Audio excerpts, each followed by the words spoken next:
மதங்கள் எல்லா உலகம் VITயால் உருவாகும். தேசம் இங்கே பலவாகும், பேசும் மொழி அறிவாகும். ஜாதி மதங்கள் எல்லா உலகம் VITயால் உருவாகும். திறமை கொண்ட பட்டாளம் உங்கள் அன்பால் உலகாளும். மக்கள் பணிக்கு துடிக்கும் எங்கள் இதயம் ஒன்றே அடையாளம். இது VIT, இது VIT 90.8 வேலூரில் நாங்கதாவே. VIT 90.8 வேலூரில் நாங்கதாவே.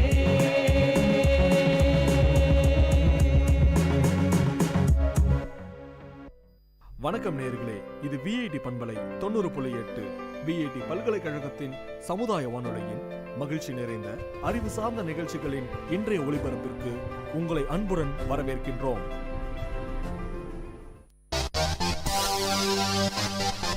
உங்கள் VIT பண்பலை 90.8 அன்று இன்று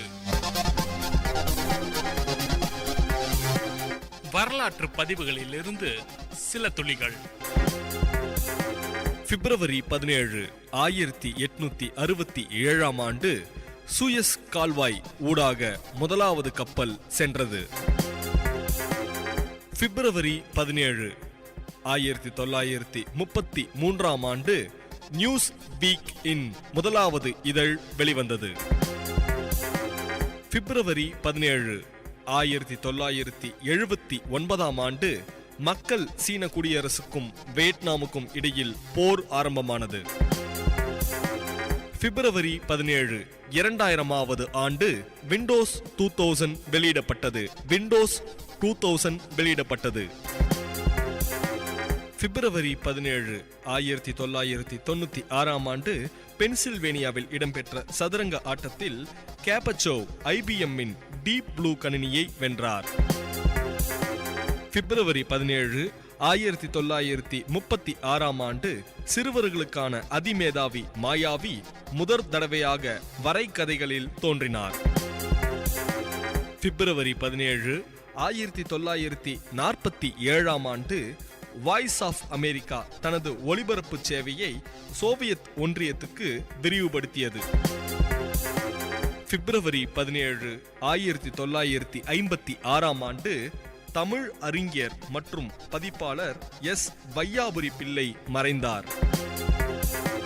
பிப்ரவரி 17, 2014 ஆண்டு கர்நாடக இசைப்பாடகர் R.K. ஸ்ரீகண்டன் மறைந்தார். பிப்ரவரி 17, 1927 ஆண்டு கியூப புரட்சியாளர் யுவான் அல்மைடா பிறந்தார். உங்கள் VIT பண்பலை 90.8 அன்று இன்று வரலாற்று பதிவுகளில் இருந்து சில துளிகள்.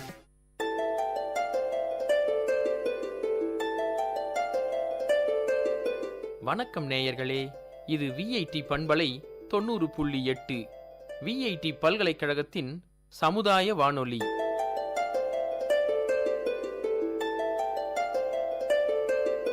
இந்த நிகழ்ச்சி தினம் ஒரு திறவுகோல். விடியலின் வேளையில் சிந்தைக்கு கருத்துச் சிதறல்களோடு முனைவர் காத்தமிழ்ச்செல்வன். இன்றைய கருத்துச் சிதறலில் சிறுகதை. சிறுகதை புனைந்து எழுதப்படும் கதை வடிவமே சிறுகதை எனப்படும். இதை ஆங்கிலத்தில் ஷார்ட் ஸ்டோரி என்பர். அரை மணி நேரத்திலிருந்து 1 மணி நேரத்திற்குள் படித்து முடிக்கக்கூடியது. ஒரு குறிப்பிட்ட விளைவுகளை புலப்படுத்தும் ஒரு பாத்திரம், ஒரு சம்பவம், ஒரு உணர்ச்சி, விளைவு என்பனவற்றை மையமாக கொண்டு பின்னப்பட்டிருக்கும். தமிழில் முதல் சிறுகதை வீரமாமுனிவர் எழுதிய பரமார்த்த குருவின் கதை என்பதாகும். இது கிபி 18ஆம் நூற்றாண்டில் எழுதப்பட்டது. தமிழ்ச் சிறுகதையின் முன்னோடிகள் பாரதியார், வ.வே.சு. ஐயர் போன்றோர். தமிழ்ச் சிறுகதையை மணிக்கொடி, கனையாழி, ஆனந்த விகடன் உள்ளிட்ட ஏராளமான இதழ்கள் வளர்த்தன. புதுமைப்பித்தன், கூப்பா ராஜகோபாலன், வாரா, கல்கி, ராஜாஜி, தி. ஜானகிராமன், கு. அழகிரிசாமி, ஜெயகாந்தன், சிவசங்கரி, திலகவதி, ராஜம் கிருஷ்ணன், அறிஞர் அண்ணா, மு. கருணாநிதி, நா. பார்த்தசாரதி, கி.வா. ஜெகநாதன் போன்றோர் சிறுகதையை வளர்த்ததில் பெரும்பங்கு ஆற்றியவர்களாவர். சிறுகதையின் தொடக்கமும் முடிவும் குதிரை பந்தயம் போன்று விறுவிறுப்பாகவும் சுவையாகவும் இருக்க வேண்டும் என்பார் செட்ஜ் விக் என்ற ஆங்கில கவிஞர். தமிழ்ச் சிறுகதையின் தந்தை என்று வ.உ.சு. ஐயரை புகழலாம். கதை கூறலும் கேட்டலும் மனித வாழ்க்கையில் கலந்த ஒன்று. எனவே ஒவ்வொரு மனித சமூகத்திலும் கதைகள் நிரம்பியுள்ளன. அமெரிக்காவை சேர்ந்த எட்கர் ஆலன் போ சிறுகதையை முதலில் தோற்றுவித்தார். தொடக்கம், வளர்ச்சி, சிக்கல், உச்சகட்டம், முடிவு என்னும் 5 கூறுகளை சிறுகதைகள் கொண்டிருக்கும். ஏதேனும் ஒரு நிகழ்வு, ஒரு பொழுது, ஒரு சில கதாபாத்திரங்களை மையமாக கொண்டு குறைந்த நேரத்தில் படித்து முடிக்கப்படும் வகையில் படைக்கப்படுவதே சிறுகதையாகும். தமிழில் பஞ்சதந்திர கதைகள், மதன காமராசன் கதைகள், விக்ரமாதித்தன் கதைகள், வேதாளக் கதைகள் போன்றவை புகழ்பெற்றவை. மனித உணர்ச்சிகளை வெளிப்படுத்துவதுதான் இந்த சிறுகதைகள். பெண் எழுத்தாளர்களின் வருகையால் பெண்களின் பல்வேறு பிரச்சனைகள் வெளிக்கொணரப்பட்டன. உலக தரத்திற்கு தமிழ் சிறுகதைகள் வளர்ச்சி பெற்றுள்ளன. சிறுகதை தனக்கென ஒரு தனியிடத்தை இலக்கிய வரலாற்றில் பிடித்ததற்கு எழுத்தாளர்களின் பங்கு மிகவும் முக்கியமானது. சிறுகதையின் திருமூலர் என்று மௌனியை அழைப்பர். சிறுகதை மேலை நாட்டு வரவு என்றாலும் இதை பற்றிய கருத்துக்கள் அன்றைய தொல்காப்பியத்தில் குறிப்பிடப்பட்டுள்ளது. பொருளோடு புணர்ந்த நகைமொழி என்று கூறியதன் மூலம் சிறுகதை அன்றே வித்திட்டுள்ளது புலனாகிறது. சிறுகதையின் நோக்கம், செயல், நிகழ்ச்சி, உணர்வோட்டம் ஆகியன சீராக அமைய வேண்டும் என்பார் அட்சன் என்கின்ற அறிஞர். சிறுகதை என்பது ஒரு வரைமுறைக்கு உட்பட்டது. இதனை வள்ளுவர் கேட்டினும் உண்டோர் உறுதி கிளைஞரை நீட்டி அளப்பதோர் கோல் என்று கூறுவதன் மூலம் அறிந்து கொள்ளலாம். உலகில் மனிதன் தோன்றிய நாள் முதலே கதை சொல்லும் கலையும் தோன்றி வளர்ந்திருக்கிறது. கதை என்பதற்கு தமிழ் பேரகராதி கதை, காரணம் என்ற இரு பொருள்களை தருகிறது. சிறுகதைகள் இன்புறுத்தல் பண்பையும் அறிவுறுத்தல் பண்பையும் கொண்டன. பொழுதுபோக்க உதவுவதோடு மனிதனுக்கு பயன்படும் ஏதேனும் ஒரு உட்பொருள், நோக்கம் போன்றவற்றை கொண்டு சிறுகதைகள் சரித்திரத்தில் நிற்கின்றன. மனித வாழ்க்கையின் பிரச்சனைகளை அடிப்படை கருவாக கொண்ட கதைகள் எழுதுவது சமுதாயத்திற்கு நன்மை பயக்கும் என்பதே இன்றைய தினத்தின் திறவுகோலாகும். நன்றி, வணக்கம். இன்றைய கருத்து சிதறலில் சிந்தனை துளிகள் உங்களை சிந்திக்க வைத்திருக்கும் என்ற நம்பிக்கையோடு மற்றும் ஒரு தினம் ஒரு திறவுகோள் நிகழ்ச்சியில் சந்திக்கும் வரை உங்களிடமிருந்து விடைபெறுவது முனைவர் க. தமிழ்ச்செல்வன். இது VIT பண்பலை 90.8 VIT பல்கலைக்கழகத்தின் சமுதாய வானொலி. நன்றி.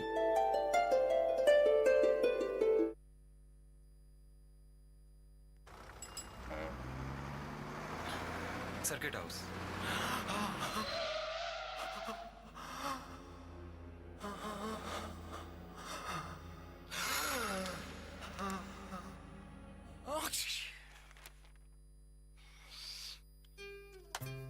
Spread of novel coronavirus can be stopped. Covering your mouth with hanky and tissue while coughing and sneezing could stop spreading it. Help us to help you. Visit your nearest health facility if you have cough, fever or difficulty in breathing, or contact helpline number 9111 2397 8046.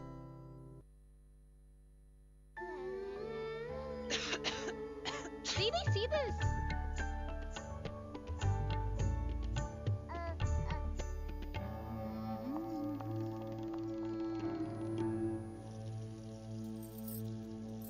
Spread of novel coronavirus disease can be stopped. Washing your hands with soap after coughing and sneezing and before holding your child could stop spreading it. Help us to help you. Visit your nearest health facility if you have cough, fever or difficulty in breathing, or contact helpline number 9111 2397 8046.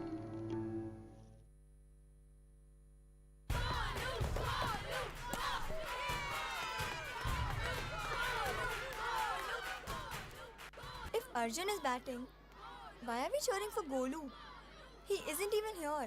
Arey, you don't know. He hasn't come so that we don't get infected. Spread of novel coronavirus disease can be stopped. Staying away from public places when you have fever with cold and cough could stop spreading it. Help us to help you. Visit your nearest health facility if you have cough, fever or difficulty in breathing, or contact helpline number 9111 2397 8046. Is the doctor there? Sir? I had fever with cough. Thought I should get it checked.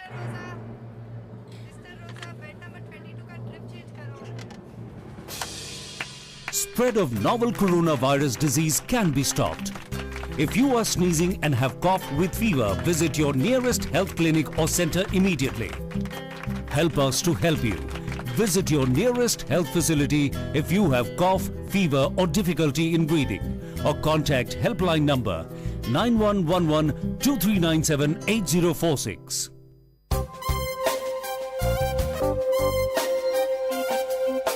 மண் வாசனை உங்கள் VIT பண்பலை 90.8 வேளாண்மை சார்ந்த தொழில்நுட்பம், பசுமை படரும் விவசாய தொழில்கள், பண்ணை முறைகள் என மானுடம் காக்கும் உழவு சார்ந்த நிகழ்ச்சி. இன்றைய மண்வாசனை நிகழ்ச்சியில் விவசாயிகளுக்கு இருக்கிற மிகப்பெரிய பிரச்சனை நீர் பற்றாக்குறை, வேலைக்கு ஆள் கிடைக்கிறது இல்ல, விளைவிச்சாலும் விளைஞ்ச பொருட்களை விற்பனை செய்யறதுக்கு போதுமான அளவு பணம் அவங்களால மறுபடியும் அதை எடுக்க முடியறதில்ல அப்படின்ற பல பிரச்சனையினால தான் விவசாயிகள் வேறு தொழில்களுக்கு மாறிட்டு வராங்க அப்படின்றது நம்ம கண்கூட பார்க்க முடியுது. ஆனா விவசாயி விவசாயம் செய்யும் போது வேறு தொழில்களுக்கு மாறுவதற்கு பதிலாக அந்த விவசாயம் சார்ந்த உழவு தொழிலே வேறு மாற்றா ஒரு தொழில் செஞ்சோம்னா நம்மளுடைய சமூகமும் நல்லா இருக்கும், அதை சார்ந்த சுற்றுச்சூழலும் நல்லா இருக்கும் அப்படின்றதுக்காக தான் இந்த மண்வாசனை நிகழ்ச்சியில இன்னைக்கு நம்ம பார்க்க போறது மரம் வளர்ப்பு. எந்த மாதிரியான மண்ணுல எவ்வளவு பாசன வசதி இருந்தால் எந்தெந்த மரங்களை வளர்க்கலாம் அப்படின்றத பத்தி தான் இன்னைக்கு நாம பார்க்க போறோம். உதாரணமா மரம் வளர்ப்புன்னு எடுத்துக்கிட்டோம்னாவே நம்ம சுத்தி இருக்கிறவங்க நமக்கு கேன்வாஷ் பண்ணுவாங்க. நீ இந்த மரம் வளரு, உனக்கு லட்சக்கணக்கில் பணம் கிடைக்கும், நீ அந்த மரம் வளர்த்தா உனக்கு கோடி கணக்கில் பணம் கிடைக்கும் அப்படின்னு சொல்லிட்டு நம்மளுடைய மூளையை போட்டு கசக்குவாங்க. அவங்களுக்கு மத்தியில நம்ம தெளிவான முடிவுகள் எடுத்தே ஆகணும். நம்முடைய நிலம் எந்த மாதிரியானது, அதனுடைய மண் வகைகள் எந்த மாதிரியானது, அதுல நீர்ப்பாசனம் எவ்வளவு இருக்கு அப்படின்றத மட்டும் நம்ம தெரிஞ்சுக்கிட்டு அதுக்கு தகுந்தாற் போல நம்ம விவசாயம் பண்ணோம்னா கண்டிப்பா அதுக்கான லாபத்தை நம்ம கண்டிப்பா எடுக்க முடியும். உதாரணமா இன்னைக்கு இருக்கிற சூழ்நிலையில நிறைய நீர் பிரச்சனைகள் இருக்கு, மண்ணினுடைய தரம் குறைஞ்சிருக்கு. இதெல்லாம் அறிஞ்சு அதுக்கு தகுந்த மாதிரி நம்ம விவசாய முறைகளில் ஈடுபட்டோம்னா கண்டிப்பா லாபம் எடுக்க முடியும். அதுக்காக சில மர வகைகள் இருக்கு, அதை பத்தி இன்னைக்கு நம்ம பார்க்கலாம். அறுவடை காலத்தை பொறுத்து வன மரங்கள் 4 வகைகளாக பிரிக்கிறாங்க. அதுல ஒன்று நட்டதுலேருந்து 1 வருஷத்துலேருந்து 4 வருஷம் 5 வருஷத்துல அறுவடை பண்ணலாம், இல்ல 10 வருஷம் அறுவடை, இல்ல 15லேருந்து 30 வருஷம் அறுவடைன்னு சொல்லிட்டு ரொம்ப டிஃப்ரெண்டான பாசன வசதிகள் தேவையானது இந்த மாதிரியான மரங்கள் இருக்கு. இன்னைக்கு நம்ம ஒன்னொன்னா நம்ம பார்க்கலாம். முதல் ரகமா நட்ட வருஷத்திலிருந்து 6 வருஷங்களுக்கு அறுவடை செய்யற ரகம். உதாரணமா சவுக்கை மரம். இதற்கு பாசன வசதி கண்டிப்பா தேவை. பராமரிப்புக்கு ஆட்கள் குறைவாவே இருந்தா போதும். 4 வருஷத்துல இருந்து 5 வருஷத்துக்குள்ளாத இது அறுவடை பண்ணிடலாம். இல்ல 3 வருஷத்துல இருந்து 4 வருஷத்திலேயே கூட நம்ம அறுவடை பண்ண முடியும். ஏன் இது வேரி ஆகுது அப்படின்னு பார்த்தோம்னா நீர்ப்பாசனம். சவுக்கையை பொறுத்த வரைக்கும் எந்த அளவுக்கு நீங்க நீர்ப்பாசனம் கொடுக்குறீங்களோ அந்த அளவுக்கு இது வேகமா வளரும். இன்னைக்கு காகித உற்பத்தி மற்றும் மரக்கூழ் ஆலை இந்த மாதிரியான ஆலைகள்ல இந்த சவுக்கை மரத்தினுடைய தேவைகள் அதிகமா இருக்கிறதுனால இன்னைக்கு கடலோர மாவட்டங்கள் அப்புறம் நீர்ப்பாசனங்கள் அதிகமா இருக்கிற மாவட்ட பகுதிகளில் சவுக்கை மரம் நல்ல ஒரு தொழிலா எடுத்து செய்யறாங்க. அடுத்ததா யூக்கலிப்டஸ். இது வறட்சியும் தாங்கி வளரும். இதுக்கு அதிகமா நீர்ப்பாசனம்ன்ற அவசியம் கிடையாது. இதுக்கும் வேலை ஆட்கள் பராமரிப்பு இதெல்லாம் ரொம்ப குறைவான நபர்களே இருந்தா போதும். ஒரு கொஞ்ச நாள்ல ஒரு 2லேருந்து 4 வருடங்கள்ல கண்டிப்பா ஒரு கணிசமான தொகையை நம்மளால பார்க்க முடியும். அடுத்ததா 8 வருஷத்துலேருந்து 10 வருஷங்கள் வரைக்கும் அறுவடை செய்யக்கூடிய பராமரிப்பு குறைவான ஆட்கள் இருக்கக்கூடிய நீர்ப்பாசனம் ரொம்ப குறைவா தேவைப்படக்கூடிய மரங்களை பத்தி பார்க்கலாம். உதாரணமா மலைவேம்பு மரம். இம்மரம் வேகமா வளரும் தன்மையுடையது. இதுக்கு குறைந்தது 6 அடி மண்கண்டமாவது கண்டிப்பா அவசியம். ஏன்னா இது எந்த அளவுக்கு வேரை தாங்கி பிடிக்குதோ மண்ணு அந்த அளவுக்கு இது வேகமா வளரும். அடுத்ததா பென்சில் மரம். இதே வகையில பென்சில் மரத்துக்குடைய பீனாரி மரம் அப்படின்ற ஒரு மர வகையும் இருக்கு. இது நம்ம நிறைய இடத்துல நம்ம கேள்விப்பட்டிருந்திருக்கலாம். இதுக்கும் குறைந்தபட்ச அளவு 5 to 6 அடி மண்கண்டம் கண்டிப்பா அவசியம். நீர் பாய்ச்சல் குறைந்த அளவுக்காவது இதுக்கு நீர் கொடுத்துக்கிட்டே இருக்கணும். எந்த அளவுக்கு நீர் கொடுக்கறோமோ அந்த அளவுக்கு பென்சில் மரமும் பீனாரி மரமும் வேகமா வளரும். அடுத்ததா சந்தன வேம்பு. இந்த சந்தன வேம்பு மரத்தை பொறுத்த வரைக்கும் மிதமான வேகத்துல வளரும். ஆனா இதனுடைய வருமானம் ரொம்ப அதிகம். அவ்வப்போது மழைப்பொழிவு சீராக இருப்பினும் இந்த மரம் நல்ல விளைச்சலை கொடுக்கும். வீட்டு உபயோக பொருட்கள், வாசப்படி, ஜன்னல், கதவுகள் மற்றும் சோப்பு தயாரிப்புல இந்த மரம் அதிகமா பயன்படுறதுனால இதனுடைய தேவை சந்தையில ரொம்ப அதிகமா இருக்கு. ஸோ இந்த மரத்தை வளர்த்தீங்கன்னா கண்டிப்பா உங்களுக்கு நல்ல லாபம் கிடைக்கும். தேக்கு, மஞ்சக்கடம்பு, கருங்காலி, வேங்க மரம், இந்த மாதிரியான மரங்கள் நம்மளுக்கே நல்லா தெரியும் இன்னைக்கு இதனுடைய தேவைகள் எந்த அளவுக்கு இருந்துகிட்டு இருக்கு அப்படின்னு சொல்லிட்டு.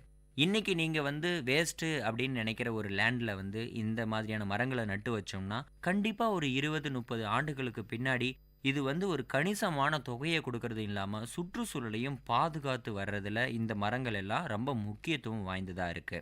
பல லட்சங்களுக்கு விலை போகுது. வீட்டு உபயோக பொருட்கள், அலங்காரம் மற்றும் வாகனங்களுடைய கட்டுமானம், சோப்பு தயாரிப்பு, இந்த மாதிரியான இடங்கள்ல இதனுடைய பயன்பாடு அதிகமா இருக்கிறதுனால இந்த வகை மரங்கள் ரொம்பவே நமக்கு பயனுள்ளதா இருக்கும். இதுவரை கேட்ட மரம் வளர்ப்ப ஒரு தொழிலா மாத்தி நாட்டையும் வீட்டையும் பாதுகாக்கலாம். நன்றி, வணக்கம்.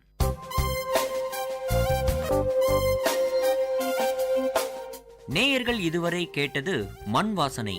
உங்கள் விஐடி பண்பலை 90.8 வேளாண்மை சார்ந்த தொழில்நுட்பம், பசுமை படரும் விவசாய தொழில்கள், பண்ணை முறைகள் என மானுடம் காக்கும் உழவு சார்ந்த நிகழ்ச்சி.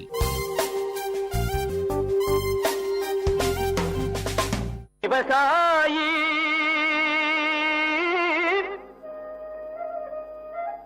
விவசாயி கடவுள் என்னும் முதலாளி கண்டெடுத்த விஐடி வேளாண் துறை மற்றும் விஐடி சமுதாய வானொலி இணைந்து வழங்கும் தினம் ஒரு வேளாண் செய்தி. வணக்கம் நேர்களே, இது விஐடி பண்பலை 90.8 விஐடியின் சமுதாய வானொலி. இந்த நிகழ்ச்சி தினம் ஒரு வேளாண் செய்தி. நான் உங்கள் சாகித்ய வேதா. இன்று நம் வெண்டை சாகுபடியில் மஞ்சள் நரம்பு தேமல் நோய் கட்டுப்படுத்துதல் எவ்வாறு என்பதை பற்றி அறியலாம். இன்று நாம் வெண்டை சாகுபடியில் மஞ்சள் நரம்பு தேமல் நோய் கட்டுப்படுத்துதல் எவ்வாறு என்பதை பற்றி அறியலாம். இலையில் நரம்பு மஞ்சளாகி தடித்து இலைகள் சிரித்து காணப்படும். வெள்ளை ஈக்கள் இந்நோயை பரப்புகின்றன. எனவே இக்களைகளிலிருந்து இந்நச்சுயிரி வெண்டை செடிகளுக்கும் பரவும் வாய்ப்புண்டு. நோய் கண்ட செடிகளை அப்போதைக்கப்போது களைந்தெறிதல் அவசியம். இந்நோய் தோன்றும் களை செடிகளை அழித்து விடுதல், பூச்சிக்களின் நிலத்திற்கு அருகில் உள்ள பூச்சிக்கள் தங்கும் களைகளை அழித்து விடுதல் பூச்சிக்களின் பெருக்கத்தை குறைக்கும். இமிடாக்ளோரோபிட் 1 லிட்டருக்கு 0.3 மில்லிலிட்டர். பூச்சிக்கொல்லியை விதைத்த 25, 35 மற்றும் 45வது நாட்களில் தெளித்து நோய் பரப்பும் பூச்சிகளை அழிக்க வேண்டும். கோடை காலத்தில் இந்நோய் மிக அதிக அளவில் வெண்டையை தாக்கும். இந்த பருவத்தில் இந்நோயை தாங்கி வளரக்கூடிய ரகங்களை தேர்வு செய்து சாகுபடி செய்யுமாறு விவசாய பெருமக்களை கேட்டுக்கொள்கிறேன். இன்று நாம் வெண்டை சாகுபடியில் மஞ்சள் நரம்பு தேமல் நோய் கட்டுப்படுத்துதல் எவ்வாறு என்பதை பற்றி பார்த்தோம். இன்று நாம் வெண்டை சாகுபடியில் மஞ்சள் நரம்பு தேமல் நோய் கட்டுப்படுத்துதல் எவ்வாறு என்பதை பற்றி பார்த்தோம். மீண்டும் தினம் ஒரு வேளாண் செய்தியுடன் சந்திக்கிறேன். இது உங்கள் சாகித்ய வேதா. இது விஐடி பண்பலை 90.8 விஐடியின் சமுதாய வானொலி. விவசாயி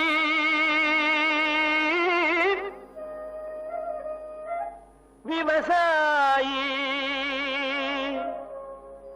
கடவுள் என்னும் முதலாளி கண்டெடுத்த விஐடி வேளாண் துறை மற்றும் விஐடி சமுதாய வானொலி இணைந்து வழங்கும் தினம் ஒரு வேளாண் செய்தி.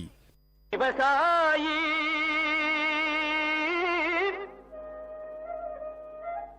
விவசாயி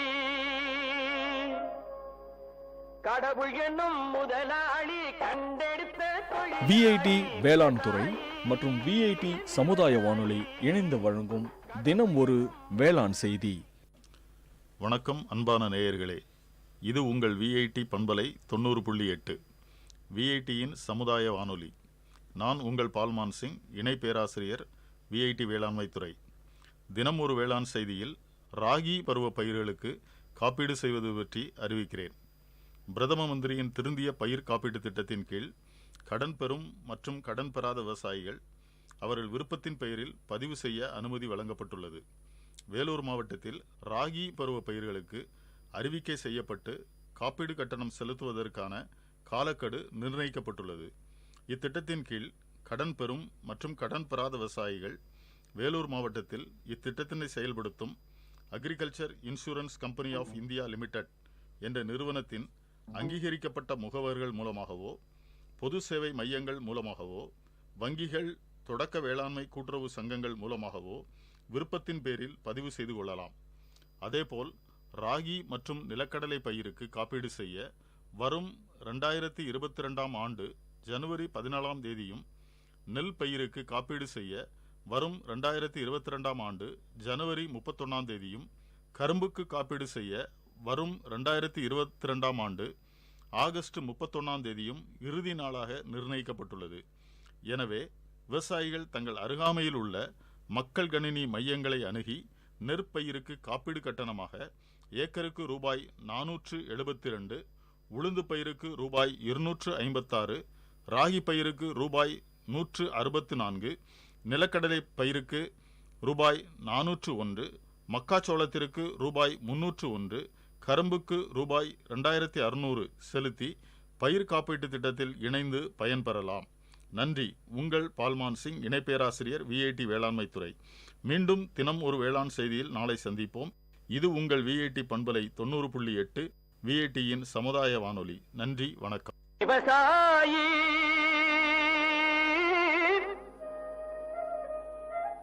விவசாயி கடவுள் என்னும் முதலாளி கண்டெடுத்த விஐடி வேளாண் துறை மற்றும் விஐடி சமுதாய வானொலி இணைந்து வழங்கும் தினம் ஒரு வேளாண் செய்தி.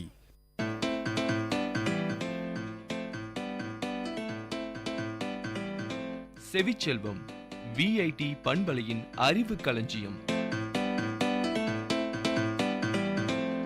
அகரம் முதல் ஆகாயம் வரை, தூரிகை முதல் தொழில்நுட்பம் வரை, அறிவுசார் தரவுகளின் பெட்டகம் செவிச்செல்வம்.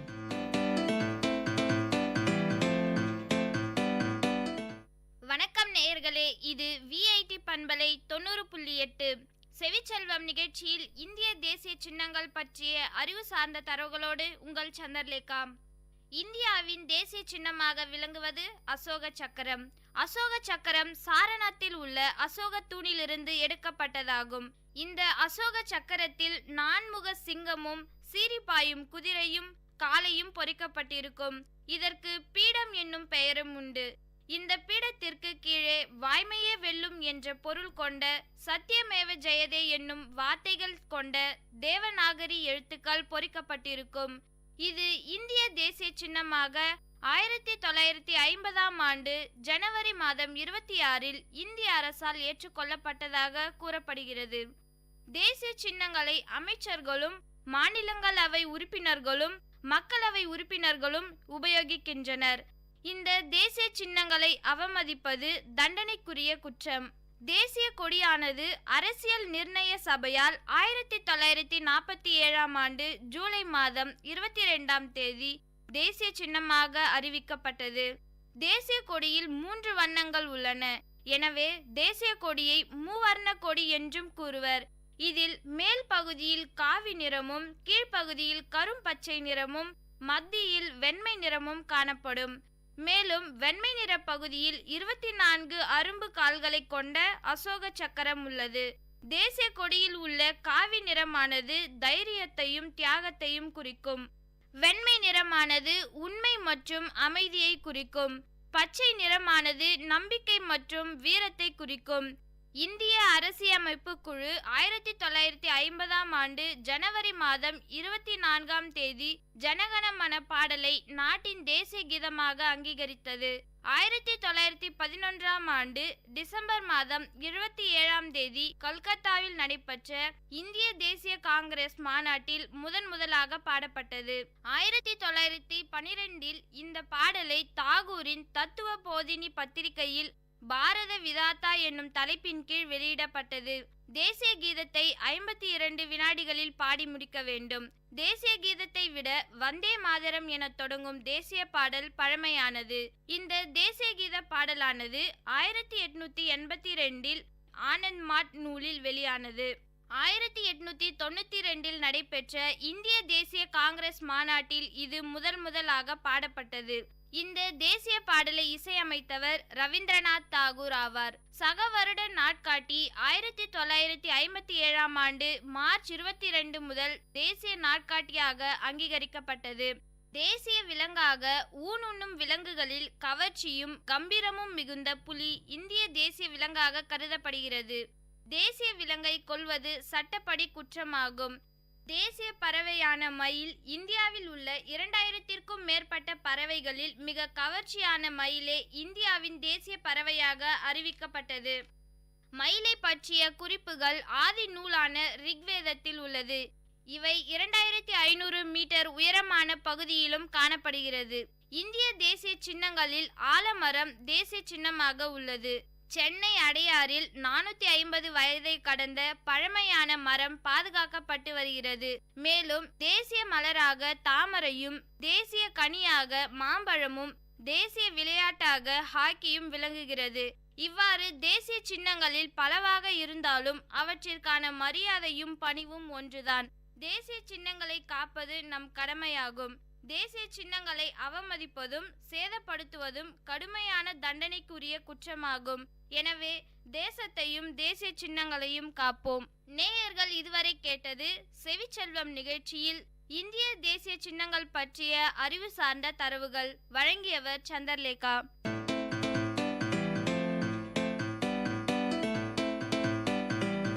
செவிச்செல்வம் VIT பண்பலையின் அறிவு களஞ்சியம். அகரம் முதல் ஆகாயம் வரை, தூரிகை முதல் தொழில்நுட்பம் வரை, அறிவுசார் தரவுகளின் பெட்டகம் செவிச்செல்வம்.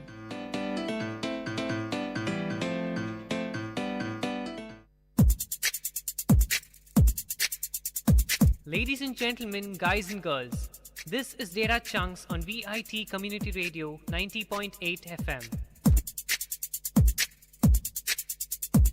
This program features chunks of informative data on various fields, be it computers, environment, technology, physics, or any field.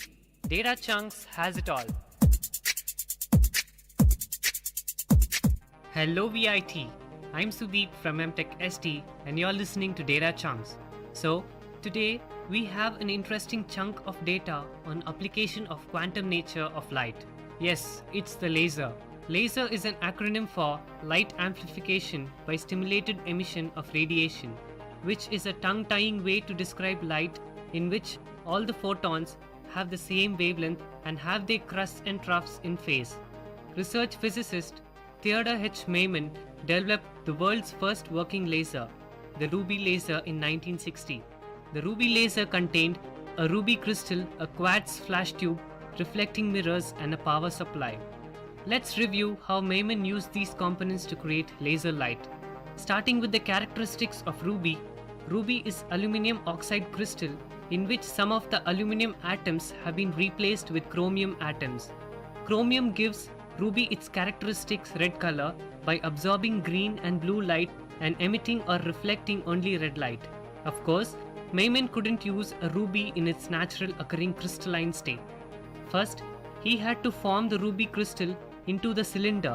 Next, he wrapped a high-intensity quartz lamp around the ruby cylinder to provide a flash of white light. The green and blue wavelengths in the flash excited the electrons in the chromium atom to a high energy level. As these electrons returned to their normal state, they emitted their characteristic ruby red light. Here's where it got interesting. Maiman placed a fully reflecting mirror on one end of the crystal and a partially reflecting mirror on the other end. The mirrors reflected some of the red wavelength photons back and forth inside the ruby crystal. This, in turn, stimulated other excited chromium atoms to produce more photons until a flood of precisely aligned photons bounced back and forth within the laser. At each bounce, some of the photons escaped, which allowed observers to perceive the beam itself. Today, scientists make lasers out of many different materials. Some, like the ruby lasers, emitted short pulses of light. Others, like the helium neon gas lasers or liquid dye lasers, emitted a continuous beam of light. You have heard about lasers at Data Chunks with me, Sudeep. Ladies and gentlemen, guys and girls, this is Data Chunks on Vit Community Radio 90.8 FM. See you next time with another interesting, informative chunk of data on Data Chunks.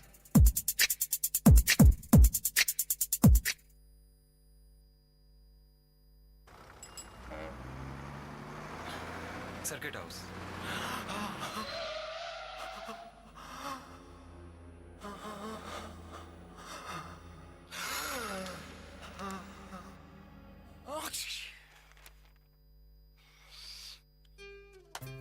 Spread of novel coronavirus can be stopped. Covering your mouth with hanky and tissue while coughing and sneezing could stop spreading it.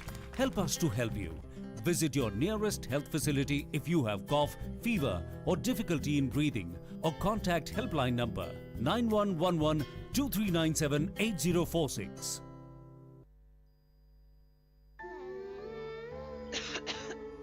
Baby, see this?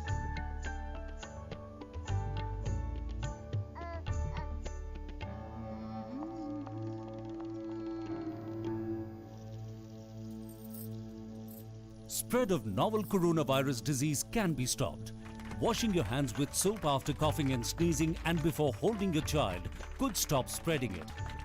Help us to help you. Visit your nearest health facility if you have cough, fever or difficulty in breathing, or contact helpline number 9111 2397 8046.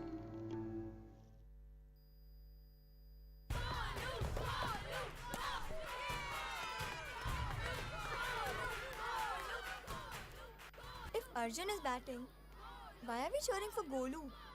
He isn't even here. Arey, you don't know? He hasn't come so that we don't get infected. Spread of novel coronavirus disease can be stopped. Staying away from public places when you have fever with cold and cough could stop spreading it. Help us to help you. Visit your nearest health facility if you have cough, fever or difficulty in breathing, or contact helpline number 9111 2397 8046.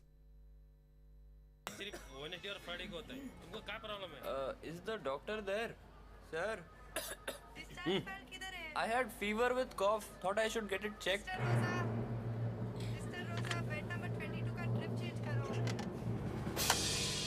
Spread of novel coronavirus disease can be stopped.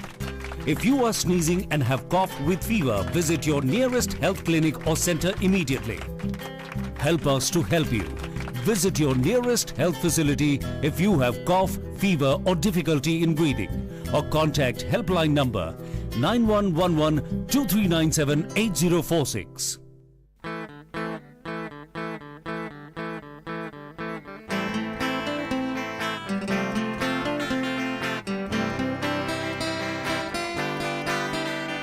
உங்கள் இல்லம் நுழைந்திடும், உங்கள் செவிகளை தீண்டிடும், உங்கள் மனதினை வருடவே பண்பலையாய் மலருதே. உங்கள் இல்லம் நுழைந்திடும், உங்கள் செவிகளை தீண்டிடும், உங்கள் மனதினை வருடவே பண்பலையாய் மலருதே. VIT 90.8 வேலூரில் நாங்க தாங்கே.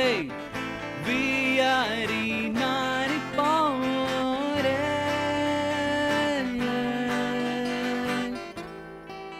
நீங்கள் கேட்டுக்கொண்டிருப்பது VIT பண்பலை 90.8 VIT பல்கலைக்கழகத்தின் சமுதாய வானொலி.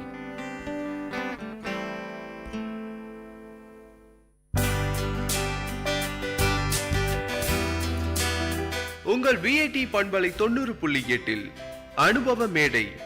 மக்கள் தங்கள் வாழ்க்கை அனுபவங்களையும் முன்னேற்ற பாதைகளையும் விரிவாக கலந்துரையாடும் நிகழ்ச்சி.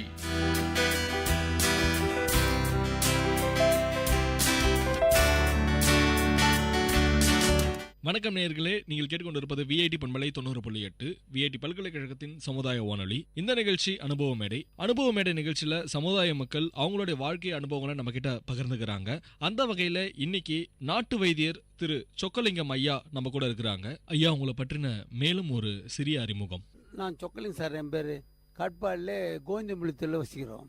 எங்கள் அப்பா காலத்துலேருந்து பயிர் செய்வோம், மாடுகள்லாம் படுப்போம், தோப்புங்கள்லாம் குத்து கொடுத்து நிற்போம். நாங்கள் அதிகமான விவசாயம் தான். எங்கள் அப்பா வந்து வைத்தியம் பண்ணுவார். அவர் இருக்கும் எங்களுக்கு தெரியாத அவர் வைத்தியம் பண்ணுவார். அவர் எந்த டிப்பெண்டில் அந்த இதை நாங்கள் கடைப்பிடிச்சி செய்யணுக்கிறோம். வைத்தியம் பண்ணுவோம் அப்படின்ற மாதிரி சொன்னீங்க. எந்தெந்த நோய்களுக்கெல்லாம் சார் நீங்கள் வைத்தியம் பண்ணுவீங்க, அதை பற்றி சொல்லுங்கள். கை கால் பிடிப்பு இருக்குது, இந்த கண்ணு மூடாததுக்கு, வாயு சம்மந்தப்பட்டதுக்கு, லக்குவான்னு சொல்லுவாங்க பழைய காலத்தில், அந்த மாதிரி இருக்கிறதுக்கு, அதிகமாக வந்து மஞ்சா காமாளிக்கு செய்வோம், மூட்டு வலிக்கு செய்வோம். மிச்செல்லாம் வந்து இந்த மசில்ஸ் பிடிச்சின்னு இருக்கும் சில பேருக்கு. அது வந்து அவங்கள விசாரிச்சப்பனால என்ன ஏதுன்றது கேட்டு ஒரு அறிமுகப்படுத்தி அதுக்கு உண்டான ஏற்பாடு பண்ணுவோம். அதிகமாக வந்து இந்த லக்குவான்றதுக்கு வைத்தியம் தான் பண்ணுறது. கை கால் விழுந்து போனவங்களுக்கு வாய் கோணையாக போயிடும், முகவாயு போட்டு அது மாதிரி போயிடும். நரம்பு தளர்ச்சி உடைய எல்லா வைத்தியத்துக்கும் நாங்கள் இப்போ செய்கிறோம். நீங்கள் இதுக்கு மருந்து வந்து தரதா வந்து சொன்னீங்க. என்ன மாதிரியான மருந்துகள் வந்து நீங்கள் வந்து மூலிகை மருந்துகள் மாதிரி தருவீங்களா, இல்லை வந்து இங்கிலீஷ் மெடிசன்ஸ் மாதிரி நீங்கள் வந்து தருவீங்களா, அதை பற்றி சொல்லுங்கள். நாங்கள் வந்து இங்கே நாங்கள் வைத்தியம் பண்ணுறது வந்து அப்பா காலத்துலேருந்தே வந்து நாங்களே தயாரிப்பு செஞ்ச மருந்து தான் கொடுக்குறோம். இப்போ நாங்கள் அந்த மருந்து வெளியே எதுவும் கொடுக்குறதில்லை. காத்தாலே 7 மணிக்கு நாங்கள் வைத்தியம் ஆரம்பிப்போம், 8-8:30 முடிச்சுடுவோம். அதுக்குள்ளே வந்து சாப்பிட்டு போயிடணும். 10 நாளைக்கு மருந்து கொடுப்போம், 10 நாள் பிரேக் விட்டுடுவோம். இதுக்கு இடையில குணமாகும். எப்போ குணமாகுதுன்னு அவங்க உடம்பு கூறு பொறுத்து தான் அது என்னுடைய நிலைமை நல்லா ஆகுது, சீக்கிரம் ஆகுது, லேட் ஆகுதெல்லாம். நீங்கள் இது மாதிரி லக்குவம் அடித்தா, அதுக்கப்புறம் வந்து மூட்டு வலி, இதுக்கெல்லாம் வந்து மருந்துகள் நாங்கள் தரோம் அப்படின்ற மாதிரி. இந்த மூட்டு வலி அதுக்கப்புறம் இந்த லக்குவம் அடிக்கிறது எதனால் ஒருத்தருக்கு வந்து இது மாதிரி லக்குவம் அடிக்குது, எதனால் வந்து அவங்களுக்கு வந்து ஒரு மூட்டு வலி வருது, என்ன காரணத்தினால ஐயா வருது? இதெல்லாம் வந்து உடல் கூறுல வந்து ஆகாரம் தான் மெயின். ஆகாரத்தில் சில மாதங்கள் ஒரே போல ஆகாரம் எல்லாரும் சாப்பிட்றதில்லை, ஒரு டைம் போல எல்லாருமே செய்யறதில்லை. ஆகார வித்தியாசத்திலையும் இயற்கையின் செய்தி குளிரான சூடாயிட்டா இது போல பண்ணும்போது அது இயற்கை எந்த ரூபத்தில் உடம்புல இருக்குதோ அந்த உடம்புக்கு தகுந்த மாதிரி வியாதி உருவாகி போகுது. அது உருவான உடனே கவனிக்காத விட்டாக்கா அது பெருசாகி போச்சு. பெருசாக போனால் அதுக்கு தீரி கண்டுபிடிச்சிக்கிறாங்க. ஹாஸ்பிட்டலுக்கு போனோம், இனத்துக்கு வந்துச்சு ஏது வந்துச்சுன்னு அவங்க கண்டுபிடிச்சி அவங்களாம் செய்வோம். நீங்கள் வந்து சொன்னீங்க இது மாதிரி மருந்து நீங்களே வந்து தயாரித்து வந்து தருவோம் அப்படின்ற மாதிரி. எல்லா மருந்துகளும் வந்து மூலிகை சார்ந்த மருந்துகளா, அதை பற்றி சொல்லுங்கள். எல்லாம் மூலிகை சார்ந்த மருந்து சார். மொத்தமே மூலிகையும் கம்பைன் பண்ணி செய்கிறோம். நாங்களே தயாரிப்பு தான், வெளியே எங்கேருந்து வாங்கிடுறதில்லை. ஆயில் கொடுப்போம், தேய்க்கிறதுக்கு மேல் பூசத்துக்கு ஆயில் கொடுப்போம். மருந்தும் நாங்களே செய்வோம். நாங்களே சொந்தமாக வீட்டிலே தயார் பண்ணுற மருந்துங்களை மூலிகைலாம் எடுத்து வந்து மூலிகையிலும் மருந்துக்குள்ள சில மூலிகையிலேயே செய்கிற மருந்து உண்டு. சிலது மூலிகையும் மருந்தும் வாங்கிட்டு வந்து கடையில் வந்து மருந்து வாங்கிட்டு நாங்கள் சேல்ஸ் பண்ணுறதில்லை. மருந்துக்குண்டான உபகரணங்களை வாங்கிட்டு நாங்களே தயாரிப்பு செய்வோம். குப்புசாமி வைத்திய அப்படின்ற மாதிரி நீங்கள் பேர் வச்சுருக்கீங்க. இந்த குப்புசாமி அப்படின்றவங்க வந்து யார், அதை பற்றி சொல்லுங்கள். அவர் வந்து எங்கள் அப்பா. அவரு எங்களுக்கு முன்னேற்ற எங்களுக்கு தெரிஞ்சிருந்தே அவர் வைத்தியம் பண்ணிருக்காரு. ஏறக்குறைய 100 வருஷத்துக்கு மேலே வைத்தியம் பண்ணிக்கிறாரு. அப்போல்லாம் வந்து இவ்வளோ வியாதி எல்லாம் இல்லை. அப்போ எங்களுக்கு நாங்கள் சின்ன பசங்க சும்மா ஒரு 10 பேர் 5 பேர் வருவாங்க, சாப்பிட்டு போய் நின்றுடும். அப்போல்லாம் வந்து பண காசெல்லாம் வாங்கத்தில் அவர் ஃப்ரீ. அப்போல்லாம் அப்பா காலத்துலேருந்து வந்து வைத்தியம் தான் நாங்கள் செஞ்சிட்ருக்குறோம் அப்படின்ற மாதிரி சொன்னீங்க. அப்பா காலத்தில் வந்து என்ன மாதிரியான நோய்கள்லாம் இருந்துச்சு அப்போ? இப்போ நீங்கள் சொன்னீங்க இன்னும் நோய்கள் அதிகமாக இருக்குது அப்படின்ற மாதிரி. என்ன மாதிரியான நோய்கள் இன்னைக்கு அதிகமாக இருக்குது? முன்னெல்லாம் வந்து சாதா பண்ணால் அவங்க ஏதோ ஒரு மருந்து கொடுப்பாங்க, நல்லாயிட்டு போயிடுவோம். இப்போ இதுக்கு எடுத்தாலும் பிபி இருக்குதா, சுகர் இருக்குதா, மூட்டு வலிக்குதா, ஈரம் ஆகி போச்சு, சைரோகம் வந்துடுச்சுன்னு ஆராய்ச்சி பண்ண விளைவுகள் ஏற்பட்டுதாங்க. அந்த ஆராய்ச்சி அந்த காலத்தில் செய்யறதில்லை. அந்த காலத்தில் அவங்கெல்லாம் நாடி பிடிச்சி செய்வாங்க. இப்போ எங்களுக்கு நாடி பிடிக்க தெரியாது, உண்மையை தெரியாது. நாடி பிடிச்சா வேதத்தை பற்றி சொல்லிவிடுவாங்க அவங்க. இப்போ எங்களுக்கு அதெல்லாம் தெரியாது. இப்போ ஹாஸ்பிட்டலுக்கு பெரிய ஆராய்ச்சி பண்ணி எல்லாம் கண்டுபிடிச்சாங்க. இப்போ புற்றுநோய்க்குதா, அதுக்குதா, சுகர் இருக்குதா. முதல்ல எடுத்தோன்னா இப்போ விவி சுகர் தான் மெயின் இப்போ ஜனங்களுக்கு வர்றது.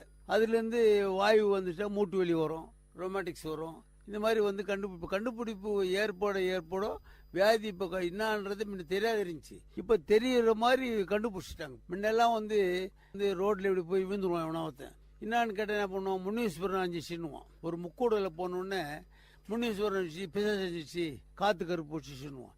இப்போ அதெல்லாம் இல்லை. இப்போ வந்து உடனே விழுந்தோடனே அவனுக்கு பிபி இருக்குது, சுகர் அதிகமாக போச்சு, அதனால வந்து மாறினான். இப்போ கண்டுபிடிப்பு வந்துடுச்சு. இப்போ மூட நம்பிக்கையெல்லாம் போயாச்சு. இப்போ கண்டுபிடிப்பில் நடக்குது வேலைகள்லாம். அவ்வளோதான். நார்மலாக வந்து நீ நிறைய பேர் வந்து இங்கிலீஷ் மெடிசன் பின்பற்ற ஆரம்பிச்சிட்டாங்க. இந்த இங்கிலீஷ் மெடிசனுக்கும் உங்களுடைய சித்த முறை மருத்துவத்துக்கும் என்ன வேறுபாடுகள்? சித்த மருந்து வந்து சாப்பிட்டாக்கா கொஞ்சம் நாள் போட்டு ஆகும். இங்கிலீஷ் மருந்து சாப்பிட்டா உடனே தீரி வந்து நல்லாயிடணும். இப்போ ஒருத்தர் போன உடனே உடனே கையில் கொடுத்துடணும், அப்படியே கொடுத்துடணும், சாப்பிட்டு நல்லாயி போகணும். அது இன்ஜெக்ஷன் பண்ணி ரெடி பண்ணாங்க. அந்த காலத்துல எல்லாம் இப்போ இந்த பிபி சுகர் கண்டுபிடிச்சாச்சு. அதுக்கு எவ்வளோ மருந்து, அதை விட அதிகமான மருந்தாக தான் சாப்பிட்டு ஜனங்களை முன்னுக்கு வந்துருக்குறாங்க. இப்போ எல்லாருமே இப்போ பிபி சுகர் தான் மெயின். அப்புறம் இந்த காச நோய், மூட்டு வலி, இது போல் நிறைய வந்துனுக்குது. இந்த நிறைய வந்து எனக்கு தொட்டு அதுக்கு தகுந்த மாதிரி இப்போ தீரி கண்டுபிடிச்ச மாதிரி ஜனங்க தான் விரும்புவாங்க. நம்மக்கிட்ட வந்து அதிகமான நாள் லேட்டு க்யூர் பண்ணுறது ஜனங்க விரும்ப மாட்டாங்க. உடனே க்யூர் ஆகிறது தான் விரும்புவாங்க. அதுதான் ஜனங்களோட இயல்பு. கொஞ்ச நாள் எடுத்து தான் வந்து இந்த சித்த மருத்துவத்தில் வந்து ஒரு ரிசல்ட் கிடைக்கும் அப்படின்ற மாதிரி சொன்னீங்க. இந்த ரிசல்ட் வந்து தற்காலிகமானதா நிரந்தரமானதா, அதை பற்றி சொல்லுங்கள்.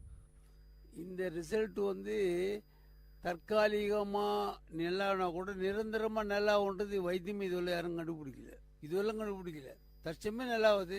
அந்த மனோநிலைக்கு அவங்க தகுந்த மாதிரி ஆகாரங்கள் சேர்ந்துக்கிற மாதிரி காம்பினேஷன் ஒன்றா வர மாதிரி இருந்தால் நல்லா இருக்கலாம். சிலது காம்பினேஷன் மாறி மாறி வரும். அதில் திருப்பி அட்டாக் பண்ணி தான் இருக்கும். ஒன்றும் அதுக்கு நம்ம ஒன்றும் பண்ண முடியாது. சித்த மருத்துவ மருந்துகள் நீங்கள் தரீங்க அப்படின்னா இந்த மருந்து நம்ம சாப்பிடும் போது அதுக்காக ஏதாவது வந்து நம்ம உணவு முறை மாற்றங்கள் ஏதாவது செய்யணுமா, அதை பற்றி சொல்லுங்கள்.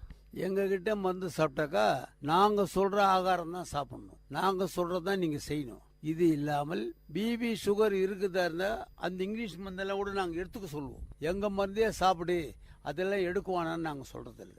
அந்த அவங்கவுங்க வியாதி எது வேணா 100% அந்த மருந்தையும் சாப்பிடலாம், எங்கள் மருந்தையும் சாப்பிடலாம். கண்டிப்பாக கேரண்டி க்யூர் ஆகும். உணவு முறை பற்றி சொன்னீங்க. இதெல்லாம் தான் எங்ககிட்ட மருந்து எடுத்துக்கிற மாதிரி இருந்தால் இதெல்லாம் தான் கண்டிப்பாக சாப்பிடணும் அப்படின்ற மாதிரி. இப்போ சாதாரணமாக வந்து நீங்களே வந்து ஒரு கணக்கு வச்சுருப்பீங்க. லக்கும் அடிச்சிருச்சு, இல்லை வந்து அவங்களுக்கு வந்து வேறு ஏதாவது மூட்டு வலி ஏதாவது ஒரு காரணமாக வந்தாங்க அப்படின்னா இந்தந்த உணவுகள்லாம் தவிர்க்கணும் அப்படின்ற மாதிரி. எந்தெந்த உணவுகள்லாம் நீங்கள் சாப்பிடக்கூடாது அப்படின்ற மாதிரி நீங்கள் பரிந்துரைப்பீங்க? எங்கிட்ட மருந்து சாப்பிட்றதா நாங்கள் இப்போ சொல்கிற பற்றி தான் சாப்பிடணும்.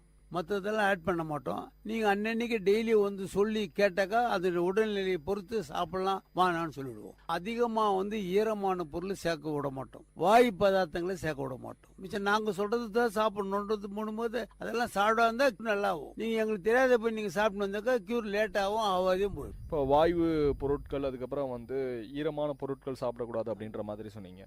இந்த வாயு பொருட்கள்னால் என்னென்னலாம் சாப்பிடக்கூடாது, ஒரு ஈரமான பொருட்கள்னால் என்னென்னலாம் சாப்பிடக்கூடாது, அதை பற்றி சொல்லுங்கள். வாயு பதார்த்தம்னா இந்த கடலைப்பருப்பு, கிழங்கு வகைரா, இதெல்லாம் சிலருக்கு ஒவ்வாது. எல்லாருக்கும் ஒவ்வாதுன்னு சொல்ல முடியாது. சிலருக்கு ஒவ்வாது, அவங்க சாப்பிடாத இருக்கணும். அது யாரு நடந்தது எங்களால் கண்டுபிடிச்சு சொல்ல முடியாது. அதனால பொது விதி வச்சுட்டு இருக்கிறோம். அதில் இப்போ சிலருக்கு சாப்பிடுவாங்க, ஒன்றுமே ஆகாது. அதாவது ஒரு சின்ன உதாரணம், சிலர் வந்து ஒரு மட்டன் சாப்பிட்றாங்கனாக்கா ஒரு 3 பீஸ் சாப்பிட்டா பெசாந்துருவார். ஒருத்தர் 1 கிலோ தின்னு இருப்பார். இவர் 3 தின்னுவதற்கு பேதி ஆகும். அதனால இவரும் அவர் ஒன்றான்னா அவருக்கு உடம்புக்கு ஒத்துக்குது, இவர் உடம்புக்கு ஒத்துக்குது. அதனால நம்ம வந்து அவரை கம்பேர் பண்ணக்கூடாது. அவரு சாப்பிட்டு அவருக்கு ஆக மாட்டேது எனக்கு ஆகுது அப்படின்னு சொல்றதுக்கு கம்பேரிசன் இல்லை. உடலுக்கு ஊருக்கு செட் ஆகல, அதுக்கு தகுந்த மாதிரி நம்ம உங்க சாப்பிட்டு போகணும். உங்ககிட்ட நார்மலாக வந்து ஒரு பேஷண்ட் வராங்க, அவங்களுக்கு என்ன மாதிரியான சிகிச்சை முதல்ல நீங்கள் வந்து தருவீங்க? என்ன மாதிரியான, சில பேர் வந்து பார்த்தீங்க அப்படின்னா நாடி பிடிச்சி பார்க்கறது இது மாதிரிலாம் கூட பண்ணுவாங்க. நீங்கள் அவங்கள எப்படி வந்து பிரிக்கிறீங்க? உங்களுக்கு வந்து இந்த உடல் பிரச்சனைனால தான் வந்திருக்கிறாங்க அப்படின்ற மாதிரி எப்படி உங்களுக்கு தெரியுது? எங்ககிட்ட வந்த உடனே முதல்ல வந்து உட்கார வச்சிடுறோம். உங்களுக்கு என்னான்னு கேட்போம். இது எப்போ ஆச்சு, எப்படி ஆச்சு அப்படின்னு ஒரு 15-20 நிமிஷம் வந்து அவங்க அதனுடைய ரிப்போர்ட் எங்கிட்ட சொல்லணும். ரிப்போர்ட்டுக்கு இருந்தால் கூட கொண்டு வந்தாங்கனாக்கா எங்களுக்கு அது பார்க்கறதுக்கு ஆள் வராங்க எங்கிட்ட, அவங்கள பார்த்து ரெடி பண்ணுவோம், சொல்லிக்குவோம். அதை வச்சு தான் அவங்களுக்கு வியாதி நாங்கள் கண்டுபிடிச்சி சொல்கிறது. எவ்வளோ நாள் ஆச்சு, எப்படி ஆச்சுன்னான்ட்டு நாங்கள் ஒரு ஏறக்குறைய ஒரு பேஷண்ட்கிட்ட 10 நிமிஷம் 5 நிமிஷம் மாற்றி மாற்றி சொல்லுவாங்க. உண்மையை சொல்ல மாட்டாங்க. நாங்கள் கேட்கறதுலேருந்து அப்புறம் கேட்டுக்கிட்டு அப்புறம் அதுக்கு உண்டான எங்களுக்கு ஒரு தீர்ப்பு, எங்களுக்கு ஒரு முடிவு வந்த பின்னால அவங்களுக்கு மருந்து கொடுக்காரு. எந்தெந்த மாதிரியான பேஷண்ட்ஸ் உங்ககிட்ட வந்து மருத்துவம் பார்க்குறாங்க, அதை பற்றி சொல்லுங்கள். கை கால் விழுந்து போனவங்க, இந்த வாய் கோணையாக இருக்கவங்க, மூட்டு வலி இருக்கவங்க, ஈரம் அதிகமானவங்க, இளம்பிள்ளை வாதம்ன்றது ஒரு காலத்தில் வந்துருந்துச்சு அதிகமாக. அப்போ வந்து எங்ககிட்ட வந்து ஒரு நாளைக்கு 30 பசங்க வந்து சாப்பிடுவாங்க காத்தாலங்காட்டியும். இந்த 30 பசங்க சாப்பிடும்போது எல்லாருக்குமே க்யூர் ஆகும். எங்கேயோ ஒன்று தான் ஃபெயில் ஆகிடும். அந்த டைமில் வந்து சிஎம்சிக்கு ரெஃபர் பண்ணாங்க. சிஎம்சி ரெஃபர் பண்ணும்போது இவங்கெல்லாம் அங்கே போவாங்க. இங்கே நல்லா உதவின்னு சொல்லிட்டு சிஎம்சிலேருந்தே எங்கிட்ட ஒரு ஆளை டெய்லி போட்டுருவாங்க. இவங்களுடைய பேரை எழுதின்னு போய் அவங்க வச்சுருக்குவாங்க. அப்புறம் முடிஞ்ச உடனே ரிக்கவர் நல்லா ஆகிட்டு பின்னால மறுபடியும் அவங்க தீரி பண்ணி இது பண்ணி செக் பண்ணி எல்லாம் விட்டுருக்காங்க எங்களை. அப்புறம் கவர்மெண்ட் ஆஸ்பத்திரி இதுலேயே வந்து சார்ட் கவர்மெண்ட்லேயே ஒன்று பண்ணுறாங்க. இந்த போலியோ வர்றதுங்களுக்கெல்லாம் இப்போல்லாம் தடுப்பூசி போட்டு ஜனங்கள் தெளிவாயிட்டு இப்போ அதெல்லாம் கம்மி ஆயிடுச்சு. ஒன்றும் இல்லை. மருத்துவ சிகிச்சை எல்லாம் எடுத்து இவ்வளோ பேர் நல்லா குணமாக இருக்கிறாங்க அப்படின்ட்டு ஸ்பெஷலாக வந்து நீங்கள் ஒரு சில இந்த நோய்கள்லாம் நாங்கள் குணப்படுத்தி இருக்கிறோம் அப்படின்ற மாதிரி யாராவது முடியாத கூட வந்திருப்பாங்க. எல்லா இடத்துலையும் சிகிச்சை எடுத்து இது வந்து உங்ககிட்ட தான் ஒரு தீர்வு கண்டுட்டு போயிருப்பாங்க. அது மாதிரி ஏதாவது பேஷண்ட்ஸ் ஏதாவது வந்திருக்காங்களா? அந்த அனுபவத்தை சொல்லுங்கள். நிறைய பேர் வெளியே இடத்துலேருந்தெல்லாம் வந்து முடியாத கேஸ் என்கிட்ட வந்துக்குது. அதுக்கு வந்து சில ஆதாரம்லாம் என்கிட்ட இருக்குது. சில எல்லாருக்கிட்டையுமே நான் வாங்கினதில்லை. சில ஒரு குறிப்பிட்ட ஆளுகிட்ட வாங்கி புக்கில் கையெழுத்து வாங்கி வச்சுருக்கிறேன். அவ்வளோதான். மிச்சப்படி ஏறக்குறைய ஸ்டார்டிங்லேயே வந்துட்டா நல்லாயிடும். அந்த ஸ்டார்டிங்லேயே வந்தால் கூட அவங்களுக்கு வேறு ட்ரிபிள் இருந்தாக்கா அலோவ் பண்ண மாட்டேன் நான். எங்களுக்கு புத்திக்கு தெரிஞ்சு ஒரு அன்கான்ஷியஸாக இருக்கிறான் கை கழுவி போச்சுன்னா உடனே நான் சேர்க்க மாட்டேன். பிபி இருக்குதா சுகர்தா பார்த்துக்கின்னு அவர் ரிக்கவர் ஆக மாட்டார்னு பார்த்து மிச்சம் ஹாஸ்பிட்டலுக்கு போயிட்டு கொஞ்சம் தெளிவானப்பினால்தான் நான் அலோவ் பண்ணுவேன். இல்லாட்டி நாங்களே வந்து முடியாத கேஸ் வந்து தூக்கின்னு வந்து நாங்கள் செஞ்சு நாங்கள் கஷ்டப்பட மாட்டோம். உங்ககிட்ட வரணும் அப்படின்னா அவங்ககிட்ட நாங்கள் பேசி தான் வந்து அவங்களுக்கு உண்டான நோய்கள் என்ன அப்படின்ற மாதிரி நாங்கள் தெரிஞ்சுப்போம் அப்படின்ற மாதிரி. இப்போ ஒரு எலும்பு சம்பந்தப்பட்ட ஒரு சிகிச்சைக்காக உங்ககிட்ட வராங்க அப்படின்னா அவங்க எக்ஸ்ரே அது மாதிரி எடுத்துட்டு வரணுங்களா, இல்லை நீங்க வந்து கைப்பிடிச்சு பார்த்து அதுலேயே தெரிஞ்சுப்பீங்களா? அதை பத்தி சொல்லுங்க. கைப்பிடிச்சி பார்த்து சொல்றது உண்டு. ஜாயிண்ட் பெயின் கீழே இறங்கிடும், இந்த மேலே ஷோல்டரில் ஜாயிண்ட் இறங்கிடும். நாங்கள் பிடிச்சி அவங்க சொல்கிற ஸ்டேட்மெண்ட்டு கரெக்டாக இருக்கணும். அப்புறம் நாங்கள் செக் பண்ண பின்னாடி ரெடியாக இருந்துச்சுன்னா ஓகே. நம்ம அந்த இதுக்கும் சம்மந்தம் இல்லாத பேசுவாங்க சில. அப்போ வந்து அவங்களுக்கு சிலதெல்லாம் செட் ஆகாது. அங்கே வந்து உடனே நல்லா ஆகிற மாதிரி ஏற்பாடு பண்ணுறாங்க. இங்கே வந்து அவங்க வந்து ஒரு 6 மாதம் ஹாஸ்பிட்டலில் பார்த்துட்டு முடியாது எங்கிட்ட வருவாங்க. உடனே நல்லா ஒன்று எதிர்பார்ப்பாங்க. அது முடியாது, ரொம்ப லேட் ஆகும் அவங்களுக்கெல்லாம். நாங்கள் முதல்ல சொல்லிவிடுவோம் சார் முடியாதுன்னு. இது முடியணுன்னாக்கா இந்த மாதிரி இருக்கணும், முடியாதுன்னா அப்போ நாங்களே அமுச்சுடுவோம். எங்களால் செய்ய முடியாதுன்னு சொல்லி அமுச்சுடுவோம். உங்ககிட்ட இப்போ நார்மலாக வந்து பேஷண்ட்ஸ் வராங்க அப்படின்னா எந்த வயதில் இருக்கிறவங்களாம் உங்ககிட்ட வந்து சிகிச்சை எடுத்துகிட்டு போகிறாங்க, அதை பற்றி சொல்லுங்கள். எந்த வயதாக இருந்தாலும் வரலாம். ரொம்ப வயசாகி போய் தூக்கின்னு வர்ற மாதிரி இருந்து புற்றுநோய்க்குதுன்னு வச்சுக்கோங்க. புற்றுநோய்க்கு ரிப்போர்ட்டில் வந்துடுச்சு எனக்கு. அவங்க நல்லா இருக்கலாம் நான் பண்ண முடியாது. சும்மா நான் வந்து நல்லா இருக்கிறேன் அந்த மாதிரிலாம் சொல்கிறது இல்லை. அதுக்கு உடனே அவங்க வேறு வெளியே பார்ப்பான்னு சொல்லி அனுப்பிச்சிடுவோம். அப்படி அவங்க ரிப்போர்ட் ஒழுங்காக கொடுத்தா நாங்களும் ஒழுங்காக அப்போ சொல்லிவிடுவோம். நான் சும்மானா வந்து நல்லா இருக்கிறேன்லாம் சொல்ல மாட்டேன். இப்போ உடல் ஆரோக்கியம் அப்படின்றதுனால நீங்கள் ஒரு மருத்துவர் அப்படின்றதுனால இந்த கேள்விகள் நான் உங்ககிட்ட கேட்குறேன். பல பேருக்கு நீங்கள் சிகிச்சை தந்திருப்பீங்க, அதில் நிறைய பேர் குணமாயிருப்பாங்க. இன்னைக்கு உடல் ஆரோக்கியமாக இருக்கணும் அப்படின்னா மனிதர்கள் எந்த மாதிரியான உணவு பழக்கங்கள் மற்றும் செயல்கள் செஞ்சால் உடல் நல்லா ஆரோக்கியமாக இருக்கும், அதை பற்றி சொல்லுங்கள். உடல்நிலை வந்து சிலர் உடம்புக்கு சிலர் ஏற்றுக்கும், பலருக்கு ஏற்றுக்காது. அது அவங்க தான் நிர்ணயம் பண்ணாத. யார் பேஷண்ட்டை தான் நிர்ணயம் பண்ணணும். சிலர் ஒத்துக்கும், சிலர் ஒத்துக்கா போடும். ஒரு நாள் இன்னைக்கு சாப்பிட்றோம், நல்லா இருக்கிறோம், நாளைக்கு சிக்காயிடும். ஏன் சிக்கானோம், நேற்று என்ன சாப்பிட்டோம் யோசனை பண்ணணும். அப்போ உனக்கு தெரியுது நேற்று இதெல்லாம் சாப்பிட்டோம் அதனால ஆச்சுன்னு தெரியுது. அதை நீ ஒமிட் பண்ண கற்றுக்கணும். அது எதிர்தான் நாங்கள் சொல்ல முடியாது. அவங்கவுங்களுக்கு தகுந்த மாதிரி சிலது ஒவ்வாது, சிலது ஒவ்வோம். அது அவங்க தான் தீர்மானம் மாட்டி முடியும். நல்லா சொன்னீங்க. இந்த உடல் என்ன சொல்லுதுன்றது நம்மளுக்குள்ளேயே நம்ம கேள்விகள் கேட்டுகிட்டே இருக்கணும் அப்படின்ற மாதிரி நிறைய பேர் சொல்லுவாங்க. நீங்கள் அதை தான் சொல்கிறீங்கன்னு நினைக்கிறேன். நம்ம உடல் நம்ம கிட்ட என்ன சொல்லுதுன்றதை நம்ம அடிக்கடி கேட்கணும் அப்படின்ற மாதிரி. உங்ககிட்ட வந்து பேஷண்ட்ஸ் வரவங்களுக்கெல்லாம் நீங்கள் எந்த மாதிரியான தொகை நிர்ணயித்து நீங்கள் வந்து ஒரு ஃபீஸ் மாதிரி வாங்குறீங்க, அதை பற்றி சொல்லுங்கள். நாங்கள் அப்பா காலத்துலேருந்து அவர் ஃப்ரீயாக பண்ணியிருந்தார். அப்புறம் வந்து ஒரணா டோக்கன் வாங்கணும், ஒரு ஆளுக்கு ஒரணா. ஆயில் மசாஜ் படுத்து கொடுப்போம். அதுக்கு வந்து அப்போல்லாம் வந்து 10 ரூபா 5 ரூபா வாங்கினோம். இன்னைக்கு விலைவாசி ஏறி மற்ற இதெல்லாம் செய்ய முடியாதுன்றதுக்கோசரம் அப்புறம் 10 ரூபா, அப்புறம் 5 ரூபாய்ச்சி, 1 ரூபாய்ச்சி, 2 ரூபாய்ச்சி இப்படி போட்டிருந்தோம். இப்போ வந்து 10 ரூபா ஒரு ஆளுக்கு டோக்கன் ஒரு நாளைக்கு. ஆயிலுக்கு 100 ரூபா வாங்கிட்டு ஆயில் தின்னுட்டு அவங்களுக்கு துட்டு வாங்கி முடியுது. இவ்வளோதான் எங்களோட இது. இது இல்லாமல் நாங்களே பிபி சுகர் எடுக்கிறதுக்காக அங்கே ஆளை வர வைக்கிறோம். எதுக்கு வர வைக்கிறோன்னு கேட்டால், இந்த சிலர் தங்கி இருக்காங்க, அதுக்கு ரூமுக்கு வந்து ஒரு நாளைக்கு 25 ரூபா தான் வாங்குறேன். ஒரு ரூமுக்கு வந்து 100 ரூபா வாங்குறேன். அது வெளியேறதுலாம் 300 ரூபா 5 ரூபா வாங்குவோம். நாங்கள் பொது சேவைன்றதுக்காக இங்கே சொந்த இடத்துல கட்டி சொந்தம் பண்ணுறோம். அதுக்கு ஆளுங்களுக்கு போட்டுக்கிறோம். அதுக்கெல்லாம் டிரான்ஸ்போர்ட், அதுக்கு சார்ஜ் எல்லாம் பண்ணணும், எனக்கு வேணும். அதுக்காக தான் இந்த பணம் வாங்குறது எங்களுக்கு. அதனால வந்து பண்ணி சம்பாதிச்சு எப்போ சம்பாதிச்சிக்கலாம், எவ்வளோ சம்பாதிச்சிக்கலாம், இது எல்லாருக்குமே தெரியும். அங்கே இப்போ ஊர்லேயே இருக்கிற எல்லாருக்குமே தெரியாது மொத்தத்தில். நீங்கள் சொன்னீங்க அது மாதிரி வந்து காலையில் தான் எங்ககிட்ட வந்து மருத்துவம் நாங்கள் செய்வோம் அப்படின்ற மாதிரி. எதனால் அந்த காலையில் தான் நீங்கள் மருந்து தரீங்க, அதை பற்றி சொல்லுங்கள். நாட்டு மருந்து வந்து வெறும் வயிற்றில் சாப்பிடணும்னு அந்த காலத்தில் ஏற்படுத்திக்கிறாரு எங்கள் அப்பா பண்ணது தான் அது. அதுக்கு முன்னே வயிற்றில் இருக்குதோன்னு எது எங்களுக்கு தெரியாது. வெறும் வயிற்றில் சாப்பிட்டுட்டு மருந்து சாப்பிட்டு மேற்கொண்டு எல்லாம் சாப்பிடுவோம். இப்போ மருந்து சாப்பிட்ட உடனே அவங்க டிஃபனுக்கு எல்லாம் பண்ணலாம், எது வேணால் பண்ணிக்கலாம். அப்பா காலத்துலேருந்து இந்த நாட்டு மருத்துவம் நீங்கள் செஞ்சுட்டு வரோம் அப்படின்ற மாதிரி சொன்னீங்க. உங்கள் அப்பா உங்களுக்கு என்னென்ன மாதிரியான மருந்துகள்லாம் சொல்லி தந்தாங்க, என்னென்ன விதமான சிகிச்சை முறைகள்லாம் உங்களுக்கு சொல்லி தந்தாங்க, அதை பற்றி சொல்லுங்கள். எங்கள் அப்பா வந்து செஞ்சது எங்களுக்கே தெரியாது சிலதெல்லாம். அவர் செய்யறதெல்லாம் நாங்கள் செய்யறதில்லை. இப்போ எங்களால் அது செய்ய முடியாது. இப்போ இருக்கிற ரெசிமுக்கு வந்து அதெல்லாம் செல்லுபடி ஆகாது. அதனால அவர் ஏதோ சிலது செஞ்சதை மட்டும் நாங்கள் பின்பற்றுறோம். அவர் செஞ்சது மொத்தமே நாங்கள் பின்பற்றுறதுக்கு எங்களுடைய இயல்பு இல்லை. அப்போ நாங்கள் அதெல்லாம் செய்யறதுக்கு முயற்சி பண்ணல. முயற்சி பண்ணாலும் இப்போ ஆகாது எங்களால். எது நல்லாவதோ அதை மட்டும் கடைபிடிச்சி செய்கிறோம், மற்றெல்லாம் எல்லாம் கேன்சல் பண்ணிடுறோம். அப்பா செய்த சிகிச்சை முறை, நாட்டு மருத்துவ முறை, சிகிச்சை முறை பற்றி நீங்கள் எப்படி கூட இருந்து பார்த்துருப்பீங்க, அதை பற்றி ஒரு சின்ன விளக்கம் தாங்க. அவரே கண் பார்வையில் வந்து மருந்துகள் வாங்கி வருவார். அந்த மருந்து செய்யக்கூடிய உபகரணங்கள் வாங்கி வருவாங்க. அந்த மருந்து முறைப்படி செய்யணும். முறை தவறு செஞ்சு அவர் ஒத்துக்க மாட்டார், கீழே கொட்டிடுவார் உடனே. சில கொஞ்சம் தாசி கம்மி இருந்தால் கூட கீழே கொட்டிடுவார், உடனே கொட்டிடுவார். அந்த டைமுக்கு அந்தந்த மருந்து எப்படி ப்ராப்பராக செய்யணும் அந்த மாதிரி செய்யணும். அதிகமாக செஞ்சால் வேலை செய்ய முடியாது. அந்த மாதிரி தயாரி பண்ணுறது எங்களுடைய மருந்து போகிறோம். கண் சிகிச்சைக்கு நாட்டு மருத்துவத்தில் என்ன மாதிரியான மருத்துவ முறைகள் நீங்கள் செய்கிறீங்க? கண் சிகிச்சைனாக்கா இயற்கையாகவே பேசாதவங்கள பேசக்க முடியாது. இயற்கையாகவே பேசாதவங்கள இடையில வந்து இந்த பெராலிஸ் அட்டாக் ஆன பின்னால சிலருக்கு பேச்சு வராது போடும், சிலர் பேசுவாங்க. அந்த தன்மையை பொறுத்து நல்லா வருது ஆகாதெல்லாம். மூளையை பாய்ச்சிடும் அவங்களுக்கு. அந்த மூளையை ஓவராக பாய்ச்சிருந்தா செட் ஆகாது. லேசாக பண்ணியிருந்தா அது கண்டிப்பாக க்யூர் ஆகிடும்.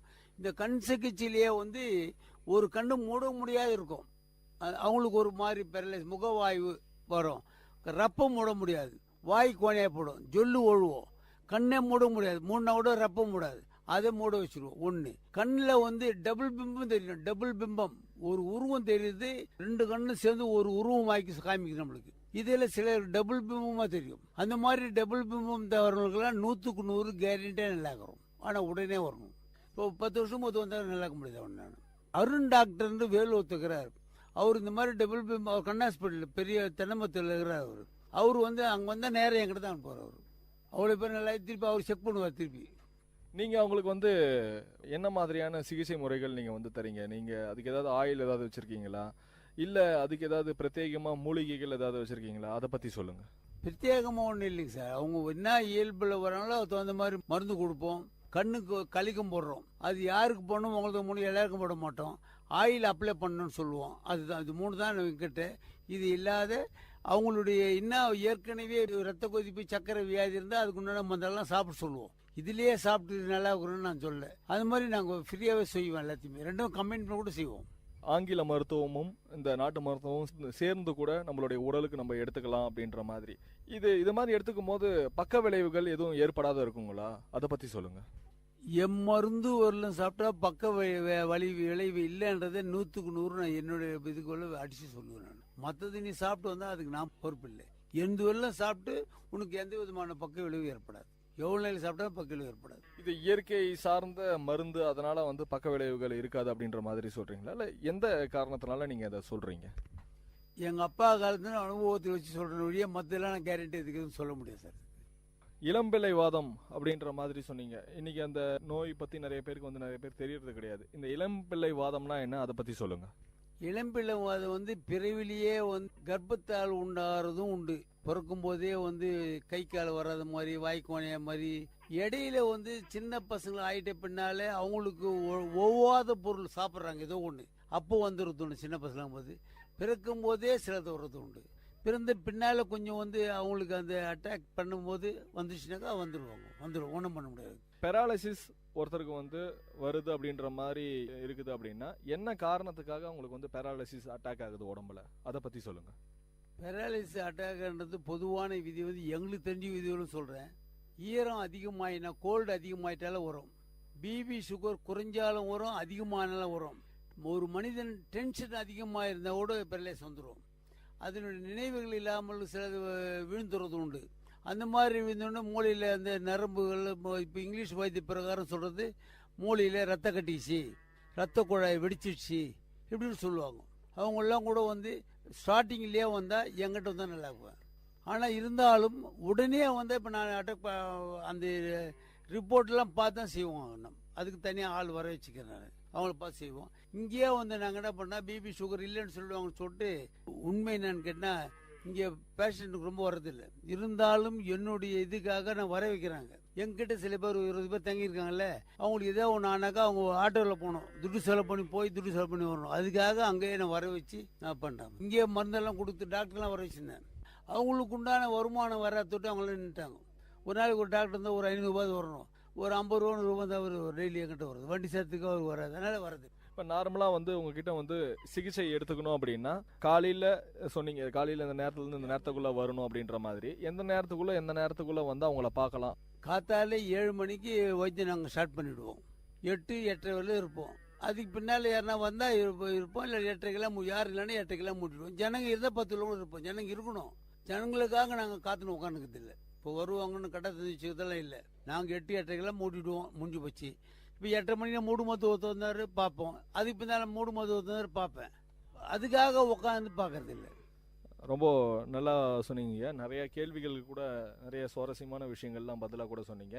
விஐடி கம்யூனிட்டி ரேடியோ சார்பாக நாங்கள் நன்றியை தெரிவிச்சுக்கிறோம். மிக்க நன்றி, வணக்கம். இன்னைக்கு அனுபவ மேடை நிகழ்ச்சியில குப்புசாமி நாட்டு மருத்துவம் திரு சொக்கலிங்கம் ஐயா அவர்கள் நம்ம கிட்ட நாட்டு மருத்துவத்தை பற்றி நிறைய விஷயங்கள் நம்ம கிட்ட பகிர்ந்துகிட்டாங்க. மீண்டும் ஒரு அனுபவ மேடை நிகழ்ச்சியில உங்களை சந்திக்கும் வரை உங்களிடமிருந்து விடைபெறுவது நான் சரவண கார்த்திக். நீங்கள் கேட்டுக்கொண்டிருப்பது விஐடி பண்பலை 90.8 விஐடி பல்கலைக்கழகத்தின் சமுதாய வானொலி. நேர்கள் இதுவரை கேட்டது அனுபவ மேடை. மக்கள் தங்கள் வாழ்க்கை அனுபவங்களையும் முன்னேற்ற பாதைகளையும் விரிவாக கலந்துரையாடும் நிகழ்ச்சி. உங்கள் விஐடி பண்பலை 90.8 விஐடி பல்கலைக்கழகத்தின் சமுதாய வானொலி.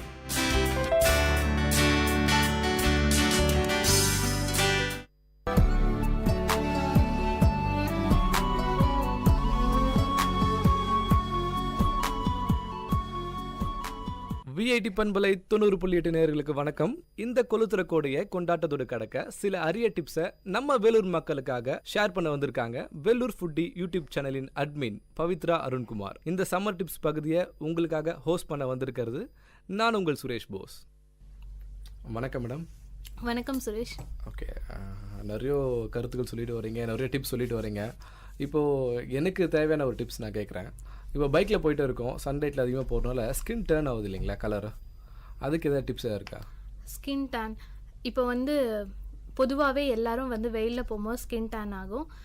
ஸ்கின் டேனுக்கு ரொம்ப நல்ல ஹோம் ரெமெடின்னு பார்த்தீங்கன்னா வந்து பைத்தியம் பருப்பு, பச்சை பயிறுன்னு சொல்லுவோம் இல்லைங்களா, சாப்பிட்றதுக்கு இல்லை, ஃபேஸ்க்கு பச்சை பயிறு பொடியும், பச்சை பயிறு இப்போ 1 கப் எடுத்திங்கன்னா இன்னொரு 1 கப் வந்து கடலைப்பருப்பு, ரெண்டும் நம்ம வெயிலில் காய வச்சு மிக்சியில் பவுடர் பண்ணி வச்சுக்கோங்க. இது ஃபேஸ் பேக் மாதிரி போட்டாலும் சரி, இல்லை ஃபேஸ் வாஷ் மாதிரி யூஸ் பண்ணலாம். நீங்கள் யூஸ் பண்ணிட்டு வரும்போது ஒரு 2 நாளில் விசிபிளாக உங்களுக்கு ஸ்கின் டேன் கம்மியாகிறது தெரியும். பேக் மாதிரி போகிறது இருந்தால் கூட கொஞ்சம் தயிர் சேர்த்து ஒரு பிஞ்ச் எலுமிச்சை பழம் ஜூஸ் விட்டு நீங்கள் பேக் போட்டிங்கன்னா உடனே ஸ்கின் நல்லா வெளுப்பாக இருக்கும். இது எப்போ நைட்டில் போடணுமா இல்லை எப்போ? நைட்லேயும் போடலாம், மார்னிங்கும் போடலாம், உங்களோட இஷ்டம். நீங்கள் குளிக்க போகிறதுக்கு முன்னாடி போட்டிங்கன்னா இன்னும் கொஞ்சம் பெட்டராக இருக்கும். ஏன்னா வந்து அது பொடி இல்லைங்களா, குளிக்கிறதுக்கு முன்னாடி இந்த மாதிரி போட்டு குளித்தா ரொம்ப நல்லது. இது வந்து குழந்தைங்கள்லேருந்து பெரியவங்க வரைக்கும் யாராக இருந்தாலும் யூஸ் பண்ணலாம். ரெண்டுமே வந்து ரொம்ப நல்ல ரிசல்ட் கொடுக்கும். ஓகே, இப்போது நீங்கள் சொல்கிற இப்போ நைட்டில் போடுறது கொஞ்சம் இருக்குது, மார்னிங்கில் போடுறது இருக்குது. இப்போ நைட்டில் போடுறதா இருந்துச்சுன்னா எவ்வளோ நேரம் போடலாம்? நீங்கள் அது ஒரு 10-15 நிமிஷம் வச்சிங்கனாலே உங்கள் ஸ்கின் நல்லா டைட் ஆக ஆரம்பிக்கும். அதோடு நீங்கள் எடுத்துட்டிங்கன்னா நல்லாயிருக்கும். அது நல்லா வாஷ் பண்ணதுக்கப்புறம் கொஞ்சம் ரோஸ் வாட்டர் மட்டும் ஃபேஸில் நீங்கள் ஸ்ப்ரே பண்ணி விட்டிங்கன்னா போதும், வேறு எதுவுமே வேணாம். இந்த மாதிரி நைட்டில் நீங்கள் போடும்போது இன்னும் கொஞ்சம் நாள் நம்ம ஸ்கின் வந்து வெயிலில் போய் எக்ஸ்போர்ட் ஆக போகிறதில்ல, அப்போ இன்னும் நல்ல பெட்டர் ரிசல்ட் இருக்கும். ஓகே, ரொம்ப தேங்க்ஸ்ங்க. ஏன்னா இப்போது ஃபேஸ் பேக்குனா சில பேர் வந்து 1 hour போடுறவங்களாம் இருக்காங்க. அது அந்த இது டைம் வேரியேஷன் எப்படி? காஸ்மெட்டிக் ஃபேஸ் பேக் நம்ம போடும்போது ஒரு 1 hour அந்த மாதிரி இருக்கும். இது நம்ம ஹோம் ரெமெடி தானுங்களே, ஒரு 10-15 நிமிஷத்துக்குள்ளே நம்ம ஸ்கின்ல அந்த மாய்ஸ்சரெல்லாம் வந்து ஆரம்பிச்சிரும். இப்போ போட்டிங்கன்னா நல்ல ரிசல்ட் இருக்கும். அப்போ இது வேணான்றவங்க வந்து ஃப்ரெஷ்ஷு கொத்தமல்லி இருக்குது இல்லைங்களா, அந்த கொத்தமல்லியை நீங்கள் அரைச்சி ஃபேஸ் பேக் போடும்போது ஃபேஸில் இருக்கிற அந்த போர்ஸ் எல்லாம் நல்லா க்ளோஸ் ஆகுது, நம்மளுக்கு நல்லா தெரியும், இன்னமும் பிரைட்டன் ஆகும் உங்களுக்கு. இது வந்து பாய்ஸ் கேர்ள்ஸ் ரெண்டு பேருமே யூஸ் பண்ணலாம். ஓகேங்க. நேயர்களே, இன்றைய சம்மர் டிப்ஸ் பகுதியில் வெள்ளூர் ஃபுட்டி யூடியூப் சேனலின் அட்மின் பவித்ரா அருண்குமார் கொடுத்த டிப்ஸ் உங்களுக்கு பயனுள்ளதாக இருக்கும்னு நினைக்கிறோம். மீண்டும் ஒரு சம்மர் டிப்ஸ் பகுதியில் உங்களை சந்திக்கும் முறை உங்களிடமிருந்து விடைபெறுவது நான் உங்கள் சுரேஷ் போஸ். இது விஐடி பண்பலை 90.8 விஐடியின் சமுதாய வானொலி.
விஐடி பண்பலை 90.8 நேயர்களுக்கு வணக்கம். இந்த கொளுத்துற கோடையை கொண்டாட்டத்தோடு கடக்க சில அரிய டிப்ஸை நம்ம வேலூர் மக்களுக்காக ஷேர் பண்ண வந்திருக்காங்க வெள்ளூர் ஃபுட்டி யூடியூப் சேனலின் அட்மின் பவித்ரா அருண்குமார். இந்த சம்மர் டிப்ஸ் பகுதியை உங்களுக்காக ஹோஸ்ட் பண்ண வந்திருக்கிறது நான் உங்கள் சுரேஷ் போஸ். வணக்கம் பவித்ரா மேடம். வணக்கம் சுரேஷ். இன்னைக்கு என்ன கேட்குறோம் இந்த சம்மர் டிப்ஸ் பகுதியில் அப்படின்னா, என்ன மாதிரியான ஃப்ரூட்ஸ் அண்ட் வெஜிடபிள்ஸ் நம்ம சம்மரில் எடுத்துக்கலாம்? சம்மரில் சாப்பிட்றதுக்கு சம்மரில் நம்ம சாப்பிட வேண்டிய ஃபுட் நம்மளுக்கு இயற்கையிலே சம்மரில் சில ஃப்ரூட்ஸ் நம்மளுக்கு அப்போ தான் கிடைக்கும். உதாரணத்துக்கு வாட்டர்மெலன், தர்பூசணி கிடைக்கும். அதுக்கப்புறம் மொலாம்பழம் சொல்லுவாங்களே, கிர்னி பழம், நம்ம ஊரில் வெள்ளாம்பழம், அதெல்லாம் இயற்கையிலே நம்மளுக்கு இந்த சீசனுக்கு இதுதான் சாப்பிடணும்னு அதுவே வருது. ஸோ அந்த மாதிரி ஃப்ரூட்ஸ் எல்லாம் சீசனல் ஃப்ரூட்ஸ் தான் நம்ம ஃபஸ்ட்டு சாப்பிடணும். எல்லா சீசனில் கிடைக்கிற ஃப்ரூட்ஸை விட இந்த சீசனில் வர ஃப்ரூட்ஸ்க்கு தான் முதல்ல இம்பார்ட்டன்ஸ் கொடுக்கணும். இப்போ எல்லாருக்குமே வாட்டர்மெலன் ரொம்ப பிடிக்கும். அதை நீங்கள் டேரெக்டாக அப்படியே ஃப்ரூட்டாகவும் சாப்பிடலாம், இல்லை அது கூட கொஞ்சம் சுகர் ஆட் பண்ணி மிக்சியில் அடித்து ஜூஸாகவும் குடிக்கலாம். இப்போ மொலாம்பழம் பார்த்திங்கன்னா நிறைய பேர் அதை சாப்பிட மாட்டாங்க. அதுக்கு ஒரு பெஸ்ட்டு டிப்பு பார்த்திங்கன்னா, மொலாம்பழத்தை சின்ன சின்ன பீஸாக தோலை எடுத்துகிட்டு கட் பண்ணிவிடுங்க. ஒரு ஐஸ் க்யூப்ஸ் ஒரு 10 ஐஸ் க்யூப் போட்டுட்டு கொஞ்சம் சக்கரை போட்டு கலந்து கொடுத்திங்கன்னா எல்லாருமே சாப்பிடுவாங்க. அவ்வளோ டேஸ்ட்டாக இருக்கும். அது அவ்வளோ நல்லது இந்த கிளைமேட்க்கு. வெஜிடபிள் பார்த்திங்கன்னா நிறைய நீர் சத்துள்ள காய்கறிகள் ரொம்ப ரொம்ப அவசியம். உதாரணத்துக்கு நம்ம பீர்க்கங்காய், சொரக்காய், முள்ளங்கி, அதுக்கப்புறம் எல்லா வகை கீரையில் எல்லா கீரையும் ரொம்ப ரொம்ப முக்கியம். ஸோ நான்வெஜ்ஜை கம்மி பண்ணிவிட்டு இந்த மாதிரி நீர் சத்து உள்ள காய்கறிகள் நிறைய நம்ம உள்ளே எடுத்துக்கும் போது சம்மரை ஈஸியாக நம்ம ஃபேஸ் பண்ணலாம், ஈஸியாக ஹேண்டில் பண்ணலாம். ஓகே, கீரைனா பல பேருக்கு கீரை பிடிக்காது இல்லைங்களா? கீரை நம்ம பொரியல் பண்ணி சாப்பிடலான்னு இல்லை, நம்ம கீரை கடைஞ்சும் சாப்பிடலாம். கீரையில் இன்னொரு ட்ரிக் இல்லைன்னா, கீரை நல்லா பொடியாக நம்ம பொரியல் பண்ணுற மாதிரி பண்ணிவிட்டு வேணுன்றவங்க அதில் முட்டை போட்டுட்டு சூடாக சாப்பிட்றவங்க முட்டை பொரியல் மாதிரி கூட பண்ணி சாப்பிட்டா ரொம்ப நல்லது. அந்த மாதிரி நீங்கள் ட்ரை பண்ணி பாருங்கள், ரொம்ப நல்லாயிருக்கும். அப்படிங்களா? நான் வீட்டில் சொல்லி பார்க்குறேன், கண்டிப்பாக இதை அப்படியே ட்ரை பண்ணி பார்க்குறேன். நேயர்களே, இன்றைய சம்மர் டிப்ஸ் பகுதியில் வெள்ளூர் ஃபுட்டி யூடியூப் சேனலின் அட்மின் பவித்ரா அருண்குமார் கொடுத்த டிப்ஸ் உங்களுக்கு பயனுள்ளதாக இருக்கும்னு நினைக்கிறோம். மீண்டும் ஒரு சம்மர் டிப்ஸ் பகுதியில் உங்களை சந்திக்கும் முறை உங்களிடமிருந்து விடைபெறுவது நான் உங்கள் சுரேஷ் போஸ். இது விஐடி பண்பலை 90.8 விஐடியின் சமுதாய வானொலி.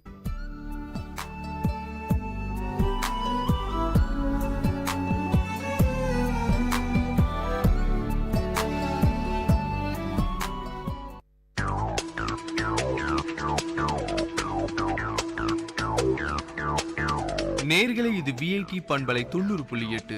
இந்த நிகழ்ச்சி திரைக்கடலோடி கண்டங்களை இணைக்கும் ஒரு புரிதல் தொடர்.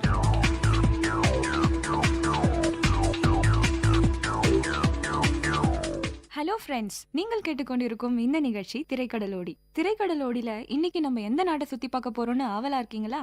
இன்னைக்கு நம்ம சுத்தி பார்க்க போற நாடு மலேசியா.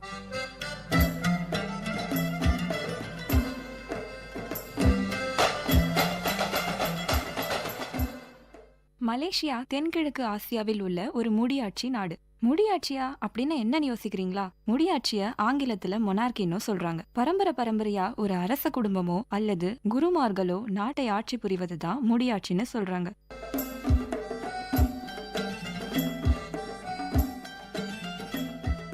மலேசியாவை மேற்கு மலேசியா என்றும் கிழக்கு மலேசியா என்றும் இரு பிரிவுகளாக உள்ளது. மேற்கு மலேசியாவை தீபகற்ப மலேசியா என்றும் கிழக்கு மலேசியாவை மலேசியா போர்னியா என்றும் அழைப்பதுண்டு. மலேசியாவில் மொத்தம் 13 மாநிலங்கள் உள்ளதுங்க. அதுல 3 மாநிலங்கள் கூட்டரசு மாநிலமாக செயல்பட்டு வருது.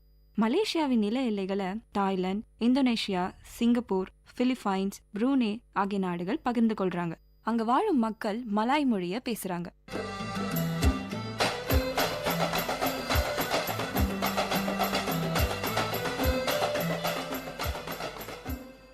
மலாய் மொழி அல்லாத மலேசியாவில் மொத்தம் 137 மொழிகள் பேசப்படுகிறது. அதுல தென் மலேசியாவில் மட்டும் 41 மொழிகளை பேசுறாங்க.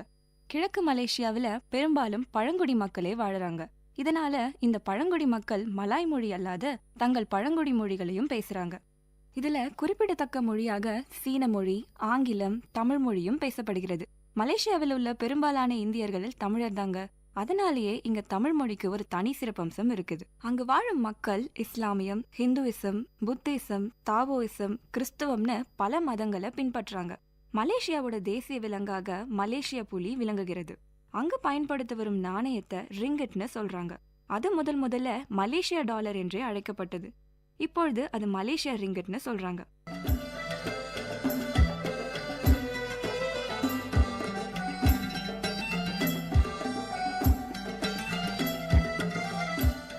மலேசியாவை பொறுத்தவரை பல நாட்டு மக்கள் அங்க ஒற்றுமையா இருந்துட்டு வராங்க. இதனாலேயே பல நாட்டு பண்பாடுகளும் அங்க பின்பற்றப்படுகிறது. இதன் காரணமா அவங்களோட உணவு முறையும் ரொம்பவே வித்தியாசமானது. உணவு முறைன்னு சொன்னோடனே லைட்டா பசிக்குதா? கேளுங்க. மலேசியாவோட உணவுகள்ல மிகவும் ஃபேமஸ் நாசி தகாங், பகுத்தேக், ஹொக்கெயின் மீ, சாங்கார் நூடுல்ஸ், சட்டாய், நாசி கண்டான்னு பலவிதமான உணவு முறைகள் அங்க ஃபேமஸா இருக்குங்க. மலேசியாவுக்கு போகும்போது இதுல ஏதாவது ஒன்று டேஸ்ட் பண்ணாம வந்துடாதீங்க. 1957ஆம் ஆண்டு ஐக்கிய ராச்சியத்திடமிருந்து விடுதலை பெற்றது மலேசியா. மலேசியாவின் பிரதமராக நஜீப் துன் ரசாக் பதவி வகிக்கின்றார்.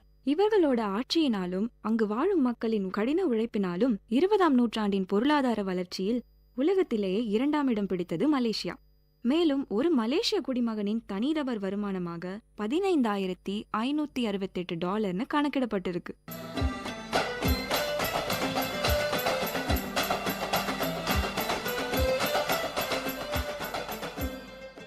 மலேசியா பாமாயில் உற்பத்தியில உலகில் முன்னணி நாடாக இருக்கிறது. மலேசியாவின் பொருளாதார வளர்ச்சிக்கு முக்கிய காரணமா இருப்பது அதோட சுற்றுலாத்துறை. ஆண்டுதோறும் தேசிய வருமானத்தில் 50% சுற்றுலாத்துறையோடது. இப்பொழுது மலேசியாவின் தலைநகரமும் மலேசியாவின் மிகப்பெரிய நகரமுமான கோலாலம்பூருக்குள்ள போவோம்.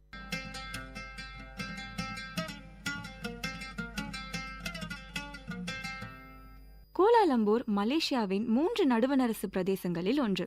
மலேசிய தீபகற்பத்தின் மத்திய மேற்கு கடலோரத்தில் அமைந்துள்ளது கோலாலம்பூர். இது சிலாங்கூர் என்ற மாநிலத்தால சூழப்பட்டுள்ளது. கோலாலம்பூர்ல பல வணிக வளாகங்களும் கண்கவரும் கட்டிடங்களும் அமைந்துள்ளது. அங்கு வாழும் மக்களை கேலட்ஸுகள் என்று அழைக்கிறாங்க. இதற்கு கேஎல், ஒலிமிக்க பூங்கா நகரம் என்று பல சிறப்பு பெயர்கள் இருக்கு. இங்குள்ள பெட்ரோனாஸ் ட்வின் டவர்ஸ், அதாவது பெட்ரோனாஸ் இரட்டை கோபுரம் 452 மீட்டர் உயரத்தோட உலகின் அதி உயரமான இரட்டை கோபுரங்களில் ஒன்றாக இருந்து வருகிறது. மேலும் 20ஆம் நூற்றாண்டின் அதி உயர்ந்த கட்டிடமாகவும் பதிவு பெற்றுள்ளது. இந்த மாதிரி பல சிறப்பம்சங்கள் கொண்டதாலேயே மலேசியர்கள் பெட்ரோனாஸ் ட்வின் டவர்ஸை மிகவும் பெருமையா நினைக்கிறாங்க. அதனால இந்த பெட்ரோனாஸ் ட்வின் டவர்ஸோட மாதிரி அமைப்புல பென் ஸ்டாண்ட், பேப்பர் வெயிட், சின்ன சின்ன மொமெண்டோஸ் போன்ற பல பொருட்கள் விற்பனைக்காக வைக்கப்பட்டிருக்கும். சோ மலேசியா போயிட்டு வரும்போது அதுல ஒன்ன வாங்கிடாம வந்துடாதீங்க. இதே கோலாலம்பூர்ல தான் உலகினோட பல ஃபேமஸ் ஹோட்டல் லிங்க்ஸ் தங்களோட கிளைகளை வச்சிருக்காங்க. நகரத்தோட பன்முக பண்பாடு, ஒப்பீட்டளவில் குறைந்த செலவினங்கள், பலதரப்பட்ட உணவகங்கள் மற்றும் ஆகாயத்தை உரசர அளவில் இருக்க உயரமான கட்டிடங்கள் சுற்றுலா பயணிகளை பெரிதும் ஈர்க்கின்றன.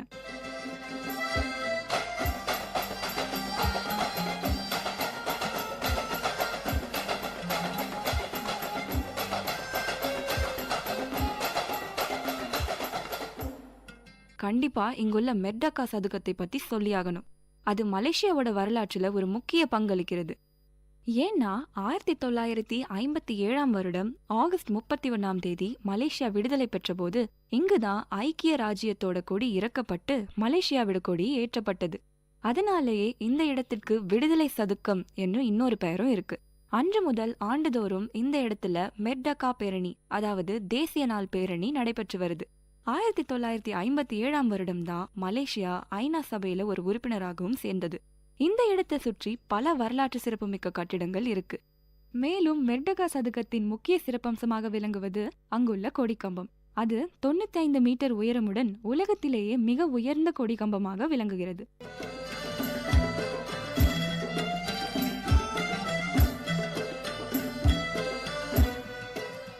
அந்த கொடிக்கம்பத்துல தான் 1957 வருடம் ஆகஸ்ட் 31 ஐக்கிய ராஜ்யத்தோட கொடி இறக்கப்பட்டு மலேசியாவோட கொடி ஏற்றப்பட்டது. இந்த மெர்டக்கா சதுக்கத்தை சுற்றிதான் வரலாற்று சிறப்புமிக்க பல கட்டிடங்கள் உள்ளது. ஒரு பக்கத்துல ரோயல் சிலாங்கூர் கிளப்பும், இன்னொரு பக்கத்துல சுல்தான் அப்துல் சமது கட்டிடமும், சாட்ரெட் வங்கி கட்டிடமாக இருந்த தேசிய வரலாற்று அருங்காட்சியகமும் இங்க இருக்கிறது. 1909 கட்டப்பட்ட நினைவக நூலகமும், நூற்றாண்டுகளுக்கும் மேலான கோத்திக் வடிவமைப்பில் கட்டப்பட்டுள்ள புனித மேரி ஆங்கில தேவாலயமும், 102 ஆண்டுகள் பழமையான சுகாதாரத்துறை நீரூற்றும், கோலாலம்பூரின் முதல் தொடர்வண்டி நிலையமும் அமைந்துள்ளது. மேலும் தற்கால வடிவமைப்பில் தயாபூமி வளாகமும் இங்கு உள்ளது. நேஷனல் மியூசியம், அதாவது தேசிய அருங்காட்சியகமும், தேசிய நினைவு சின்னமும், மத்திய சந்தையும், இஸ்லாமியர்களின் புனித இடமான ஜாமி பள்ளிவாசலும், மலேசியா நாடாளுமன்ற கட்டிடமும் இங்குதான் உள்ளது.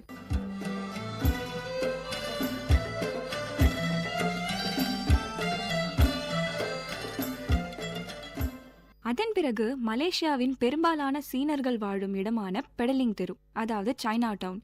சீன கலாச்சாரத்தோட மலேசியாவில் ஒரு குட்டி சைனாவாகவே இருந்து வருது இந்த சைனா டவுன்.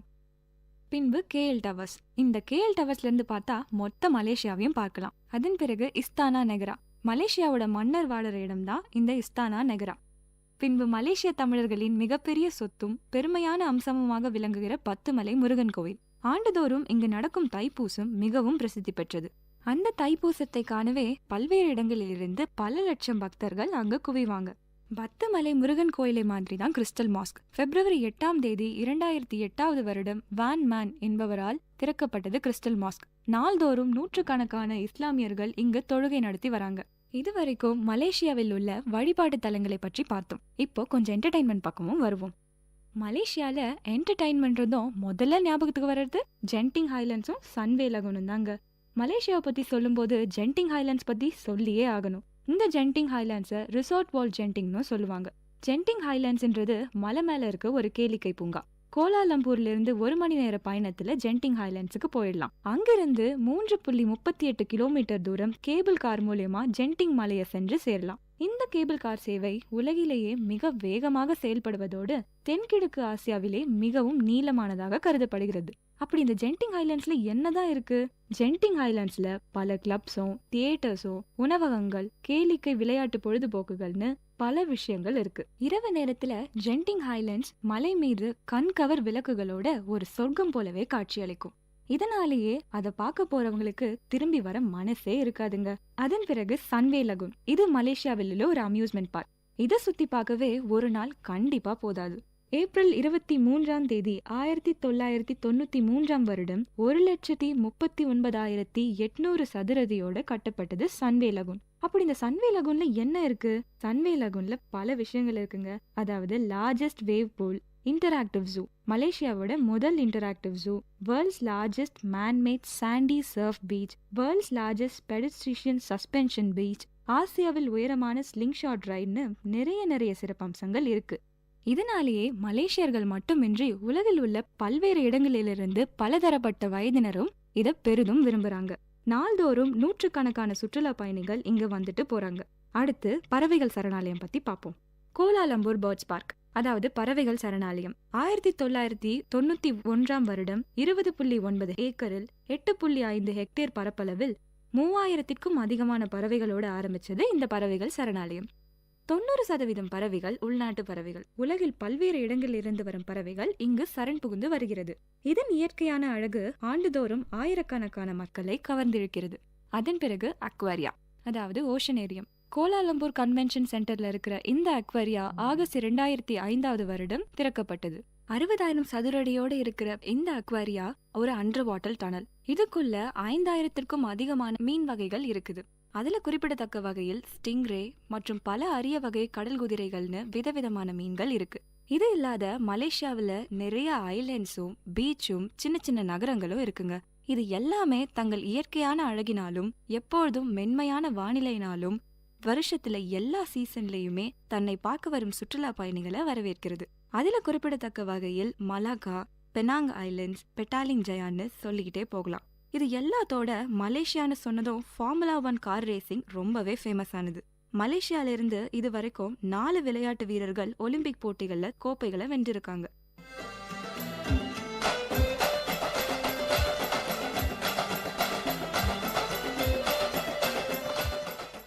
மேலும் ஒரு தகவலாக, தற்போதைய மலேசிய சுகாதாரத்துறை அமைச்சராக இருப்பது ஒரு தமிழர் தான்.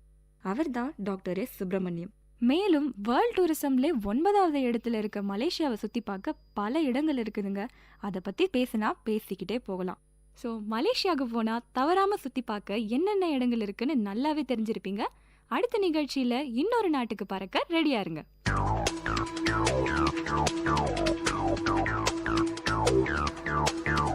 நேயர்கள் இதுவரை கேட்டது திரைக்கடலோடி, கண்டங்களை இணைக்கும் ஒரு புரிதல் தொடர்.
வல்லுனர் பார்வை.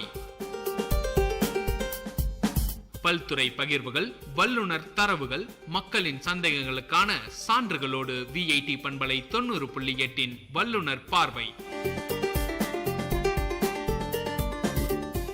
வணக்கம் நேயர்களே, நீங்கள் கேட்டுக்கொண்டிருப்பது விஐடி பண்பலை 90.8 விஐடி பல்கலைக்கழகத்தின் சமுதாய வானொலி. இந்த நிகழ்ச்சி வல்லுனர் பார்வை. வல்லுனர் பார்வை நிகழ்ச்சியில நம்ம நிறைய வல்லுநர்கள் கிட்ட நம்ம நிறைய விஷயங்களை பேசி தெரிஞ்சுட்டு வந்துட்டு இருக்கிறோம். அந்த வகையில இன்னைக்கு நம்ம கூட நல்ல உணவு அமைப்பை சேர்ந்த இணை நிறுவனர் மற்றும் இயக்குனர் திரு ஏ.கே. ரவிசங்கர் நம்ம கூட இருக்கிறாங்க.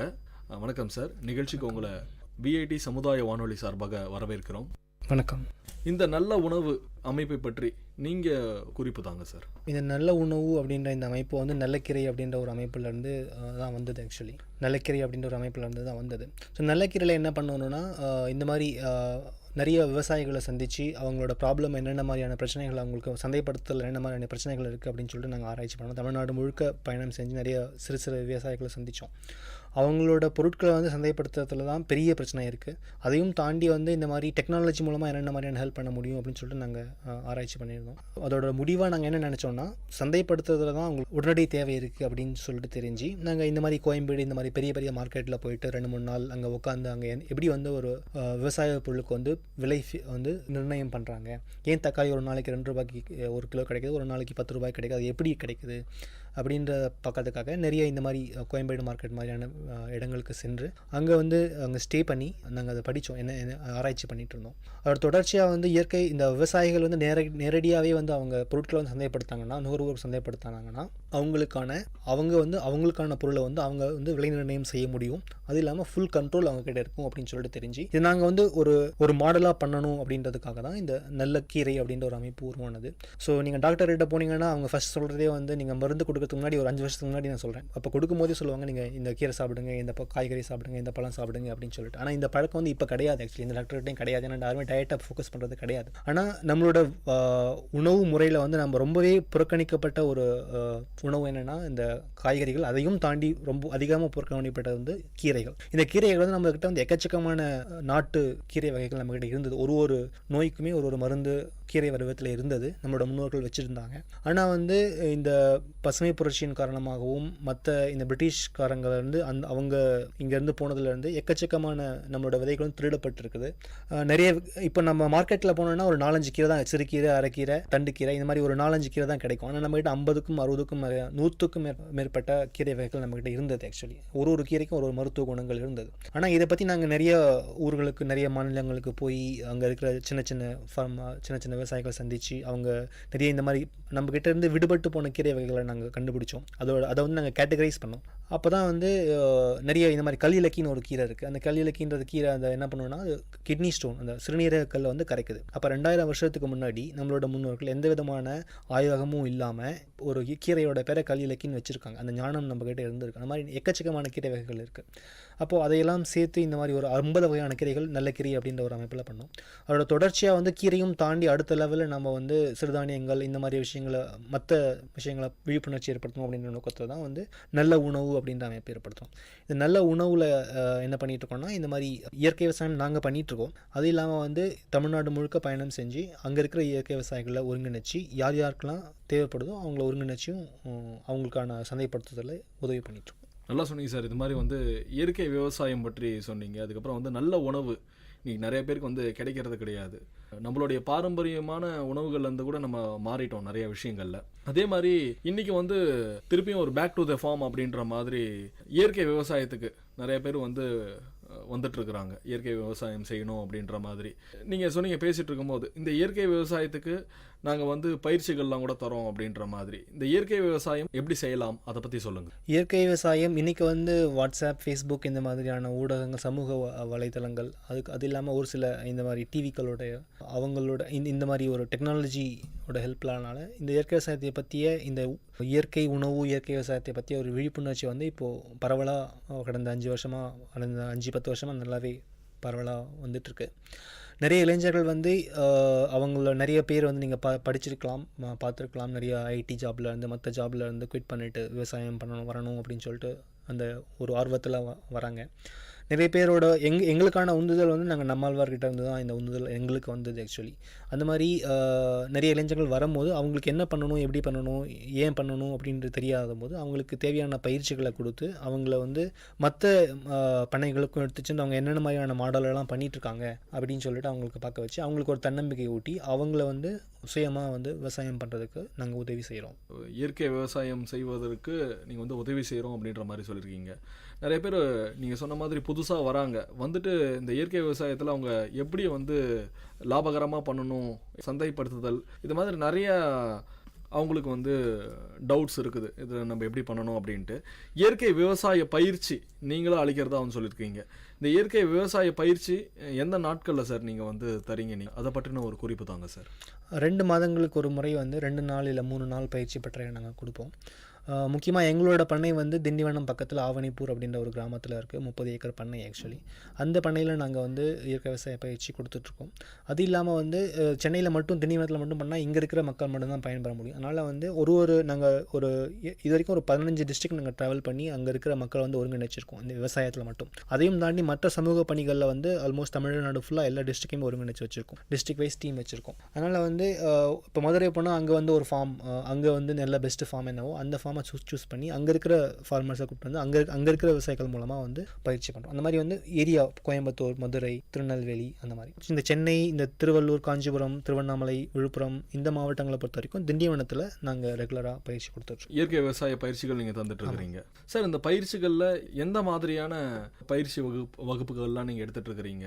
நீங்கள் சொன்னீங்க ஊருக்கு தகுந்த மாதிரி நாங்கள் வந்து பயிற்சி தந்துட்டு இல்லை, ஊருக்கு தகுந்த மாதிரி இல்லை, ஒரே பயிற்சி அது பல்வேறு இடங்களில் தந்துட்டு இருக்கிறீங்க. இப்போ பல்வேறு இடங்களில் ஒரு ஊர்களில் ஒரு விதமான சாகுபடிகள் வச்சுருப்பாங்க. வெள்ளூர் அப்படின்னா இங்கே வந்து கொஞ்சம் வறட்சியான ஒரு ஊர், இந்த ஊருக்கு ஏற்ற மாதிரி என்ன வகையான பயிர்கள் இங்கே சாகுபடி செய்யலாம் அப்படின்ற மாதிரி ஒவ்வொரு ஊரில் அந்த தட்பவெப்பநிலைக்கு ஏற்ற மாதிரி வந்து ஒரு சில பொருட்கள் வந்து விவசாயம் செய்வாங்க. நீங்கள் பார்த்துருப்பீங்க மதுரை சைடு, அங்கெல்லாம் வந்து எந்த மாதிரியான விவசாயம் செஞ்சிட்ருக்குறாங்க, அதை பற்றி சொல்லுங்கள் சார். மதுரை சைடில் எங்களோட நெட்வொர்க்கில் இருக்கிற ஃபார்மர்ஸ் வந்து சிறுதானியங்கள் பண்ணிகிட்ருக்காங்க, ஒரு சிலர் காய்கறிகள் பண்ணிகிட்ருக்காங்க. அதையும் தாண்டி ஒரு சிலர் இந்த மாதிரி இந்த நெல் மாதிரியான சாதாரண பயிர்கள், அதாவது ரொம்பவும் அதிகமாக மகசூல் ரொம்ப அதிகமாக விவசாயம் பண்ண பொருட்கள் பண்ணிட்டுருக்காங்க. நல்லா சொன்னீங்க சார். இப்போ சிறுதானியங்கள் பேசிகிட்டு இருக்கும்போது சொன்னீங்க, இந்த சிறுதானியங்களோட பயன்பாடு இன்றைக்கி வந்து ரொம்ப கம்மியாயிடுச்சு. வீட்டில் எல்லாருமே வந்து சிறுதானியங்கள் உணவுப் பொருட்களில் கண்டிப்பாக சேர்த்துட்டே இருந்தாங்க. சோளக்களி செஞ்சாங்க, அதுக்கப்புறம் நிறையா இந்த எள்ளு உருண்டை, இது மாதிரி எல்லாமே சிறுதானியங்கள் பயன்படுத்தி நிறைய விஷயங்கள் செஞ்சாங்க. இன்றைக்கி நம்ம எல்லாம் அப்படியே மறந்துட்டோம் அந்த விஷயங்கள் எல்லாமே. இந்த சிறுதானியங்களை நீங்கள் ஊக்குவிக்கிற மாதிரி உணவு திருவிழா இதெல்லாம் கூட வந்து பண்ணுறோம் அப்படின்ற மாதிரி சொன்னீங்க. என்ன மாதிரியான உணவு திருவிழா நீங்கள் பண்ணுறீங்க? இப்போது சென்னை மாதிரியான இடங்களில் வந்து மற்ற அமைப்புகளோடு சேர்ந்து பெரிய லெவலில் ஒரு 1,00,000 பேர் வர வரைக்கும் அந்த மாதிரி அமைப்புகளும் பண்ணியிருக்கோம். அது இல்லாமல் 100 பேர் 200 பேர் ஒரு சின்ன ஒரு ஏரியா எடுத்து KK நகர், டி நகர், இல்லை கோடம்பாக்கம், இந்த மாதிரி ஒரு சின்ன ஏரியா எடுத்து அந்த ஏரியாவில் ஒரு 100 பேர் வரைக்கும் வர மாதிரியான ஒரு உணவு திருவிழா. அந்த திருவிழாவில் வந்து உணவு பற்றி பேசும், உணவோட கலப்படங்கள் என்னென்ன மாதிரி கலப்படங்கள் இருக்குது, ஏன் வந்து இயற்கை விவசாயத்துக்கு போகணும், அவங்க இயற்கை விவசாயத்தில் என்னென்ன மாதிரியான பிரச்சனைகள் இருக்குது, ஏன் நம்மளுக்கு இந்த லைஃப் ஸ்டைல் டிசீசஸ் நம்மளுக்கு ஏன் இவ்வளோ அதிகமாக இருக்குது, அதுக்கான காரணம் என்ன, அதுக்கும் நம்ம உணவுக்கு என்ன சம்மந்தம் இருக்குது அப்படின்னு சொல்லிட்டு ஒரு உணவுக்கும் என்னென்ன ஒரு தானியங்கள் சிறுதானியங்கள் என்னென்ன மாதிரியான பலன்கள் இருக்குது, அதில் வந்து எப்படி அதை பயன்படுத்தணும், எப்படி அதை வந்து சமைக்கணும் அப்படின்னு சொல்லி விளக்கிட்டு அதோட தொடர்ச்சியாக வந்து இந்த விருந்து மாதிரி ஒரு சிறுதானிய விருந்து மாதிரி கொடுப்போம். என்னென்ன அந்த விருந்தில் என்னென்ன மாதிரியான உணவுகள் நீங்கள் பரிமாறுறீங்க? நீங்கள் சாதாரணமாக நம்ம சாப்பிட்ற விருந்து மாதிரி தான். ஒரு ஸ்வீட் இருக்கும், ஒரு காரம் இருக்கும், சாம்பார், தயிர், ரசம், அப்பளம், இந்த மாதிரியான பொருட்கள். பட் ஆனால் இதெல்லாமே சிறுதானியங்கள் இல்லை பாரம்பரியமான அரிசி வகைகளை கொண்டு ஒரு வித்தியாசமான முறையில் இருக்கும். நம்ம சாதாரணமாக சாப்பிட்ற அதே ஐட்டம் தான், பட் இருந்தாலும் இது ஒரு டிஃப்ரெண்ட்டான ஒரு பொருளை செஞ்சுருப்போம்.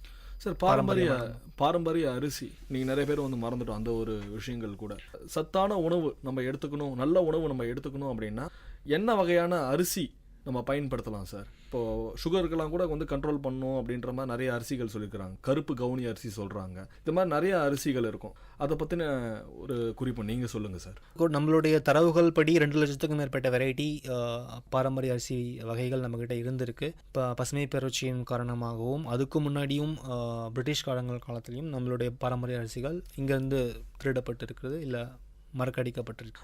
இன்றைக்குமே வந்து ஒரிசா மாதிரியான மாநிலங்கள் வந்து பூரி ஜெகநாதர் கோயிலில் வந்து 365 நாளும் 365 விதமான பாரம்பரிய அரிசியை கொண்டு தான் அவங்க வந்து பிரசாதம் கொடுக்குறாங்க, பொங்கல் கொடுக்குறாங்க.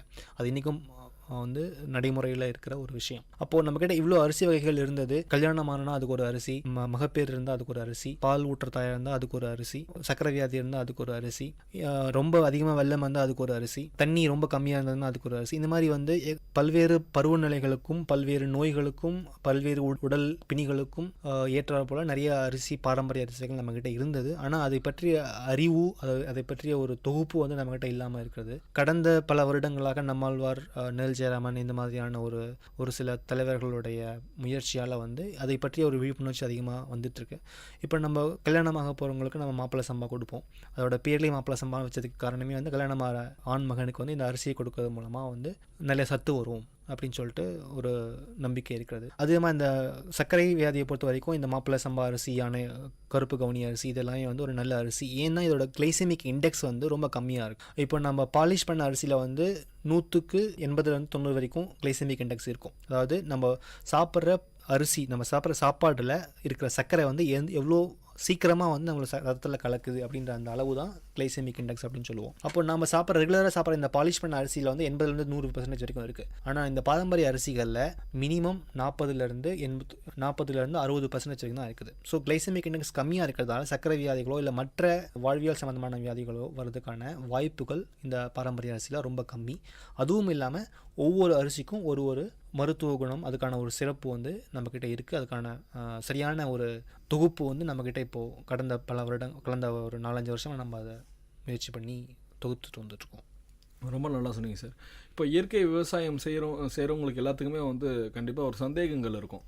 என்ன அப்படின்னா, நம்ம எப்படி இயற்கை விவசாயம் பண்ணணும், இந்த இயற்கை விவசாயத்தில் நிறைய மகசூல் நம்மளால் ஈட்ட முடியுமா அப்படின்றது ஒரு கேள்விக்குறியாகவே இருக்குது. இதை பற்றின உங்களுடைய கருத்துக்கள் என்ன சார்? இயற்கை விவசாயத்தில் கண்டிப்பாக வந்து மகசூல் அதிகரிக்க முடியும். ஆனால் வந்து அந்த இயற்கை விவசாயத்துக்கு அந்த பண்ணையை வந்து எந்த அளவுக்கு எவ்வளோ நாளாக அந்த பண்ணையில் நம்ம வந்து விவசாயம் பண்ணிகிட்ருக்கோம், அதுக்கு முன்னாடி என்ன பண்ணிகிட்டு இருந்தாங்க, அதோட மண்ணோட தன்மை எப்படி இருக்குது, அந்த மண்ணில் எந்த அளவுக்கு உயிர்ச்சத்து இருக்குது, அதில் மண்ணில் மண்புழு இருக்கா, மற்ற உயிரினங்கள் பாக்டீரியா மாதிரியான நன்மை செய்யக்கூடிய பாக்டீரியாக்கள், இந்த மாதிரி உயிரினங்கள் எவ்வளோ இருக்குது, இதை பொறுத்து தான் நம்ம பண்ண முடியும். ஸோ ஒன்றுமே யூஸ் பண்ணாத ஒரு 20 வருஷமாக ஒன்றுமே பயன்படுத்தாத ஒரு நிலத்தை நம்ம எடுத்து பண்ணும்போது வந்து கிராஜுவலாக தான் போக தான் அதோட மகசூல் அதிகமாகுமே தவிர ஒரே வருஷத்துலையோ 2 வருஷத்துலையோ 3 வருஷத்துலையோ எக்கச்சக்கமான மகசூல் வரும் அப்படின்றது வந்து நம்ம அது எதிர்பார்க்கறது வந்து முட்டாள்தனம். அந்த மாதிரியான ஒரு லேண்ட், அந்த மாதிரியான நிலம் வந்து பக்குவப்படுறதுக்கும் அது வந்து உயிர்ச்சத்து பெறறதுக்கும் ஒரு 5 வருஷம் இல்லை 10 வருஷம் வரைக்கும் அதோட மண்ணோட தன்மையை பொறுத்தும் தண்ணியோட தன்மையை பொறுத்தும் பருவநிலைகளை பொறுத்தும் 5 வருஷங்கள் to 10 வருஷங்கள் வரைக்கும் எடுக்கலாம். இப்போ இயற்கை விவசாயம் செய்கிறவங்க இதுக்கான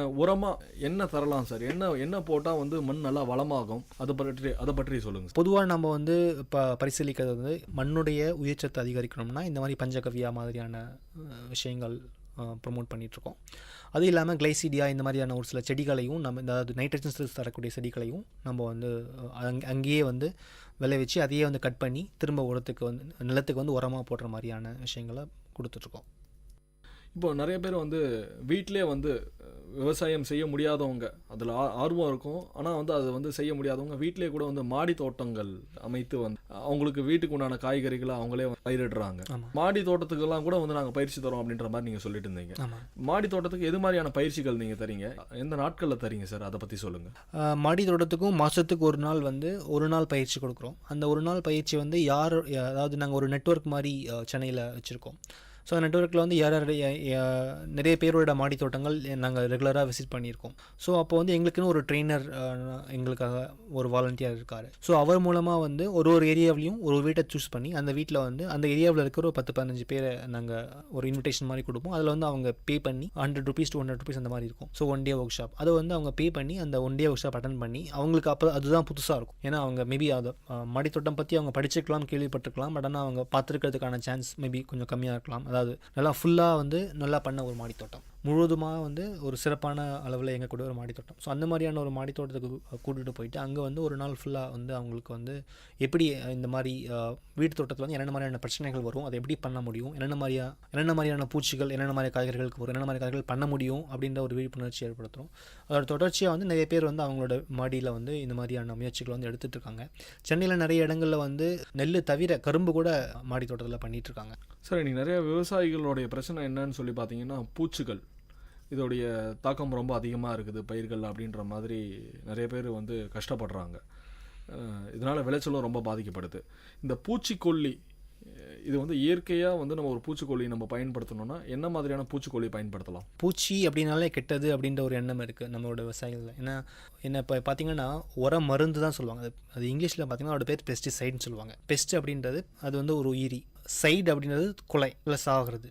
அப்போது அது தமிழை நாங்கள் நேராக நம்ம மொழிபெயர்க்கும் போது அது எப்படி இருக்கணும்னா உயிரியை கொல்றது, உயிர்கொல்லி அப்படின்னு தான் இருக்கணும். ஆனால் நம்ம அதை எப்படி நம்ம அதை தமிழ் படுத்தியிருக்கோம் அப்படின்னு சொன்னால் உர மருந்து அப்படின்னு சொல்லியிருக்கோம். பயிர் மருந்து அந்த மாதிரி உர மருந்து மாதிரி. அப்படி என்னென்னா மருந்துனா நல்லது செய்கிறது தான் மருந்து. அப்போ இந்த மருந்து போட்டால் வந்து அந்த பூச்சி வந்து கொண்டுடும், பயிர் நல்லாயிருக்கும் அப்படின்ற மாதிரியான ஒரு சைக்காலஜிக்கலாக ஒரு ஸ்ட்ராட்டஜி அது. உர மருந்து இல்லை மருந்து போடுறது அப்படின்னு சொல்கிறது. அதோட பேர் வந்து பூச்சிக்கொல்லி அப்படின்னு தான் சொல்லணும். அப்போ வந்து பூச்சி அப்படின்னாலே கெட்டதா அப்படின்னா நன்மை செய்யக்கூடிய பூச்சியும் இருக்குது, கெட்டது செய்யக்கூடிய பூச்சியும் இருக்குது. ஸோ ஒரு பூச்சி வந்து இன்னொரு பூச்சிக்கு வந்து சாப்பாடாக உணவாக இருக்குது. இது வந்து ஒரு உணவு சங்கிலி. அந்த உணவு சங்கிலியில் எல்லா உயிரினங்களும் எல்லா பூச்சிகளும் இது தேவைப்படுது. ஆனால் பசுமை புரட்சி இல்லை அந்த நவீன விவசாயத்தில் என்ன பண்ணுறாங்கன்னா பூச்சியை எடுக்கக்கூடாது அப்படின்னு சொல்லிட்டு எல்லாத்துக்குமே மருந்து கண்டுபிடிச்சி எல்லா பூச்சியுமே விரட்டிடுறாங்க. ஸோ அப்போ வந்து அங்கே நடக்கக்கூடிய அந்த இயற்கையான அந்த உணவு சங்கிலி வந்து அறுபட்டு இருக்குது. அது மூலமாக வந்து அந்த தாவரத்துக்கு கிடைக்கக்கூடிய சத்துக்கள் வந்து குறையுது.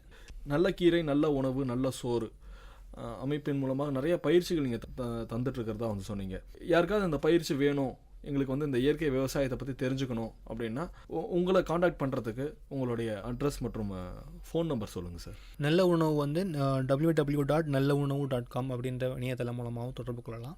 ஃபேஸ்புக்கில் www.facebook.com/நல்ல அப்படின்ற ஃபேஸ்புக் பேஜ் இருக்குது. அதையும் தாண்டி 9840526816 அப்படின்ற எண்ணில் வந்து வாட்ஸ்அப் ப்ராட்காஸ்டிங் லிஸ்ட்டும் இதில் ஃபங்க்ஷன் ஆகிட்டுருக்கு. இது மூலமாக வந்து நுகர்வோர்களையும் விவசாயிகளையும் நாங்கள் ஒருங்கிணைச்சிட்ருக்கோம். அந்த நம்பரை நான் திரும்பவும் சொல்கிறேன், 9840526816. ரொம்ப நல்லா சொன்னீங்க சார். இந்த மாதிரி இந்த இயற்கை விவசாயம் சார்ந்த நிறையா பயிற்சிகள் நீங்கள் தந்துட்டுருக்கீங்க. அது மேலும் சிறக்கணுன்றது எங்களுடைய விஐடி கம்யூனிட்டி ரேடியோ சார்பாக நாங்கள் நன்றியை தெரிவிச்சுக்கிறோம் சார், எங்களுடைய நேர்காணலுக்கு வந்ததுக்கு. இந்த வாய்ப்பை கொடுத்த விஐடி பண்பலைக்கு வந்து மிக்க நன்றி. இன்றைக்கி வல்லுநர் பார்வை நிகழ்ச்சியில் நல்ல உணவு அமைப்பை சார்ந்த இணை நிறுவனர் திரு ஏ.கே. ரவிசங்கர் அவர்கள் நம்மகிட்ட நிறைய விஷயங்களை பகிர்ந்துக்கிட்டாங்க. மீண்டும் ஒரு வல்லுநர் பார்வை நிகழ்ச்சியில் உங்களை சந்திக்கும் வரை உங்களிடமிருந்து விடைபெறுவது நான் சரவண கார்த்திக். நீங்கள் கேட்டுக்கொண்டிருப்பது விஐடி பண்பலை 90.8 விஐடி பல்கலைக்கழகத்தின் சமுதாய வானொலி. நேயர்கள் இதுவரை கேட்டது பல்துறை பகிர்வுகள், வல்லுநர் தரவுகள், மக்களின் சந்தேகங்களுக்கான சான்றுகளோடு விஐடி பண்பலை 90.8 வல்லுநர் பார்வை. நன்றி, வணக்கம்.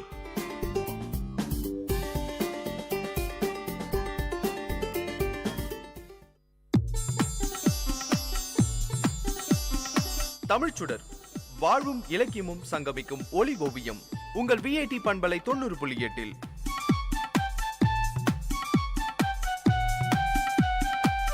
இன்றைய தமிழோவியம் தீட்டுபவர் ஜெயஸ்ருதி. வணக்கம். ஈத்து உவக்கும் இன்பம் அறியார்கொள் தாம் உடைமை வைத்து இழக்கும் வன்கணவர். செல்வம் என்றாலே பணம் தான்னு நீங்க நினைப்பீங்க. நீங்க மட்டுமா? பொதுவாக எல்லாருமே அப்படிதான் நினைப்போம் இல்லையா? கொஞ்சம் ஆழமா நினைப்பவங்க பொன், வெள்ளி, சொத்து இவை எல்லாத்தையும் செல்வம்னு சொல்வாங்க. ஒரு வகையில பணம், சொத்து இவற்றை செல்வம்னு சொல்றது பொருத்தமானதுதான். இவற்றை உடையவர்கள் தம் வாழ்க்கைக்கு வேண்டியவற்றை வேண்டும் பொழுது பெற்றுக்கொள்ள முடியும். பிறரிடமிருந்து எதையும் எதிர்பார்க்க வேண்டியதில்லை.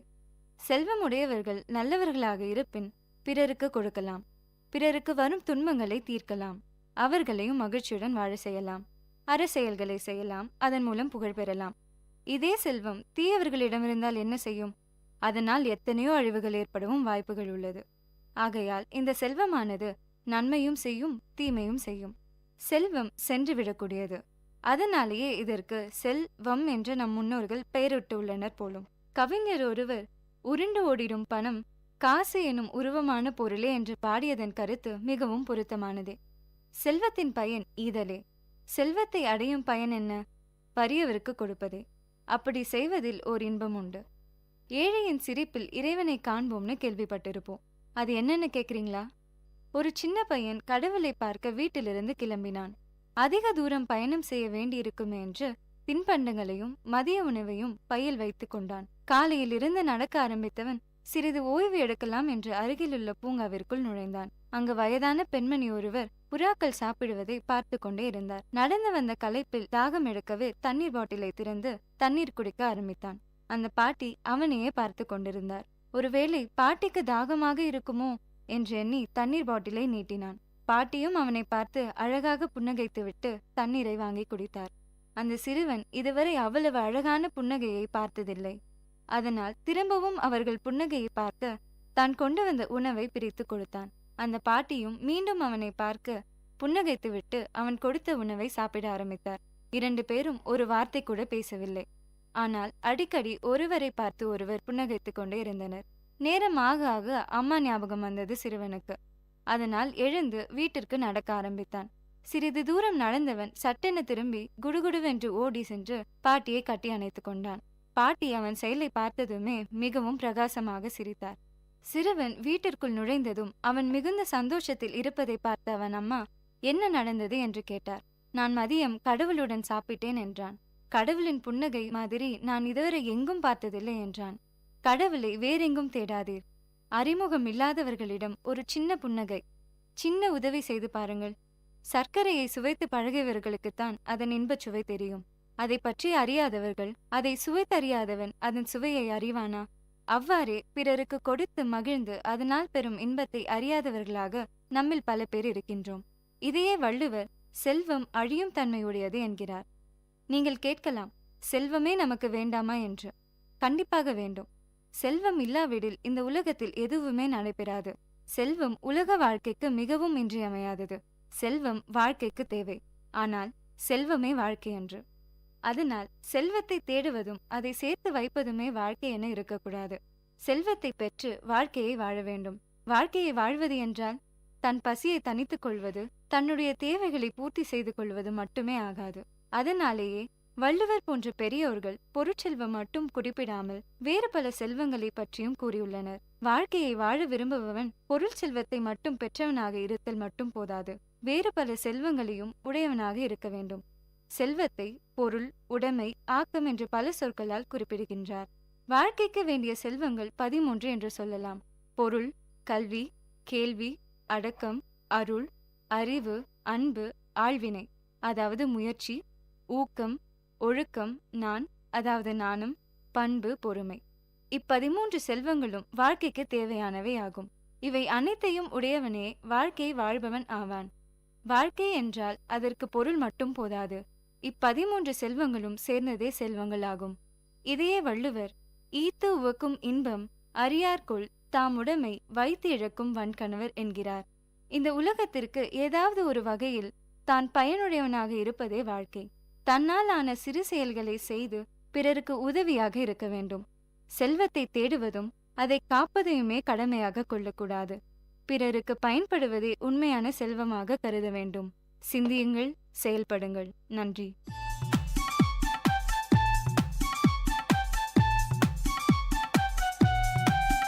நேயர்கள் இதுவரை கேட்டது வாழ்வையும் இலக்கியத்தையும் இணைத்த ஒளி ஓவியம் தமிழ் சுடர். இன்றைய தமிழ் ஓவியம் தீட்டியவர் ஜெயஸ்ருதி. இது உங்கள் VAT பண்பலை 90.8.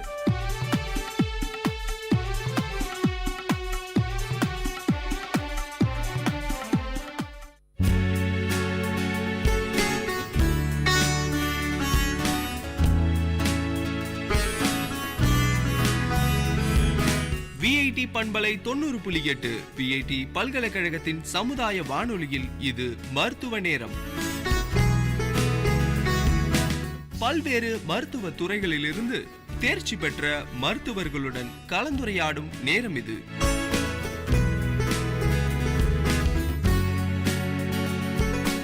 வணக்கம் நேயர்களே, இது VAT பண்பலை 90.8 VAT பல்கலைக்கழகத்தின் CSRD-RS மற்றும் VAT பண்பலை 90.8 இணைந்து வழங்கும் சிறப்பு மருத்துவ நேரம் நிகழ்ச்சி. மருத்துவ நேரம் நிகழ்ச்சியில ஒவ்வொரு முறையும் ஒரு மருத்துவர்கிட்ட தான் நம்ம பேசிட்டு இருக்கோம். அந்த மருத்துவர் மக்களுக்கு தெரியாத பல விஷயங்களை அறிவுறுத்திட்டு இருக்காங்க. இன்னைக்கு மருத்துவ நேரம் நிகழ்ச்சியில நம்ம கூட யாரு இருக்கான்னு பார்த்தலாம். வணக்கம் மேடம். வணக்கங்க மேடம், உங்களை அறிமுகம் பண்ணிக்கோ. நான் என்னுடைய பெயர் டாக்டர் சசிரேகா. நான் ஒரு ஹோமியோபதிக் டாக்டர். நான் இங்கே வேலூரில் வந்து ப்ரைவேட்டாக கிளினிக் ரன் பண்ணிட்டு இருக்கேன். சத்வாச்சாரியில் வள்ளலாரில் என்னோட கிளினிக் இருக்கு. சரி மேடம், இப்போ வந்து மருத்துவம் பொறுத்த வரைக்கும் பார்த்தீங்கன்னா பலவிதமான மருத்துவ முறைகள் இருக்கு. அதாவது அலோபதி இருக்கு, நேச்சுரல் மெடிசன் சொல்லக்கூடிய வந்து சித்தா, ஆயுர்வேதம், அதே மாதிரி அதுல ஒரு பிரிவு தான் வந்து இந்த ஹோமியோபதி. இந்த ஹோமியோபதி பத்தி மக்களுக்கு பல சந்தேகங்கள் இருக்கும். அதை பத்தி கொஞ்சம் பிரீஃபா சொல்ல முடியுமா மேடம்? சொல்லலாம். ஹோமியோபதி வந்து என்னென்னா, இது வந்து ஒரு ஜெர்மன் மெடிசன். இதை வந்து ஆல்டர்னேட்டிவ் மெடிசன் சொல்லுவாங்க, மாற்று மருத்துவம் இது. இப்போ வந்து என்னென்னா வந்து ஹோமியோபதியிலன்றதை விட அதை தவிர்த்தும் வந்து ஆயுஷ்னு கேள்விப்பட்டிருப்பீங்க. ஆயுர்வேதா, யுனானி அந்த மாதிரி எல்லாம் இருக்கிறது எல்லாமே அந்த நேச்சுரல் ரெமெடிஸ் எல்லாம் வர்றது. அதில் அலோபதியில் வந்து இப்போது சைடு எஃபெக்ட்ஸ் எல்லாம் கொஞ்சம் ஜாஸ்தி இருக்கிறதால மக்கள் ஆல்டர்னேட்டிவ் மெடிசன் போகணும் அப்படின்னு பார்க்குறாங்க. அதில் வந்து இப்போ நிறைய ஹோமியோபதிக்கு ப்ரிஃபர் பண்ணுறாங்க. அதுக்கு முக்கிய காரணம் என்ன அப்படின்னு பார்த்தா, இதில் வந்து சைடு எஃபெக்ட்ஸ் வந்து ரொம்ப சைடு எஃபெக்ட்ஸே கிடையாது கம்பேரிட்டிவ்லி. இப்போ அலோபதிக்கு இதுக்கு கம்பேர் பண்ணால் சைடு எஃபெக்ட்ஸ் இல்லை. அதுவும் இல்லாமல் இப்போ இந்த ப்ராடக்ட்ஸ் எல்லாமே நமக்கு எந்த சோர்சஸ்லேருந்து கிடைக்குது அப்படின்னா பிளான்ட்டு, கொஞ்சம் மினரல்ஸு எல்லாமே வந்து நேச்சுரல் சோர்சஸ் தான். அதுவும் இல்லாமல் இது வந்து இப்போ பொதுவாக வந்து இம்யூன் சிஸ்டமை வந்து ஸ்ட்ரென்தன் பண்ணுது. ஸோ வந்து ஒன்ஸ் நீங்கள் இந்த மெடிசன் எடுத்தீங்கன்னா அடுத்து உங்களுக்கு அந்த டிசீஸ் சொல்கிறதுனா இப்போ ஒரு கோல்டோ இல்லை ஒரு ஹெட் ஏக் அந்த மாதிரி வந்து வர்றதுக்கு வந்து மற்ற மெடிசன்ஸ்க்கு போனால் ஃப்ரீக்வெண்ட் அட்டாக்ஸ் இருக்கும். ஆனால் இப்போ ஹோமியோபதி அப்படின்னு எடுத்துட்டீங்கன்னா அந்த அட்டாக்ஸ் வந்து கொஞ்சம் டிலே ஆகும். ஏன்னா அதுக்கு ரீசன் வந்து இம்யூன் சிஸ்டத்தை ஸ்ட்ரென்தன் பண்ணுது. அடுத்ததாக பார்த்தீங்கன்னா மேம், மக்களுக்கு வந்து ஒரு நிறைய சந்தேகங்கள் இருக்கும். இப்போ வந்து அலோபதினா வந்து இப்போ கைக்கு வந்து ஒரு கையில் வலி இருக்குன்னு வச்சுக்கோங்களேன், உடனே வந்து ஒரு மெடிசன் எடுத்துப்பாங்க.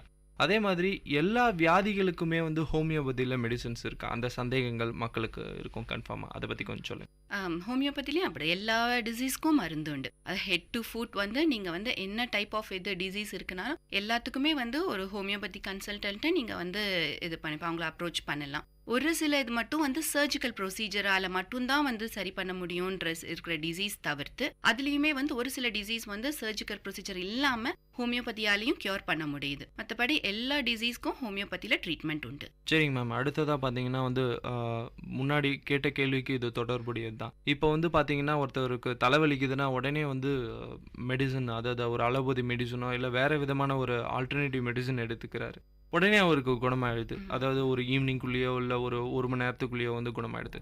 ஆனால் அதாவது ஹோமியோபதியை பொறுத்த வரைக்கும் இந்த கால அளவு எவ்வளோ? இப்போ வந்து ஒரு தலைவலிக்காகவோ இல்லை வந்து ஒரு வயிற்று வலிக்காகவோ வந்து மருந்து எடுத்துக்கிறாருன்னா அதனுடைய வீரியம், அதாவது உடனடியாக குணமாகுமா இல்லை வந்து அது கொஞ்சம் தாமதமாக ஆனால் ஒரேடியாக குணப்படுத்துகிற முறையும் இருக்குது? அதை பற்றி கொஞ்சம் மக்களுக்கு சந்தேகம் இருக்குது. இப்போ அந்த மாத்திரை எடுத்துக்கிறேன், எனக்கு தலைவலி உடனே போகுது. ஹோமியோவோ இல்லை மற்ற நேச்சுரல் ஆல்டர்னேட்டிவ் மெடிசன் எடுக்கும்போது எனக்கு கொஞ்சம் தாமதமாகுது ஆனால் குணமாகுது. அது என்ன காரணத்தினால அது அப்படிங்கிறது? அதாவது என்னன்னா, தாமதம் ஆகுதுன்றது கிடையாது. இப்போ வந்து எப்பவுமே வந்து ஒரு இந்த டியூரேஷன் ஒன்று இருக்கு இல்லைங்களா? ஒரு டிசீஸ் வருது, வந்த உடனே நாம வந்து ஹோமியோபதி டாக்டரை போய் பார்க்குறோம் அப்படின்னா இம்மீடியட்டா மருந்து எடுத்துட்டு இருக்கப்ப வந்து உடனே கண்டிப்பா அது கியூர் ஆயிடும். அப்படி இல்லாம நாம இதுக்குன்ட்டுன்னு ஒரு நாள் இல்லை 2 நாள் வேற மெடிசனை நாம ட்ரை பண்ணிட்டு அதுலயும் சரியா போகல அப்படின்றப்ப இதுக்கு வர்றப்ப அந்த டிசீஸோட ப்ராக்ரஸ் வந்து அதே ஒரு 2 நாளைக்கு ஆயிட்டு இருக்கும். அப்ப நாம மெடிசன் எடுக்கிறப்ப வந்து அது கொஞ்சம் டிலே ஆகும். மற்றபடி ரொம்ப டிலே ஆகும் அப்படின்ற மாதிரி எல்லாம் கிடையாது. எவ்வளோ நாள் அந்த டியூரேஷன், டிசீஸோட டியூரேஷன் இருக்கு, அதை பொறுத்து அதுக்கு கியூர் ஆகிறதுக்கு கொஞ்சம் டைம் இதுவாகும்.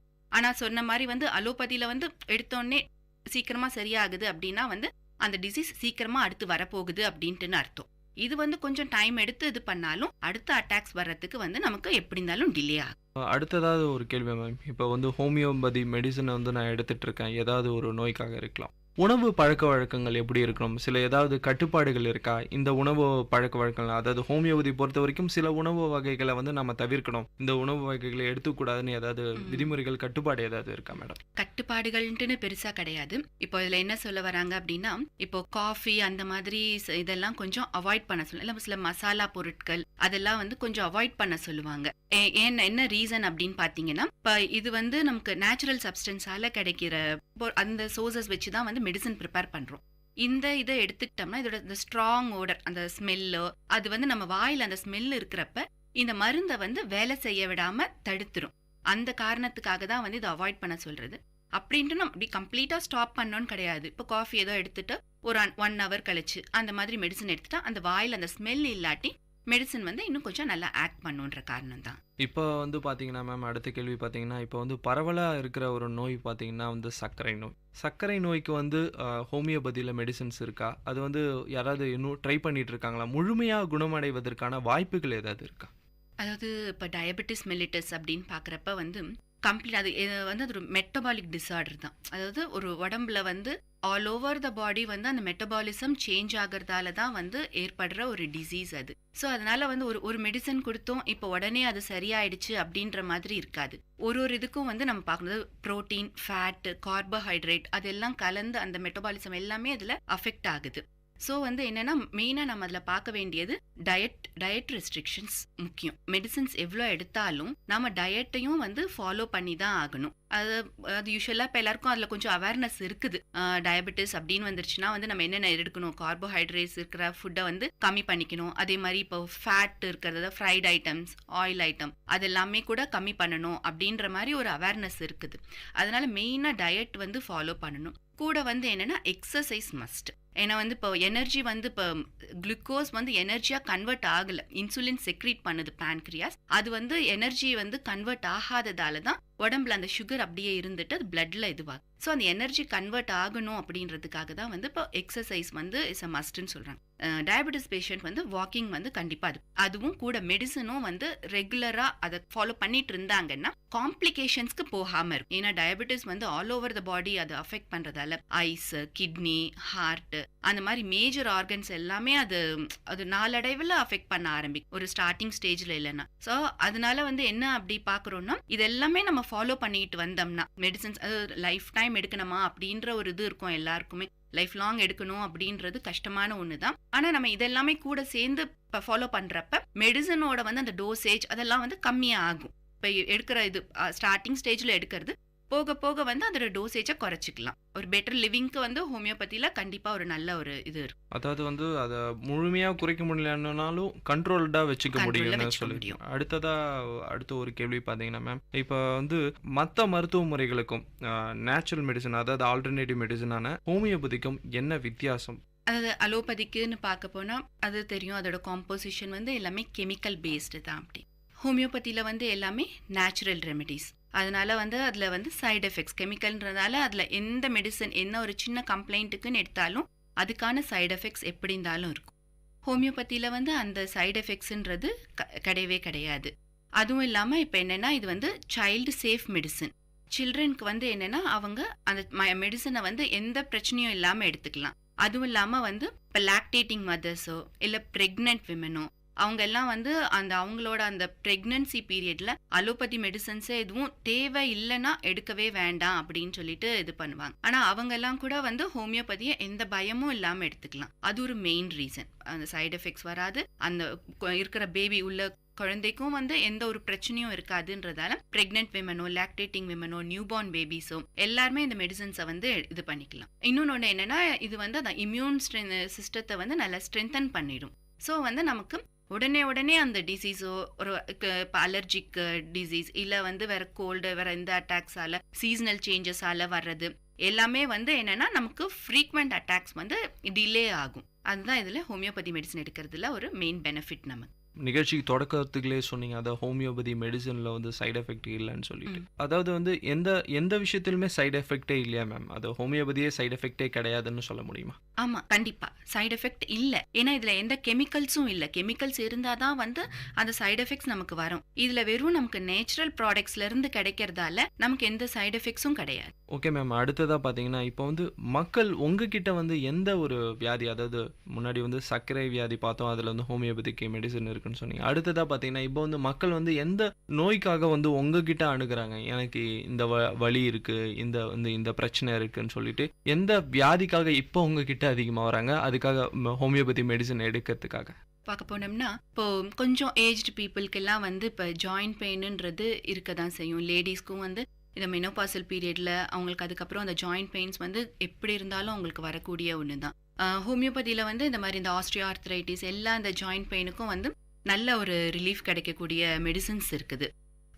அதாவது அவங்களுக்கு வந்து இப்போ டே டு டே லைஃபே வந்து ரொம்ப கஷ்டமாக இருக்கும். ஜாயிண்ட் பெயின் இருந்ததுன்னா ஒரு இடத்துக்கு நடந்து போக முடியாது, கீழே உட்காந்தா எந்திரிக்க முடியாது, ஸ்டெப்ஸ் கிளைம் பண்ண முடியாது, எல்லாத்துலேயுமே அவங்களுக்கு ரொம்ப கஷ்டம் இருக்கும். இதெல்லாம் வந்து அந்த கொஞ்சம் ஈஸி பண்ணிவிடும். அவங்களோட எல்லா மூமெண்ட்டையும் வந்து கொஞ்சம் நல்லாவே இது நடக்கிறதுக்கு போகிறதுக்கு எல்லாத்துக்கும் கொஞ்சம் அவங்களுக்கு ஹெல்ப்ஃபுல்லாக இருக்கிறது ஹோமியோபதிக் மெடிசன். இவ்வளோ நேரம் பேசிட்டு இருந்தேன் மேம், அதாவது ஹோமியோபதி மெடிசனில் வந்து சைடு எஃபெக்ட் கிடையாது, பல நோய்களுக்கு மருந்துகள் இருக்குன்னு சொன்னீங்க. நிகழ்ச்சியில் ஒரு சிறிய இடைவேளைக்கு பிறகு மீண்டும் பேசலாம்.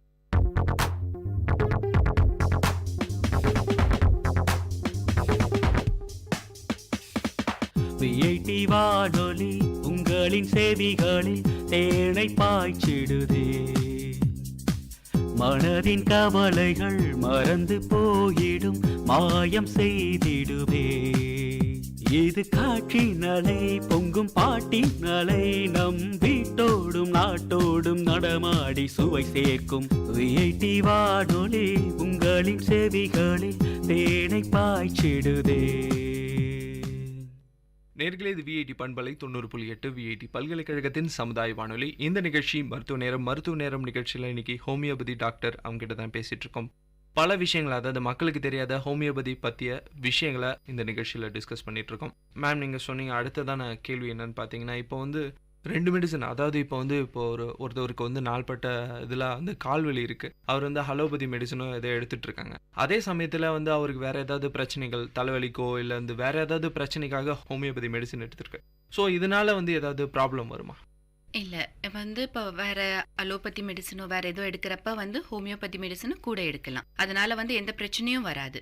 அது வந்து அந்த மருந்தோட வந்து இதுவும் இன்டராக்ட் பண்ணி எந்த பிரச்சனையும் ஹோமியோபதி மெடிசன்ஸ் உண்டு பண்ணாது. அதனால தைரியமா மற்ற மெடிசன் எடுக்கிறப்ப இதுவும் கூட எடுக்கலாம். ஸோ அதனால எந்த பிரச்சனையும் வராது. அடுத்ததாக பார்த்தீங்கன்னா, இந்த அலர்ஜி பிரச்சனை இருக்கா? இந்த மெடிசன் சாப்பிடும்போது, பர்டிகுலராக இந்த மெடிசன் சாப்பிடும்போது எல்லா மெடிசன்லையுமே இருக்கும், இந்த மெடிசன் வந்து ஓவர் டோஸ் ஆகும், சில பேருக்கு சில மெடிசன்ஸ் ஒத்துக்காது. அலோபதியில் அது கன்ஃபார்மாக இருக்கும். அவங்ககிட்ட டாக்டர்கிட்டே சொல்லுவாங்க, எனக்கு இந்த மெடிசன் இந்த கெமிக்கல் ஒத்துக்காது டாக்டர், அதனால் அந்த இந்த மெடிசன் எழுதாதீங்க. ஸோ இப்போ வந்து ஹோமியோபதியில் இந்த மாதிரி அலர்ஜிக் விஷயங்கள் இருக்கா? அலர்ஜிக் விஷயம் அப்படின்ட்டுன்னு எதுவும் கிடையாது. இப்போ மெடிசன் எடுக்கிறதால அலர்ஜி வரும்னு கிடையாது. ஆனால் ஒரு சில சென்சிட்டிவ் பேஷண்ட்ஸ் இருப்பாங்க இல்லைங்களா, அவங்களுக்கு வந்து அதுவும் பர்டிகுலராக அந்த ஸ்கின் டிசீஸ் பொறுத்த வரைக்கும் தான், மற்ற இதுலலாம் கூட அந்த அளவுக்கு தெரியாது. அக்ரவேஷன்ட்டுன்னு ஒரு இது இருக்கும். சில பேருக்கு வந்து அந்த மெடிசன்ஸ் சரிப்படலை, இல்லை ப்ராப்பராக அந்த இதை நம்ம ப்ரிஸ்கிரைப் பண்ணாமல் இருந்தோம்னா அந்த ஒரு சில நேரத்தில் வந்து ஒரு அக்ரவேஷன்ஸ் தெரியும். அது சென்சிட்டிவ் பேஷண்ட்ஸ்க்கு தான். மற்றபடி அதில் அலர்ஜிஸ்ன்ட்டுலாம் எதுவும் கிடையாது. அடுத்ததான் இப்பயும் ஒரு பேசிக்கான ஒரு விஷயம், நிறைய பேருக்கு வந்து சைலண்ட்டாக இருக்கும் இந்த ஆஸ்துமா நோயின்னு. இந்த ஆஸ்துமா நோய் வந்து நாள்பட்ட நாள், அதாவது ரொம்ப நாளாக வந்து மெடிசன் ஏதாவது எடுத்துகிட்டு இருப்பாங்க, ஏதாவது ஒரு அப்சர்வேஷனில் இருந்துக்கிட்டே இருப்பாங்க. அவங்களுக்கான மெடிசன்ஸ் வந்து ஹோமியோபதியில் இருக்கு. ஆஸ்மாக்கெல்லாம் ரொம்ப நல்ல மெடிசன்ஸ் இருக்குது. பொதுவாக பார்த்து போனோம்னா இப்போ வின்டர் சீசனில் வரப்போ தான் அவங்களுக்கு வந்து அது இந்த கம்ப்ளைண்ட்ஸ் எக்ஸாஜரேட் ஆகிட்டு இருக்கும். ஸோ அந்த டைமில் வந்து என்னென்னா பொதுவாக வந்து அவங்களுக்கு ப்ரீதிங் ப்ராப்ளம் ரொம்ப ஜாஸ்தியாக இருக்கும். அந்த மாதிரி அந்த ஹிஸ்ட்ரி இருக்கிறவங்களுக்கு அவங்களுக்கெல்லாம் வந்து இப்போது ஹோமியோபதியில் ரொம்ப நல்ல மெடிசன்ஸ் இருக்குது. அவங்க தனியாக டாக்டர் கன்சல்ட் பண்ணி இது பண்ணாங்கன்னா கொஞ்ச நாள் மெடிசன்ஸ் எடுத்துகிட்டு வந்தாலே வந்து அவங்களுக்கு கம்ப்ளீட்டாக க்யூர் பண்ணிக்கலாம். அலோபதிக்கும் இல்லை மற்ற இந்த ஆல்டர்னேட்டிவ் மெடிசன்ஸ்க்கும் வந்து சில விஷயம் சொன்னீங்க, அதாவது தாமதமாகலாம் ஆனால் வந்து ஃபைனலாக வந்து ஃபுல்லாக க்யூர் ஆகிடும்னு கம்ப்ளீட் ஆகிடும்னு சொன்னீங்க. சில சிகிச்சைகள் மூலமாக, அதாவது சில விஷயங்கள், சில நோய்களுக்கு வந்து அறுவை சிகிச்சைகள் வந்து ரொம்ப முக்கியம். அறுவை சிகிச்சை மூலமாக தான் அதுக்கு வந்து பண்ண முடியும், ஹெல்ப் பண்ண முடியும்னு சொல்லிட்டு அலோபதியில் இருக்குது. ஹோமியோபதியில் அறுவை சிகிச்சை இல்லாமல் சில நோய்களுக்கு மருத்துவம் இருக்குன்னா அப்படி ஏதாவது நோய்களுக்கு மருத்துவம் இருக்கா? இருக்குங்க. அறுவை சிகிச்சை இல்லாமல் வந்து சரி பண்ணலாம் அப்படிங்கிறதுல முக்கியமானது வந்து கிட்னி ஸ்டோன்ஸுங்க. அதாவது வந்து என்னென்னா யூரினில் வந்து இப்போ எல்லாருக்குமே நார்மலாக சால்ட் மினரல்ஸ் எல்லாம் இருக்கும், அதெல்லாம் யூரினில் வெளியில் வந்துடும். ஒரு சில பேருக்கு வந்து சம் இம்பேலன்ஸால் வந்து அந்த சால்ட் மினரல்ஸ் வந்து ஒன்னோட ஒன்று கிளப் ஆகி அந்த ஒரு கிளஸ்டராக ஃபார்ம் ஆகுது. அதனால தான் வந்து ஸ்டோன்ஸ் ஃபார்ம் ஆகுறது. இதில் வந்து என்னென்னா வேரியஸ் சைஸஸ் இருக்குது ஸ்டோன்ஸில். சைஸு, ஷேப்பு, அதை பொறுத்து வந்து கம்ப்ளைண்ட்ஸாக சிம்டம்ஸும் சேஞ்ச் ஆகுங்க. இப்போ பார்க்க போனோம்னா வந்து பொதுவாக கால்சியம் ஆக்சலேட் அப்படின்ற ஸ்டோன் தான் வந்து காமனாக வந்து எல்லாருக்கும் இருக்கக்கூடிய ஸ்டோன்ஸு. இந்த ஆக்சலேட்டால் வரக்கூடிய ஸ்டோன்ஸை வந்து அடுத்து நம்ம அதை திருப்பி வராமல் இருக்கிறதுக்கு நம்ம வந்து டயட் இதெல்லாமே கூட கொஞ்சம் நிறைய இருக்குது ஃபாலோ பண்ண வேண்டியது. ஃபார் எக்ஸாம்பிள் இப்போ இந்த டொமேட்டோஸ், காஃபி, சாக்லேட்ஸு, நட்ஸு, இந்த கிரேப், அந்த மாதிரி இதெல்லாமே நம்ம அவாய்ட் பண்ணிட்டோம்னா இந்த டைப் ஆஃப் ஸ்டோன்ஸ் எல்லாம் திரும்பி ரெக்கர் ஆகாமல் இருக்கும். இப்போ மெயினாக வந்து ரெக்கரன்ஸ் வந்து அலோபதியில் வந்து சர்ஜரி மூலமாக அந்த ஸ்டோனை ரிமூவ் பண்ணிட்டா எப்படி இருந்தாலும் வந்து திரும்பி ரெக்கரன்ஸ் இருந்துட்டு தான் இருக்கும். ஆனால் ஹோமியோபதியில் வந்து ஒன்ஸ் நம்ம அந்த மெடிசன் எடுத்துட்டோம்னா திருப்பி ரெக்கரன்ஸ் வந்து இருக்காது. இதை பொறுத்தவரை கண்டிப்பாக வந்து அதை சொல்லலாம், ஹோமியோபதியில் சர்ஜரி இல்லாமல் வந்து க்யூர் பண்ண முடியும் அப்படின்றது இந்த கிட்னி ஸ்டோன்ஸ்க்கு. எவ்வளோ நாள் மெடிசன் எடுத்தால் இது க்யூர் ஆகும் மேம்? ஏதாவது பீரியட் இருக்கா? இவ்வளோ ஒரு 2 months எடுத்துக்கணும், 2 monthsல வந்து கிளியர் ஆகும், ஏதாவது அதாவது பேஷண்ட்ஸை பொறுத்து அந்த ஸ்டோனை பொறுத்து இருக்கா, இல்லை வந்து 1 month எடுத்துக்கிட்டா க்யூர் ஆகிறதுக்கான முழு வாய்ப்புகள் இருக்குது? ஏதாவது டைம் பீரியட் இருக்கா? டைம் பீரியடுன்றதை விட அது டிபெண்ட் அப்பான் த சைஸ் வந்து இப்போ வந்து ஒரு 8 to 10 இல்லை அதுக்குள்ளே இருக்கிற மாதிரி இருக்குன்னா அதை வந்து அந்த ஸ்டோன்ஸ் வந்து எப்படி இருந்தாலும் அந்த பேசேஜ் யூரேட்டர் பேசேஜில் வந்து வெளியில் வந்துடும். அதை விட கொஞ்சம் ப்ரொலாங் சைஸ் பெருசாக இருக்குன்றப்ப வந்து அந்த டியூரேஷன் வந்து கொஞ்சம் ப்ரொலாங் ஆகும். மற்றபடி வந்து ஒரு 1 month டியூரேஷனுக்குள்ளேயே வந்து ஒரு நல்ல எஃபெக்ட் இருக்கும். ஓகே மேம், இது ரொம்ப யூஸ்ஃபுல்லான விஷயம்னு நினைக்கிறேன். அடுத்ததாக பார்த்தீங்கன்னா இந்த ஹோமியோபதியில் வந்து ஒன்லி மெடிசன்ஸ் மட்டும்தானா இல்லை வேறு ஏதாவது ப்ராடக்ட்ஸ் இருக்கா? மக்களுக்கு அந்த ஒரு சந்தேகம் இருக்குது. அதாவது ஹோமியோபதினாலே ஒன்லி மெடிசன்ஸ் தான். இப்போ பார்த்தீங்கன்னா வந்து அலோபதியில் பார்த்தீங்கன்னா மெடிசன்ஸ் அது மட்டும் இல்லாமல் கெமிக்கல் மூலிமா வந்து வேறு ஏதாவது ப்ராடக்ட்ஸ் எல்லாம் இருக்கும், இல்லை விட்டமின்ஸோ, இப்போ வந்து விட்டமின்ஸ் டேப்லெட்டோ இல்லை வந்து அயன் டேப்லெட்ஸோ அந்த மாதிரி விஷயங்கள் இருக்குது. அதே மாதிரி ஹோமியோபதியில் அதர் ப்ராடக்ட்ஸ் எந்த மாதிரியான விஷயங்கள் வந்து மக்களுக்கு யூஸ்ஃபுல்லாக இருக்கும் மெடிசனை தவிர்த்து? இப்போ வந்து நிறைய ரேஞ்ச் ஆஃப் ப்ராடக்ட்ஸ் இருக்கு. ஹோமியோபதியில் பார்க்க போனோம்னா வந்து இப்போ ஆயின்மெண்ட்ஸ், க்ரீம்ஸ் அதெல்லாம் உண்டு. அது வந்து இப்போ பேர்ன்ஸ்க்காக, கட்டு, ஊண்டு அந்த மாதிரி இருக்கிற ஆயின்மெண்ட் இருக்கு. அது இல்லாமல் வந்து ஸ்கின் கம்ப்ளைண்ட்ஸ்க்கான ஆயின்மெண்ட்ஸ் இன்னும் செப்பரேட்டாக இருக்கு. அது இல்லாமல் வந்து ஹெல்த் டானிக்னு பார்த்தீங்கன்னா அயன் டானிக், அது சின்ன இப்போ ஜூனியர் குழந்தைங்களுக்குன்ட்டுனும் எடுத்துக்கிற மாதிரி இருக்கு, அடல்ட்க்கும் வந்து எடுத்துக்கிற மாதிரி இருக்குங்க. Iron tonic, general health tonic, இதெல்லாம் வந்து என்னன்னா இப்போ பிரெக்னெண்டா இருக்கிற லேடிஸும் வந்து அதை இது பண்ணிக்கலாம். ஏன்னா அவங்களுக்கு வந்து அயன் டெஃபிஷியன்சி எப்படி இருந்தாலும் இருக்கும் பிரெக்னன்சி பீரியட்ல. அதே மாதிரி லாக்டேட்டிங் மதர்ஸ்க்கும் வந்து அயன் டெஃபிஷியன்சி கண்டிப்பா இருக்கும். அவங்க எல்லாம் வந்து இந்த டானிக்ஸை யூஸ் பண்ணலாம், இந்த iron tonic, general health tonic. அது இல்லாமல் இப்போ வந்து பார்த்தோம்னா காஸ்மெட்டிக் ஐட்டம்ஸ் எல்லாம் கூட இப்போ ஹோமியோபதியில் இருக்கு. ஃபேஸ் க்ரீம்ல இருந்து soap, talcum powder, face wash, face scrub, அந்த மாதிரி வந்து எல்லாமே நேச்சுரல் ப்ராடக்ட்ஸ்ல இருந்து இது பண்ண ப்ராடக்ட்ஸ் தான் வந்து இப்போ நமக்கு மார்க்கெட்ல அவைலபிளா இருக்கு. மேம், இந்த சந்தேகம் இருக்கும் மக்களுக்கு. இந்த ஹோமியோபதி சொல்றாங்க வந்து மருந்துகள் சாப்பிட்டா வந்து கியூர் ஆகும் எல்லாமே சொல்றாங்க. இதனுடைய மருந்துகள் எப்படி மேம்? ரொம்ப எக்ஸ்பென்சிவா இருக்குமா இல்லை ரொம்ப ரீசனபிளா இருக்குமா? மக்களுக்கு எப்படி? கொஞ்சம் அதை பற்றி சொல்லுங்க. மெடிசன்ஸ் எல்லாமே வந்து காஸ்ட் அந்த அளவுக்கு கூட கிடையாது. கம்பேரிட்டிவ்லி எல்லாமே வந்து மாடரேட் ப்ரைஸில் தான் இருக்குது. ஸோ வந்து மெடிசன்ஸ் எல்லாமே மக்கள் வாங்கிக்க கூடிய அளவில் தான் அதோட ப்ரைஸஸ் இருக்கு. ஒரு 50 years பேக் பார்த்தீங்கன்னா மேம் இந்த ஆல்டர்னேட்டிவ் மெடிசன்ஸ் தான் அதிகமாக இருந்தது அலோபதியை விட. எல்லாருமே வந்து இந்த ஆல்டர்னேட்டிவ் மெடிசன்ஸ், அதை நேச்சுரல் மெடிசன்ஸ் வந்து ஃபாலோ பண்ணிட்டு இருந்தாங்க. இப்போ பார்த்தீங்கன்னா டெவலப் ஆக வந்து அலோபதியோ இல்லை இங்கிலீஷ் மெடிசன்ஸ் வந்து ரொம்ப அதிகமாக வளர்ந்துட்டு வருது. மறுபடியும் வந்து இந்த நேச்சுரல் மெடிசனுக்கு வந்து மக்கள் வந்துட்டு இருக்காங்க. அதை பற்றி உங்களோட கருத்து என்ன மேம்? இப்போ வந்து அவேர்னஸ் எப்படி இருக்குது? மக்கள் வந்து ஓகே இதனால வந்து நம்மளுக்கு க்யூர் ஆகுது, சைட் எஃபெக்ட்ஸ் கிடையாது, ஸோ மறுபடியும் நம்ம நேச்சுரல் மெடிசன்ஸ்க்கு வந்தால் ரொம்ப நல்லது, அதை பற்றி அவேர்னஸ் மக்கள்கிட்ட இருக்கா? நீங்கள் உங்களோட பார்வையில். அதில் மிடில் வந்து சொன்ன மாதிரி அலோபதி இதில் வந்து கொஞ்சம் நிறைய தான் அந்த ஸ்கோப் இருந்தது. ஏன்னா மக்களுக்கு வந்து அப்போ வந்து எல்லாமே இமீடியட்டாக ரிலீஃப் வந்து சீக்கிரமே கிடைக்கணும் அப்படிங்கிற மாதிரி ஒரு ஐடியாவில் இருந்தாங்க.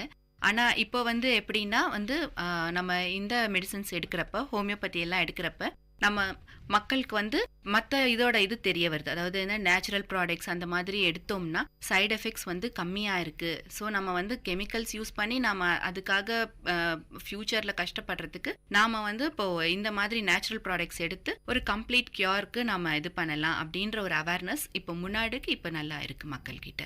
மேம், அடுத்த கேள்வி பார்த்தீங்கன்னா இப்போ வந்து ஸ்கின் டிசீஸ், இப்போ இருக்கிற சுற்றுச்சூழல் அதுக்கேற்ற மாதிரி வந்து பார்த்தீங்கன்னா வந்து ரொம்ப பொல்யூஷனாக இருக்குது.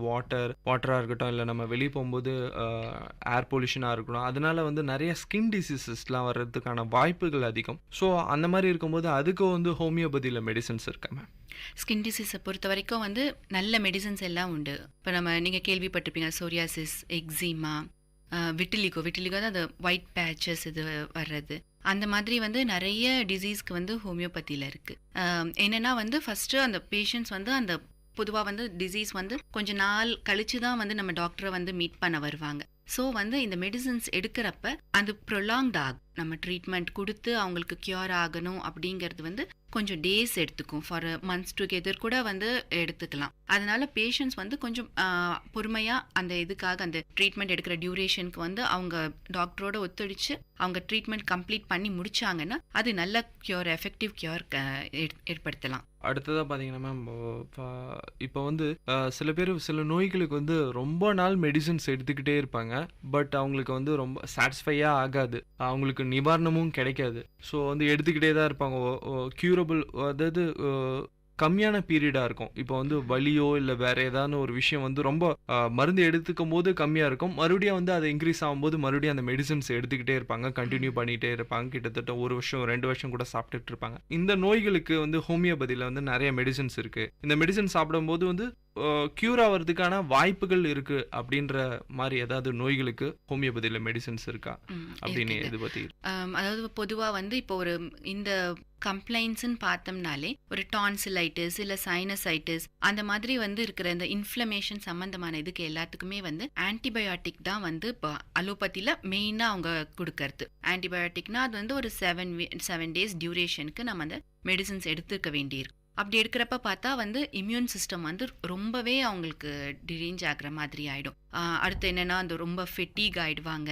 அடுத்து அவங்களுக்கு அந்த அவங்களுடைய ஒர்க் அடுத்த இது போகக்கூடிய வந்து அந்த சூழ்நிலை இருக்காது. ஏன்னா வந்து உடம்ப வந்து ரொம்ப வீக் ஆக்கிடும் ஆன்டிபயோட்டிக்ஸ். ஆனால் வந்து ஹோமியோபதியில் பார்த்தீங்கன்னா இந்த மாதிரி அதாவது சொல்ல போனோம்னா இப்போ டான்சிலைட்டிஸ், சைனசைட்டிஸ், கேஸ்ட்ரோஎன்ட்ரைட்டிஸ் இந்த மாதிரி கம்ப்ளைண்ட்ஸ் எல்லாத்துக்குமே வந்து ரொம்ப நல்ல மெடிசன் இருக்குது. ஆன்டிபயோட்டிக்கே தேவைப்படாத அளவுக்கு நம்ம ஹோமியோபதி மூலமாகவே இது எல்லாமே குறைச்சிடலாம். ஸோ எனக்கு தெரிஞ்சு வந்து ஆன்டிபயோட்டிக் போகாமல் ஹோமியோபதியிலே வந்து நல்லா இது பண்ணாங்கன்னா பேஷண்ட்ஸ்க்கு வந்து ஃபர்தராக அவங்களோட ஃப்யூச்சரில் வந்து இந்த கம்ப்ளைண்ட்ஸே திரும்பி வந்து வராத அளவுக்கு நம்ம சரி பண்ணக்கூடிய எல்லா பெட்டர் மெடிசன்ஸும் ஹோமியோபதியில் இருக்குது. ஓகே மேம், இவ்வளோ நேரம் நிகழ்ச்சியில் வந்து பல சந்தேகங்கள், அதாவது மக்களுக்கு வந்து ஹோமியோபதி இது எடுக்கலாமா, நேச்சுரல் மெடிசனாக இருக்குது, உடனே வந்து அதாவது குணமாகிறதுக்கான வாய்ப்புகள் கம்மியாக இருக்குது, பட் எடுத்துக்கிட்டால் க்யூரபிள்னு விஷயம் வந்து இப்போ தான் கொஞ்சம் கொஞ்சமாக தெரிய வந்திருக்கு. ஏன்னா வந்து ஒரு மெடிசன் எடுத்தோன்னா உடனே எனக்கு குணமாயிடணும் அப்படின்ற நினைக்கிற மக்கள் தான் அதிகமாக இருக்காங்க. இப்போ அதை பற்றியான விஷயங்கள் வந்து பல விஷயங்கள் வந்து மக்களுக்கு தெரியாத விஷயங்களை வந்து ஷேர் பண்ணிக்கிட்டீங்க. பண்பலை சார்பாக உங்களுக்கு வந்து ரொம்ப நன்றியை தெரிவிச்சுக்கிறேன் மேம். நன்றி.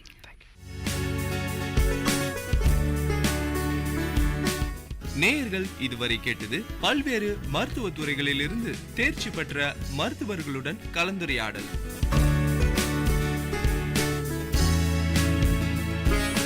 மருத்துவ நேரம் விஐடி பண்பலை 90.8. நன்றி, வணக்கம்.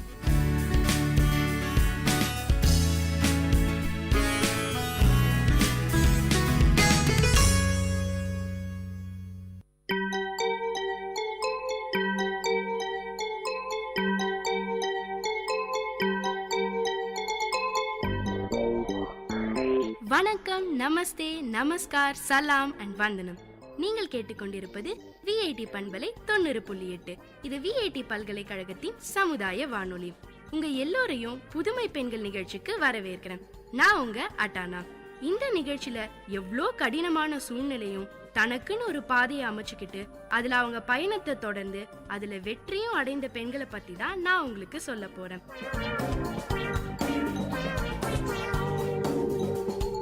வாழ்க்கையில ரிஸ்க் எடுக்க தயங்குறவங்க வாழ்க்கை கொடுக்க போற பெரிய பரிசை மிஸ் பண்றாங்கன்னு உற்சாகத்தோடையும் மகிழ்ச்சியோடையும் ஆர்வத்தோடையும் பேச ஆரம்பிச்சாங்க நம்ம மலைகள் நாயகி அருணிமா சின்ஹா.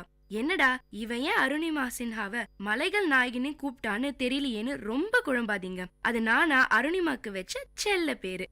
இவங்க உலகத்திலேயே ஏற ரொம்ப கடினமான மலைகள்ல ஏறி சாதனை செஞ்சிருக்காங்க. எவரெஸ்ட், கிளிமஞ்சாரோ இந்த மாதிரி பல மலைகள், கரடு முரடான பாறைகள், விஷ செடி கொடி, தன் பசிய போக்க தீவிரமா அலைஞ்சுக்கிட்டு இருக்க மிருகங்கள், உரைய வைக்கும் குளிர்னு தன்னை ஒரு பாதுகாப்பான கூட்டுக்குள்ள வச்சுக்கிட்டு இருக்கிற மலைகள்ல ஏறது அவ்வளோ சுலபமான காரியம் கிடையாதுங்க. ஏங்க, நான் கிளிமஞ்சாரோன்னு சொன்னதும் உங்களுக்கு எந்திரன் படத்துல நம்ம சூப்பர் ஸ்டார் ரஜினிகாந்த் நடிச்ச பாட்டு தானே ஞாபகத்துக்கு வந்திருக்கும். ரொம்ப ஃபீல் பண்ணாதீங்க. எனக்கும் அருணிமா சொன்னதும் ஞாபகத்துக்கு வந்தது அதான்.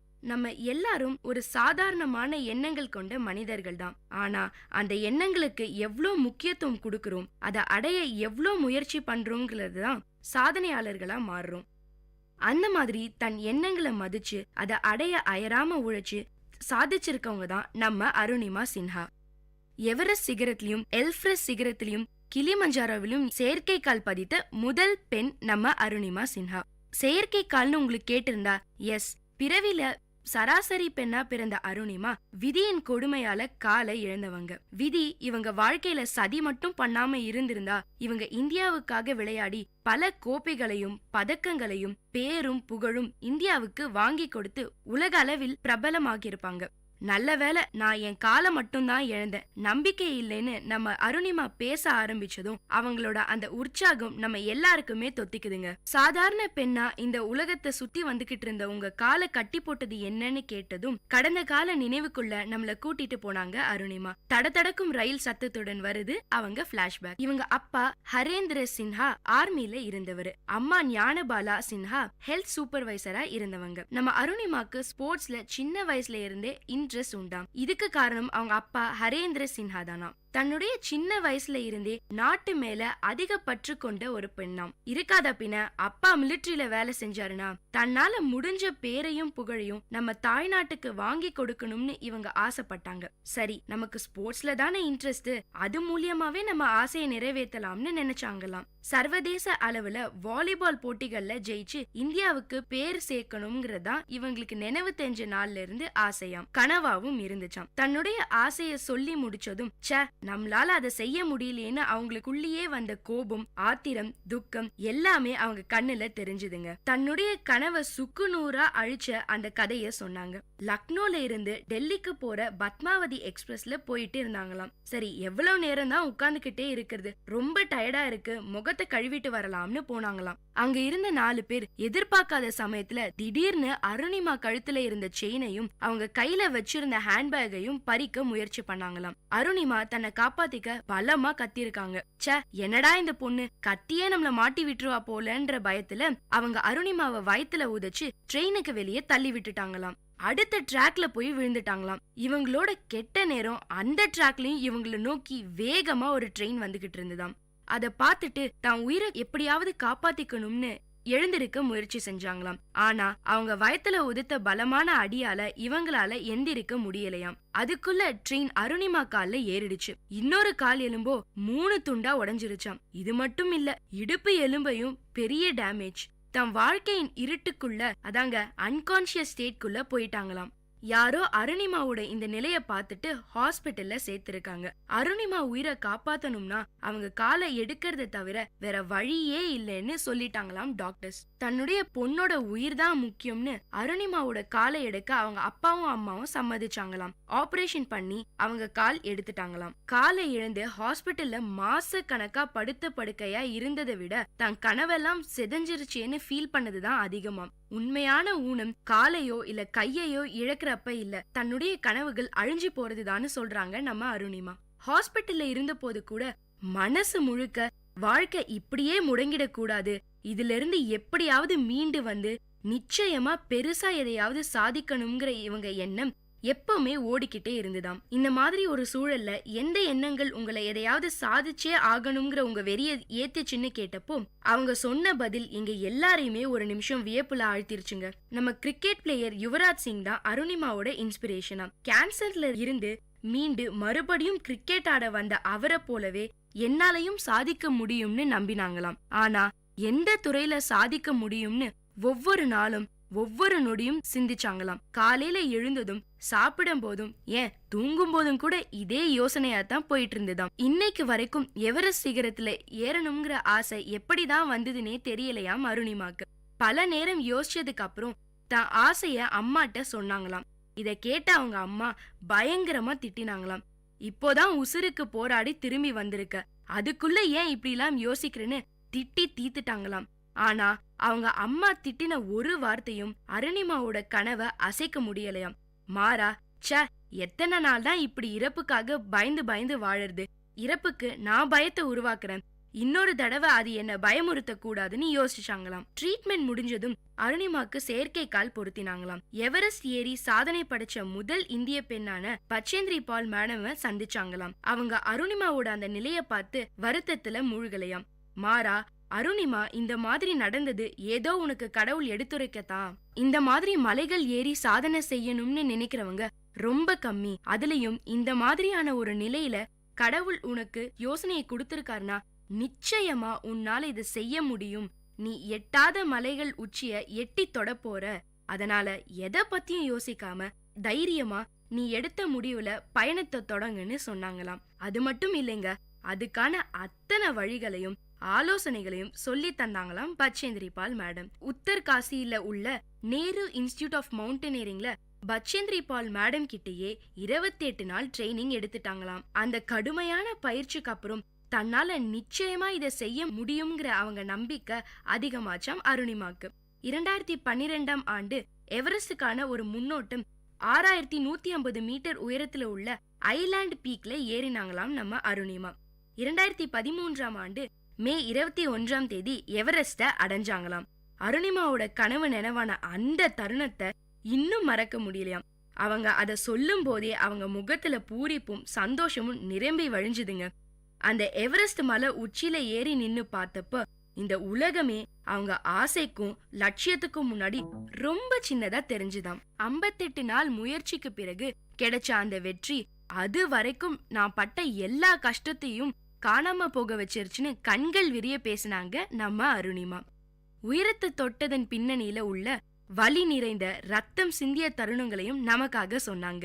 முதல் விஷயம், செயற்கைக்கால் என்ற விஷயமே அவங்களுக்கு புதுசு. அதுக்கு பழகவே அருணிமாக்கு பெரிய சவாலா இருந்துச்சாம். அருணிமா கூட எவரெஸ்ட் ஏறின மத்தவங்க எல்லாம் ஸ்பீடா மேல ஏறி போயிட்டே இருந்தாங்களாம். செயற்கைக்காலோட ஒவ்வொரு அடியையும் எடுத்து வச்சு போக அவங்களுக்கு ரொம்ப நேரம் எடுத்துதான். மேல போனவங்க திரும்பி வந்த போதுதான் அருணிமா பாதி தூரத்தை கூட கடக்காம மெதுவா நகர்ந்துட்டே இருந்தாங்களாம். இத பார்த்துட்டு பயங்கரமா கிண்டல் பண்ணி சிரிச்சாங்களாம் மத்தவங்க. உனக்கெல்லாம் எதுக்கு இப்படி ஒரு விபரீத ஆசைன்னு முகத்துக்கு நேராவே கேட்பாங்களாம். ஆனா அதையெல்லாம் பொருட்படுத்தாம அவங்க கவனத்தை ஏறி முடிக்கிறதுல மட்டுமே செலுத்தினாங்களாம். நம்மளால எதை செய்ய முடியாதுன்னு மத்தவங்க சொல்றாங்களோ அதை முடிச்சு காட்டுறதுல இருக்க சந்தோஷமே தனின்னு சொல்றாங்க நம்ம அருணிமா. அவங்களோட அந்த கேலி பேச்சு கூட பல நேரங்கள்ல அருணிமாக்கு தூண்டுகோலா இருந்துருச்சாம். அது மட்டும் இல்லைங்க, எவரெஸ்ட் ஏறும்போது எத்தனையோ முறை அருணிமாவோட செயற்கைக்கால் கழண்டு போயிருக்காம். கூட போனவங்க எல்லாம் அருணிமாவை தனியா விட்டுட்டு போயிருக்காங்களாம். ஆக்சிஜன் சிலிண்டர் காலியாகி என்ன பண்றதுன்னே தெரியாம தவிச்சு போயிருக்காங்களாம். ஆனாலும் இது எதுவுமே அருணிமாவோட லட்சியத்தை கொஞ்சம் கூட அசைக்கல. எப்படியும் நினைச்சதை செய்வேன்னு தன்னையே இல்ல தன்னை மட்டுமே நம்பினாங்களாம். அதே மாதிரிதான் நினைச்சதை சாதிச்சாங்க அருணிமா. மீடியா வெளிச்சம் முழுக்க அருணிமா மேலதானா. கேலி செஞ்சவங்க அவமானப்படுத்தினவங்களும் தேடி வந்து பாராட்டினாங்களாம். தனக்கு நடந்த எல்லாத்தையும் வெற்றிக்கு மைல்கல்லா மாத்திருக்காங்க நம்ம அருணிமா. உடம்புல உண்டாகிற ஒரு ஊனம் மனச எந்த வகையிலும் பாதிக்கிறது இல்லைன்னு நிரூபிக்க நினைச்சாங்க. அதே மாதிரி நிரூபிச்சும் காட்டியிருக்காங்க. இவ்வளவு பெரிய சாதனை செஞ்சதுக்கு அப்புறமும் தன்னடக்கத்தோட தன் கதைய சொன்ன அருணிமாவுக்கு கனவுகள் இன்னும் மிச்சம் இருக்கு. இதுதான் என் சாதனைன்னு திருப்தி அடைய முடியல, செய்ய வேண்டிய விஷயங்கள் இந்த உலகத்துல நிறைய இருக்குன்னு மனசு சொல்லிட்டே இருக்குன்னு நம்மள ஆச்சரியத்துல தள்ளுறது இவங்களோட பேச்சு. இது மட்டும் இல்லைங்க, மாற்றுத்திறனாளி குழந்தைகளை ஸ்போர்ட்ஸ்ல சாதிக்க வைக்க இலவசமா ஸ்போர்ட்ஸ் அகாடமி ஆரம்பிக்கிற ஐடியாவும் இருக்காம். என்னோட தனிப்பட்ட செலவுகளுக்காகவும் ட்ரீட்மெண்ட்காகவும் வரும் பணத்தை இந்த அகாடமிக்காக ஒதுக்கி வச்சிட்டு இருக்கேன்னு சொன்னது என்ன வியப்புல ஆழ்த்திருச்சுங்க. ஒருத்தர் 10 பேர் முன்னாடி ஒரு ஜோக்க சொன்னாராம். முதல் முறை சொன்னப்போ 10 பேரும் சிரிச்சாங்களாம். 2வது முறையும் அதே ஜோக்க சொன்னாராம். 5 பேர் மட்டும்தான் சிரிச்சாங்களாம். அதே ஜோக்க 3வது முறை சொல்லும் போது யாருமே சிரிக்கலையாம். சிரிப்பை ஏற்படுத்தின ஒரு விஷயமே அடுத்தடுத்த நிமிஷங்கள்ல மாறிடும் போது சோகத்துக்கு காரணமான விஷயங்கள் மட்டும் ஏன் அப்படியே மனசுலயே இருக்குன்னு இவங்க கேட்ட அந்த கேள்விக்கு பதில் தெரியாம தான் நம்ம எல்லாருமே இருக்கும். நமக்கு எது கஷ்டத்தை தந்துச்சோ அதையேதான் பிடிச்சிட்டு தொங்கிட்டும் இருக்கும். இந்த எண்ணத்தை மாத்தினா நம்மளும் நம்ம வாழ்க்கைய கிளியரா தீர்மானிக்க முடியும். வாழ்க்கையில எல்லாருக்கும் கஷ்டங்கள் இருக்கு. அதை தாண்டிட்டா நிச்சயமா ஒரு சந்தோஷமும் காத்துக்கிட்டு இருக்கு. ஆனா அந்த காத்திருப்புக்காகத்தான் யாருமே தயாரா இருக்கிறது இல்ல. கஷ்டத்துக்கும் சந்தோஷத்துக்குமான அந்த சின்ன பாதையை கடக்கிறத ரிஸ்க்னு நினைச்சு அலட்சியம் பண்றவங்க அவங்களுக்காக காத்துக்கிட்டு இருக்க எத்தனையோ நல்ல விஷயங்களை மிஸ் பண்றாங்கன்னு சொல்லுறாங்க நம்ம மலைகளின் செல்ல பிள்ளை அருணிமா. அருணிமாவின் அழகான வார்த்தைகள் வாழ்க்கையை அர்த்தப்படுத்துகின்றது. என்ன நேயர்களே, அருணிமாவோட வாழ்க்கை பயணம் நம்ம எல்லாருக்குமே நம்பிக்கையை தந்திருக்கும். உங்களிடமிருந்து விடைபெறுவது உங்க அட்டானா.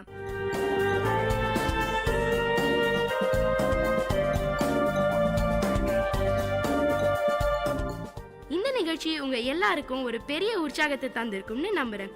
இதே மாதிரி பல விஷயங்களை தெரிஞ்சுக்கணுமா? அப்போ விஐடி பண்பலை 90.8 கேட்டுக்கிட்டே இருங்க.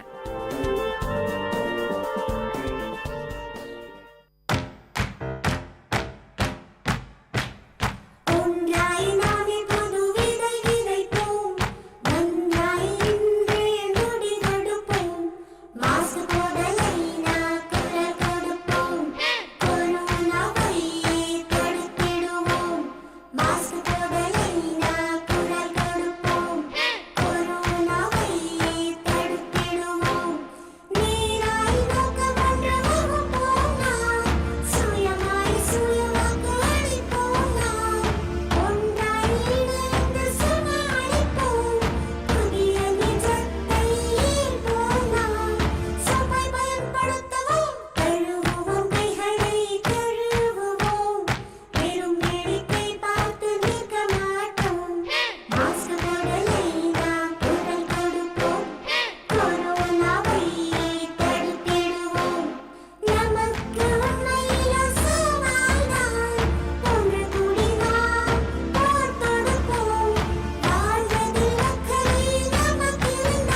Circuit house.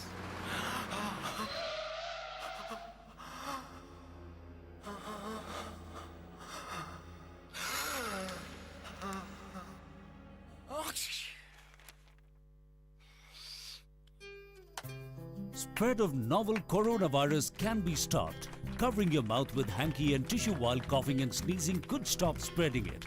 Help us to help you. Visit your nearest health facility if you have cough, fever, or difficulty in breathing, or contact helpline number 9111 2397 8046.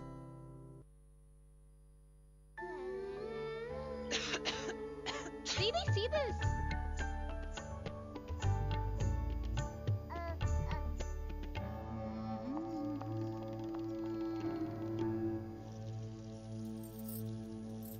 Spread of novel coronavirus disease can be stopped.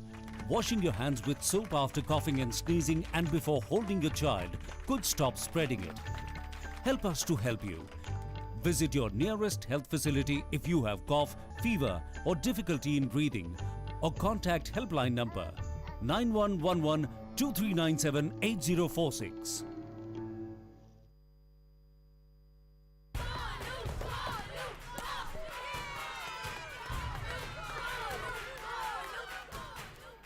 If Arjun is batting, why are we cheering for Golu?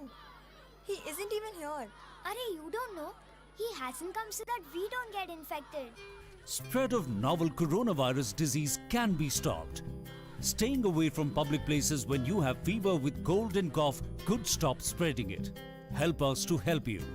Visit your nearest health facility if you have cough, fever, or difficulty in breathing, or contact helpline number 9111 2397 8046. Is the doctor there? Sir? I had fever with cough. Thought I should get it checked.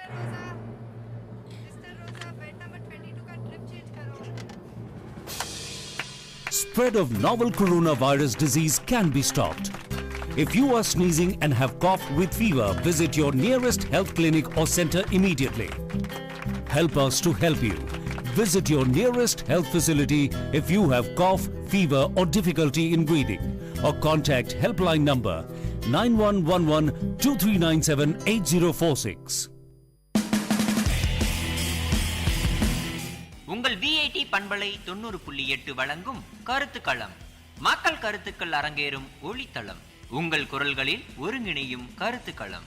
VIT பல்கலைக்கழகத்தின் சமுதாய வானொலியில். வணக்கம் நேயர்களே, நீங்கள் கேட்டுக்கொண்டிருப்பது VIT பண்பலை 90.8 VIT பல்கலைக்கழகத்தின் சமுதாய வானொலி. இந்த நிகழ்ச்சி கருத்துக்களம். இன்னைக்கு நம்ம கருத்துக்களம் நிகழ்ச்சியில இன்னைக்கு இருக்கிற இயந்திரத்தனமான உலக வாழ்க்கையில சமுதாய மக்கள் அவங்களுடைய உடல் ஆரோக்கியத்துக்காக என்ன வகையான பழக்க வழக்கங்களை மேற்கொள்றாங்கன்றதுதான் இன்னைக்கு நம்ம பார்க்க போறோம். வாங்க நிகழ்ச்சிக்கு போலாம். இன்னைக்கு கருத்துக்களம் நிகழ்ச்சியில நம்ம கூட பேசுறதுக்காக வணக்கங்க.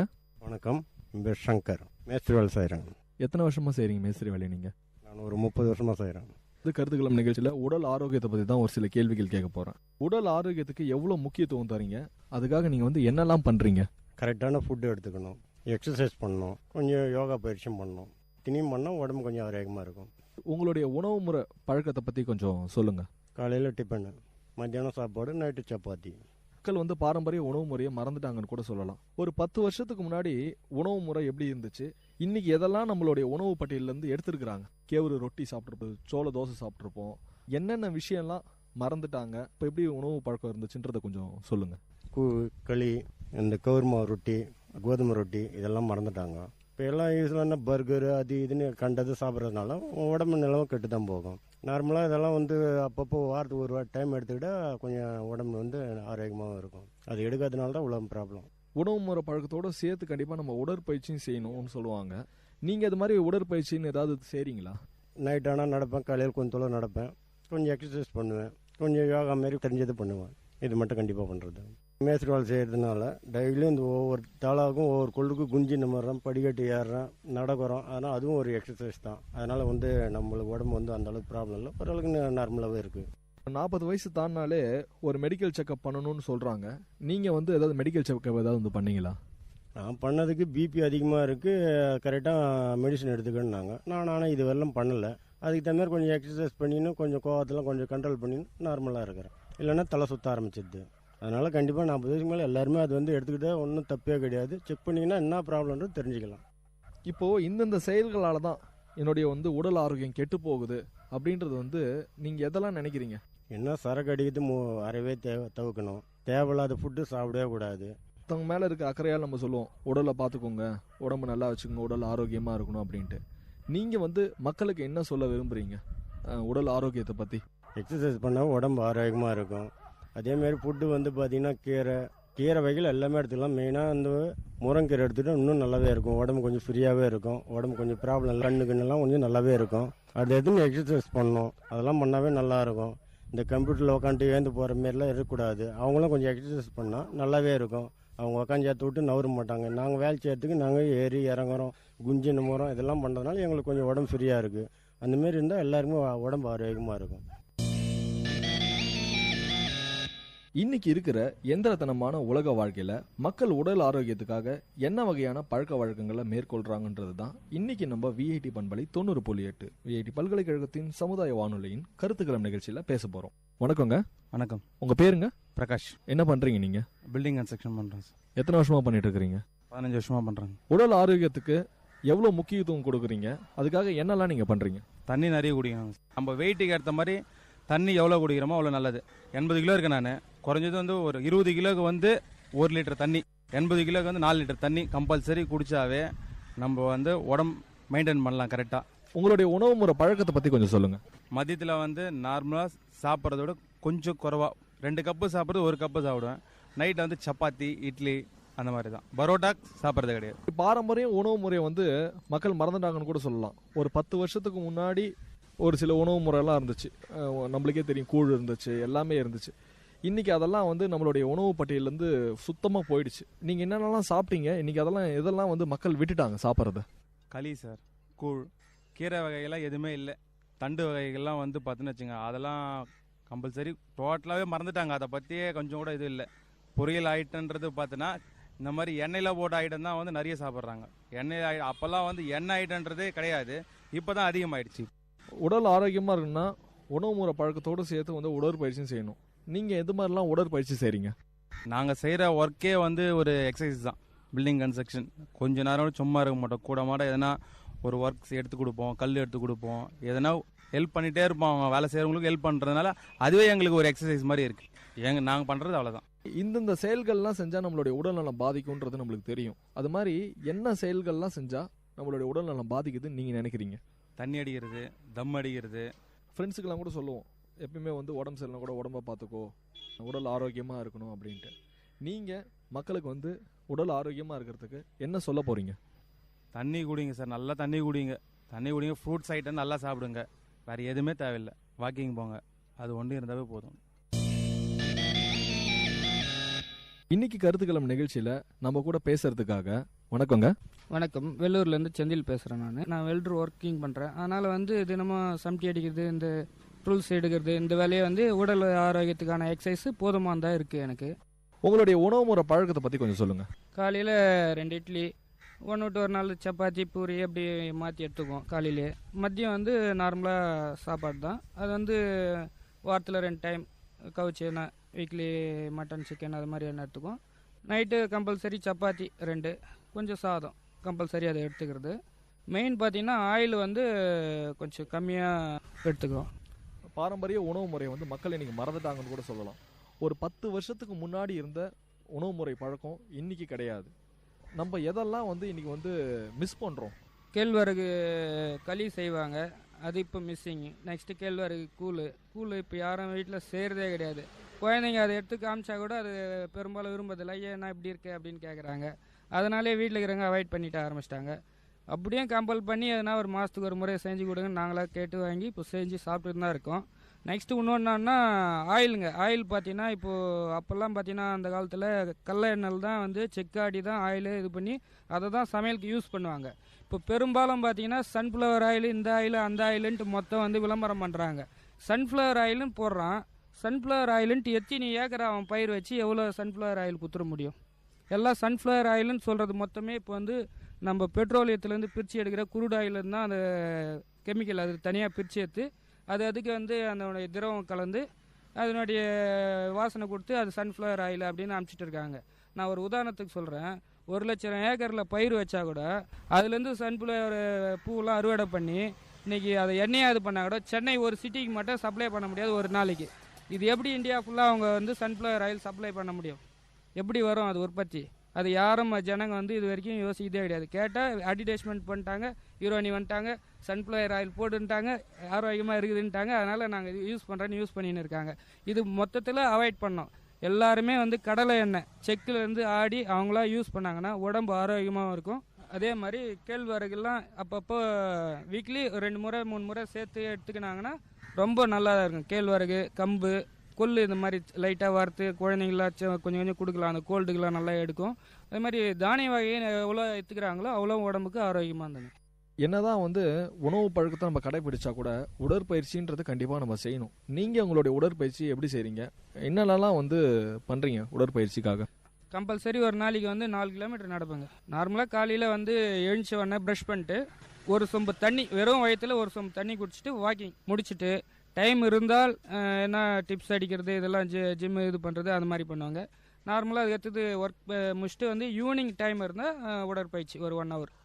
இந்தந்த செயல்கள் தான் உடல் ஆரோக்கியத்தை கெடுக்குது அப்படின்னு நீங்கள் எதெல்லாம் நினைக்கிறீங்க? பார்த்தீங்கன்னா சம்பாதிக்கிற மொத்தம் பார்த்தீங்கன்னா எந்த தொழிலில் எங்கே ஆளுங்க இருக்கிறாங்களே இல்லை, ஒயின் ஷாப் பார்த்தீங்கன்னா ஒரு 100 பேர்னா நின்றுன்னு இருக்காங்க. அந்த அளவுக்கு குடிமகனுங்க உற்பத்தி ஆகிட்டாங்க.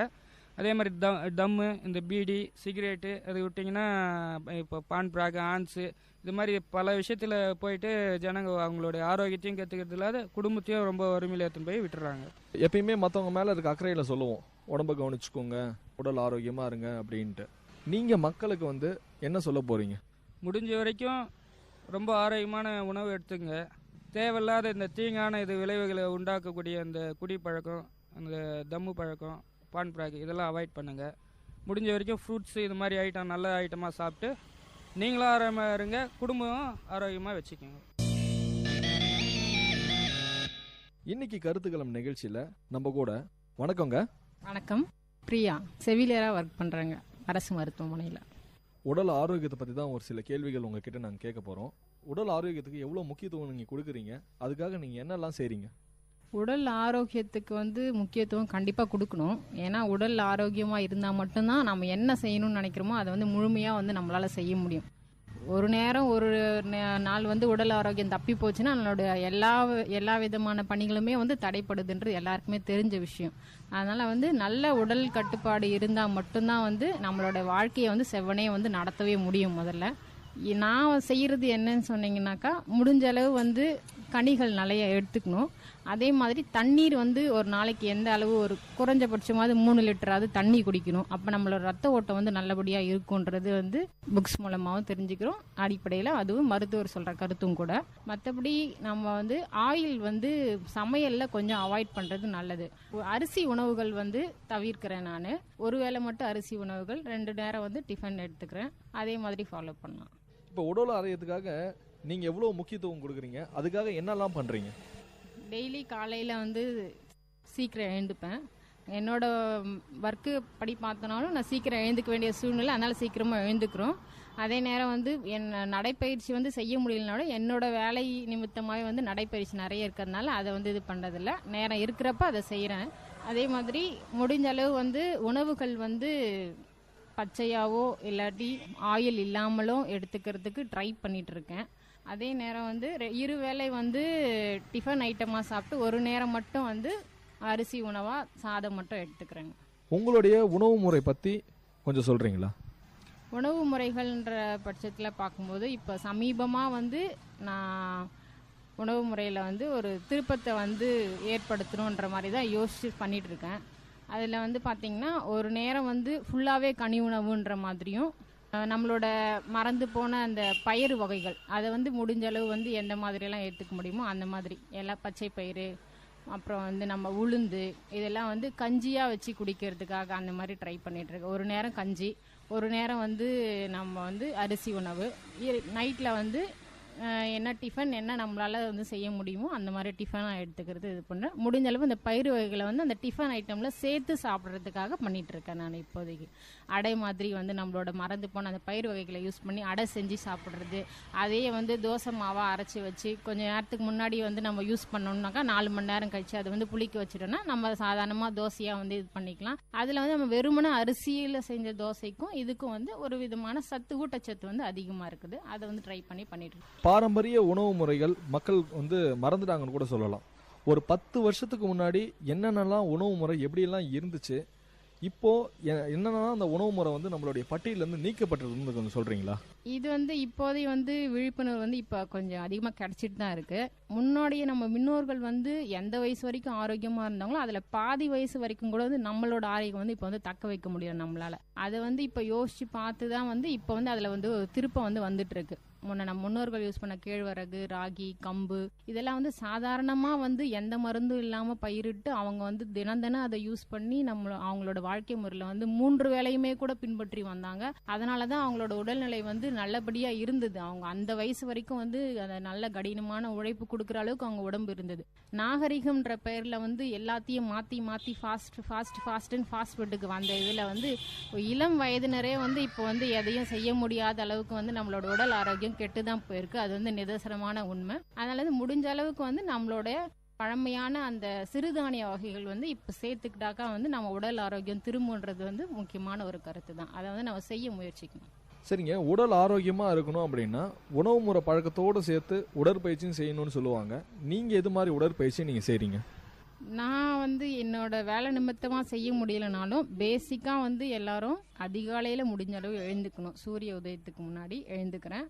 அதே நேரம் 15 மினிட்ஸ் நடைப்பயிற்சி, அதோடு கூட சேர்ந்த ஒரு மூச்சு பயிற்சி பிராணாயாமம்ன்றது. அது அடிப்படையாக தெரியலனாலும் கூட ஒரு நிதானமாக ஏதாவது ஒரு கடவுளையோ இல்லாட்டி ஏதாவது ஒரு அமைதியான சூழ்நிலையோ மனசில் நினச்சி ஒரு 10 நிமிஷம் வந்து ஒரு 10 முறை மூச்சை மெதுவாக உள்ளே இழுத்து ஒரு 5 செகண்ட் உள்ளே வச்சிருந்து திருப்பி மெதுவாக வெளியே விட்டோன்னு சொன்னால் அதுவே ஒரு மூச்சு பயிற்சிக்கு சமமான ஒன்று தான். அதையும் நம்ம பண்ணி ஒரு 5 நிமிஷம் தியானத்தில் இன்றைக்கி நம்ம என்ன செய்ய போகிறோம், என்ன செஞ்சால் நல்லா இருக்குன்றதை வந்து மனசோட்டத்தில் வச்சுட்டு நிதானமாக நம்ம காலை பொழுது ஆரம்பிச்சோன்னு சொன்னாக்கா அதே மாதிரி நிதானமாக எல்லாம் நல்லபடியாக நடக்குன்றது ஒரு இது. அதையும் தாண்டி வந்து நம்ம தலை முதல் கால் வரை வந்து நம்மளோட உடல் உறுப்புகள் எல்லாத்தையும் வந்து ஒரு அசைவு, நிதானமான ஒரு அசைவு, முன்பின் அசைக்கிறது, கைகளை வந்து முன்பின்னா சுத்துறது, அந்த மாதிரி எல்லாமே ஒரு 5 முறை 2 கைக்கும் சேர்ந்து ஒரு 5 முறை, தனித்தனியாக ஒரு 5 முறை அந்த மாதிரி வந்து சுத்தினாவே அதே ஒரு சாதாரணமான உடற்பயிற்சிக்கு சமமாகும். இருந்த இடத்துலேருந்தே செய்கிற மாதிரி அதை நம்ம செஞ்சனாலே வந்து ஒரு பேசிக்கான உடற்பயிற்சி செஞ்ச மாதிரி ஆகுங்க. இதை ஃபாலோ பண்ணலாம் எல்லாரும் கண்டிப்பாக. ஒரு 40 வயசுக்கு மேலே மெடிக்கல் செக்அப் பண்ணணும்னு வந்து டாக்டர் எல்லாருமே சொல்கிறாங்க. நீங்கள் அது மாதிரி மெடிக்கல் செக்அப்லாம் வந்து எடுத்துக்கிறீங்களா? மெடிக்கல் செக்கப்னு இது வரைக்கும் போனதில்லை. ஆனால் சாதாரணமாக வந்து ப்ரெக்னன்சி எப்போ டெஸ்ட் பண்ணது அந்த மாதிரி இருந்தாங்க. இப்போ சமீபத்தில் அதெல்லாம் பண்ணதுனால வந்து இது வரைக்கும் தேவைப்படலை. ஆனால் 30 வயதை தாண்டினவங்க வந்து ஒரு 1 இயர்ஸ் ஒன்ஸோ இல்லை அட்லீஸ்ட் 2 இயர்ஸ் ஒன்ஸ். ஆனால் அபவ் 40 வயசை தாண்டினவங்கன்னா கண்டிப்பாக இயர்லி ஒன்ஸ்ன்றது பேசிக்காக ஒரு பிபி செக்கப்போ ஒரு பிளட் சுகர் வந்து பண்ணுறது நல்லதுதான். 30 வயசு 40 வயசுக்கு உட்பட்டவங்கலாம் கடந்து வந்த அந்த உணவு பழக்கம்ன்றது வந்து அவ்வளவா வந்து ஒரு நல்லதான உணவு பழக்கம் இல்லை. அதனால தான் வந்து இப்போ இருக்கிறவங்களே நோய்வாய்ப்பட்டவங்களே வந்து அதை பேஸ் பண்ணி தான் நடந்திருக்குன்றதுனால நாம் இதில் கொஞ்சம் கவனம் வச்சு இதை நம்ம பார்த்துக்கிட்டு அதுக்கேற்ற மாதிரியான நம்ம உணவு பழக்கங்களை மாற்றணும்னா நம்ம வாழ்நாளோட ஆயுள் வந்து நல்லபடியாக இருக்கும், எல்லாரும் சந்தோஷமாக இருக்குன்னு என்னோட இது. நீங்கள் ஒரு செவிலியர் அப்படின்னு வந்து சொல்கிறீங்க. ஒரு 30 வருஷத்துக்கு முன்னாடிலாம் சுகர் பிபிலாம் வந்து அவ்வளோவா வந்தது கிடையாது. இன்றைக்கி ஒரு 30 வயசில் இருக்கவங்க ஒரு 40 வயசு இருக்கவங்களாம் கூட சுகர்னு சொல்கிறாங்க. என்ன காரணம் இந்த சுகர் வரத்துக்கு? சர்க்கரை வியாதிக்கு வந்து முக்கியமான காரணம்னு சொல்லி நம்ம பரவலாக இப்போ தெரிஞ்சுக்கிறது என்னென்னா நம்மளோட உணவு பழக்கம் ஒன்று, அப்புறம் அதிகப்படியான மன உளைச்சல், உடற்பயிற்சி இல்லாத வாழ்க்கை முறை. இது 3 தான் முக்கியமான காரணமாக சொல்கிறேன். இது 3த்தையும் வந்து நம்ம மாற்றி அமைக்கிற மாதிரி ஒரு வாழ்க்கை நடைமுறை வந்து பின்பற்றோன்னா இதுலேருந்து கண்டிப்பாக வந்து விலகி இருக்க முடியும். இந்த செயல்களால் என்னுடைய உடல் ஆரோக்கியம் பாதிக்கப்படுதுன்னு நீங்கள் எதை சொல்கிறீங்க? கண்டிப்பாக நம்மளோட வாழ்க்கை முறையில் வந்து சம்பாதிக்கணுன்றதுக்காக நிறைய ஓடுறோம், நிறைய பிரச்சனைகளை வந்து ஃபேஸ் பண்ண வேண்டியிருக்கு. அதில் எல்லாருக்குமே வந்து பிரச்சனைகளை ஃபேஸ் பண்ணுற உறுதி வந்து ஒரே மாதிரி இருக்கிறது இல்லை. அது எல்லாமே வந்து முன்ன பின்ன மாறி இருக்கிறதுனால அதோட அக்செப்டன்ஸ் வந்து நம்ம மனசு ஏற்றுக்கணும். அதுக்கு முக்கியமாக வந்து நம்ம தியானம் பண்ணணும். அட்லீஸ்ட் வந்து இது நிதர்சனமான உண்மைகளை வந்து ஓரளவுக்கு புரிஞ்சுக்கணும். நம்ம அந்த வாழ்க்கையோடு இந்த ஏற்றுக்கொள்ளக்கூடிய மனப்பான்மை, எல்லாத்தையும் சகிக்கக்கூடிய மனப்பான்மை இருந்ததுன்னா எல்லாத்தையும் தாண்டி வர முடியுன்ற நம்பிக்கை இருந்ததுன்னு சொன்னாக்கா எதையுமே நம்ம வந்து நம்மள மன அழுத்தத்துக்கு உண்டு பண்ணாது. அதுவே வந்து பாதியை வந்து நம்மளோட தெம்பாக வச்சுக்கோங்க, எந்த பிரச்சனையும் இல்லாமல். எப்பயுமே வந்து மற்றவங்க மேலே இருக்க அக்கறையில் சொல்லுவோம், உடம்ப நல்லா கவனிச்சுக்கோங்க, ஆரோக்கியமாக இருங்க அப்படின்ட்டு. நீங்கள் வந்து ஒரு செவிலியர் வேறு, நீங்கள் வந்து மக்களுக்கு உடல் ஆரோக்கியத்தை பற்றி என்ன உங்ககிட்ட இந்த கருத்து சொல்ல போகிறீங்க? எல்லாரும் வந்து முடிஞ்ச அளவு வந்து நம்ம அரிசி உணவுன்றத வந்து 3 வேளையுன்றத ஓரளவுக்கு மாற்றிக்கிட்டு ஒரு நேரம் பச்சை உணவாகவே எடுத்துக்கலாம். காய்கறிகள் முடிஞ்ச அளவு எதெல்லாம் பச்சையாக சாப்பிடணுமோ பச்சையாக சாப்பிடலாம். எண்ணெயை முடிஞ்ச அளவுக்கு தவிர்க்கணும். சமையலேருந்து சமைச்ச உணவே வந்து ஒரு வேளையாவோ இல்லை 2 வேளையாவோ மாற்றிக்கிட்டு ஒரு வேளை உணவு வந்து இயற்கை உணவாக, அதாவது கனிகள், பச்சையாக சாப்பிட்ற காய்கறிகள், முளை கட்டிய தானியங்கள், இதை ஒரு வேளையாக முதல்ல மாற்றி அதுக்கப்புறம் கொஞ்சம் கொஞ்சமாக வந்து 2 வேளையாக மாற்றிக்கிட்டு நம்ம உணவு பழக்கத்தை மாற்றி தண்ணி வந்து ஒரு நாளைக்கு 3 லிட்டராவது குறைஞ்சபட்சம் நம்ம வந்து எடுத்துக்கிறோம். கூடவே சேர்ந்த உடற்பயிற்சி, மனதை அமைதியாக வைத்துக்கொள்கிற தியானம், இவற்றை வந்து முடிஞ்ச அளவு நம்ம வாழ்க்கையில் வந்து அதிக நேரம் இல்லைனாட்டியும் கொஞ்ச நேரமாக அதிகப்படுத்தி வந்து இதெல்லாம் நம்ம வாழ்க்கையில் தொடர்ச்சியாக செய்ய ஆரம்பித்த ஒரு வாழ்க்கையை நம்ம வந்து வாழ ஆரம்பிச்சோன்னு சொன்னாக்கா எல்லாமே வந்து சரியாக இருக்குன்றது என்னோட நம்பிக்கை. விஐடி கம்யூனிட்டி ரேடியோ சார்பாக ரொம்ப நன்றிங்க, நான் தெரிவிச்சுக்கிறேன். நன்றி. இன்னைக்கு நம்ம கருத்துக்களம் நிகழ்ச்சியில சமுதாய மக்கள் அவங்களுடைய உடல் ஆரோக்கியத்துக்காக என்ன மாதிரியான பழக்க வழக்கங்களை மேற்கொள்றாங்கன்றத பத்தி நிறைய விஷயங்களை கேட்டு தெரிஞ்சுக்கிட்டோம். மீண்டும் ஒரு கருத்துக்களம் நிகழ்ச்சியில உங்களை சந்திக்கும் வரை உங்களிடமிருந்து விடைபெறுவது நான் சரவண கார்த்திக். நீங்கள் கேட்டுக்கொண்டிருப்பது விஐடி பண்பலை 90.8 விஐடி பல்கலைக்கழகத்தின் சமுதாய வானொலி. நேயர்கள் இதுவரை கேட்டது மக்கள் கருத்துக்கள் அரங்கேறிய கருத்துக்களம் உங்கள் விஐடி பண்பலை 90.8. நன்றி, வணக்கம்.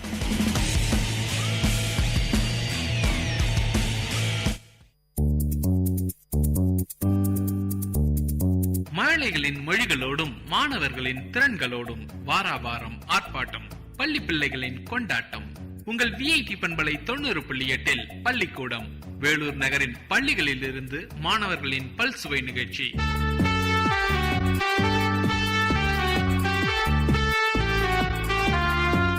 இன்றைய பள்ளிக்கூடம் நிகழ்ச்சியில் பாக்யதா சாலியத் உருது பள்ளி மாணவர்கள் வழங்கும் பல்சுவை நிகழ்ச்சிகளை கேட்கலாம். நிகழ்ச்சியின் தொடக்கமாக உருது கடவுள் வாழ்த்து பாடலை பாட வருகிறார் தாஹா அட்னான்.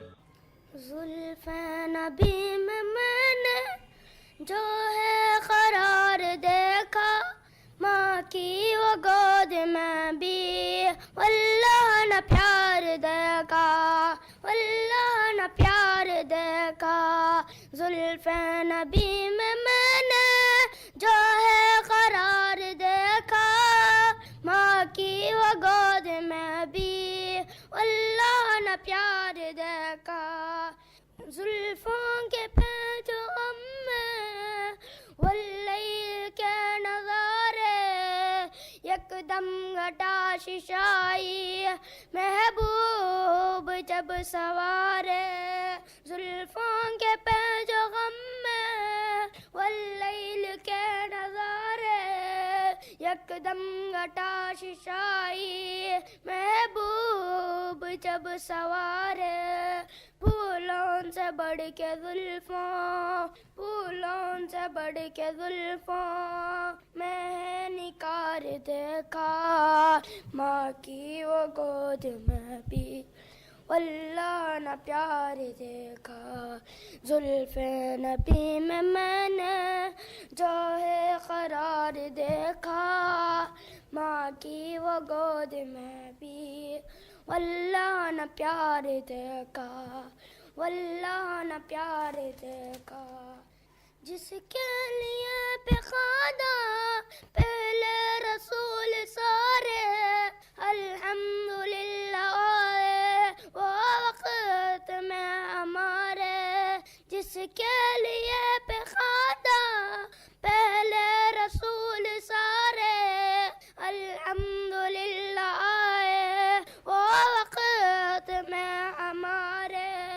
उम्मत की खातिर उनको, उम्मत की खातिर उनको अशिक बार देखा माँ की वो गोद में भी वल्लाह न प्यार देखा जुल्फ़े नबी में मैंने जो है करार देखा माँ की वो गोद में भी वल्लाह न प्यार देखा अपनों ने मार पत्थर गैरों ने भी सताया जख्मों से चूर है पर लब पर गिलाना आया अपनों ने मार पत्थर गैरों ने भी सताया जख्मों से चूर है पर लब पर गिलाना आया सबको दुआएं देना हमको दुआएं देना उनका शियार देखा माँ की वो गोद में भी वल्लाह न प्यार देखा जुल्फ़े नबी में मैंने जो है करार देखा माँ की वो गोद में भी वल्लाह न प्यार देखा जुल्फ़े नबी में मैंने जो है करार देखा माँ की वो गोद में भी वल्लाह न प्यार देखा वल्लाह न प्यार देखा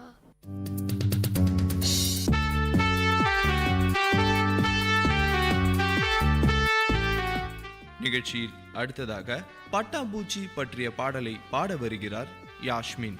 பட்டுப்பூச்சி பட்டுப்பூச்சி பட்டுப்பூச்சி பட்டாம்பூச்சியே உன்னை தொட்டு பேச ஆசையாச்சி பட்டாம்பூச்சியே பட்டுப்பூச்சி பட்டுப்பூச்சி பட்டாம்பூச்சியே உன்னை தொட்டு பேச ஆசையாச்சி பட்டாம்பூச்சியே பூவை போல மேலெழுந்து நீ பறக்கிறாய் பூவை போல மேலெழுந்து நீ பறக்கிறாய் ஒரு புத்தகம் போல் சிறகு மூடி மூடி திறக்கிறாய் ஒரு புத்தகம் போல் சிறகு மூடி மூடி திறக்கிறாய் பட்டுப்பூச்சி பட்டுப்பூச்சி பட்டாம்பூச்சியே உன்னை தொட்டு பேச ஆசை பட்டாம்பூச்சியே கூட்டினிலே பொறுமை காத்ததற்கு பலன் கிடைத்தது கூட்டினிலே பொறுமை காத்ததற்கு பலன் கிடைத்தது நீ போட்டுக்கொள்ள வண்ண சட்டை பரிசு கிடைத்தது நீ போட்டுக்கொள்ள வண்ண சட்டை பரிசு கிடைத்தது பட்டுப்பூச்சி பட்டுப்பூச்சி பட்டாம்பூச்சியே உன்னை தொட்டு பேச ஆசை பட்டாம்பூச்சியே பூக்களுக்கு நோகாமல் தேன் எடுக்கிறாய் பூக்களுக்கு நோகாமல் தேன் எடுக்கிறாய் நானும் யாருக்கும் மனசு நோகாமல் நடக்க பழகுவேன் நானும் யாருக்கும் மனசு நோகாமல் நடக்க பழகுவேன் பட்டுப்பூச்சி பட்டுப்பூச்சி பட்டாம்பூச்சியே உன்னை தொட்டு பேச ஆசையாச்சி பட்டாம்பூச்சியே. நேயர்கள் கேட்டுக்கொண்டிருப்பது பள்ளிக்கூடம் உங்கள் விஐடி பண்பலை 90.8 வேலூர் நகரின் பள்ளிகளில் இருந்து மாணவர்களின் பல்சுவை நிகழ்ச்சி.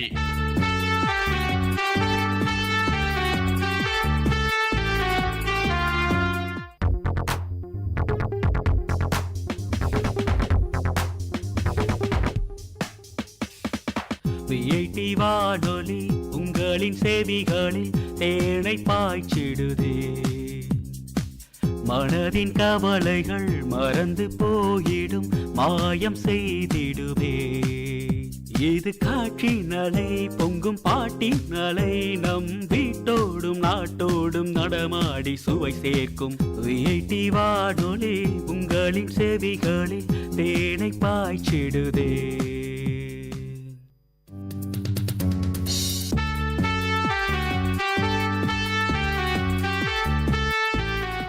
நிகழ்ச்சியில் அடுத்ததாக உருது பாடலை பாட வருகிறார் ஹலிமா சாதியா.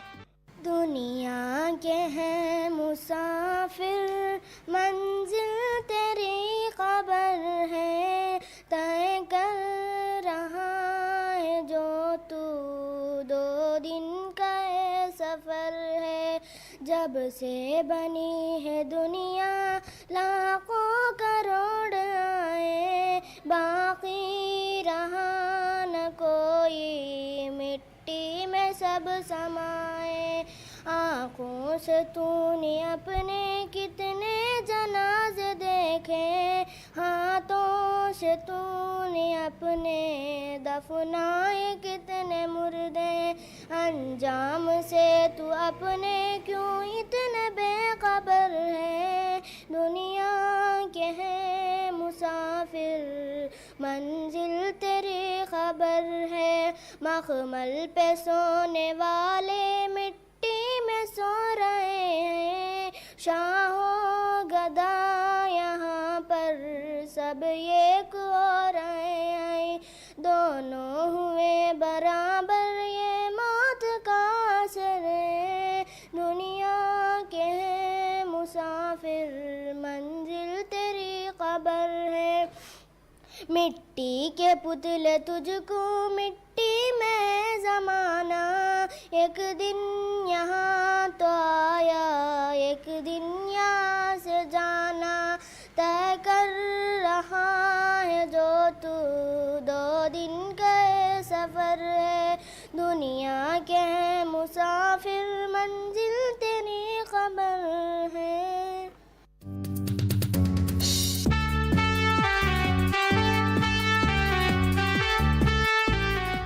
நிகழ்ச்சியில் அடுத்ததாக ஆங்கில பாடலை பாட வருகிறார்கள் ஃபஹ்மிதா மற்றும் மதிஹா. Old MacDonald had a farm, old MacDonald had a farm, E-I-E-I-O. Old MacDonald had a farm, E-I-E-I-O. And on his farm his ox and sheep, E-I-E-I-O.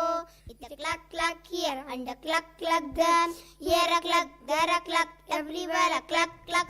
Old MacDonald had a farm, E-I-E-I-O. Old MacDonald had a farm, E-I-E-I-O. And on his farm his ox and deer, E-I-E-I-O. With a quack quack here and a quack quack there, here a quack, there a quack, everywhere a quack quack. Old MacDonald had a farm, E-I-E-I-O. Old MacDonald had a farm, E-I-E-I-O. And on his farm his ox and cows, E-I-E-I-O. With a mama here and a mama there, here a ma, there a ma, everywhere a mama. Old MacDonald had a farm, E-I-E-I-O.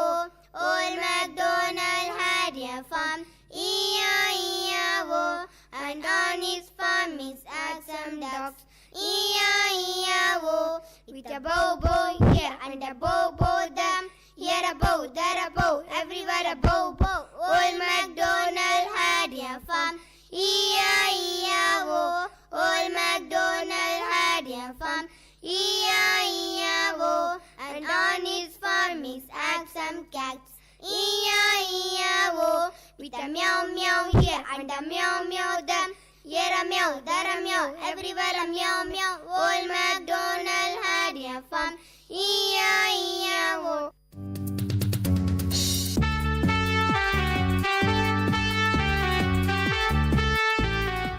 நிகழ்ச்சியில் அடுத்ததாக ஒருமைப்பாடு என்ற தமிழ் பாடலை பாட வருகிறார் சபியா தபுசும். இந்திய நாடு, இந்திய நாடு நம் நாடு, இயற்கை வளமிகு பொன்னாடு, முந்தைய பழமை திருநாடு, முன்னோர் புகழின் பெருநாடு. இந்திய நாடு நம் நாடு, இயற்கை வளமிகு பொன்னாடு, இமயப்பனிமலை குமரி முனை, இரு கடல் நடுவே நமதிருமை. கமழும் பொழில்கள் வளவயல்கள், கனி பொறி தொழில்கள் நிலவு நிலம். இந்திய நாடு நம் நாடு, இயற்கை வளமிகு பொன்னாடு, பெருமைக்குரிய இந்நாட்டில் பிறந்தோர் எவரும் இந்தியராம். ஒருமைப்பாட்டை வளர்ப்பதுவே ஒவ்வொருவருக்கும் தலை கடமை, ஒவ்வொருவருக்கும் தலை கடமை. இந்திய நாடு நம் நாடு, இயற்கை வளமிகு பொன்னாடு.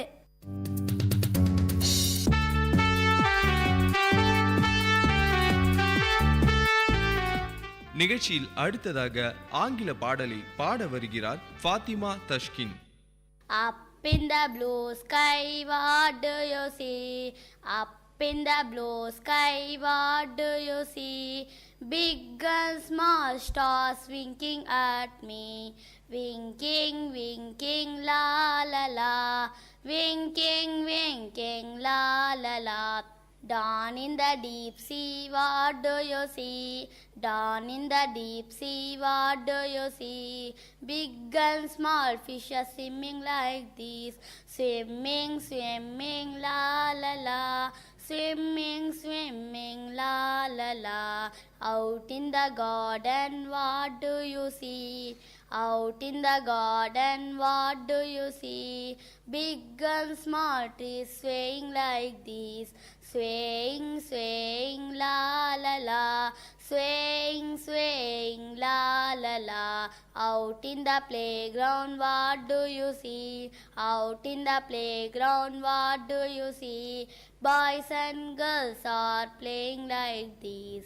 Playing, playing, la la la. Playing, playing, la la la.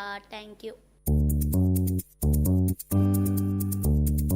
நேயர்கள் கேட்டுக்கொண்டிருப்பது பள்ளிக்கூடம் உங்கள் விஐடி பண்பலை 90.8 வேலூர் நகரின் பள்ளிகளில் இருந்து மாணவர்களின் பல்சுவை நிகழ்ச்சி.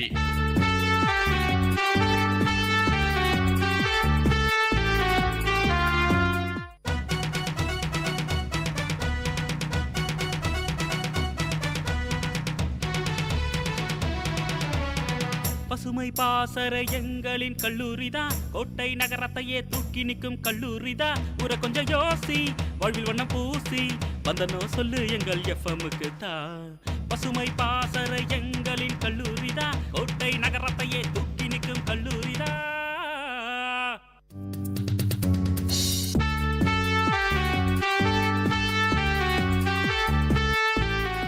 நிகழ்ச்சியில் அடுத்ததாக வண்ண வண்ண பட்டம் என்ற தமிழ் பாடலை பாட வருகிறார் ஹுசைஃபா.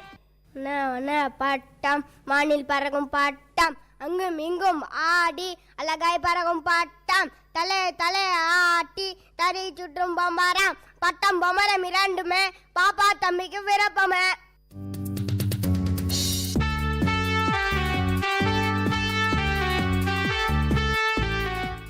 நிகழ்ச்சியில் அடுத்ததாக ஆங்கில உரை வழங்க இருக்கிறார்கள் ஹாதி, பாஷா மற்றும் Faisal. Global warming. One of the biggest problems facing the world today is global warming. Now I am going to speak few lines about global warming. Global warming is the increase in the world temperature and changes in the world climate caused by carbon dioxide from our vehicles, factories and power plants. Many scientists believe that the world is getting warmer and that this will affect our oceans, weather and agriculture. Some even believe that countries and cities near the coast will disappear as sea level rise.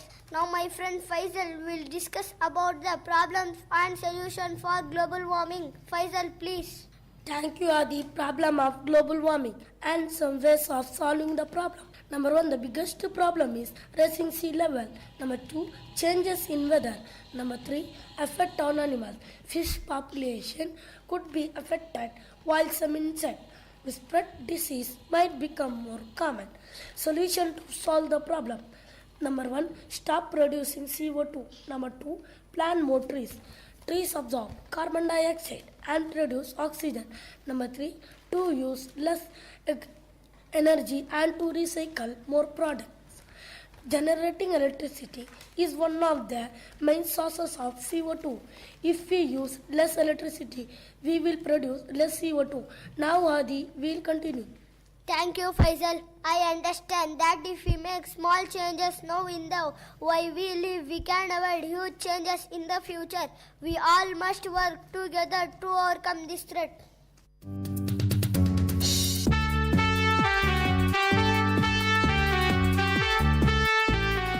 நிகழ்ச்சி நிகழ்ச்சியில் அடுத்ததாக தாயின் அன்பு என்ற உருது பாடலை பாட வருகிறார் அஃப்ரின். प्यारी माँ मुझको तेरी दुआ चाहिए, तेरे आंचल की ठंडी हवा चाहिए, लोरी का कान के मुझको सुलाती है तू, मुस्कुरा कर सवेरे जगाती है तू, मुझको इसके सिवा और क्या चाहिए, प्यारी माँ मुझको तेरी दुआ चाहिए, तेरे ममता के साथ ऐ मैं फूलों पनो थाम कर तेरे उंगली में बढ़ता चलूं, आसरा बस तेरे प्यार का चाहिए, प्यारी माँ मुझको तेरी दुआ चाहिए, तेरे खिदमत से दुनिया में अज़मत मेरी, तेरे खिदमत के मीठी है जन्नत मेरी, उम्र भर सर पे साया तेरा चाहिए, प्यारी माँ मुझको तेरी दुआ चाहिए.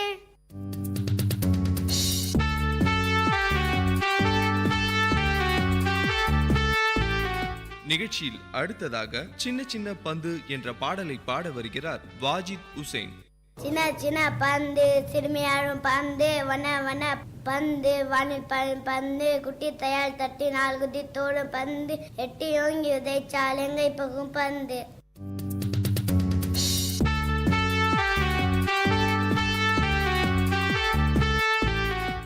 நிகழ்ச்சியில் அடுத்ததாக மரியம் வளர்த்த பூனை என்ற உருது பாடலை பாட வருகிறார் முகமது உஸ்மான்.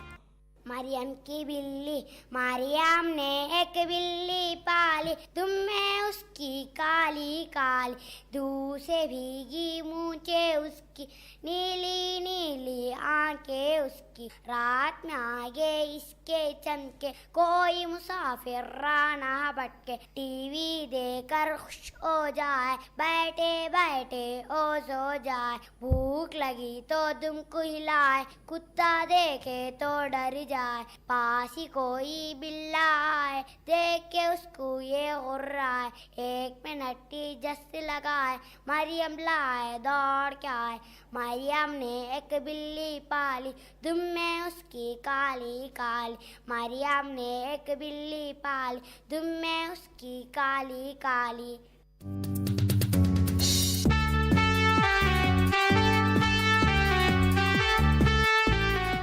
நிகழ்ச்சியில் அடுத்ததாக டிராஃபிக் ரூல்ஸ் ஆங்கில பாடலை பாட வருகிறார்கள் ஆலியா பர்வீன் மற்றும் Afsana Parveen. Red light, what do you say? I say stop right the way. Yellow light, what do you say? I say wait till the light turn green. Green light, what do you say?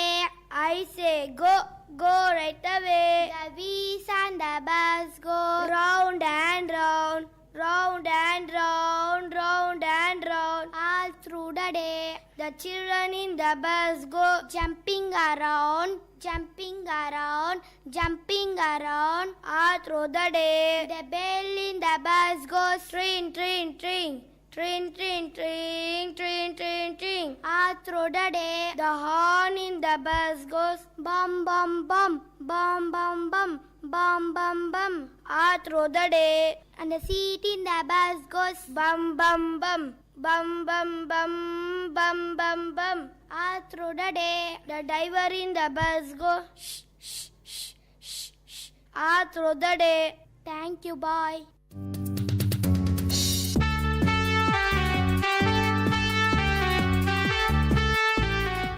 நிகழ்ச்சியில் அடுத்ததாக பறவைகளை பற்றிய பாடலை பாட வருகிறார் ஆயிஷா பர்வீன். எங்கள் வீட்டு தோட்டத்திலே குருவி வந்தது, சிட்டுக்குருவி வந்தது, அதன் வட்டமான கண்ணு, நெல்லு போன்ற மூக்கு, அது கீச் கீச் கத்துவது,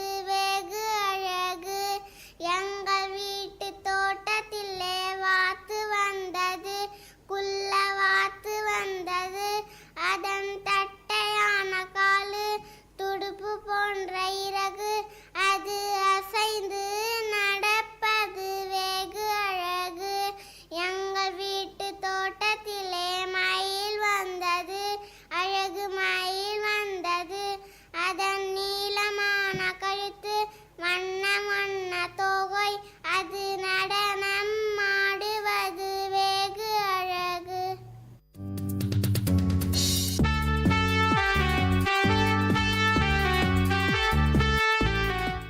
நிகழ்ச்சியில் அடுத்ததாக லிட்டில் டிராப்ஸ் ஆஃப் வாட்டர் என்ற ஆங்கில பாடலை பாட வருகிறார் Ayaz. Little drops of water, little grains of sand, make the mighty ocean and the peasant land. Little deeds of kindness, little work of love, make this earth an Eden like heaven above. And a little moment, humble though they be, make the mighty ages of eternity.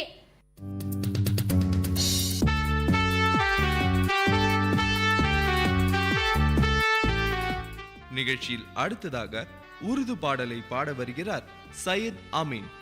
अल्लाह का दुलारा प्यारा नबी हमारा, अनवार का मिनारा, प्यारा नबी हमारा, ईमान की रोशनी से दिल में किया उजाला, जन्नत की राह दिखाई, तोहफा दिया निलारा, बंदों को जब बुलाया खुदा की है एक दर पर, जख्मी हुआ बदन भी खाई है चोट सर पर, पायबंद की कबाती बांधा मामा सर पर, बिस्तर भी काट का था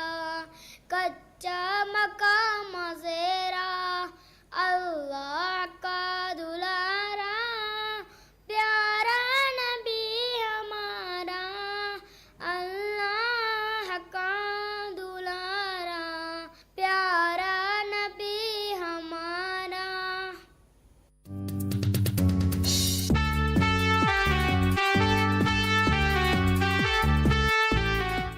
நிகழ்ச்சியில் அடுத்ததாக வவ்வால் பற்றிய தமிழ் பாடலை பாட வருகிறார் ஃபைசா தபுசும் மற்றும் ஆலியா.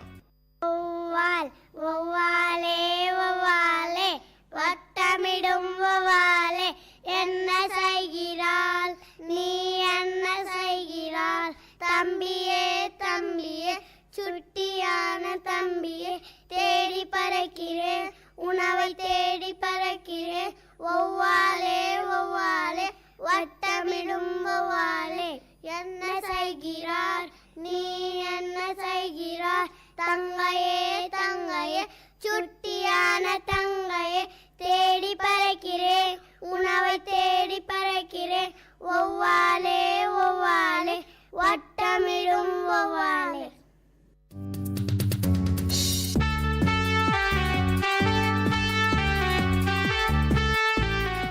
நிகழ்ச்சியில் அடுத்ததாக உருது பாடலை பாட வருகிறார்கள் சாரா தபுசும் மற்றும் ஹாஜிரா தபுசும். तारीफ उस खुदा की जिसने जहां बनाया, कैसी जमीन बनाई, क्या आसमां बनाया, मिट्टी से बैल बूटे क्या खुशनुमा उगाए, पहना के साथ खिल्लात उनको जवा बनाया, मेवे लगा है क्या क्या कुछ जायखा रसीले, चखने से जिनके हमको शीरी दहा बनाया, सूरज से हमने पाई गर्मी भी रोशनी भी, क्या खूब चश्म तूने है मेहरबा बनाया, ए प्यारी प्यारी चिड़िया फिरती है जो चहत की, खुद रस तेरे इनको तस्वीर बनाया, रहमत से तेरी क्या क्या है न्यामतों मयस्सर, इन न्यामतों का मुझको क्या कदरदार बनाया। आबे रवां के अंदर मछली बनाई तूने, मछली के तैरने को आबे रवां बनाया। हर चीज से है तेरी कारीगिरी टपकती, ए खार खार तूने घबराए खा बनाया।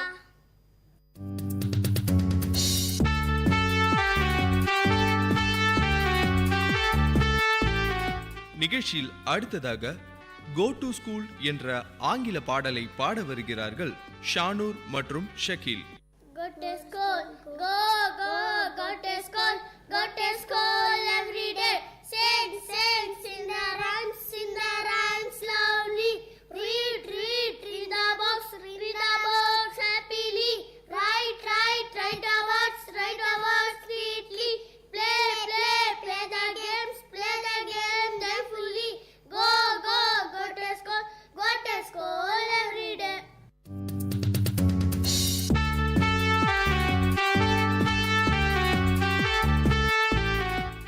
நிகழ்ச்சியில் அடுத்ததாக தோட்டம் தமிழ் பாடலை பாட வருகிறார் முகமது காசிம்.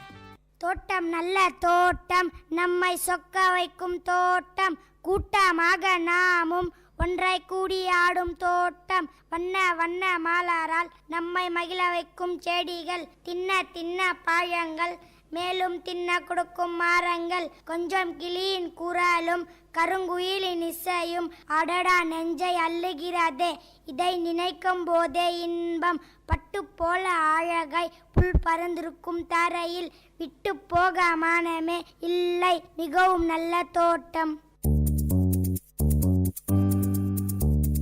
நேர்கள் இதுவரை கேட்டது உங்கள் விஐடி பண்பலை 90.8 பள்ளிக்கூடம் வேலூர் நகரின் பள்ளிகளில் இருந்து மாணவர்களின் பல்சுவை நிகழ்ச்சி.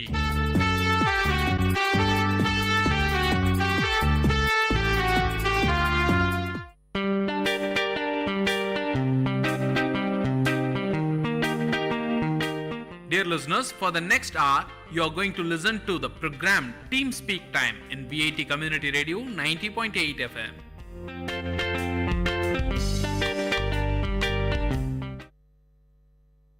सलाम नमस्ते वीआईटी, आप सुन रहे हैं वीआईटी कम्युनिटी रेडियो 90.8 एफएम। आज आप सुन रहे हैं आपका शो वीआईटी गपशप। दोस्तों, आप हैं आज अपने होस्ट के साथ, अपने दोस्त के साथ। नाम बंदे का है खुशवंत। आज आप सभी के साथ मैं बांटने जा रहा हूं अपनी सीरीज का एक अगला टॉपिक, और आज की हमारी बातें होंगी एक खास पहलू पर, एक खास मुद्दे पर। पहलू क्या है, आइए जानते हैं। तो आज की हमारी कहानी या आज की हमारी बातचीत है जिसका नाम है यादव।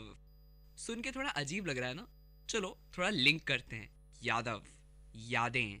हाँ जी, तो मैं आप सभी के साथ बांटने जा रहा हूँ कुछ यादें। आप सभी का तो सबसे पहले वेलकम। आप सभी एक नए सत्र यानी कि एक नए ईयर, हमारे एकेडमिक ईयर में प्रवेश कर रहे हैं, और आप लोगों के सामने बहुत सारे चैलेंजेस हैं जिसका डट के मुकाबला करना है। तो आज की हमारी बातें कुछ इसी बारे में होंगी। तो यादव, अब मैं आपको बताता हूँ, यादव नाम है एक रसोइये का। कुछ समय पहले मेरे घर पर एक फंक्शन था। फंक्शन के लिए खाने की अरेंजमेंट्स करनी थी, तो हमने कांटेक्ट किया हमारे एक जान पहचान के व्यक्ति को, जो कि कहा जाता है मेरे शहर का सबसे अच्छा रसोइया है, सबसे अच्छा हलवाई है। नाम बंदे का यादव है। तो मैं समझ नहीं पाता था कि बंदे में ऐसी क्या क्वालिटीज है जो उसको इतना खास बनाती है। वो बंदा इतना डिमांड में भाई कि जैसे ही शादियों का सीजन चालू होता है, धड़ाधड़ लोग उसको ऑर्डर देने लगते हैं, और हमारी बारी नहीं आ रही थी, लेकिन किसी तरह से हम उसे जानते थे तो कांटेक्ट हो गया। तो अब जब यादव भैया ने हमारे यहाँ काम करना शुरू किया, तो उन भैया से मैं कभी कभी रसोई में जाकर बातें करता था। एक बार मैंने उनसे पूछा कि आपकी इतनी प्रसिद्धि, लोगों का आपको इतना अच्छे ढंग से जानने का आखिर कारण है क्या? क्या राज है आपकी इस खासियत का, आपके खाने को बनाने के इस हुनर की? आखिर ऐसी क्या बातें भाई हमारे साथ भी बांटिए। तो यादव भैया ने हमें बताया कि देख बेटा, अगर 8 बजे खाना मुझे पेश करना है तो मैं ऐसा मान के चलता हूँ कि मुझे 7 बजे तक पेश करना है और मैं खाना ले आता हूँ। हाँ जी, सही समझे आप। आज हम बात कर रहे हैं बिफोर टाइम होने की, यानी कि अपने काम को थोड़ा पहले खत्म करने की। अब ये आदत ऐसी है जो कि हम में से अधिकतर लोग अपने लाइफ के बहुत सारे फटीग, टायर्डनेस, थकान के कारण भाड़ में जाए कर देते हैं और आगे बढ़ जाते हैं। लेकिन याद रखिए कि जब तक आप जीवन में बड़े बड़े प्रिंसिपल्स को अपने लाइफ में, कह लीजिए यार छोटे छोटे प्रिंसिपल्स को अपनी लाइफ में नहीं लाएंगे, तब तक आप बड़े नहीं बन पाएंगे। कहते हैं ना, बूंद बूंद से सागर भरता है। हाँ जी, एकदम सही बात बोल रहा हूँ। तो आगे बढ़ते हैं। तो यादव भैया से मैंने पूछा, भैया आप क्या करते हैं? उन्होंने बताया कि अगर मुझे 8 बजे तक खाना परोसना है तो 7 बजे तक तैयार कर देता हूँ। अब ये लो, ये कौन सी बात हुई? 1 घंटा पहले कर भी क्या लेगा यार इंसान। हम लोग एग्जाम ही अगर 8 का होता है तो 8:15, 8:30 पहुंचते हैं देने के लिए। सही बोला ना? तो देखो भाई, ऐसा है कि भैया ने मुझे बताया ऐसा प्रिंसिपल जो शायद मैं एक्सपेक्ट ही नहीं कर रहा था। उन्होंने ये बोला कि देख भाई, जब तक तू 7 बजे तक खाना नहीं बनाएगा तो उस 1 घंटे में तू कैसे एक परफेक्शन ला पाएगा अपने खाने में। तो मैंने पूछा कैसे? तो उन्होंने बताया कई बार ऐसा होता है कि खाने में नमक कम, शक्कर ज्यादा, और ये हुआ तो सारी मेहनत बर्बाद। जो लोगों के बीच में थू थू होगी वो अलग, और उसके अलावा ग्राहक जो कम हो जाएंगे वो अलग। तो उस 1 घंटे का इस्तेमाल वो कैसे करते हैं? वो उस व्यक्ति जिनके यहाँ रसोईया खाना बनाने गया है उनको बोलते हैं कि भैया टेस्ट कीजिए, बताइए कोई दाल मिर्ची कम है, हम डाल देते हैं, कुछ जो भी आपको करेक्शंस लगे आप बताइए। तो इस तरह से 1 घंटे का इस्तेमाल वो भैया ने इतने जबरदस्त ढंग से किया। उन्होंने हमसे पूछा कि आप टेस्ट कीजिए। उन्होंने बहुत ही गजब के पेपर डोसा बनाया था। उन्होंने पेपर डोसा, सांभर, इडली हमें टेस्ट करवाई और पूछा कि बताओ कि इसमें कहीं कुछ पेपर डोसे में कड़कनेस कम है कि नहीं। कड़कनेस थोड़ा शब्द थोड़ा अजीब है स्टिल, तो कड़क उसकी वो कितना ज़्यादा कड़क है, कैसा बन रहा है भाई बताओ। हमने उन्हें फीडबैक दिया और इस ढंग से उन्होंने कुछ थोड़े से चेंजेस किए और क्या लाजवाब, यम, एकदम यम यम वाला खाना और यम वाले पेपर डोसे खाए मैंने अपने लाइफ के शायद बेस्ट पेपर डोसे। तो दोस्तों, शायद उन भैया से बात करने के बाद मुझे लाइफ के एक बहुत ही अच्छे लेसन का एहसास हुआ। वो ये कि लाइफ में कभी सीखना मत छोड़िए। भैया ने हमें कहा कि उन्होंने अपने लाइफ में जब से अपने जीवन की शुरुआत की हमेशा सीखते रहे, और अपने जीवन का सबसे अच्छा गुण जो उन्होंने सीखा वो था हमेशा अपने काम को समय पर खत्म करने का। और याद रखिएगा, जब भी आप कोई बहुत बड़ा और या कोई ऐसा नियम लाइफ में फॉलो करेंगे ना जो आपको किसी बहुत अच्छी पोजीशन पर ले जाने वाला होगा, तो आपके सामने बहुत सारे रेजिस्टेंस आएंगे। कभी कोई सामने आ जाएगा, कभी कोई काम याद आएगा, कभी दिमाग खराब होगा, कभी मन में लगेगा यार भाड़ में जाए, और भी न जाने क्या क्या। लेकिन जब तक आप रेजिस्टेंसेस को पार नहीं करेंगे तब तक आपकी पोटेंशियल एनर्जी बढ़ेगी कैसे? अब साइंस स्टूडेंट हूँ भाई, बातें ऐसी करता हूँ। खैर, आगे बढ़ते हैं। तो इसके लिए एक बहुत ही अच्छा ईडियम है। ईडियम ये, an early bird catches the worm. बिल्कुल सही है। अब आप सभी इसका कॉन्टेक्स्ट तो जानते ही होंगे। बहुत सारी चिड़ियाँ होती है और रिसोर्सेज बड़े कम होते हैं। क्या खाती हैं वो? केचुए। और ये केचुए यही चिड़िया लोग पकड़ के दबा जाती हैं, वही दबा पाती हैं जो सुबह सुबह सबसे पहले उठ के केचुआ खोजना शुरू करती है। जी हाँ, जीवन भी कुछ इसी तरह से है। तो दोस्तों, ऐसा ही एक और एग्जाम्पल मैं आपको देता हूँ। रिसेंटली मैं एक नॉवल पढ़ रहा था, सर APJ अब्दुल कलाम की। नॉवल का नाम है विंग्स ऑफ फायर। क्या नॉवल है, गजब की। उन्होंने अपने लाइफ में बताया कि जब भी मैं सुबह सुबह वॉक करने जाया करता था तो वॉक करते करते मैं सारी प्लानिंग पहले से ही कर लेता था कि मुझे आगे लाइफ में क्या करना है, मुझे आने वाले 2 दिनों के अंदर कौन कौन से काम खत्म करने हैं। और हम जानते ही हैं कि आज उन्होंने हमारे जीवन में कितने बड़े चेंजेस लाए हैं।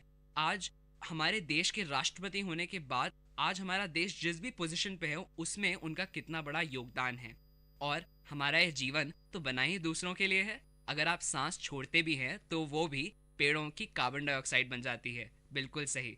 तो आपको अपनी लाइफ का कुछ समय ऐसे बिताना है कि याद रखना है कि हम लाइफ में जो भी करते हैं ना वो सब दूसरों के लिए।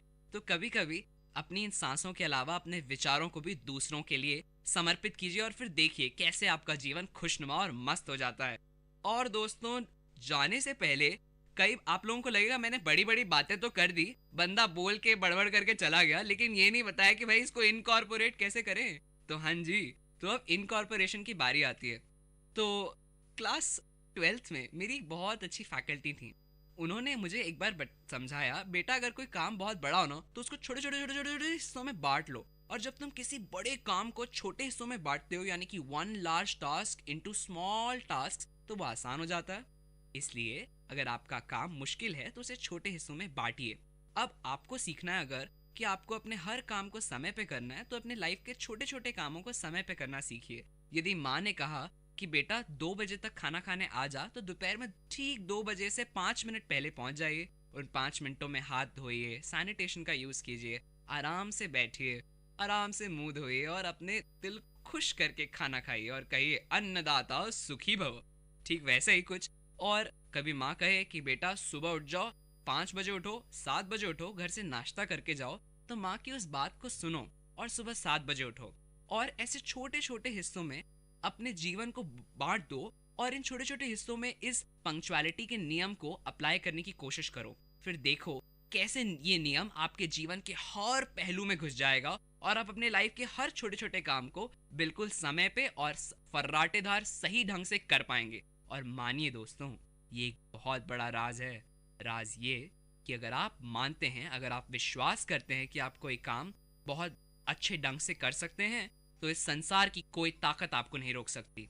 और अगर आप इस बारे में और पढ़ना चाहते हैं तो रोंडा बायर्न की एक बहुत अच्छी किताब है द सीक्रेट, रहस्य, तो उसे जरूर पढ़िए और समझिए कि यदि एक बार आपने कुछ ठान लिया तो उस बारे में सोचिए और ज्यादा सोचिए कि मैं कर सकता हूँ और जरूर कर सकता हूँ, और सारी राहें आपके सामने खुल जाएंगी। खैर, बड़ी बड़ी बातें तो हो गई, छोटी छोटी बातों को जीवन में अप्लाई करते रहिए और जीवन के मजे लूटिए दोस्तों। तो ऐसी कुछ और बातों के साथ अपने लाइफ को और खुशनुमा और हैपनिंग बनाने की छोटी छोटी टिप्स के साथ वीआईटी गपशप पर मैं आपका होस्ट, आपका दोस्त खुशवंत आपसे मिलता रहूंगा। तब तक के लिए आप मुझे दीजिए इजाजत और आप सुनते रहिए VIT Dear listeners, you're listening to Vit Community Radio 90.8 and this program is Team Speak Time.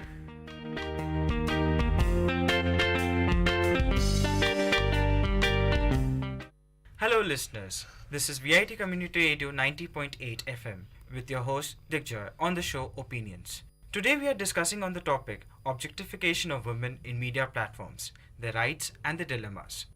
So let's have a view. What do you think, Prakhar, about it? Well, I think women should be given full right everywhere in the common scenario, whether it's media, whether it's the field of sports. They should be given the right to expose themselves to the best. What do you think, Anjali?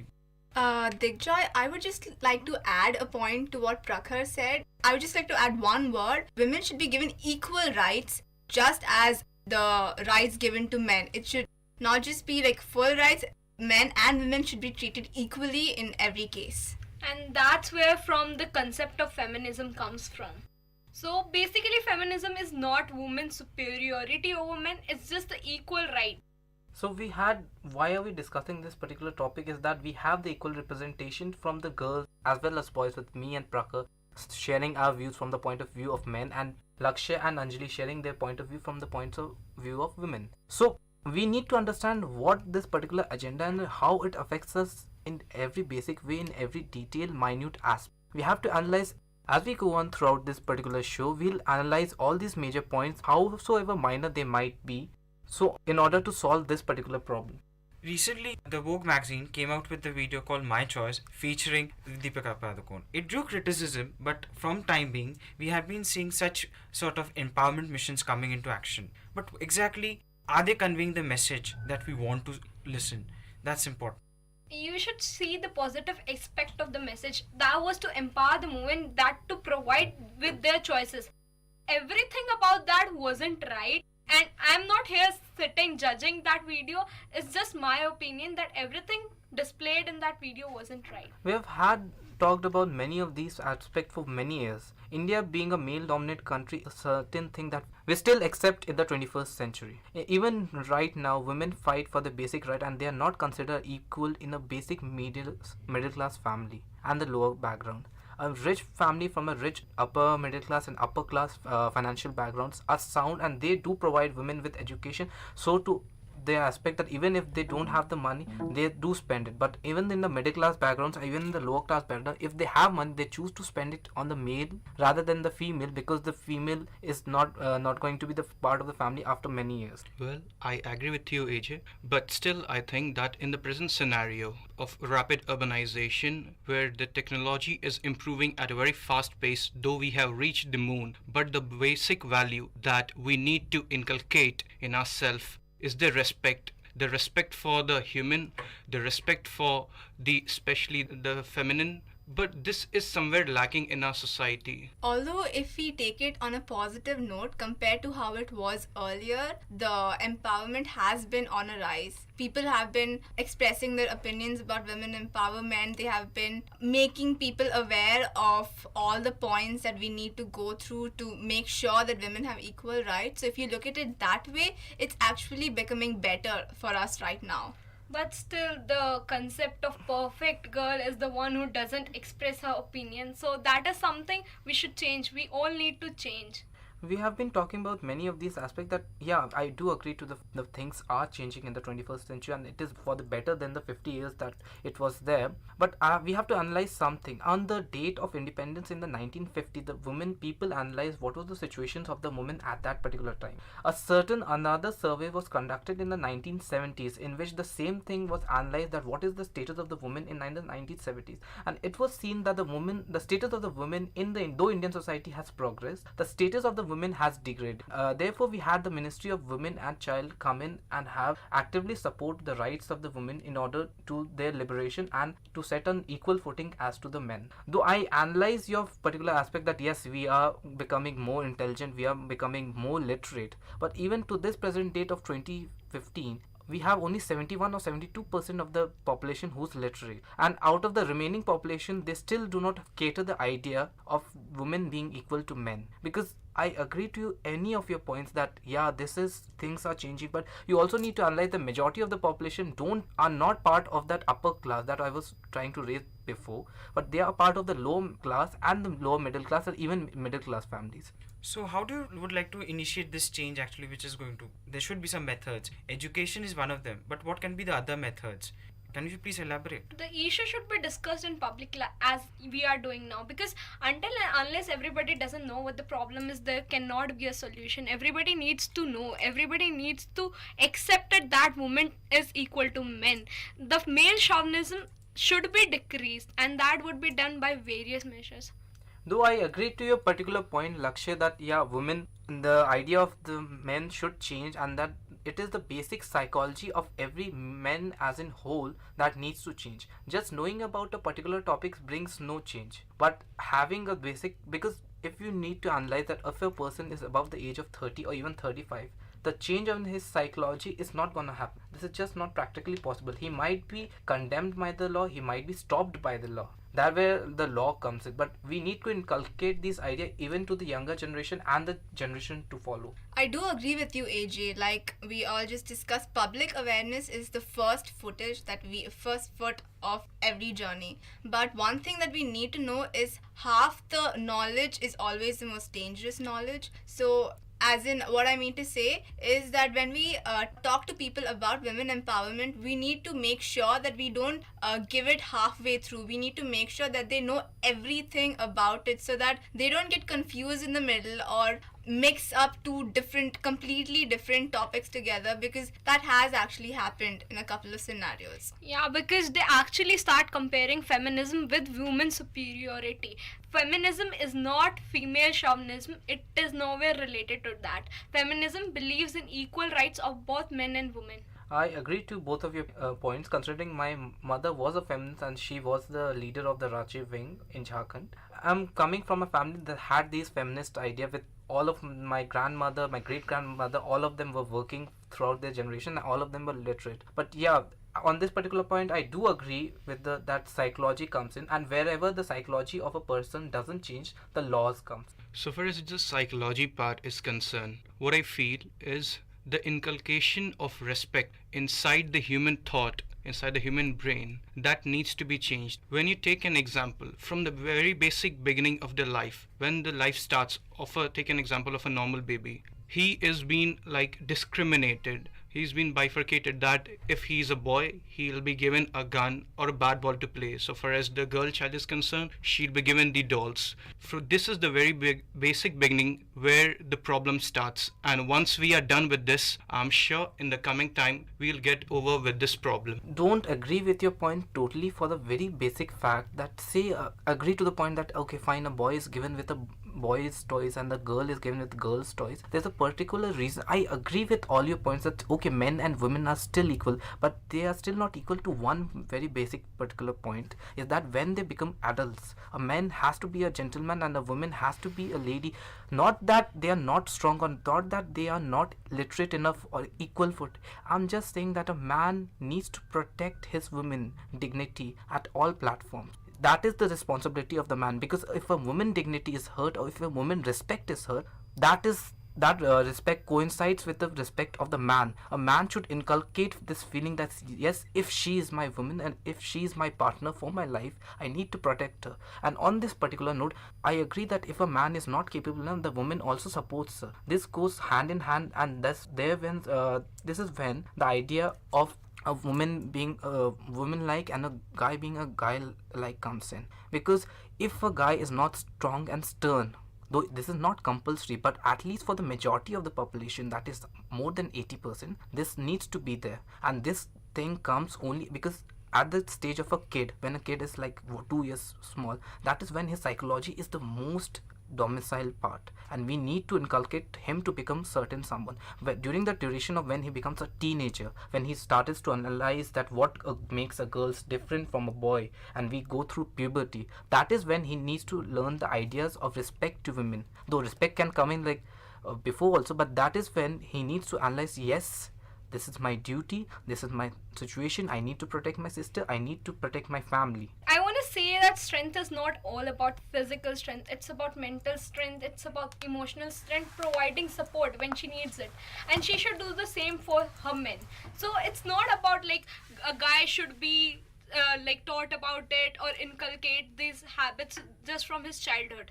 A woman should be also taught like she has to protect her man, to support her men. So it's not one-sided, it's both-sided. Both should be made like strong about the physical emotional strengths and the mental strength, just not about the physical strength. Just giving him gun doesn't like prove anything. And I agree with all your points, but then you're failing to analyze one basic idea, is that I clearly said that on the equal footings of education and on the equal footing of age and maturity that comes as we go on forward in life.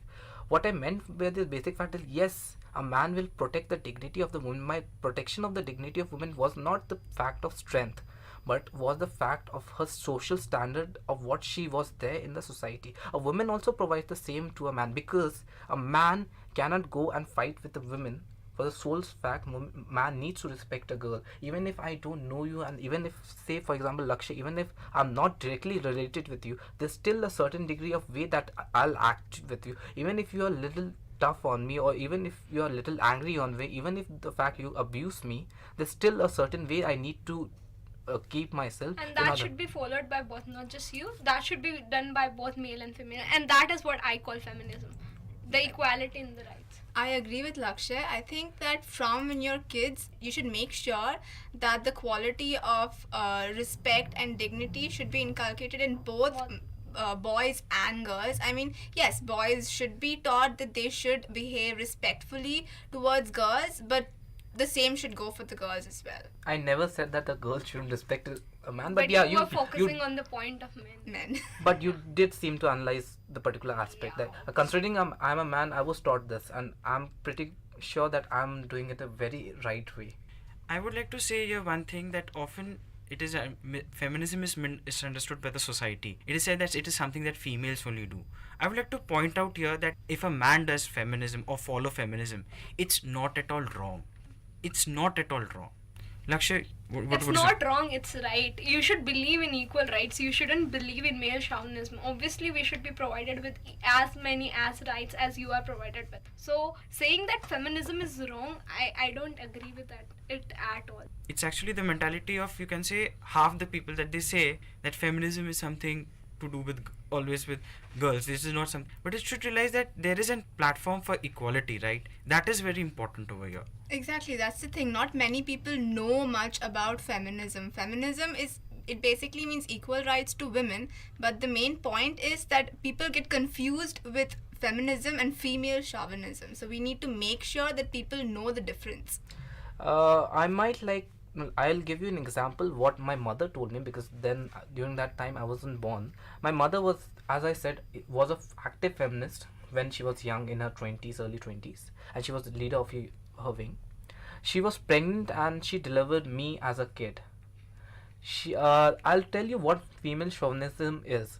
These women come up to her and say that you being the leader, you being our torch bearer, you teach us what feminist is. How did you had a kid as a son? Why don't you let him die on the street? That is some of the ideas that is coming about. I just wanted to highlight this particular point, though I don't support it, but still, this was an idea that my mother, being spending whole 10 years of her life saying this particular aspect, had to face. So that is what Anjali said. Half knowledge is always harmful. The full knowledge should be given about feminism. So even she was leading it. The people who were with her weren't right about it. Their opinions weren't right. Exactly, I do agree with you all. But now we are at such a point, at such a bar, it's a high time that we should think about its solution. What could be done in order to change this mindset, in order to bring a new era, a new scenario where we could have a clear concept about feminism?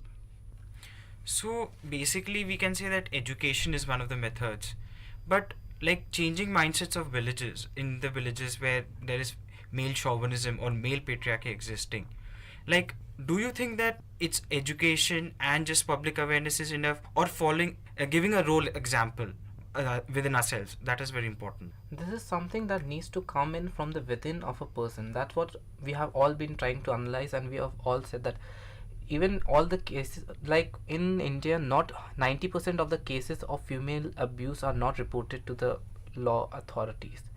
What's the reason for that? That women often feel that either it's not worth it to go to them, or either they feel scared enough to go to the law, because they feel that even if they go to the law, nothing will change, and that this is the society will stay the very same as it is. We also need to analyze that this particular idea that comes from within of a person, that all the 1.2 billion people of India needs to analyze, is that a real female is equal to a man, and that this needs to seep in deep inside the brain and deep inside the subconscious too. So basically we can say that that's it, very important to come from within. So how do you say, for example, there is a person who is very orthodox minded, how do you want to bring about a change in him? Well, one way to bring about a change would be having a person inside that particular community know about topics like this and know the right things. Might I just add, just the right things that need to be inculcated into the minds of people. If there's at least one person in that community who knows all that, that would be the best case scenario. There is my personal experience related to it. Actually, my parents are not that open-minded and all. But once I started telling them that society works like this, there's an age gap, there are differences, I can do as good as a guy, they started to understand. So it's basically their kids or someone who is closely related to them influence them a lot. That was the very same example that I was going to raise to the Anjali's point, that often if you say a man is well within his 60s and he still feels has that aura that no, women are not equal to man, at that particular age to change the psychology of a man is very tough. That is sole very fact that our psychology makes us what we are. So the only way that he can analyze and self-improve himself is to see that someone within his family or some changes that happen very closely to him, someone he really feels about, because these things, if he sees his daughter or say even his granddaughter becoming successful and becoming a person to be known, and he being a proud grandfather of that particular girl, he'll inculcate these ideas. Okay, feminism is there, and yes, women are equal to men, and this is one of the ways a 60-year-old man could have change in his psychology, so bringing in a better society. So basically, we being the youth of the country, it's our, like, we are the ones who should actually bring about the change. So basically, by what you're saying, we are the ones who need to make sure that the adults in our families, in our communities, need to follow the right ideas of feminism.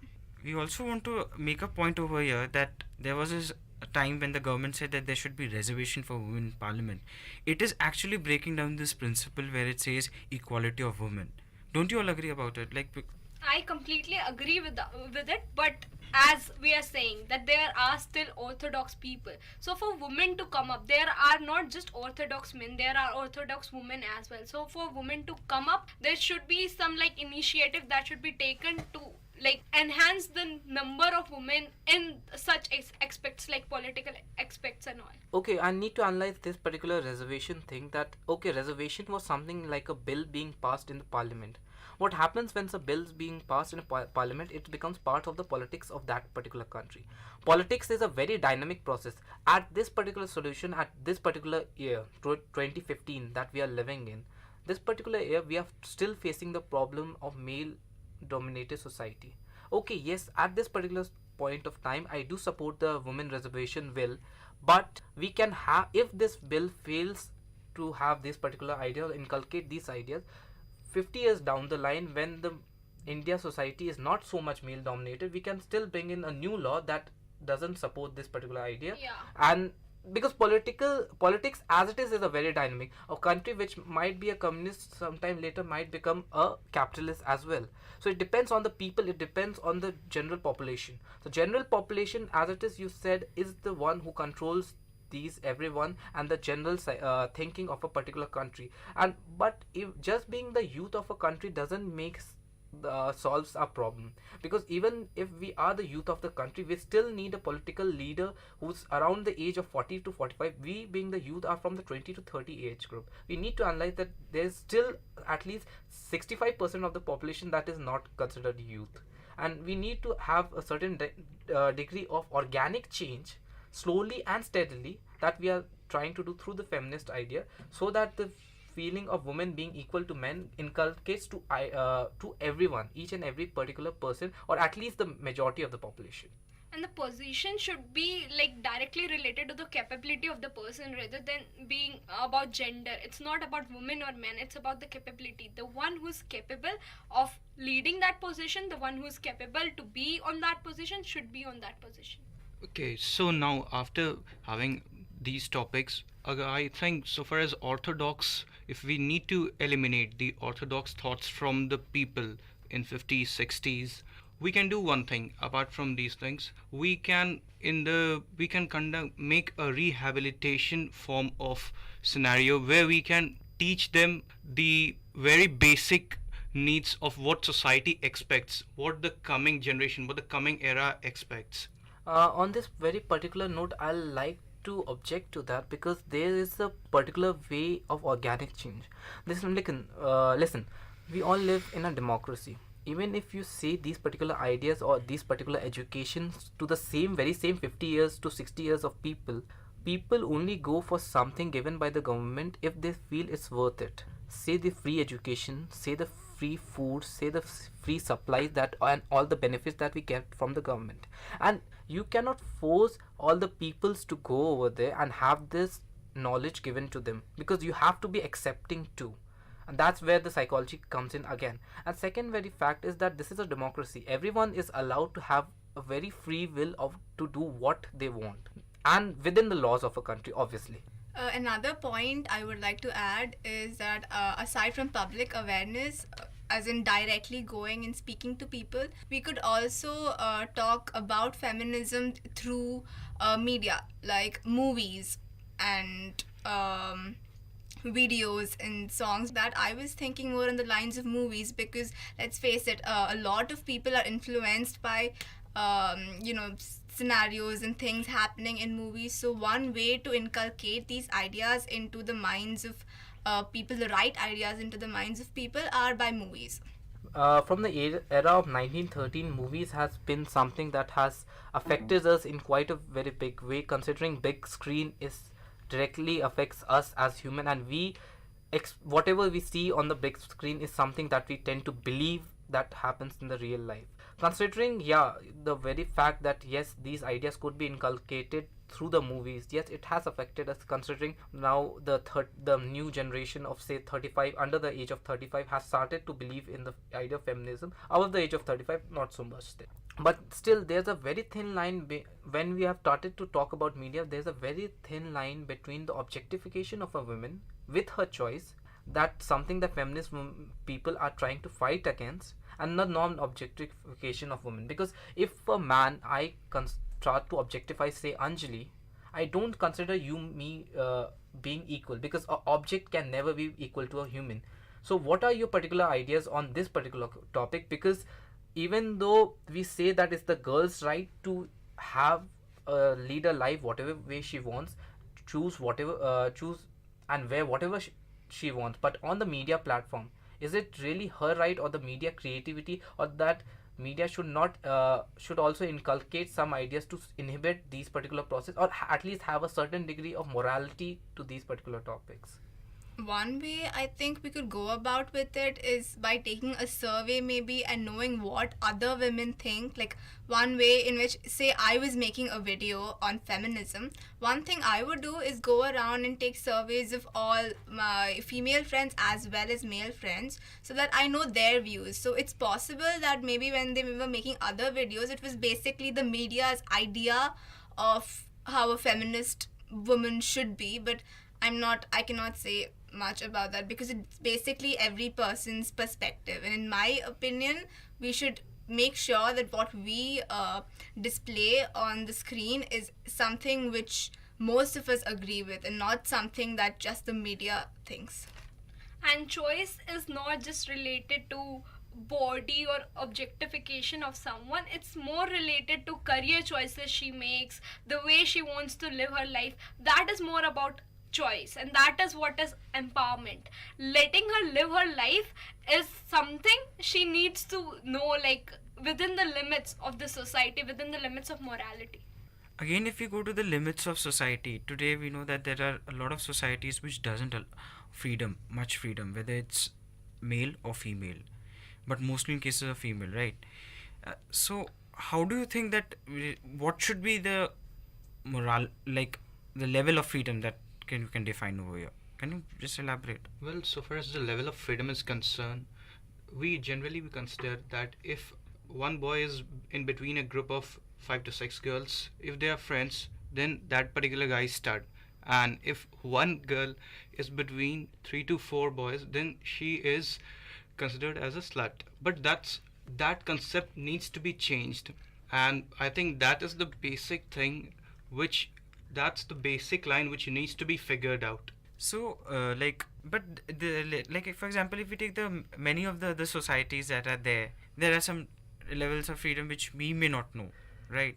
Somewhere it says that women should not go out after this time, or the girls should not go out. So how do we bring change there? That is not morality. Not going out, staying in, that is not all about morality. Morality again comes to being equal. If men can't go out, okay fine, we'll also not go out. But if they are going out, then we should also be allowed to go out of houses. After 7, after 8, it's not the point. Digjoy, on this particular aspect, I'll have to agree with Lakshay. Considering women going out is her free will, I said that independence gives us the right of free will, that what we choose and what we want to wear, and this is something that is associated with the very same thing. Unless and until it's a wartime situation, unless and until it's a civil war going on, a woman can go at the very same time a man can go. It's the duty of the government to provide the security even at 3 in the night or 7 in the morning. I would agree to you, but I was presenting a different perspective, that the society considers even morality also in different aspects over here. It's not about the society, it's about we live in a democratic country. So what morality is, it's not hurting other, it's not like hurting other in any other way.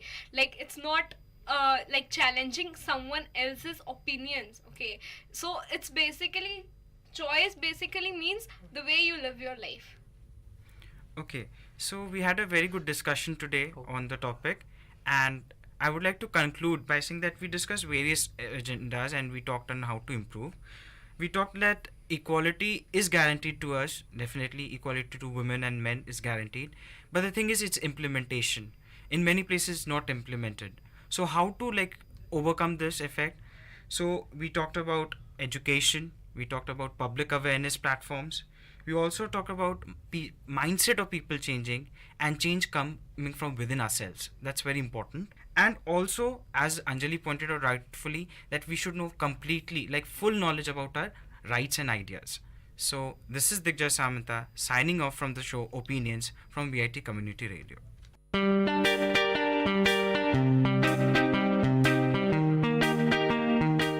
Dear listeners, you're listening to VIT Community Radio 90.8 and this program is Team Speak Time.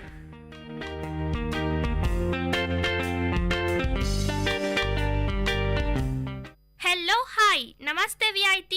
You are listening to VIT Community Radio 90.8. This is Rujana. Welcome to our show Vijayabata. కృషితో నాస్తి దుర్భిక్షం అన్నారు పెద్దలు. ఈరోజు ఈ వాక్యానికి గల ఒక ముఖ్యమైన ఉదాహరణను మనం చూద్దాం. అది 1931 అక్టోబర్ 15. సముద్రపు అలలు ప్రతి ఒక్కరిని తాకుతుండగా, ఇసుక తిన్నలు మెరుస్తుండగా జలాలుద్దీన్ ఆసియమ్మల ఇంట ఆనందాల హరివిల్లు కనబడింది. అవునండి, మన మాజీ రాష్ట్రపతి ఏపీజే అబ్దుల్ కలాం గారు జన్మించారు. కష్టాల మధ్య, సమస్యల మధ్య కలాం గారు తన బాల్యాన్ని గడిపారు. ఆర్థిక ఇబ్బందులు, కానీ తపన, ఏదో చెయ్యాలని, సాధించాలని ఆయన తపన ఆయనను వెంటాడేది. తన తండ్రి జలాలుద్దీన్కి ఆధ్యాత్మిక విలువలు, ఔదార్యం పుష్కలం. తల్లి ఆసియమ్మ స్త్రీమూర్తి, ఇంక చెప్పనక్కర్లేదు కదండి. తన తల్లి తండ్రి అలా ఉండగా అవే క్వాలిటీస్ని పుణికిపుచ్చుకున్నారు మన కలాం గారు. చిన్నప్పుడు వాళ్ళ నాన్నగారితో కలిసి రామేశ్వరంలో పడవను నడిపేవారు. అప్పుడే తనకు జీవితం పైన ఆసక్తి కనబడింది. ఖురాన్లోని ప్రతి విషయాన్ని అవపోసన చేసుకున్నారు కలాం గారు. రామేశ్వరంలో విభిన్న మతాల వాళ్ళు ఉండేవాళ్ళండి.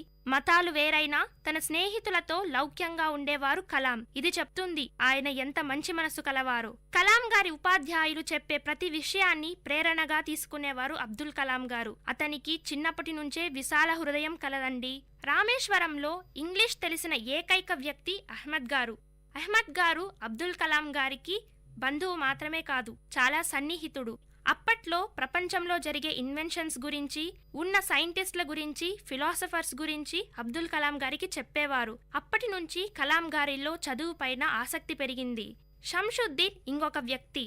అబ్దుల్ కలాం గారి జీవితాన్ని ఎంతో ప్రేరేపించిన షంషుద్దీన్ గారు పత్రికలు పంపిణీ చేసేవాళ్ళు. అబ్దుల్ కలాం గారికి అప్పుడు 10 ఏళ్ల వయసు ఉండొచ్చండి. 1939 నుంచి 1945 వరకు మన ప్రపంచంలో 2వ ప్రపంచ యుద్ధం జరిగిందని మనకు తెలిసిన విషయమే.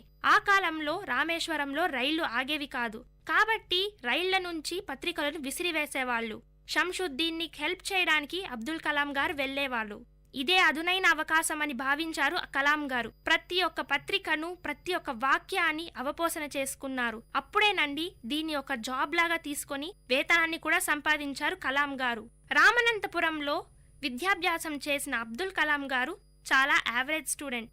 ఆకాశంలో ఎగిరే పక్షులను చూసి, అవి విహరించే విధానాన్ని చూసి చాలా అబ్బురపోయేవాడు. అప్పుడు ఆయన ఉపాధ్యాయుడు చెప్పారు, నీకు విశ్వాసం ఉంటే విధిని కూడా తిరిగి రాయగలవు, ఆ పక్షులలాగే నువ్వు కూడా విహరించగలవు అని. ఆ ప్రోత్సాహం, ఆదర్శం అబ్దుల్ కలాం గారిని ఉన్నత స్థాయికి తీసుకొచ్చింది. ఒక ఫ్యాకల్టీ చెప్పారు అబ్దుల్ కలాం గారి జీవితంలో ఏదైనా సాధించాలంటే ప్రతి మనిషికి 3 లక్షణాలుండాలని. అవి కోరిక, నమ్మకం, ఆశ. ఈ 3 పదాలు అబ్దుల్ కలాం గారిని ఉత్తేజపరిచాయి. దృఢ సంకల్పంతో ముందుకు సాగారు. ఉన్నత చదువుల కోసం 1950లో తిరుచిరాపల్లికి వెళ్లారు అబ్దుల్ కలాం గారు. అక్కడ ఆయనను 2 సబ్జెక్ట్స్లో చాలా ఇంట్రెస్ట్ వచ్చిందండి. అవే ఆంగ్ల సాహిత్యం, భౌతిక శాస్త్రం. 1954 సౌత్ ఇండియాలోనే ప్రతిష్టాత్మక MIT కాలేజ్లో అబ్దుల్ కలాం గారికి సీటు వచ్చింది. కానీ 1000 రూపాయలు ఫీజు అక్కడ. ఆర్థిక ఇబ్బంది. ఎంత ప్రతిభ ఉన్నా పేరెంట్స్ ఆయనకు ఖర్చు పెట్టలేకపోయారు. బాధ. సముద్రమంతా ఆయన కళ్ళల్లో కన్నీటి అలలు అయ్యాయి. ఏం చెయ్యాలి అనుకుంటున్న కలాం గారికి స్కాలర్షిప్ వచ్చిందండి. ఆ స్కాలర్షిప్ కోసం కలాం గారు ఎంతో కష్టపడ్డారు. అక్కడ ఒకరోజు కాలేజీలో ఆయన చూశారు. డిస్ప్లే కోసం ఆర్మీ ఫ్లైట్స్ లను ప్రదర్శించారు. అప్పుడే కలాంలోని ఆ శాస్త్రవేత్త బయటకు వచ్చింది. నెక్స్ట్ ఇయర్ ఏరోనాటిక్స్ ని తన ఆప్షనల్ సబ్జెక్ట్ గా తీసుకున్నారు అబ్దుల్ కలాం గారు. ఈ సబ్జెక్ట్లో ఎంతో ఇంట్రెస్ట్ ఉన్న అబ్దుల్ కలాం గారు దానికోసం స్వయం కృషి చేశారు. దీని సాకారమే హాల్ ట్రైనీగా అబ్దుల్ కలాం గారు నియమితులవ్వడం. తన స్వప్నం సాకారమైంది. ఫ్లైట్ పైలట్ అవ్వాలనుకున్న అబ్దుల్ కలాం గారి జీవితంలో ఒక చుక్కెదురు. 9th ర్యాంక్ సాధించిన అబ్దుల్ కలాం గారు ఫ్లైట్ పైలట్ కాలేకపోయారు. ఎందుకంటే అవి 8 మెంబర్స్కి మాత్రమే ఉన్నాయి. ఉద్వేగం, ఉత్సాహం, కానీ ఉద్యోగం లేదు. ఎంతో నిరాశ. ఆయన బాధ ఎంతో దాడి చేసింది ఆయన మనసు పైన. ఈ సందర్భంలో మనశ్శాంతి కోసం రిషికేష్కు వెళ్లారు అబ్దుల్ కలాం గారు. అక్కడ స్వామి శివానంద్ గారు అబ్దుల్ కలాం గారికి 3 వాక్యాలు ఉపదేశించారు. అవి అపజయానికి కుంగిపోవద్దని, అపజయం కూడా విజయానికి అవసరమని, అపజయం లక్కబెట్టని వాడే అసలైన విజేత అని. ఈ చెవిలో విని ఆ చెవిలో వదిలేస్తాం కదండి మనమందరం. కానీ అబ్దుల్ కలాం గారు మనస వాచ స్వీకరించారు ఈ పదాలను. మన కాలేజ్లో ఉంది వాల్ స్పీక్ పైన, falling down is not a failure but not getting up after falling is the real defeat అని. ఇదే మన స్వామి శివానంద్ గారు కూడా చెప్పారు. రెట్టించిన ఆత్మవిశ్వాసంతో ఢిల్లీకి పయనమయ్యారు అబ్దుల్ కలాం గారు. ఢిల్లీలో సీనియర్ సైంటిఫిక్ అసిస్టెంట్గా పనిచేసిన తర్వాత బెంగళూరుకు వచ్చారు అబ్దుల్ కలాం గారు. అక్కడ హోవర్ క్రాఫ్ట్ నందిని కనుక్కున్నారు. కానీ ముందుకు వెళ్ళలేదు. ఆయన టాలెంట్ ని గుర్తించలేదు. కానీ అబ్దుల్ కలాం గారు కుంగిపోలేదు. ప్రతి ఒక్క కాన్సెప్ట్ ని నేర్చుకున్నారు. అదే కాలంలో ప్రొఫెసర్ విక్రమ్ సారాభాయ్ గారు అబ్దుల్ కలాంకి దేవుడిలా కనిపించారు. వారి మధ్య గురు శిష్య బంధం ఏర్పడింది. ఇదిలా ఉండగా అబ్దుల్ కలాం గారు తుంబా వెళ్లారు, అది వర్జీనియా. ఇదిలా ఉండగా అబ్దుల్ కలాం గారు వర్జీనియా వెళ్లారు నాసాలో పనిచేయడానికి. అక్కడ ఆయన నేర్చుకున్నదంతా అణువణువుని మెదడులో నిర్బంధించాడు. నేర్చుకున్న ప్రతి దానికి పదును పెట్టాడు. నేర్చుకున్న సంపదతో ఇండియాకి తిరిగి వచ్చాడు. తుంబాలో జరగబోయే ల్యాబొరేటరీ కోసం ఎంతో కృషి చేశాడు. ఆయన నేర్చుకున్నదంతా అందరికీ చెప్పాడు. రోహిణి, మేనక శాటిలైట్స్ ను వదిలారు. 1971 డిసెంబర్ 31 అబ్దుల్ కలాం గారు తన జీవితంలో తనకు ఎంతో ప్రేరణ ఇచ్చిన ఒక వ్యక్తిని కోల్పోయారు. అవునండి, మనకెంతో ప్రీతిమంతమైన విక్రమ్ సారాభాయ్ గారు తనువు చాలించారు. ఆ వెంటనే జలాలుద్దీన్, అదే అబ్దుల్ కలాం గారి తండ్రి కూడా చనిపోయారు. ఇంకొన్ని సంవత్సరాల తర్వాత తనకు సన్నిహితుడైన అహ్మద్ కూడా చనిపోయాడు. ఎంతో నిస్పృహతో, ఎంతో బాధతో ఉన్న అబ్దుల్ కలాం గారు అనుకున్నారు, వీళ్ళు నా కోసం ఎంతో చేశారు. వీళ్ళు చేసిన దాన్ని మనం ఎలా మర్చిపోవాలి? ఏదో చెయ్యాలి, ఇంకా ఏదో చెయ్యాలి అన్న ఆలోచనతో ముందుకు సాగారు. అది ఆగస్టు 10, 1979. షార్, అదేనండి మన శ్రీహరికోటలో నిశాంతి, నిశ్శబ్దం. ఎందుకంటారా? SLV-3 ప్రయోగం, శాటిలైట్ లాంచ్ వెహికల్ 3 అది. అంతటా ఒక్కటే ఉత్కంఠ. యావత్ దేశం దృష్టి ప్రయోగం వైపే. ఇదిలా ఉండగా వినీలాకాశంలోకి దూసుకెళ్లింది మన SLV-3. చప్పట్లతో ల్యాబ్ మారు మ్రోగింది. కానీ ఆ ఆనందమంతా 5 నిమిషాలకే పరిమితమయ్యింది. ఆ రాకెట్ 560 కిలోమీటర్లకు దూరంగా ఉన్న సముద్రంలో కూలింది. బాధ, నిస్సహాయత, ప్రతి ఒక్కరి మనస్సులో బాధ. కష్టం అలా కూలిపోతుంటే ప్రతి సైంటిస్ట్లో ఉన్న బాధను ఎవరూ చూడలేకపోయారు. అబ్దుల్ కలాం గారిలో వేదన, నిరాశ నుండి బయటకు రావడానికి అబ్దుల్ కలాం గారు చాలా ప్రయత్నించారు. మనం నేర్చుకున్నది ఎక్కడికి పోదని భావించారు. ఎదుర్కొన్న ఓటము నుండి పాఠాలు నేర్చుకున్నారు. దీని ఫలితమే 1980 జూలై 17 కీలక గడియలు మళ్లీ షార్లో. ఇప్పుడు ఇంకొక శాటిలైట్ లాంచ్ వెహికల్ ని లాంచ్ చేశారు. షార్ మొత్తం కరతాళ ధ్వనుల మధ్య మారుమ్రోగింది. మరుసటి రోజు రేడియో, పేపర్, మ్యాగజైన్ ప్రతి ఒక్కదానిలో ప్రత్యేకత కథనాలు. షార్ ల్యాబొరేటరీలో ఆనందం వెల్లువెత్తింది. దేశ చరిత్రలోనే సుందర స్వప్నం సాకారమయ్యింది. అదేనండి డ్రీమ్ కమ్ ట్రూ. భారతదేశం సగర్వంగా సత్తా చాటింది. దీనికి నాయకుడు ఎవరనుకుంటున్నారు? ఓటమి రాళ్లను తిన్నా అబ్దుల్ కలాం గారే. ఈ అద్భుతాన్ని సాధించిన మహావిజ్ఞాని, కోట్లాది మందికి ప్రియమైన మనిషి, లక్షలాది మందికి స్ఫూర్తి, సకల జనులకు మార్గదర్శి, ఈ పృథ్వీ ముద్దుబిడ్డ Avul Pakir Jainulabdeen Abdul Kalam. We should salute our president Abdul Kalam ji. Aeronautics లోనే కాదండి, హ్యూమానిటీ కూడా ఎక్కువ మన అబ్దుల్ కలాం గారికి. హైదరాబాద్ DRDLలో పనిచేస్తున్నప్పుడు అబ్దుల్ కలాం గారు ఒక వ్యక్తిని చూశారు. ఆ వ్యక్తి పోలియోతో బాధపడుతున్నారు. వాళ్ళు యూజ్ చేసే క్యాలిపర్స్ అప్పట్లో 3 కేజీల బరువు ఉండేది. చాలా బాధపడ్డారు అబ్దుల్ కలాం. ఆల్రెడీ పేషెంట్గా ఉన్న ఒక పోలియో ఉన్న వ్యక్తి ఇంత బరువైన వస్తువుని ఎలా ఆసరాగా తీసుకొని నడుస్తున్నారా అని బాధపడ్డారు. దీనికోసమే ఆయనకు ఒక ఆలోచన తట్టింది. ఎయిర్ క్రాఫ్ట్స్లో యూజ్ చేసే ప్లేట్స్ను డాక్టర్స్కి చూపించాడు. ఆ ప్లేట్స్ని ఉపయోగించి కేవలం 150 గ్రామ్స్తో క్యాలిపర్స్ను రూపొందించారు. ఈ క్యాలిపర్సే ఇప్పటి పోలియో బాధితులు కూడా వాడుతున్నారు. 1990లో కార్డియాలజిస్ట్ సోమరాజ్ గారు అబ్దుల్ కలాంని man of the poor and నీడీగా అని కొనియాడారు. హైదరాబాద్లో ఉన్నప్పుడు అబ్దుల్ కలాం గారు ఇమారత్ అనే ప్రదేశాన్ని చూశారండి. అబ్దుల్ కలాం గారు ప్రకృతి ప్రేమికుడు.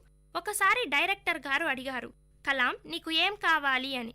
అప్పుడు కలాం గారు చెప్పారు, నాకు 1,00,000 మొలకలు కావాలి, ఇమారత్లో నాటాలి అని. ఆ 1,00,000 మొలకలే ఈనాడు లక్షోపలక్షల మొలకలుగా వృక్షాలుగా మారి ఆకుపచ్చదనాన్ని సంతరించింది. ఇదంతా ఇలా ఉండగా ఆయనకు అవార్డులు పురస్కారాలు వెల్లువెత్తాయి. మొక్క మహావృక్షంగా మారిందని అబ్దుల్ కలాం గారి సన్నిహితులు స్వర్గం నుండి ఆనందపడ్డారని అబ్దుల్ కలాం గారు గుర్తు తెచ్చుకున్నారు. Padma Bhushan, Vibhushan, Bharat Ratna, king Charles II medal, 40 డాక్టరేట్లు, ఇంకా ఎన్నెన్నో అవార్డులు ఆయనని ఆభరణాలుగా అలంకరించాయి. పోఖ్రాన్ న్యూక్లియర్ టెస్ట్ కోసం సాంకేతికంగా ఎంతో ప్రయత్నించి ఇండియాను బలపరిచాడు. 2001లో అబ్దుల్ కలాం గారు వాలంటరీగా రిటైర్మెంట్ తీసుకున్నారు. ఇప్పుడు ఏం చేయాలి అనుకున్న అబ్దుల్ కలాం గారు ఒక ఆలోచన తట్టింది. పువ్వు పుట్టగానే పరిమళిస్తుంది అంటారు కదండి, అవును. కలాం గారు స్టూడెంట్స్లో ప్రతి ఒక్కరిలో ఆత్మవిశ్వాసాన్ని రగిలించడానికి ప్రయత్నించారు. లిటరసీ కోసం 6 to 8% రిజర్వేషన్ ఉండాలని భావించారు. అబ్దుల్ కలాం అంటే దేశంలోనే ఒక ఐకాన్గా భావించారు ప్రజలు. అత్యున్నత పీఠం అదే ప్రెసిడెంట్షిప్ వెతుక్కుంటూ వచ్చింది కలాం గారిని. 2002 జూలై 25న ప్రెసిడెంట్గా ప్రమాణ స్వీకారం చేశారు అబ్దుల్ కలాం గారు. కలాం నిజమైన సమర్థుడు, దేశభక్తుడు, కృషి, పట్టుదల, గొప్ప విశ్వాసమున్న మహామేధావి. చింతపిక్కలు ఏరుకునే అబ్దుల్ కలాం ఒక వీధి బాలుడు ఈనాడు రాష్ట్రపతి భవనంలో రాష్ట్రపతి అయ్యారు. రాష్ట్రపతిగా ఉన్నప్పుడు ఇండియన్ అడ్మినిస్ట్రేషనే కాదండి, చిన్నారులను అదే భావి భారత పౌరులుగా తీర్చిదిద్దాలని ఇచ్చ ఆయనకు ప్రగాఢం ఎక్కువగా ఉంది. చిన్నారులలో ప్రేమ, దేశాన్ని, అభివృద్ధిని చూశారు. వాళ్ల కోసం ఎన్నో ప్రసంగాలు చేశారు. సియాచిన్ గ్లేషియర్లో మిలిటరీని సపోర్ట్ చేశారు. క్రమశిక్షణతో రాష్ట్రపతి పదవికే వన్నె తెచ్చారు కలాం గారు. అధ్యాపకుడిగా, ఉపాధ్యాయుడిగా అదొక ప్రస్థానం. జీవిత రహస్యాలను ప్రపంచానికి తెలియజేయాలనుకున్న కలాం గారు బుక్స్ని రచించారు.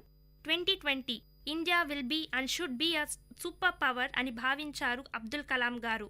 ఆడంబరం లేని జీవితం కలాం గారి సొంతం. టైం మేనేజ్మెంట్, పద్ధతి, నిరాడంబరత ఇవన్నీ కలాం గారికి ఉన్న గొప్ప లక్షణాలండి. అరుణ్ తివారీ గారితో కలిసి వింగ్స్ ఆఫ్ ఫైర్ అదే తన జీవిత చరిత్రను రచించారు అబ్దుల్ కలాం గారు. ఒకానొక సమయంలో అబ్దుల్ కలాం అన్నారు, నేనేమీ సంపాదించలేదు, నేనేమీ కూడబెట్టలేదు, నేనెవరికీ ఏమీ చెయ్యలేదు, నాకు వారసులు కూడా లేరు అని తన మనసులో బాధను బయటకు తెచ్చారు. మహోన్నత విలువలకు పట్టం కట్టింది అబ్దుల్ కలాం గారి జీవితం. కలలు కనండి, ఆ కలలను సాకారం చేయడానికి కృషి చేయండి అన్నారు అబ్దుల్ కలాం గారు. ఇది ప్రతి ఒక్క ప్రాణి, ప్రతి ఒక్క మనిషి, ప్రతి ఒక్క విద్యార్థి వాళ్ళ మనసులో ఎప్పుడూ ఉంచుకోవాలి. కలాం గారి కలం నుంచి వచ్చిన అక్షర సృష్టి భావి తరాలకు అద్భుత శక్తి.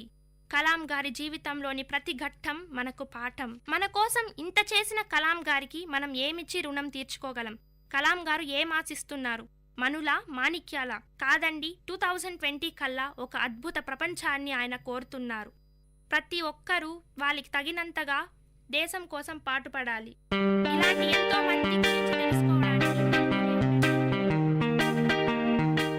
Dear listeners, you're listening to Vit Community Radio 90.8 and this program is Team Speak Time.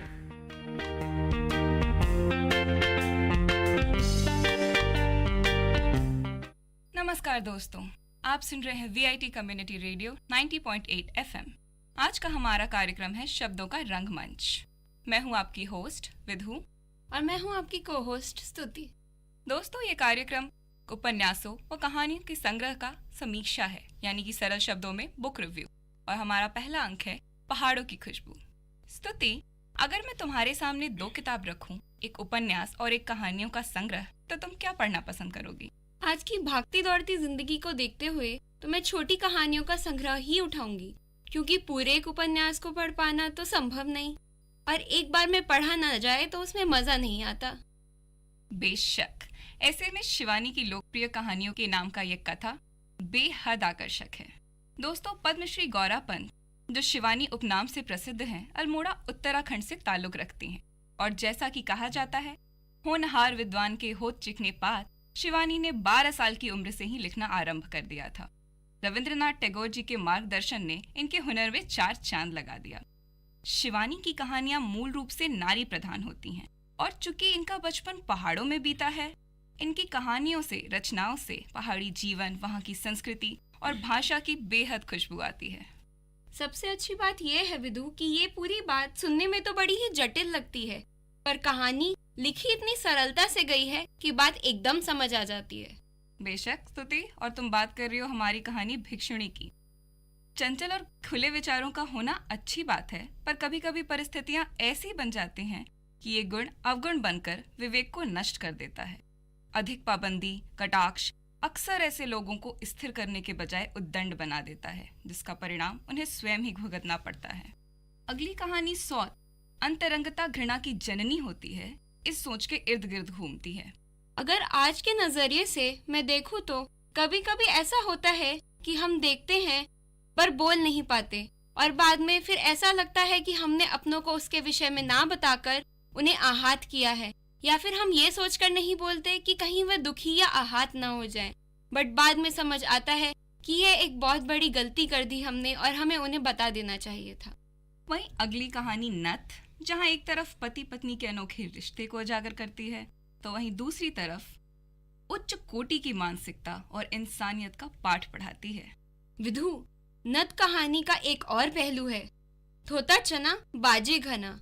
बहुत अमीर आदमी अपनी निम्न दान की हुई भी चीजों को बहुत दिखाता है, पर एक गरीब बिना कुछ कहे अपनी सबसे कीमती चीज इंसानियत के नाते फौज को दान कर भी चुप रहता है। बेशक स्तुति, ये तो तुमने सही कहा। हमारी अगली कहानी है दोस्तों, 2 बहनें। 2 बहनें पढ़कर ऐसा लगता है कि अगर आप कहते हो कि आप एक दूसरे को बहुत अच्छे से जानते हो, तो एक बार फिर सोच लो, क्या पहचानते भी हो? जीवन इन 2 बहनों को ऐसे 2 राह पे लाके खड़ा करता है कि एक दूसरे के लिए मर मिट जाने वाली ये बहनें सदा के लिए विलग हो जाती हैं। गजदंत, एक प्रमुख पात्र के सामने 2 रास्ते हैं, एक जो उसे निमी के ओर ले जाता है और दूसरा जो उसको एक सराखों पे पली बड़ी अमीर लड़की की ओर ले जाता है। और सबसे महत्वपूर्ण उसकी प्रेयसी है निमी, जो एक गरीब घर से ताल्लुकात रखती है, और दूसरा जो उसे कुरूप कर देने वाली गजदंत की ओर ले जाता है, पर वह बहुत ही अमीर खानदान से ताल्लुक रखती है। इस कहानी में दहेज प्रथा का नंगा नाच दिखाया गया है दोस्तों, और इसके व्यंग्यात्मक शैली की वजह से ये कहानी सीधा दिल पर चोट करती है। घोर व्यथा तो ये है कि ये पुरानी और कुत्सित प्रथा आज भी हमारे समाज में व्याप्त है, और सिर्फ छोटे ही घरों में नहीं, कहे जाने वाले बड़े घरानों में भी ये उतनी ही व्याप्त है। स्तुति, मैंने बहुत सी प्रेम कहानियां पढ़ी हैं, पर अक्सर ऐसी कहानियां किसी सपने की दुनिया जैसी लगती हैं। ये पहली कहानी है जो वास्तविकता के इतने करीब है, और मैं बात कर रही हूँ चलोगी चंद्रिका, हमारी आखिरी कहानी। बिल्कुल सही कहा विदु तुमने, मुझे भी ऐसा ही लगता है। कभी कभी इंसान किसी की छवि अपने मन में ऐसे बसा लेता है और वर्ष तक उसी छवि पर इतना विश्वास कर लेता है कि वास्तविकता जब सामने आती है तो ऐसा लगता है कि मानो उसकी दुनिया ही लुट गई हो। तो कुल मिला के कह सकते हैं दोस्तों कि ये कहानियां बड़े ही सरल भाव से आपके मन को झकझोर देंगी। मुद्दा गंभीर होने के बावजूद व्यंग्यात्मक शैली के इस्तेमाल से जिंदगी के अनोखे पहलुओं को बड़े ही दिलचस्प ढंग से पेश किया गया है। आशा है कि आप इस किताब को पढ़ना बेहद पसंद करेंगे। इसी के साथ मिलेंगे।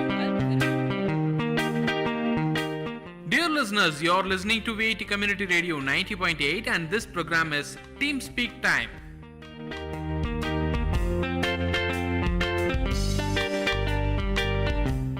హాయ్ హలో విఐటి, మీరు వింటున్నారు విఐటి కమ్యూనిటీ రేడియో 90.8 FM.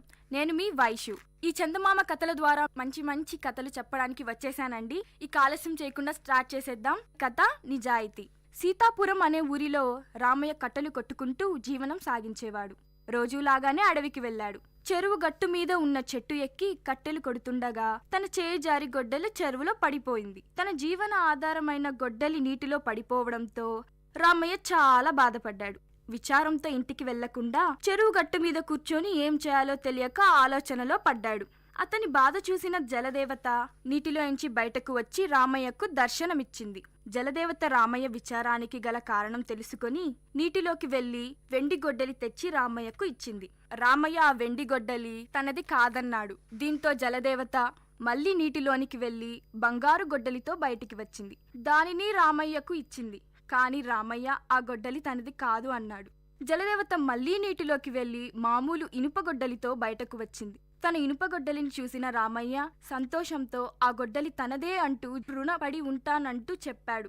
తన నిజాయితీని మెచ్చిన జలదేవత రామయ్యకు వెండి, బంగారం మరియు ఇనుప గొడ్డలి 3 ప్రసాదించింది. రామయ్య సంతోషంగా ఇంటికి వెళ్ళాడు. రామయ్య జరిగిన విషయాన్ని తన భార్యతో చెబుతుండగా దొంగచాటుగా సీతయ్య విన్నాడు. సీతయ్య కూడా ఆ మరునాడు రామయ్య లాగానే అడవికి వెళ్ళాడు. సీతయ్య చెరువు గట్టు మీద ఉన్న అదే చెట్టును ఎక్కి కట్టెలు కొడుతూ కావాలనే తన గొడ్డలిని నీటిలో పడేశాడు. కావాలనే గట్టు మీద కూర్చొని గట్టిగా ఏడ్చాడు. ఇది చూసిన జలదేవత నీటిలోంచి బయటకు వచ్చి సీతయ్య బాధకు గల కారణం తెలుసుకుంది. దీంతో జలదేవత నీటిలోకి వెళ్లి ఇనుప గొడ్డలితో బయటకు వచ్చింది. కాని సీతయ్య అది తనది కాదంటూ అబద్ధం చెప్పాడు. దీంతో జలదేవత మళ్లీ నీటిలోకి వెళ్లి బంగారు గొడ్డలితో బయటకు వచ్చింది. బంగారు గొడ్డలి చూసిన సీతయ్య అది తనదే అంటూ ఆనందించాడు. నిజం తెలిసిన జలదేవత మూర్ఖుడా, అతి ఆశ పడతావా, నిజాయితీగా బతకాలి అంటూ కోపగించుకుంది. ఈ కథ ద్వారా మనకు ఏం తెలిసింది? అతి ఆశ పడకూడదు, ఇతరుల వస్తువులకు ఆశపడకూడదు, నిజాయితీగా ఉండాలి. అప్పుడు రామయ్యలా మనకు మంచే జరుగుతుంది. ఇంకా మంచి కథలు వినాలనుకుంటే వింటూనే ఉండండి VIT community radio 90.8 FM. Me Vaishu.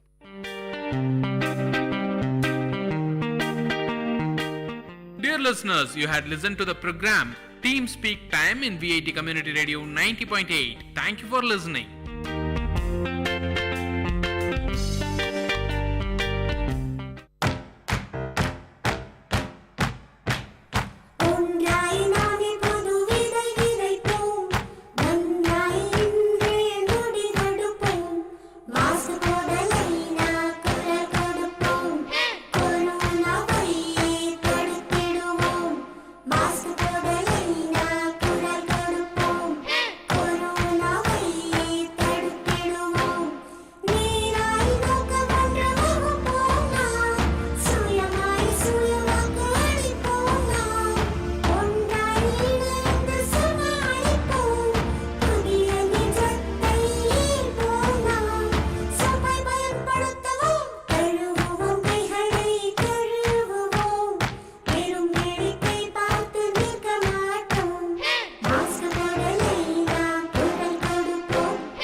This song is presented by SparkX Music Band.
காரசாரம் விஐடி பண்பலையின் விவாத மேடை. ஆரோக்கியமான வாதங்களுடன், அன்றாட நிகழ்வுகளின் தரவுகளுடன், மக்களின் குரல்கள் ஒன்றிணையும் கருத்துக்களம்.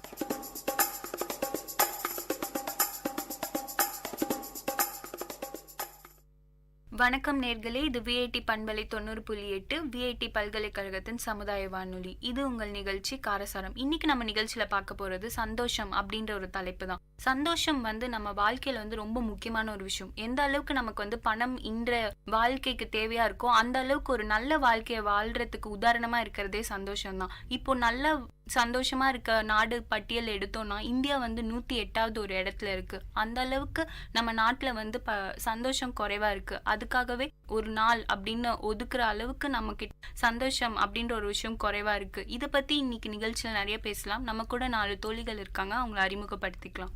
வணக்கம், நான் சௌபாக்கியா. வணக்கம், நான் கீர்த்தனா. வணக்கம், நான் ஜனனி. வணக்கம், நான் சஞ்சு. வணக்கம், நான் சுபஸ்ரீ. இன்னைக்கு பார்த்தோம்னா சந்தோஷம் அப்படின்ற ஒரு விஷயமே எதுதான் உண்மையான சந்தோஷம் அப்படின்றது தெரியாமலே நிறைய பேர் இருக்காங்க. உங்களை பொறுத்த வரைக்கும் எந்த ஒரு குட்டி குட்டி விஷயமா கூட இருக்கட்டும், எந்த ஒரு விஷயம்லாம் உங்களுக்கு ரொம்ப பெரிய சந்தோஷத்தை தருதுன்னு நினைக்கிறீங்க? என்னை பொறுத்த வரைக்கும் மற்றவங்களுக்கு எப்படின்னு தெரியல, என்னை பொறுத்த வரைக்கும் யாருக்காவது ஹெல்ப் பண்ணி அவங்க தேங்க்ஸ் அப்படின்னு ஒரு வார்த்தை சொன்னாங்கன்னா, அட்லீஸ்ட் இப்போ நான் ரோட்லேயே யாருக்காவது ஹெல்ப் பண்ணுறேன்னா கூட வீட்டுக்கு போகிற வரைக்கும் அவங்க சொன்ன வார்த்தையை கொஞ்சம் நேரம் நினச்சி பார்ப்பேன். இன்னைக்கு ஒரு நாள் நமக்கு உபயோகமா இருந்தோம், யாரோ ஒருத்தருக்கு நம்மளால முடிஞ்ச உதவி செஞ்சிருக்கோம் அப்படின்ற ஒரு சந்தோஷம் தான். எனக்கு கேட்டா என்னோட லைஃப்ல சந்தோஷம்னா அதுதான். எனக்கு சந்தோஷம்னா என்னன்னு பார்த்தீங்கன்னா, எனக்கு பிடிச்ச ட்ரெஸ்ஸஸ்லாம் வாங்கிட்டு, எனக்கு பிடிச்ச ஆக்சசரிஸ்லாம் வாங்கிட்டு, அப்படியே அந்த ஒரு அந்த பேக்லாம் எடுத்துன்னு வீட்டில் வைக்கும் போதே அது ஒரு ஹாப்பியாக இருக்கும். எனக்கு அதுதான் சந்தோஷம்னா. எனக்கு பிடிச்சதுன்னு நான் செய்யும் போது எனக்கு சந்தோஷம் ரொம்ப அதிகமாகவே இருக்கும். என்னை பொறுத்த வரைக்கும் சந்தோஷம் எப்படின்னு பார்த்தா, ஒரு நாள் ஃபுல்லாக நான் பண்ணுறது எதுவுமே யாருமே குறை சொல்லாமல் நான் பண்ணுறதெல்லாம் ஏற்றுக்கிட்டு அது அவங்களுக்கு பிடிக்கலனா கூட அவங்களுக்கு பிடிச்ச மாதிரியே காமிச்சிப்பாங்க. பார்த்தீங்களா, நம்மளுக்கே தெரியும் அவங்கள ரொம்ப டார்ச்சர் பண்ணுறோம் நம்ம அப்படின்னு சொல்லிட்டு இருந்தால் கூட அவங்க வெளியே காமிச்சிக்காங்க, நம்மளுக்காக சந்தோஷமாக இருப்பாங்க. பார்த்தீங்களா, அது நம்மளுக்கே தெரியும் என்னடா இது நம்மளுக்காக இப்படிலாம் பண்ணுறாங்க, ஆனால் அது நம்மளுக்காக அவங்க நம்மளுக்காக சிரிக்கிறாங்களே அப்படின்றப்போ சந்தோஷமா இருக்கும். அது வெளியெல்லாம் சொல்ல முடியாது. அதுக்கு எதுவுமே ஈடாகாது. எவ்வளோ காசு கொடுத்தாலும் அதெல்லாம் நம்மளுக்கு திருப்பி கிடைக்கவே கிடைக்காது. இப்போ என் வாழ்க்கையில சந்தோஷம் அப்படின்னு பார்த்தீங்கன்னா, மற்றவங்கள சந்தோஷப்படுத்தி நான் சிரிக்கணும், அதுதான் எனக்கு உண்மையான சந்தோஷம். என்னால் 4 பேர் சிரிக்கணும் அப்படின்ட்டு வரும்போது தான் எனக்கு ரொம்ப சந்தோஷமா இருக்கும். இப்போ என்ன எடுத்துக்கிட்டிங்கன்னா, நான் இன்னைக்கு ரொம்ப சந்தோஷமா இருப்பேன்னா, ஒரு நாள் ஃபுல்லாக என்னை சுற்றி ஒரு 10 பேர் இருந்தாங்கன்னா எனக்கு போதும். கலகலன்னு பேசிட்டு, அது குடும்பமாக இருக்கட்டும் இல்லை ஃப்ரெண்ட்ஸாக இருக்கட்டும், எந்த ஒரு பிரச்சனை பற்றியும் யோசிக்காம எவ்வளோ பிரச்சனை வாழ்க்கையில் இருந்தாலும் நம்ம எல்லாருக்கும் அதை மறக்கடிக்கிற விஷயம்னு பார்த்தா அது சந்தோஷம்தான். வாய் விட்டு சிரித்தால் நோய் விட்டு போகும் அப்படின்ற ஒரு பழமொழியே இருக்கு இல்லையா? இந்த மாதிரி சந்தோஷம், குட்டி குட்டி சந்தோஷத்தை நம்ம எந்த ஒரு காரணத்தினால இழக்கிறோன்னு நீங்கள் நினைக்கிறீங்க? இப்போ இருக்கிற காலத்தில் பார்த்தீங்கன்னா சந்தோஷன்ற ஒரு விஷயம் இல்லாமல் போயிடுச்சு. அது என்னன்னு தெரியல, ஒரு சின்ன விஷயத்த கூட இப்போ இருக்கிற காலகட்டத்தில் இருக்கிறவங்க ஒரு பெரிய விஷயமா நினைக்கிறாங்க. அப்படியே அதை தலையில் தூக்கி போட்டுட்டு எனக்கு இந்த பிரச்சனை வந்துடுச்சு, இனிமேல் நான் என்ன பண்ண போறேனோ தெரியல. அதை சால்வ் பண்ணுறதுக்கு நிறைய வழி இருக்கு. ஆனால் அவங்க சந்தோஷத்தெல்லாம் ஒதுக்கி வச்சுட்டு என் நேரமும் இப்படி நடந்துருச்சே அப்படி நடந்துருச்சேன்ட்டு அவங்களுக்கு வர இருக்கிற சந்தோஷங்களை கூட என்ன கேட்டால் அவங்க ஒதுக்கிடுறாங்க. இப்போ பார்த்தீங்கன்னா நிறைய பேர் வந்து ஒர்க் பண்ணுறவங்களுக்குலாம் வந்து சந்தோஷம், அதாவது ஒரு 20 ஏஜுக்கு மேலே இருக்கவங்க, 25 ஏஜில் இருக்கிறவங்கலாம் வந்து ஒர்க் பண்ணுறாங்க. அவங்களுக்குலாம் வந்து சந்தோஷம்னு பார்த்தீங்கன்னா கொஞ்சம் கம்மியாக இருக்குது. முன்னெல்லாம் பார்த்தீங்கன்னா அந்த ஏஜில் இருக்கிறவங்களுக்கே நிறைய சந்தோஷம் இருந்தது. இப்போ வந்து அவங்களுக்கு சந்தோஷம் இல்லாமல் போனதுக்கு காரணம்னு பார்த்தீங்கன்னா அவங்க ஜாப்னாலே வந்து ஸ்ட்ரெஸ் அதிகமாகி அவங்களுக்கு வந்து சந்தோஷம் கம்மியாகிக்கிட்டே வருது. அந்த ஏஜ் இருக்க பசங்களாம் தான் வந்து சந்தோஷமாக இருப்பாங்கன்னு சொல்லுவாங்க. ஆனால் இப்போ அந்த ஏஜில் இருக்க பசங்களுக்கே சந்தோஷம் இல்லாமல் போயிட்டுருக்கு. என்னை பொறுத்த வரைக்கும் ஏன் சந்தோஷம் கெடுதுன்னு பார்த்தீங்கன்னா ஃபர்ஸ்ட் வந்து ஈகோ தாங்க சொல்ல முடியும்.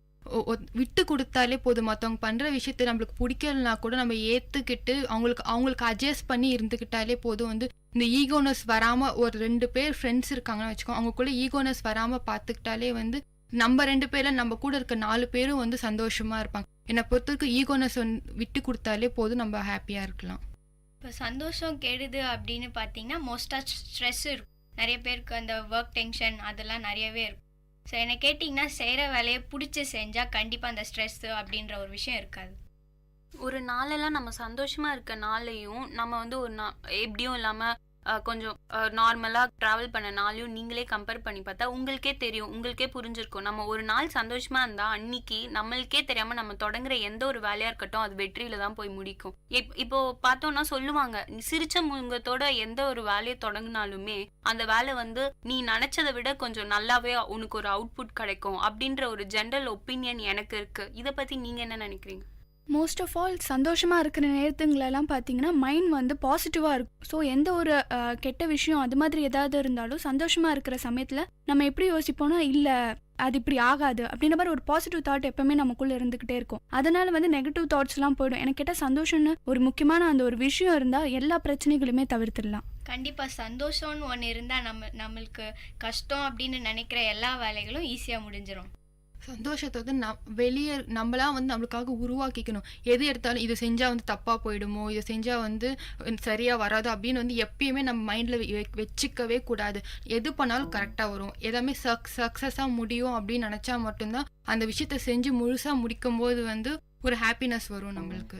ஸ்ட்ரெஸ்ஸோடைய மிகப்பெரிய மெடிசனே என்னன்னு பார்த்தீங்கன்னா ஹாப்பியாக இருக்கிறது தான். ஸ்ட்ரெஸ் கம்மியாகணும்னா நம்ம சந்தோஷமாக இருக்கணும். வேலை செய்கிறவங்களா இருக்கட்டும், இல்லை ஏஜ் அதிகமாக ஏதாவது ஒரு வீட்டில் ஏதோ ஒரு சேட்னஸாக இருக்கட்டும், உடனே நம்ம எப்படி நம்ம சந்தோஷமாக ஆக்கிக்கலாம் அப்படின்ற வழியை தான் வந்து நம்ம பார்க்கணும். ஸ்ட்ரெஸ்ஸை கம்மி பண்ணணும்னா சந்தோஷமாக இருந்தாலே போதும்.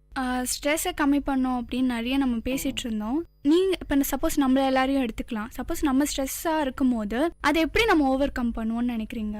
இப்போ எனக்கு வந்து ஒரு நாளில் ஏதாவது ஒரு விஷயம் நடந்துச்சு, எனக்கு பிடிக்கலையோ இல்லை என்னை ஹர்ட் பண்ணுற மாதிரி ஏதோ ஒரு விஷயம் நடந்துச்சுன்னா அதுலேருந்து நான் வெளில வரத்துக்கு ட்ரை பண்ணுறதே நான் போய் சிரித்து மனுஷங்க கிட்டேயோ இல்லை நான் வளர்க்குற நாய்கிட்டயோ நான் போய் சிரித்து பேசினாலே எனக்கு மைண்டில் இருக்க டென்ஷன் பாதி குறைஞ்சிரும். அதான் சொல்லுவாங்க இல்லையா, வாய் விட்டு சிரிக்க சிரிக்க நம்ம மனசில் இருக்க கஷ்டம் கூட கரைஞ்சிட்டே வரும் அப்படின்னு சொல்லுவாங்க. பொதுவாக சொல்கிற ஒரு கருத்து தான் இது. என்னோட வாழ்க்கையில் நான் ஃபாலோ பண்ணுறது இதுதான். ஒரு விஷயம் ஒரு பிரச்சனை அப்படின்னு போயிட்டு இருக்கும்போது வாய் விட்டு சிரிச்சா நமக்கு முன்னாடி வந்து அந்த பிரச்சனைக்கு நிற்கிறவங்க கூட ஏன்னா நம்ம பிரச்சனை இருந்தாலும் சிரிச்சுட்டே இருக்கான், இவங்ககிட்ட எது பண்ணாலும் வேஸ்ட் அப்படின்ட்டு போயிட்டே இருந்துருவாங்க. சிரிப்பு அப்படின்ற ஒரு விஷயம் வந்து நம்மளுக்கு ரொம்ப முக்கியமான ஒரு விஷயம் வாழ்க்கையில். என்னை பொறுத்த வரைக்கும் பார்த்தீங்கன்னா வந்து நம்ம கோவமாக இருக்கோமோ ரொம்ப டென்ஷனாக இருக்கோமோ அந்த டைமில் தனியாகவே இருக்கக்கூடாது. இப்போ நம்ம தனியாக இருந்தோன்னா அதே விஷயத்த வந்து யோசிச்சுக்கிட்டே இருக்கிறதுனால தான் வந்து நம்மளுக்கு வந்து அந்த ஹாப்பினஸ் கண்டிப்பாக கிடைக்காது. நம்மளுக்கு பிடிச்சமான விஷயத்த போய் அப்போ பண்ணணும். இப்போ சில பேருக்குலாம் பார்த்தீங்கன்னா வந்து ஏதாச்சும் சாப்பிட்டா அவங்க பிடிச்சமான பொருளை பார்த்தாலே சாப்பிட்ற பொருள் பார்த்தா வந்து ரிலாக்ஸ் ஆகிடுவாங்க. சில பேருக்கு டிவி பார்த்தா ரிலாக்ஸ் ஆவாங்க, சில பேர் வந்து பாட்டு கேட்டால் வந்து ரிலாக்ஸ் ஆகும். அந்த மாதிரி ஏதாச்சும் பண்ணிக்கிட்டே இருக்கும். நம்ம வந்து டென்ஷனாக இருக்கிற டைமில் வந்து தனியாக இருக்கக்கூடாது. மோஸ்ட்லி யார்கிட்டயே பேசிட்டாச்சு இருந்துடணுமே கண்டி. இப்போ நம்ம தனியாக இருந்தோம்னா அதை பற்றி யோசிச்சுட்டே இருக்கனால ஒரு சந்தோஷம் வந்து அந்த டேவே வந்து போச்சு அப்படின்ற மாதிரி ஆகிடும். நான் எப்படி என்னோட டென்ஷன்லேருந்து ஓவர் கம் பண்ணிப்பேன்னா எங்கள் நாய் கூட விளையாடுறது, இல்லை என் தம்பி கூட பேசிகிட்டு இருக்கிறது, இல்லை எங்கள் மம்மி கூட என்னுடைய கஷ்டங்களை ஷேர் பண்ணிக்கினாலே எனக்கு மோஸ்ட்டாக பாதி டென்ஷன் எனக்கு போயிடும். எனக்கு சந்தோஷம் அப்படின்னு பார்த்தீங்கன்னா எனக்கு ஏதாவது ஸ்ட்ரெஸ் வந்துச்சுன்னா நான் ஃபஸ்ட்டு போய் சொல்கிற ஆள் எங்கள் அம்மா தான். எங்கள் அம்மா கிட்ட சொன்னால் எனக்கு எல்லா டென்ஷனும் குறைஞ்சிடும். கண்டிப்பாக அம்மா கிட்ட பேசுறதுன்னு எனக்கு ஒரு ஃப்ரெண்டு கிட்ட பேசுகிற மாதிரி. இப்போ இருக்கிறவங்கெல்லாம் எல்லாருமே வந்து சந்தோஷன்ற ஒரு விஷயம் இல்லவே இல்லை, நான் சந்தோஷமாகவே இல்லை அப்படின்னா நம்ம சந்தோஷமா இருக்கிறது நம்ம கையில தான் இருக்கு. நம்ம இந்த உலகத்தையும் நம்மளோட வாழ்க்கையும் எப்படி பாக்குறோம், மத்தவங்களை எப்படி ட்ரீட் பண்றோம், அந்த விதத்துல தான் நம்ம கூட அவங்க இருக்கிறாங்களா இல்லையா அப்படின்ற விஷயமே டிசைட் ஆகும். ஸோ இதை பத்தி நீங்க எல்லாரும் என்ன நினைக்கிறீங்க? இப்போ சந்தோஷம் மகிழ்ச்சி அந்த 2 வேர்டும் வந்து ஒன்றுத்தை தான் பாயிண்ட் பண்ணுதுன்னு நம்மளே பாதி பேர் அப்படிதான் நினைச்சிட்டு இருப்போம். ஆனா மகிழ்ச்சின்னு அப்படின்ற ஒரு வார்த்தைக்கு தான் நம்மளா தேடி போய் நம்ம இப்போ நமக்கு டிவி பார்க்கறது பிடிக்கணும், நம்ம போய் அந்த டிவி பார்த்தா தான் நம்மளுக்கு மகிழ்ச்சியா இருக்கும். அது வேற. சந்தோஷம்ன்றது நம்ம வாழ்க்கையில நம்ம பண்ற ஒரு விஷயம் நம்ம மனசுக்கு அவ்வளவு பிடிச்சிருக்கும். இப்போ சொல்லுவாங்க இல்லையா, பிடிச்ச விஷயத்த பண்ற மாதிரி எதுவுமே இருக்காது. நீ பிடிக்காத பல விஷயம் பண்ணியும் உனக்கு மனசுல ஒரு திருப்தியே இருக்காது.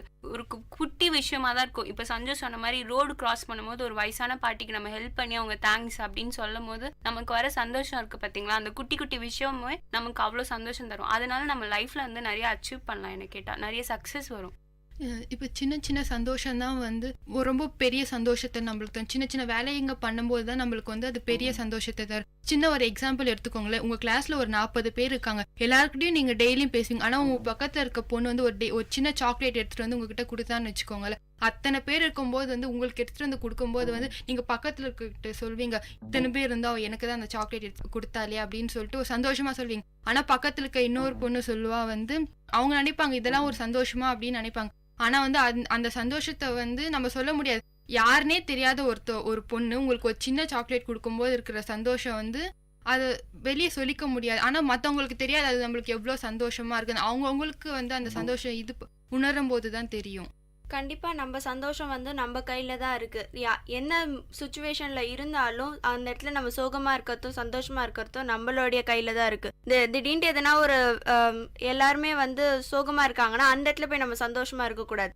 அந்த இடம் சூழல் பார்த்து நம்ம அங்க எப்படி நடந்துக்கணுமோ அப்படிதான் நடந்துக்கணும். சும்மா சிரிக்கிறோம் சந்தோஷமா இருக்கிறோம் அப்படின்ட்டு சோகமா இருக்கிற இடத்துல போயிட்டு நம்ம பாட்டு சிரிச்சிட்டு இருந்தோம்னா நம்மள வேற மாதிரி சொல்லிடுவாங்க. அந்த மாதிரிலாம் வந்து அவாய்ட் பண்ணிக்கணும். சூழலை பார்த்து நம்ம சந்தோஷமா இருக்கணும்.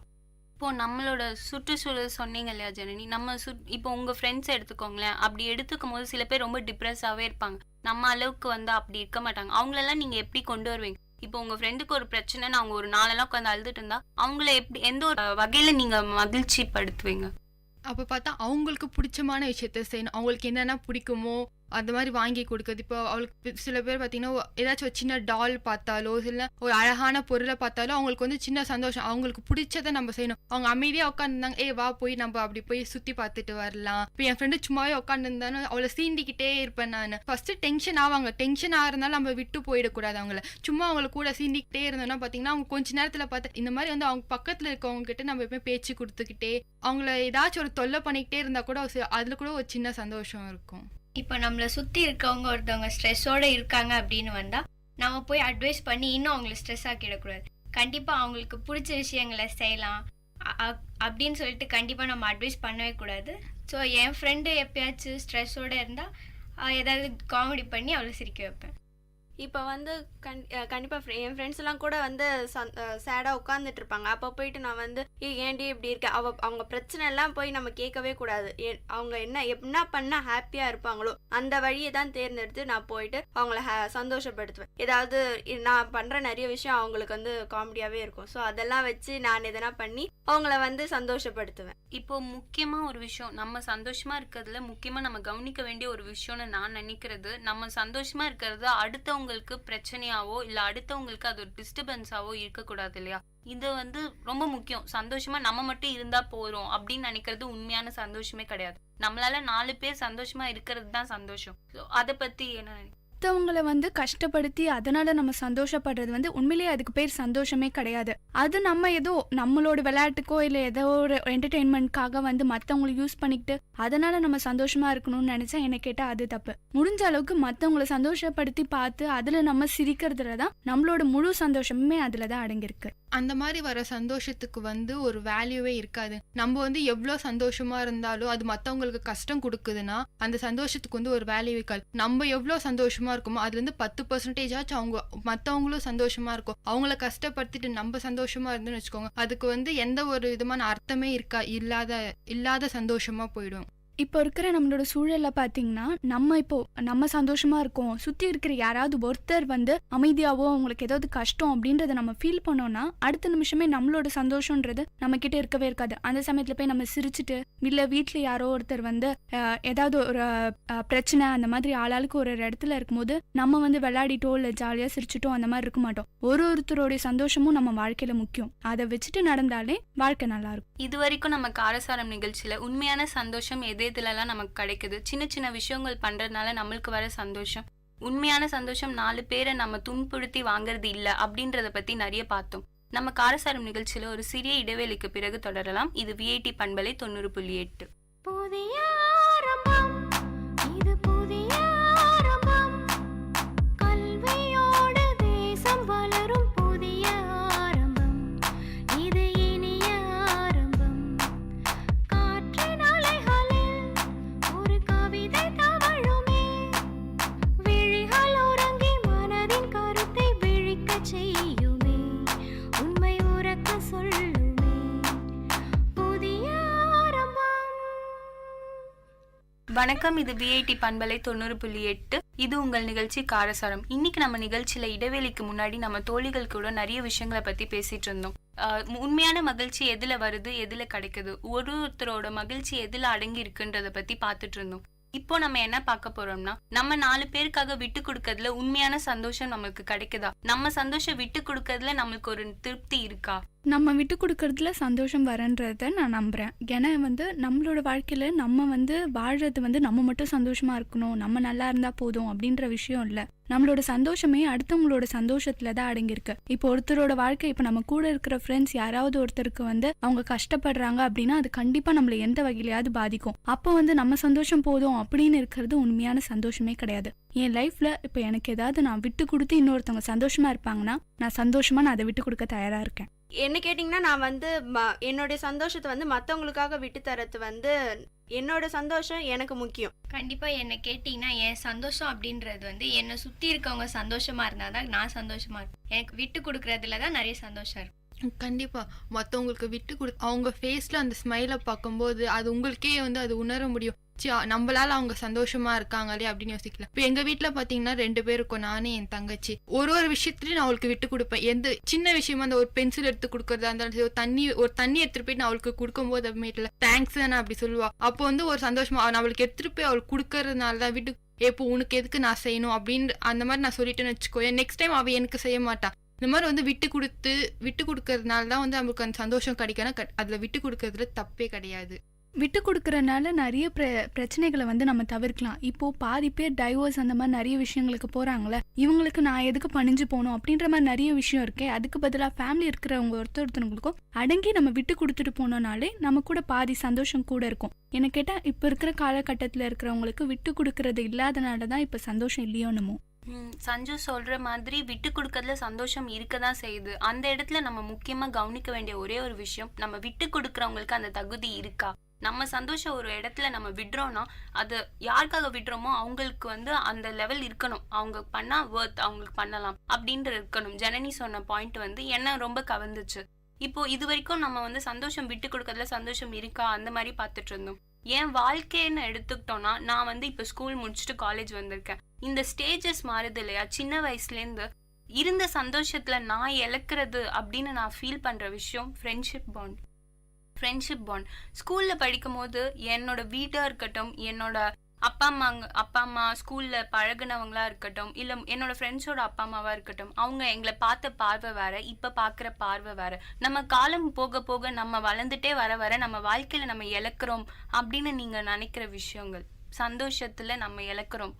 என்னோட ஸ்கூல் ஸ்டேஜஸில் பார்த்தீங்கன்னா நான் என்ன எழுந்தேன்னு பார்த்தீங்கன்னா, ஸ்கூலில் வந்து டூர் கூட்டிகிட்டு போவாங்க. அப்போ எங்கள் வீட்டில் வந்து என்னை விடவே மாட்டாங்க. ஒரு 2 days 3 days ட்ரிப்னா வந்து எங்கள் வீட்டில் வந்து என்னை விட மாட்டாங்க, தனியாலாம் போவேணா அப்படி சொல்லுவாங்க. ஆனால் வந்து என் ஃப்ரெண்ட்ஸ்லாம் போயிட்டு வந்து செம்மையாக என்ஜாய் பண்ணோண்டி, நீ தான் வரல அப்படிலாம் சொல்லி வந்து என்னை கொஞ்சம் வெறுப்பேற்றிட்டு இருந்தாங்க. பட் இருந்தாலும் வந்து நான் வந்து அந்த இடத்துல ஃபீல் பண்ணது வந்து நம்ம போயிருக்கலாமே அப்படின்னு ஃபீல் பண்ணேன். அண்ட் அதே மாதிரி வந்து எனக்கு வந்து நான் கேட்ட குரூப் அவங்க எனக்கு தரவே இல்லை. என்னோட பெரிய சந்தோஷமே அதில் தான். நான் ஆட்டோமொபைல் இன்ஜினியரிங் படிக்கணும்னு ரொம்ப ஆசைப்பட்டேன். ஆனால் வந்து என்னை வந்து விட்டுட்டாங்க. நான் வந்து மார்க்லாம் வந்து நல்ல மார்க் தான் எடுத்திருந்தேன். என்னால் படிக்க முடியும்னு அவங்களுக்கு தெரிஞ்சோம் என்னை வந்து அந்த குரூப்பில் வந்து எடுத்துக்கல. இப்போ எனக்கு நான் படிக்கிற கோர்ஸ் சத்தியமாக எனக்கு வந்து பிடிக்கவே இல்லை தான். பிடிக்காம தான் படிச்சுட்டு இருக்கேன். இருந்தாலும் வந்து அக்செப்ட் பண்ணிக்கினேன். இதுதான் வந்து லைஃப், ஸோ அக்செப்ட் பண்ணி தான் ஆகணும் அப்படின்ற மாதிரி நான் அக்செப்ட் பண்ணிக்கிட்டேன். அக்செப்ட் பண்ணிக்கணும். இந்த சந்தோஷம் நான் எதுக்காக அக்செப்ட் பண்ணிக்கினேன்னா என் ஃபேமிலிக்காக நான் அக்செப்ட் பண்ணிக்கினேன். இப்போ சொல்கிறேன், என் ஃபேமிலின்றதுனால தான் வந்து அந்த என்னோட கஷ்டத்தையும் அவங்க சந்தோஷமாக எடுத்துக்கிறாங்க அப்படின்றதுனால தான் நான் அதை அக்செப்ட் பண்ணிட்டு இருக்கிறேன். வேற யாருக்காகவும் என் சந்தோஷத்தை வந்து நான் விட்டு தர மாட்டேன். அதில் ரொம்ப நான் ஸ்ட்ராங்காக இருக்கேன்.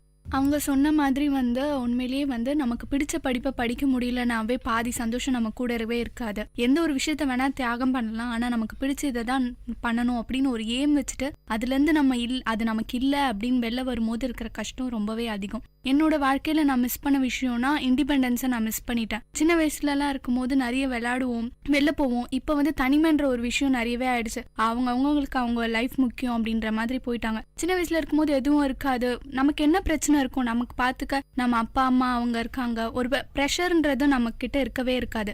என்ன கேட்டால் நான் அதெல்லாம் தான் ரொம்ப நிறையவே மிஸ் பண்ணுறேன். இப்போ என்ன கேட்டிங்கன்னா, நான் ஸ்கூல் முடிச்சுட்டு காலேஜ் வந்திருக்கேன். ஸ்கூலுன்னு பார்க்கும்போது எங்கள் ஸ்கூலில் வந்து ஸ்கூல் பஸ் கிடையாது. ஸோ நான் ரொம்பவே மிஸ் பண்ணது ஸ்கூல் பஸ் தான். நான் ஸ்கூல் பஸ்ஸில் போகணும்னு எனக்கு ரொம்ப நாள் ஆசை, ஆனால் கண்டிப்பாக எனக்கு அது கிடைச்சதே இல்லை.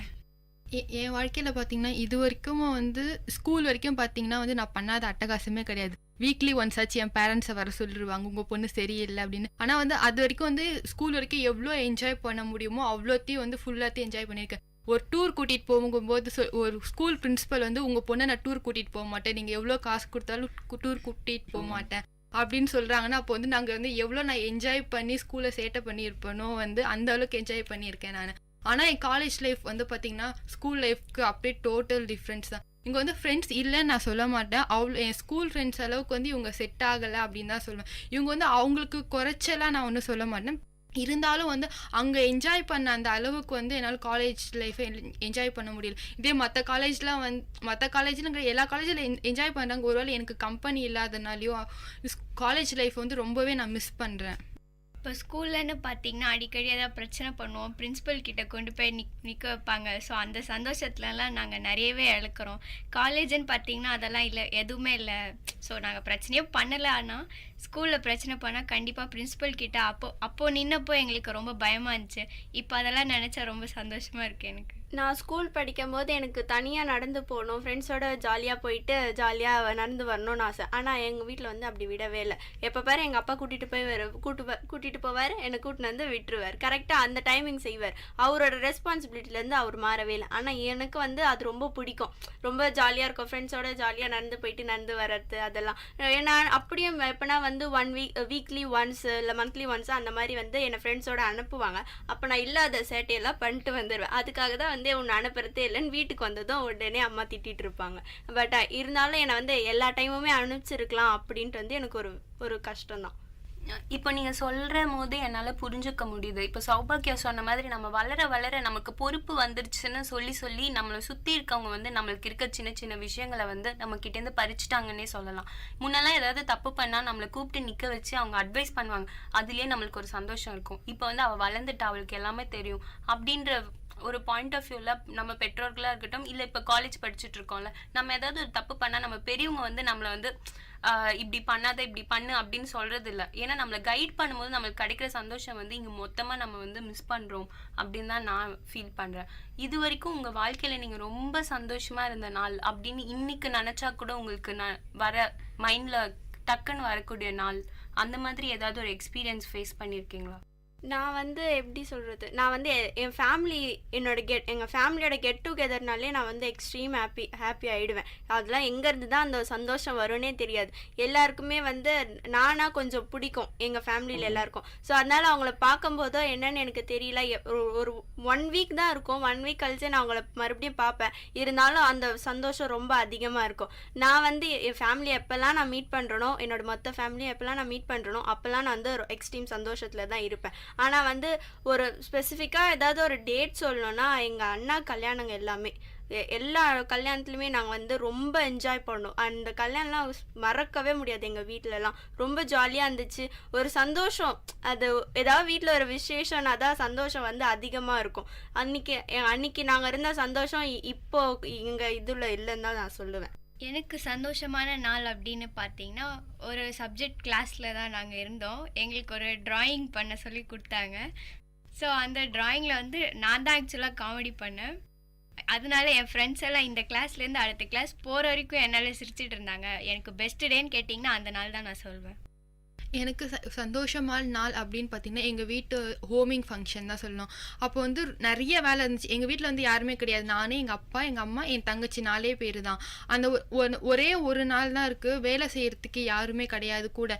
அப்போ வந்து எங்கள் அப்பாவுக்கு வந்து எவ்வளோ ஹெல்ப் பண்ண முடியுமோ வந்து ஃபுல் ஹெல்ப்புமே நான் தான் பண்ணேன். அப்போ வந்து வீட்டுக்கு வந்த விருந்தாளிங்க எல்லாமே சொன்னாங்க, உனக்கு என்ன ஆம்பளை பசங்க இல்லைன்னா என்ன, உன் பெரிய பொண்ணே உனக்கு ஆம்பளை பையன் மாதிரி தான் அப்படின்னு சொல்லும்போது எங்கள் அப்பா முகத்தில் வந்து அவ்வளோ சந்தோஷம். நீ மட்டும் போதும், எனக்கு வேறு யாருமே தேவையில்லை, நீ மட்டும் இருந்தாலே போதும், எல்லாமே நான் கரெக்டாக செஞ்சு முடிச்சிருவேன் அப்படி சொல்லும்போது வந்து எவ்வளோ சந்தோஷமாக இருக்கும். இப்போ வந்து ஒரு அப்பா வந்து உங்ககிட்ட சொல்கிறாரு, யாருமே வேணாம், நீ மட்டும் போதும், வேறு யாருமே எனக்கு தேவையில்லை, நீ மட்டும் கூட இருந்தால் வந்து எல்லாத்தையுமே நான் கரெக்டாக செய்வேன் அப்படின்னு சொல்லப்போ வந்து எவ்வளோ அன்னைக்கு வந்தவங்க ஃபுல்லாக எல்லாருமே சொன்னாங்க, உங்கள் பெரிய பொண்ணு மட்டும் உனக்கு இருந்தால் போதும், வேறு யாரோட ஹெல்ப் உங்களுக்கு தேவையில்லை அப்படின்னு சொல்லுவாங்க. அந்த நாளை வந்து நான் மறக்கவே மாட்டேன். நான் என்னோட சந்தோஷமான நாள் அப்படின்னு பார்த்தீங்கன்னா ஸ்கூல் லைஃப் தான். ஸ்கூல் லைஃப் வந்து எல்லாருக்குமே ஒரு ஜாலியான டைம். ஆக்சுவலி வந்து நான் வேறு ஸ்கூல்லேருந்து இன்னொரு ஸ்கூலுக்கு சேஞ்ச் ஆன டைமு.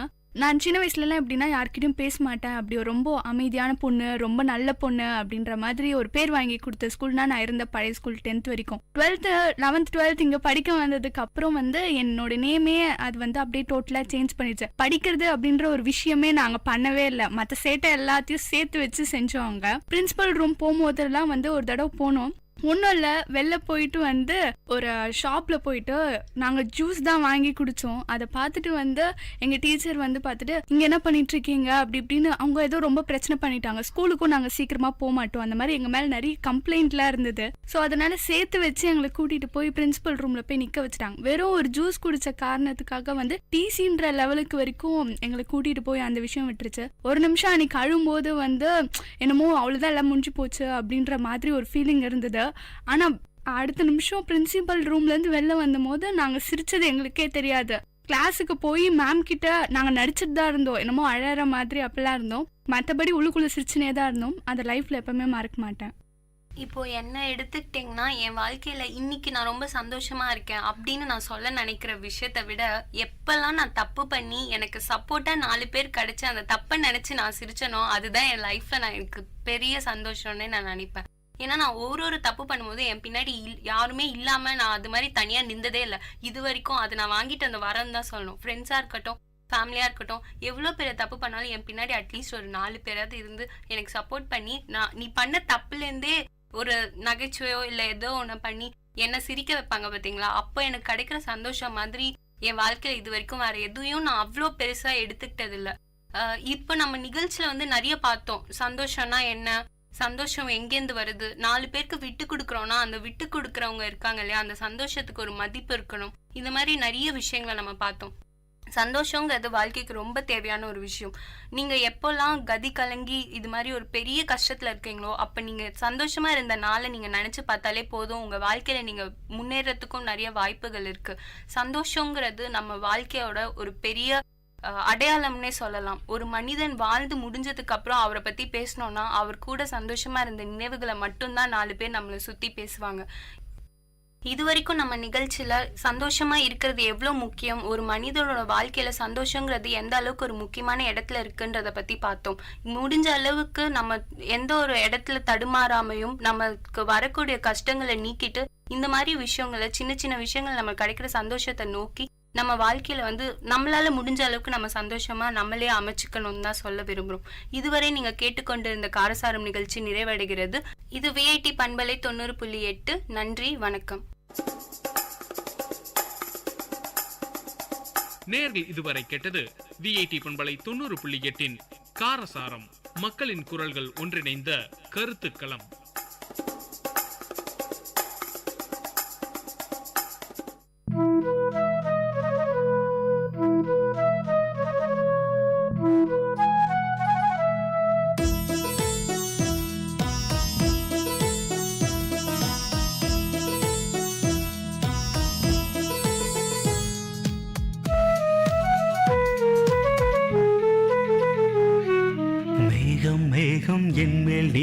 பூவை பொழிந்தாய் அதிலே என்னை கொஞ்சம் நனைய விட்டு மோகம் கொண்டாய் மேகம் மேகம் என்மேல் நீயும் பூவை பொழிந்தாய் அதிலே என்னை கொஞ்சம் நனைய விட்டே மோகம் கொண்டாய் காலை கதிரே உன் பனித்துளி நான் தினம் என்னை கிள்ளியே நீ எழுப்பி விட்டாய் மேகம் மேகம் என்மேல் நீயும் பூவை பொழிந்தாய் அதிலே என்னை கொஞ்சம் நனைய விட்டே மோகம் கொண்டாய்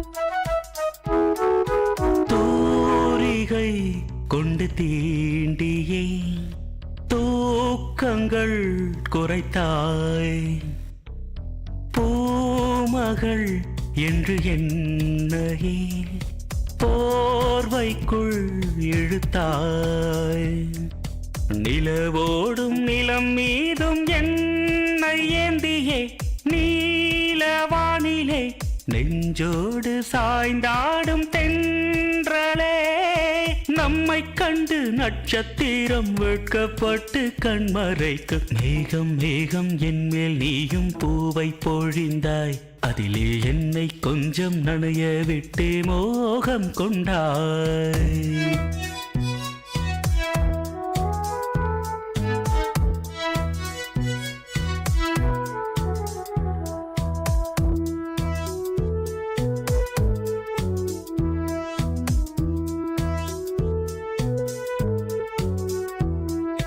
வானவில் வண்ணம் கூட்டியே வார்த்தைகள் வரைந்தாய் தேன் துளி என்று என்னையே நாக்கினுள் ஒலித்தாய் விழியோரம் நடை போடும் ஆசை மேகமே எந்தன் ஜீவனே கரம் சேர்த்து நடமாடும் சொந்தமே உன்னை போல மின்னல் கூட மின்னி மின்னி முத்தம் போடும் மேகம் மேகம் என்மேல் நீயும் பூவை பொழிந்தாய் அதிலே என்னை கொஞ்சம் நனைய விட்டே மோகம் கொண்டாய் மேகம் மேகம் என்மேல் நீயும் பூவை பொழிந்தாய் அதிலே என்னை கொஞ்சம் நனைய விட்டே மோகம் கொண்டாய் காலை கதிரே உன் பனித்துளி நான்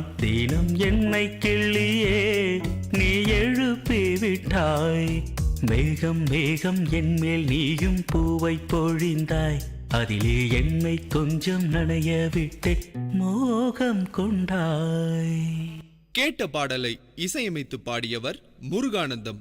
பாடல் வரிகள் பவித்ரா. தயாரிப்பு விஐடி பண்பலை 90.8.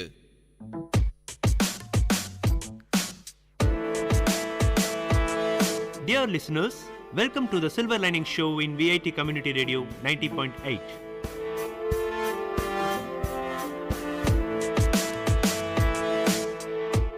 The program to reach heights, a motivation to enhance the positivity in you.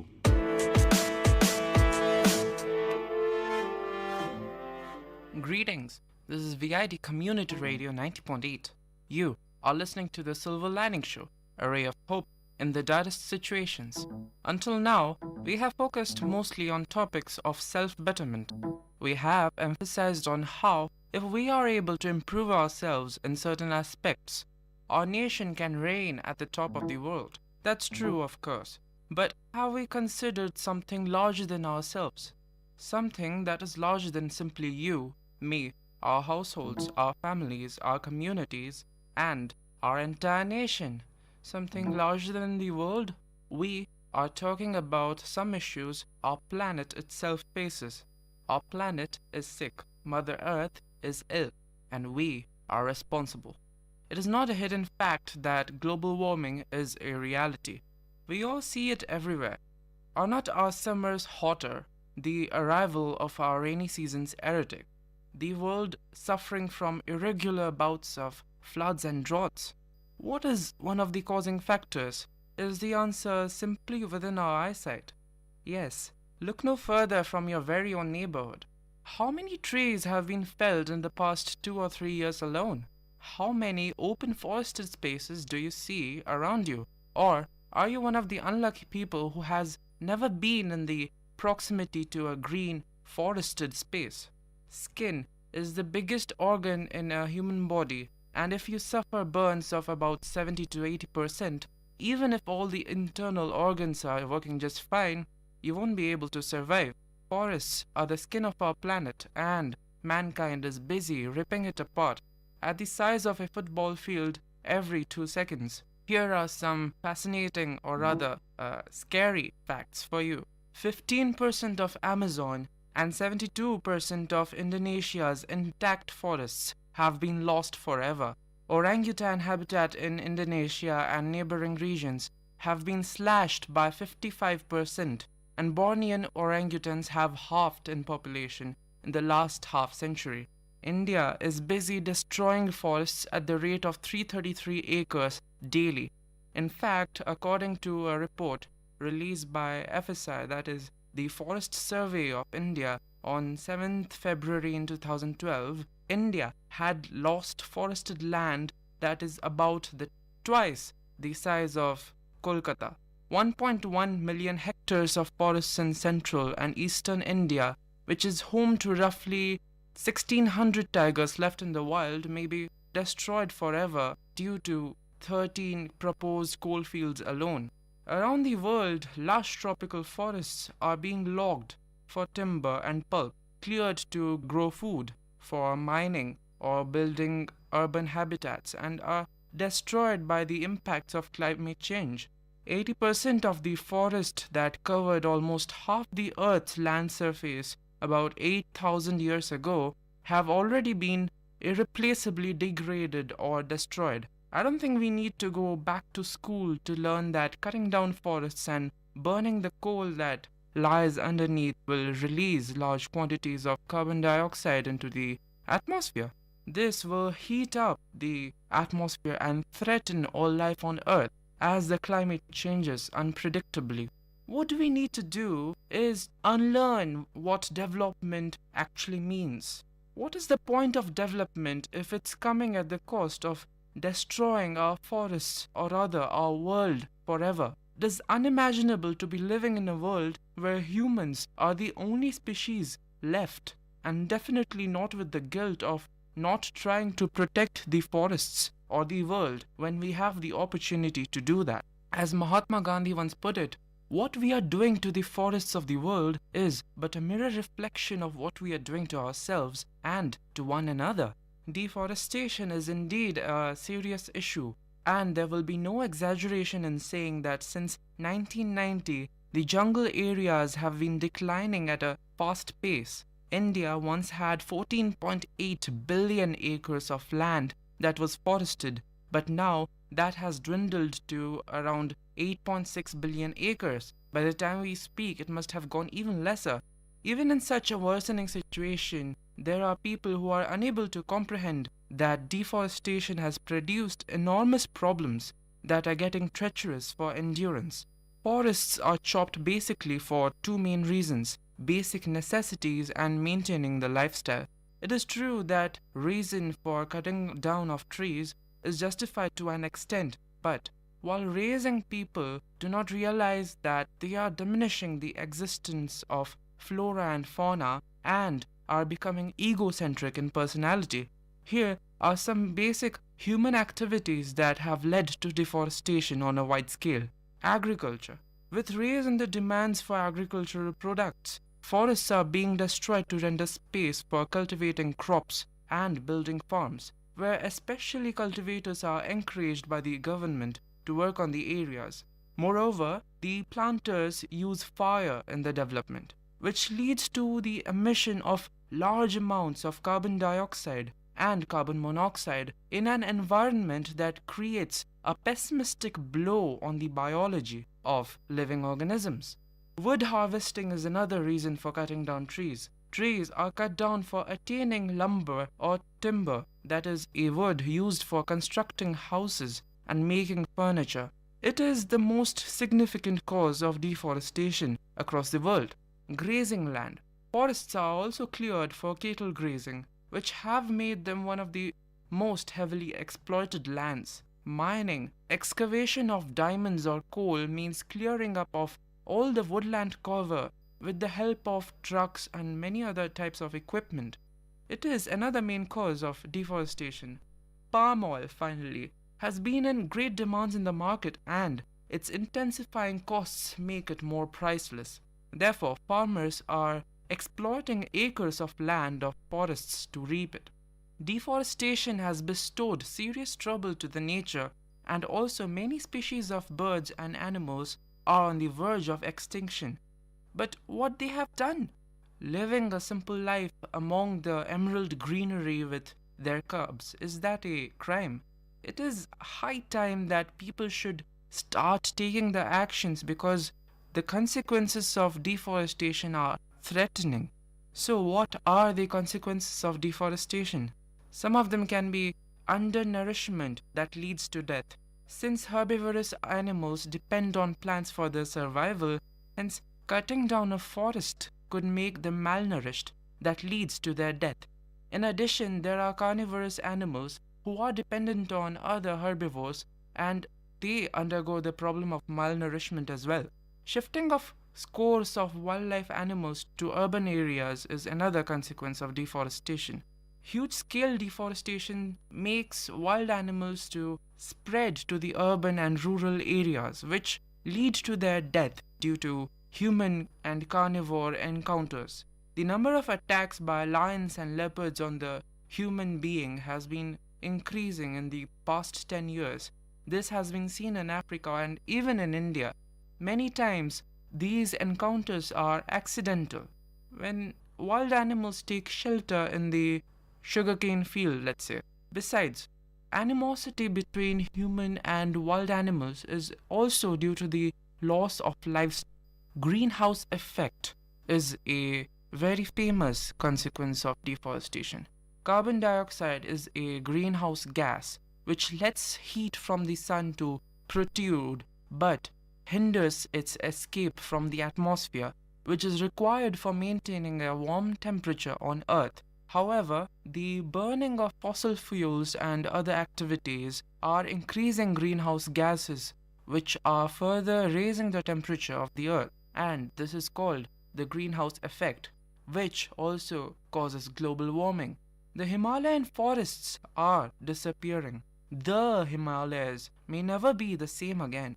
Forests growing on the roof of the world are disappearing, and the rate of deforestation is so rapid that a quarter of animal and plant species native to this biodiversity hotspot, including tigers, leopards, and so on, could be gone by the end of this century. Worse, the Indian government is oblivious to the problem because official figures erroneously suggest that forest cover will still rise rather than fall. This mistake has led to the approval of new schemes such as hydroelectric dams that will exacerbate the devastation. The Himalayan region has long been recognized as extremely rich in animal and especially plant diversity. Himalaya's importance as a biodiversity-rich area and its need for conservation cannot be overemphasized. A team of researchers have revealed evidence of widespread deforestation in the Indian Himalaya region that threatens tigers, black bears, musk deer, leopards, golden eagles, and bearded vultures that depend on the forests. Large-scale conservation efforts are urgently required to avoid the disappearance of these precious animals from the region, and they say by around 2100 AD, the Himalayas will have lost almost half of its forests, according to their predictions. Less than 1/3 of the dense forest on which many native species depend will survive in the western Himalaya, while less than 3/4 in the eastern Himalaya will remain. What's more, the researchers also consider these conservative estimates as they think increases in population and agriculture will increase the deforestation rate. However, official Indian government statistics from the Ministry of Agriculture and the Forest Survey of India imply that total forest cover across the Indian Himalaya will expand by more than 40% between 1970 and 2100.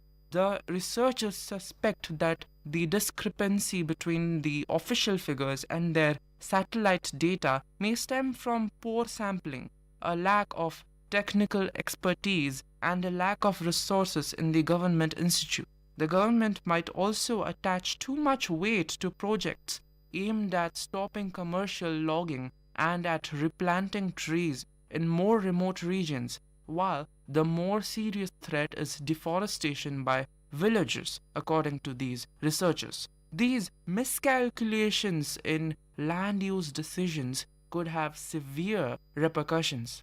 Forests are biosphere's vital part for controlling atmospheric carbon dioxide by utilizing it for photosynthesis.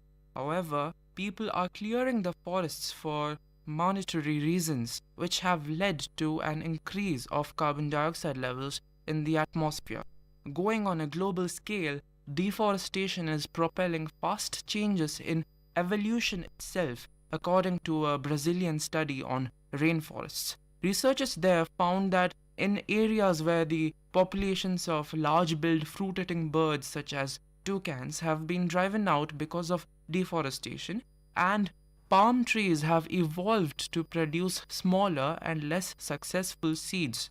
The Brazilian scientists collected more than 9,000 seeds from 22 palm populations in patches of rainforest that had been fragmented by coffee and sugarcane development during the 1800s. Using evolutionary models and genetic data, the team correlated that the small seed size with the absence of large seed-dispersing birds had a relation.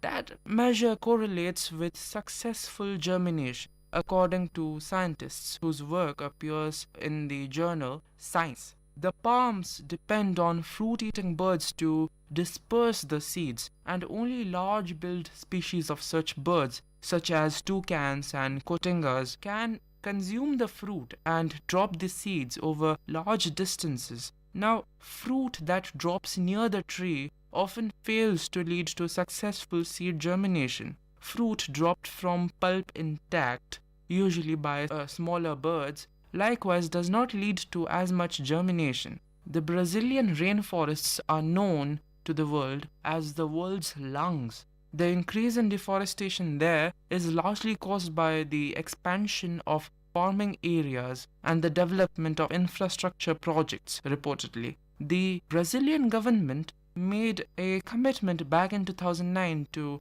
reduce deforestation in the Amazon by 80% over the next decade. Brazil, in fact, exhibited the best improvement of any country in environmental matters, cutting its deforestation rate in half between 2000 and 2012, from approximately 40,000 square kilometers per year to about half the value, according to the BBC. But according to a study by the University of Maryland, the Earth as a whole lost 2.3 million square kilometers of tree cover between 2000 and 2012, largely due to logging, fire, disease, or storms.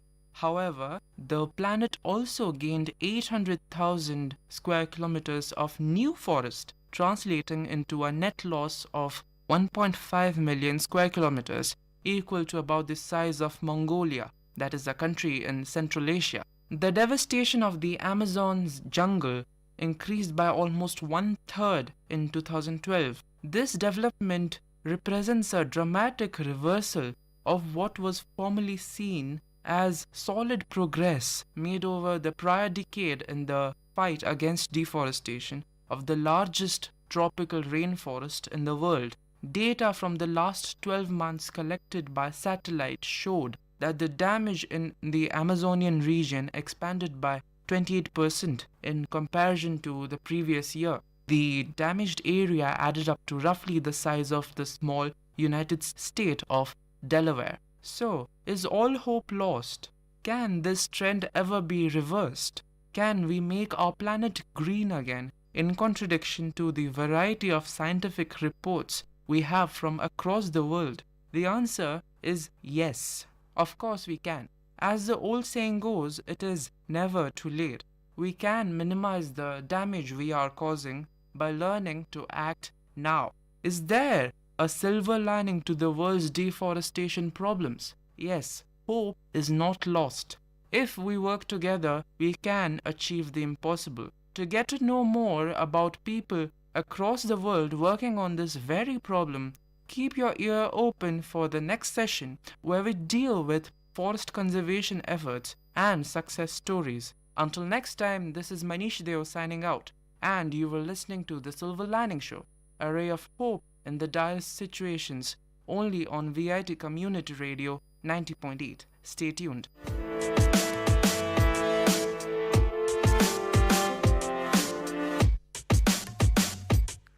Dear listeners, you had listened to the program Silver Lining Show. We will meet you with another interesting positive topic in our next show. Till then, tune in to VIT Community Radio 90.8.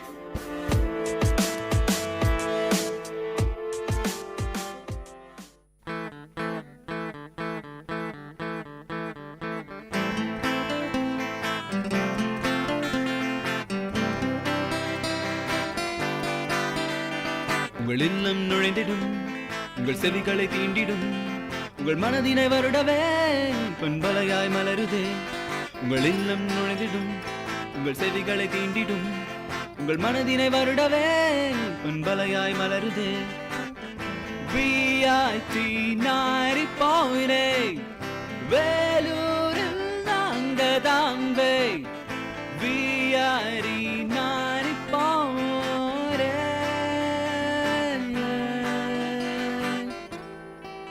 நீங்கள் கேட்டுக்கொண்டிருப்பது VIT பண்பலை 90.8 VIT பல்கலைக்கழகத்தின் சமுதாய வானொலி. விவசாயி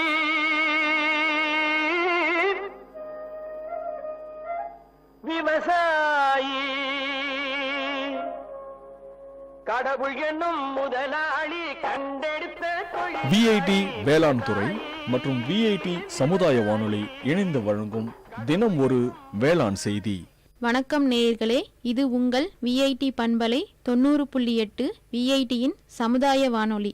நான் உங்களது பூங்குழலி, உதவி பேராசிரியர் VIT வேளாண்மை துறை. தினம் ஒரு வேளாண் செய்தியில் இன்று நாம் நெல்லில் இலைப்பேனின் அறிகுறிகளும் அதனை கட்டுப்படுத்தும் முறைகளையும் பற்றி பார்க்கலாம். அறிகுறிகள் பார்த்தீங்கன்னா, இலைப்பேன் இளம் இலைகளை சுரண்டி சாற்றை உறிஞ்சிவிடுகிறது. இலையின் நுனிப்பகுதி சுருண்டு காணப்படும். நனைந்த உள்ளங்கையை இலையின் மீது 10 to 12 இடங்களில் தடவி எடுக்கவும். வீச்சுக்கு 60க்கு இருந்தால் அல்லது 10% நாற்றுகளில் மேலிரண்டு இலைகள் பாதியளவு சுருண்டு காணப்பட்டால் பூச்சிக்கொல்லி மருந்துகளில் ஒன்றான அசாடிராக்டின் 1 லிட்டர் தண்ணீரில் 2 மில்லிலிட்டர் என்ற அளவில் கலந்து தெளிக்கலாம்.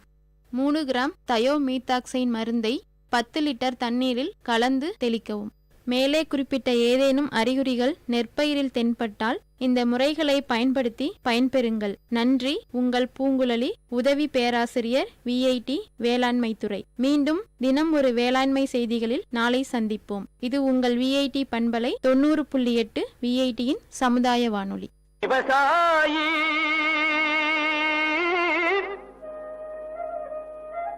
விவசாயி கடவுள் என்னும் முதலாளி கண்டெடுத்த VIT வேளாண் துறை மற்றும் VIT சமுதாய வானொலி இணைந்து வழங்கும் தினம் ஒரு வேளாண் செய்தி.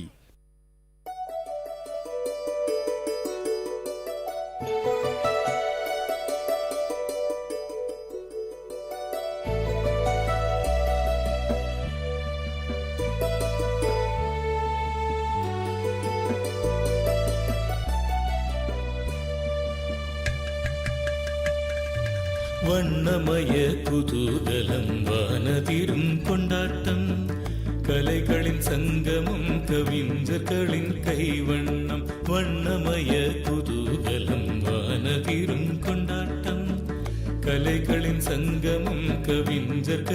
கைவண்ணம். எண்ணங்கள் தொடும் உயரம் விண்ணளவு நாம் அறிவோம். ஒன்று கூடி எல்லோரும் கொண்டாடுவோம் ஃபெஸ்டிவிட்டி. Festivity, இதுவே விஐடியின் festivity, festivity, oh festivity.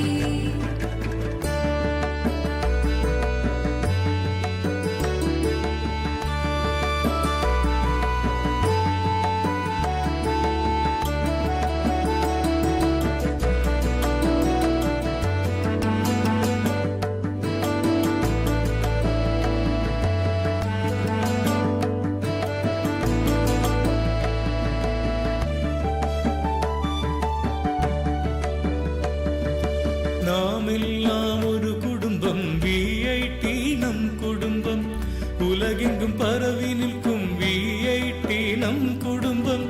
வேந்தரெனும் தலைமையின் கீழ் செயல்படும் ஒரு குடும்பம். வேந்தரெனும் தலைமையின் கீழ் செயல்படும் ஒரு குடும்பம். மனமகிழ்ந்து எல்லோரும் கொண்டாடுவோம் ஃபெஸ்டிவிட்டி, ஃபெஸ்டிவிட்டி, இதுவே விஐடியின் ஃபெஸ்டிவிட்டி. வண்ணமய குதூகலம், வானதிரும் கொண்டாட்டம். கலைகளின் சங்கமம், கவிஞர்களின் கைவண்ணம். Festivity, oh festivity, festivity, oh festivity.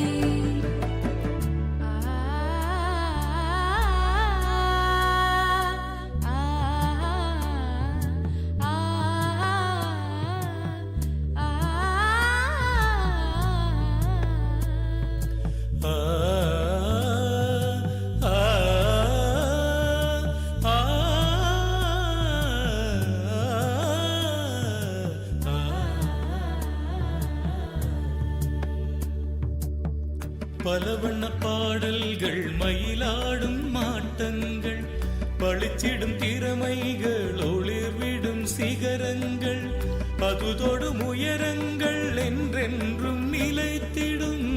அது தொடும் உயரங்கள் என்றென்றும் நிலைத்திடும். விண்ணியக்கும் ஒரு சொர்க்கம் இனி இங்கே அமைந்திடும் ஃபெஸ்டிவிட்டி, இதுவே விஐடியின் ஃபெஸ்டிவிட்டி. வண்ணமய குதூகலம், வானதிரும் கொண்டாட்டம்.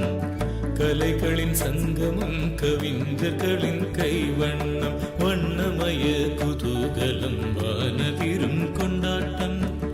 கலைகளின் சங்கமம், கவிஞர்களின் கைவண்ணம். எண்ணங்கள் தொடும் உயரம் விண்ணளவு நாம் அறிவோம். ஒன்று கூடி எல்லோரும் கொண்டாடுவோம் ஃபெஸ்டிவிட்டி, ஃபெஸ்டிவிட்டி, இதுவே விஐடியின் festivity, festivity, O festivity.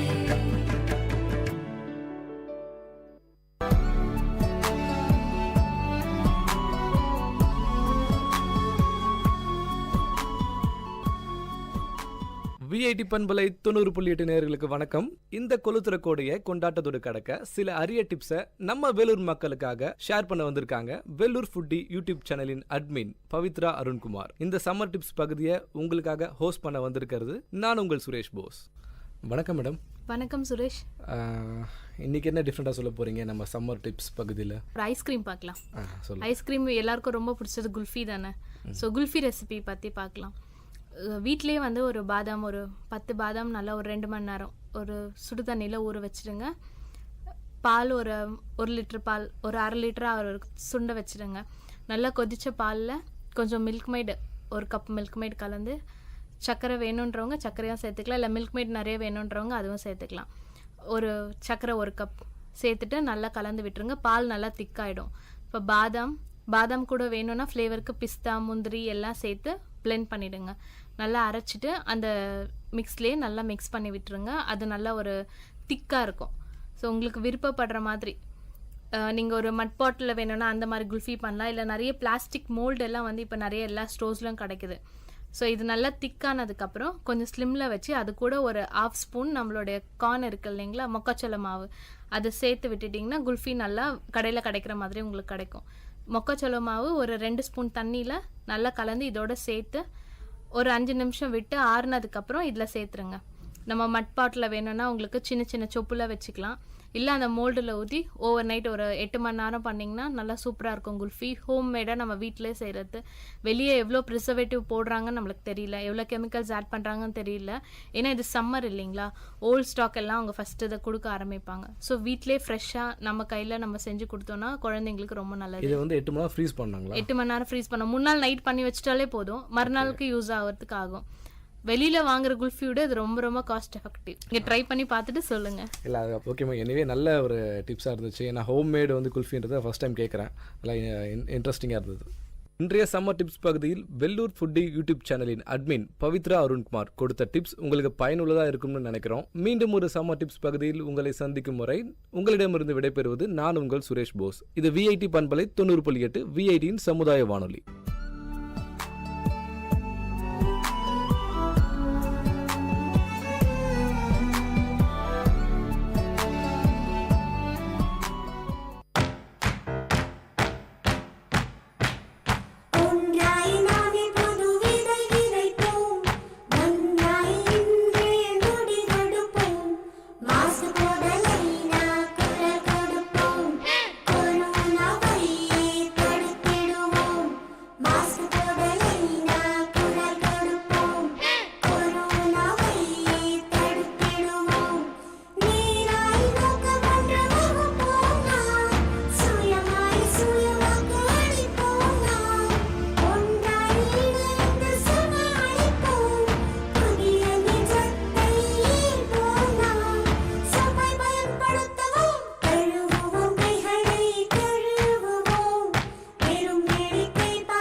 My Bookshop in second look of VIT Community Radio 90.8 FM.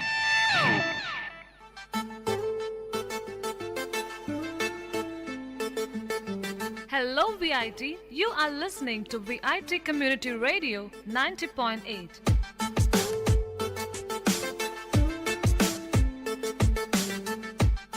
And welcome to the brand new episode of My Bookshop, which introduces you to a program where we review some best-selling must-readable books. And we would like to inculcate a reading habit to our listeners, and by reviewing these best-selling books on our show, we wish to open the world of books to you all.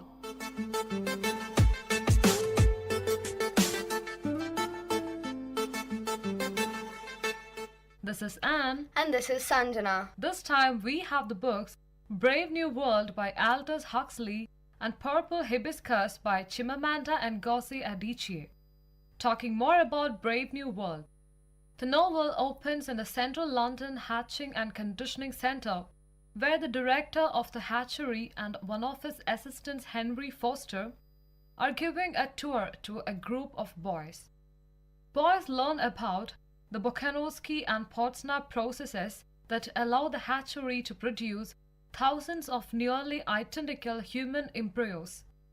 During the gestation period, the embryos travel in bottles along a conveyor belt through a factory-like building and are conditioned to belong to one of 5 castes: alpha, beta, gamma, delta, or epsilon. The alpha embryos are destined to become the leaders and thinkers of the world state. Each of the succeeding castes is conditioned to be slightly less physically and intellectually impressive. The epsilon, stunted and stupefied by oxygen deprivation and chemical treatments, are destined to perform menial labor. Lenina Crown, an employee at the factory, describes to the boys how she vaccinates embryos destined for tropical climates. The director then leads the boys to the nursery, where they observe a group of Delta infants. The Epsilon, stunned and stupefied by oxygen deprivation and chemical treatments, are destined to perform menial labor. Lenina Crown, an employee at the factory, describes to the boys how she vaccinates embryos destined for tropical climate. The director then leads the boys to the nursery, where they observe a group of Delta infants being reprogrammed to dislike books and flowers. The director explains that this conditioning helps to make Deltas docile and eager consumers. He then tells the boys about the hypnopedic methods used to teach children the morals of the world state. In a room where older children are napping, a whispering voice is heard repeating a lesson in elementary class consciousness. Outside, the director shows the boys hundreds of naked children engaged in sexual play and games like centrifugal bumble puppy. Mustafa Mond, one of the 10 world controllers, introduces himself to the boys and begins to explain the history of the world state, focusing on the state's successful efforts to remove strong emotions, desires, and human relationships from society. Meanwhile, inside the hatchery, Lenina chats in the bathroom with Fanny Crown about her relationship with Henry Foster. Fanny chides Lenina for going out with Henry almost exclusively for 4 months, and Lenina admits she is attracted to the strange, somewhat funny-looking Bernard Marx. In another part of the hatchery, Bernard is engaged when he overhears a conversation between Henry and the assistant predestinator about having Lenina. After work, Lenina tells Bernard that she would be happy to accompany him on the trip to the Savage Reservation in New Mexico, to which he had invited her. Bernard, overjoyed but embarrassed, flies a helicopter to meet a friend of his, Helmholtz Watson. He and Helmholtz discuss their dissatisfaction with the world state. Bernard is primarily disgruntled because he is too small and weak for his caste. Helmholtz is unhappy because he is too intelligent for his job, writing hypnopedic phrases. In the next few days, Bernard asks his superior, the director, for permission to visit the reservation. The director launches into a story about a visit to the reservation he had made with a woman 20 years earlier. During a storm, he tells Bernard the woman was lost and never recovered. Finally, he gives Bernard the permit, and Bernard and Lenina depart for the reservation, where they get another permit for the warden. Before heading into the reservation, Bernard calls Helmholtz and learns that the director has grown wary of what he sees as Bernard's difficult and unsocial behavior and is planning to exile Bernard to Iceland when he returns. Bernard is angry and distraught, but decides to head into the reservation anyway. On the reservation, Lenina and Bernard are shocked to see its aged and ill residents. No one in the world state has visible signs of aging. They witness a religious ritual in which a young man is whipped and find it aberrant. After the ritual, they meet John, a fair-skinned young man who is isolated from the rest of the village. John tells Bernard about his childhood as the son of a woman named Linda, who was rescued by the villagers some 20 years ago. Bernard realizes that Linda is almost certainly the woman mentioned by the director. Talking to John, he learns that Linda was ostracized because of her willingness to sleep with all the men in the village, and that as a result, John was raised in isolation from the rest of the village. John explains that he learned to read using a book called The Chemical and Bacteriological Conditioning of the Embryo and the complete works of Shakespeare, the latter given to Linda by one of her lovers, Pope. John tells Bernard that he is eager to see the other place, the brave new world that his mother has told him so much about. Bernard invites him to return to the world state with him. John agrees but insists that Linda be allowed to come as well. While Lenina, disgusted with the reservation, takes enough soma to knock her out for 18 hours, Bernard flies to Santa Fe, where he calls Mustafa Mond and receives permission to bring John and Linda back to the world state. Meanwhile, John breaks into the house where Lenina is lying intoxicated and unconscious and barely suppresses his desire to touch her. Bernard, Lenina, John, and Linda fly to the world stage where the director is waiting to exile Bernard in front of his alpha co-workers. But Bernard turns the tables by introducing John and Linda. The shame of being a father, the very word makes the onlookers laugh nervously, causes the director to resign, leaving Bernard free to remain in London. John becomes a hit with London society because of his strange life led on the reservation. But while torturing the factories and school of the world state, John becomes increasingly disturbed by the society that he sees. His sexual attraction to Lenina remains, but he desires more than simple lust, and he finds himself terribly confused. In the process, he also confuses Lenina, who wonders why John does not wish to have sex with her. As the discoverer and guardian of the savage, Bernard also becomes popular. He quickly takes advantage of his new status, sleeping with many women and hosting dinner parties with important guests, most of whom dislike Bernard but are willing to placate him if it means they got to meet John. One night, John refuses to meet the guests, including the arch community songster, and Bernard's social standing plummets. After Bernard introduces them, John and Helmholtz quickly take to each other. John reads Helmholtz parts of Romeo and Juliet, but Helmholtz cannot keep himself from laughing at a serious passage about love, marriage, and parents, ideas that are ridiculous, almost scatological in world state culture. Fueled by his strange behavior, Lenina becomes obsessed with John, refusing Henry's invitation to see Ophelia. She takes Soma and visits John at Bernard's apartment, where she hopes to seduce him. But John responds to her advances with curses, blows, and lines from Shakespeare. She retreats to the bathroom while he feels a phone call in which he learns that Linda, who has been on permanent Soma holiday since her return, is about to die. At the hospital for the dying, he watches her die, while a group of lower caste boys receiving their death conditioning wonder why she is so unattractive. The boys are simply curious, but John becomes enraged. After Linda dies, John meets a group of Delta clones who are receiving their Soma ration. He tries to convince them to revolt, throwing the Soma out of the window, and a riot results. Bernard and Helmholtz, hearing of the riot, rush to the scene and come to John's aid. After the riot is calmed by police with Soma vapor, John, Helmholtz, and Bernard are arrested and brought to the office of Mustafa Mond. John and Mond debate the value of the world state's policies, John arguing that they dehumanize the residents of the world state, and Mond arguing that stability and happiness are more important than humanity. Mond explains that social stability has required the sacrifice of art, science, and religion. John protests that without these things, human life is not worth living. Bernard reacts wildly when Mond says that he and Helmholtz will be exiled to distant islands, and he is carried from the room. Helmholtz accepts the exile readily, thinking it will give him a chance to write, and soon follows Bernard out of the room. John and Mond continue their conversation. They discuss religion and the use of Soma to control negative emotions and social harmony. John bids Helmholtz and Bernard goodbye.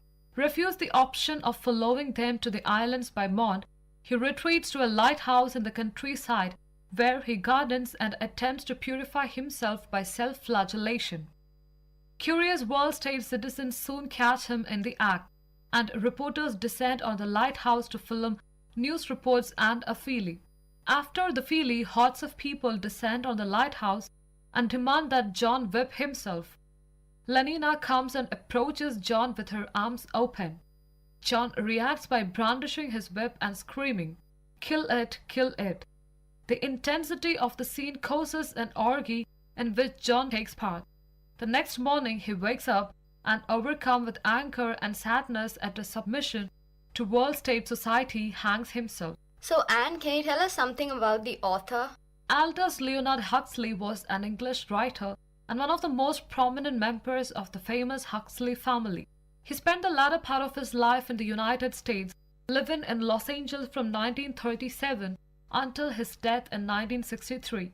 Best known for his novels and wide-ranging output of essays, he also published short stories, poetry, travel writing, and film stories and scripts. Through his novels and essays, Huxley functioned as an examiner and sometimes critic of social mores, norms, and ideals. Huxley was a humanist but was also interested towards the end of his life in spiritual subjects such as parapsychology and philosophical mysticism.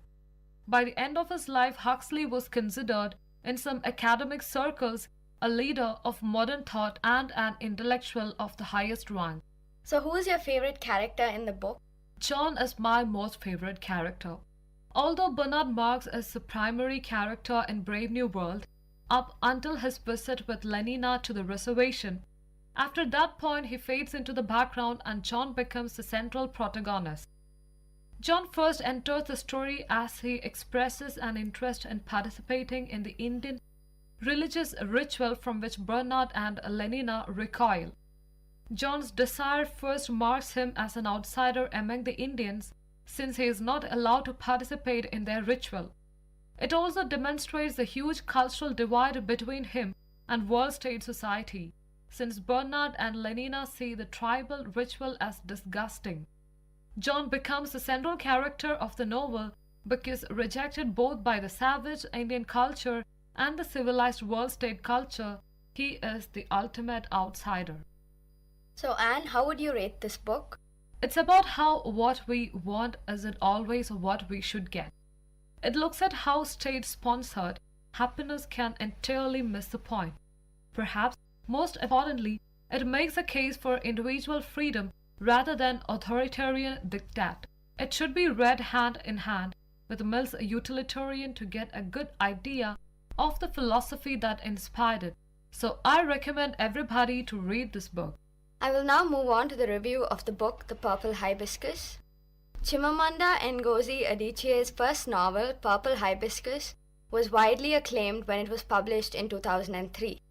Shortlisted for and awarded several prestigious prizes, Purple Hibiscus was praised for capturing a character and a nation on the cusp of radical change.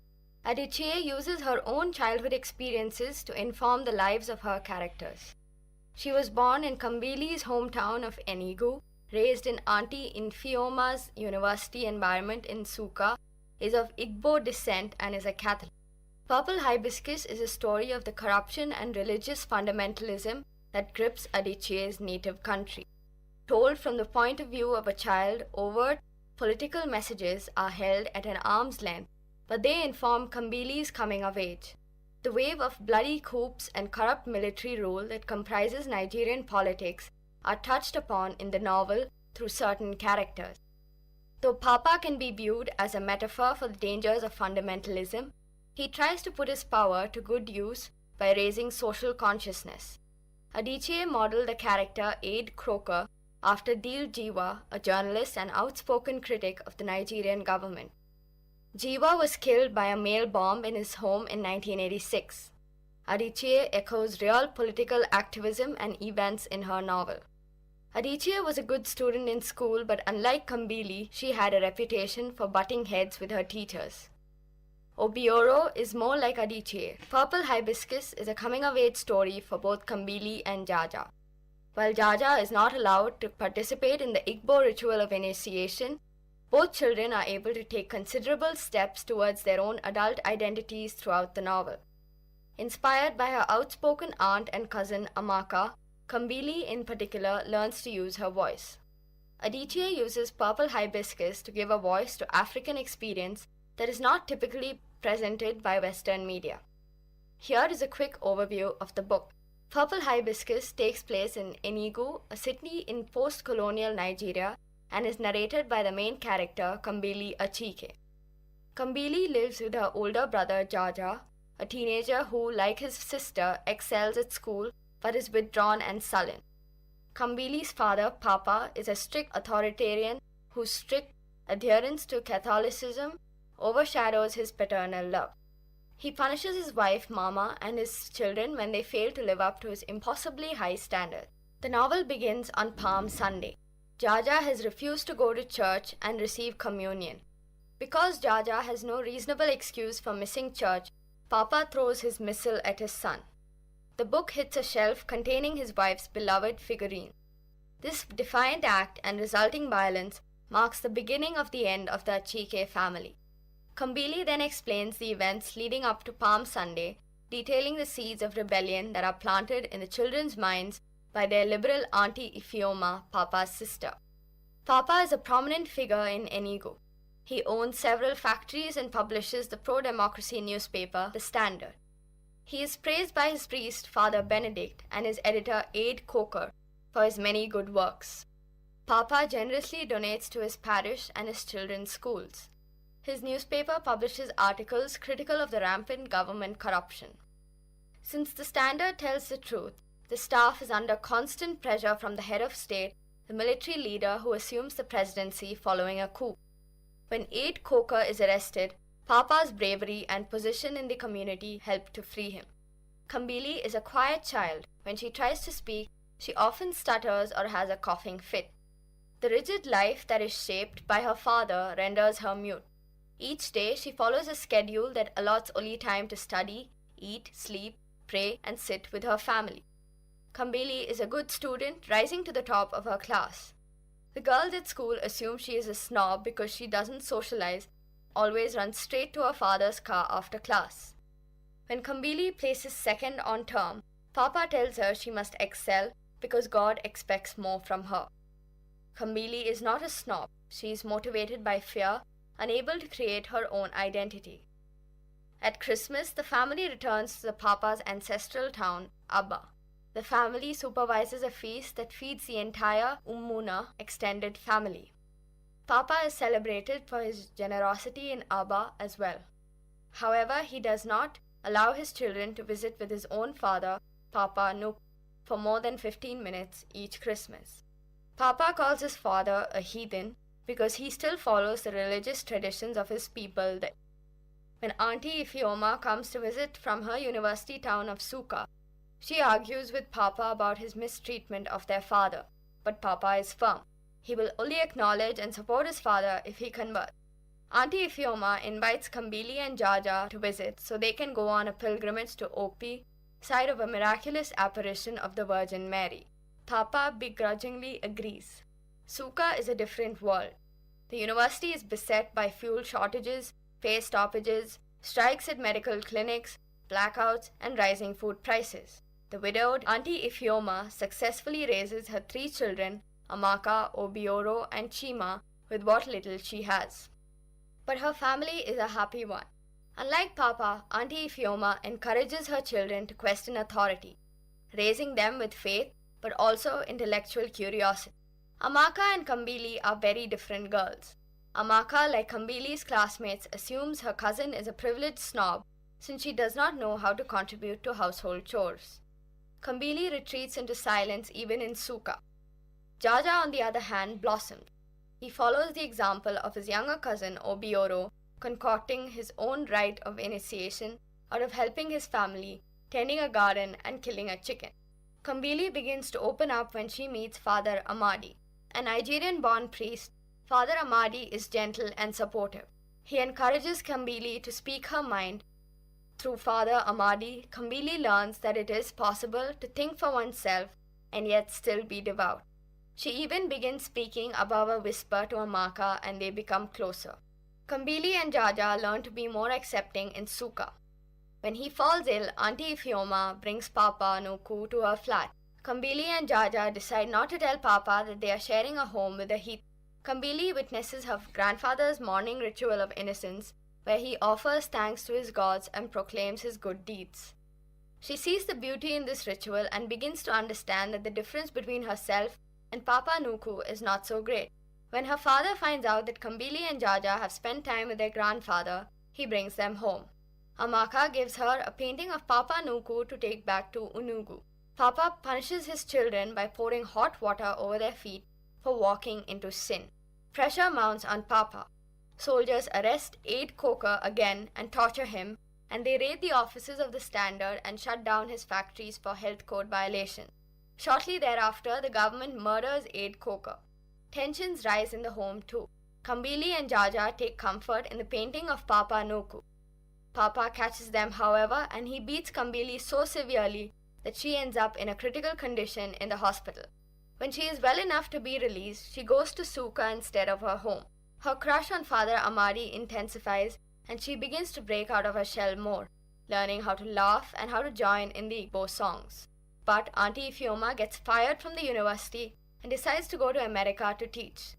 Kambili is floored. She is not sure what she will do without the refuge provided by her aunt and cousins. Amaka does not want to go to America either because her roots are in Nigeria. Mama comes to Suka limping out of a cab.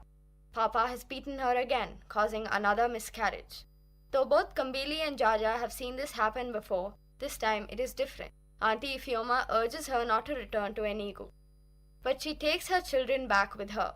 The following week is Palm Sunday, and when Jaja refuses to go to the church in the week between Palm Sunday and Easter, Jaja grows increasingly defiant. He finally demands that he and Kambili spend Easter with their cousin. Weakened by what the children believe is stress, he allows them to go to Suka. A few days later, Mama calls. Papa has died. When Mama left Suka, she began poisoning her husband's tea. Jaja takes the blame for the crime and goes to prison. The final chapter of the book takes place nearly 3 years later. Kambili and Mama visit a hardened Jaja in prison. He has faced severe punishments and miserable conditions over the course of his term.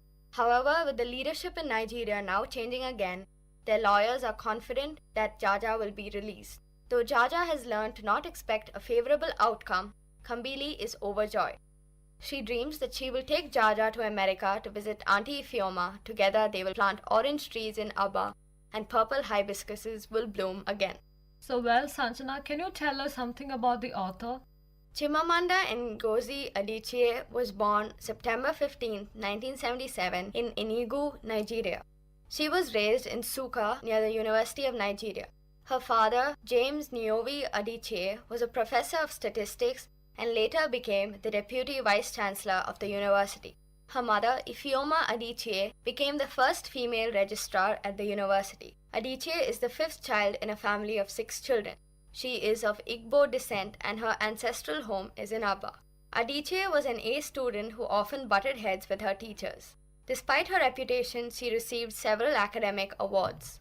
Adichie enrolled in medical school at the behest of her father.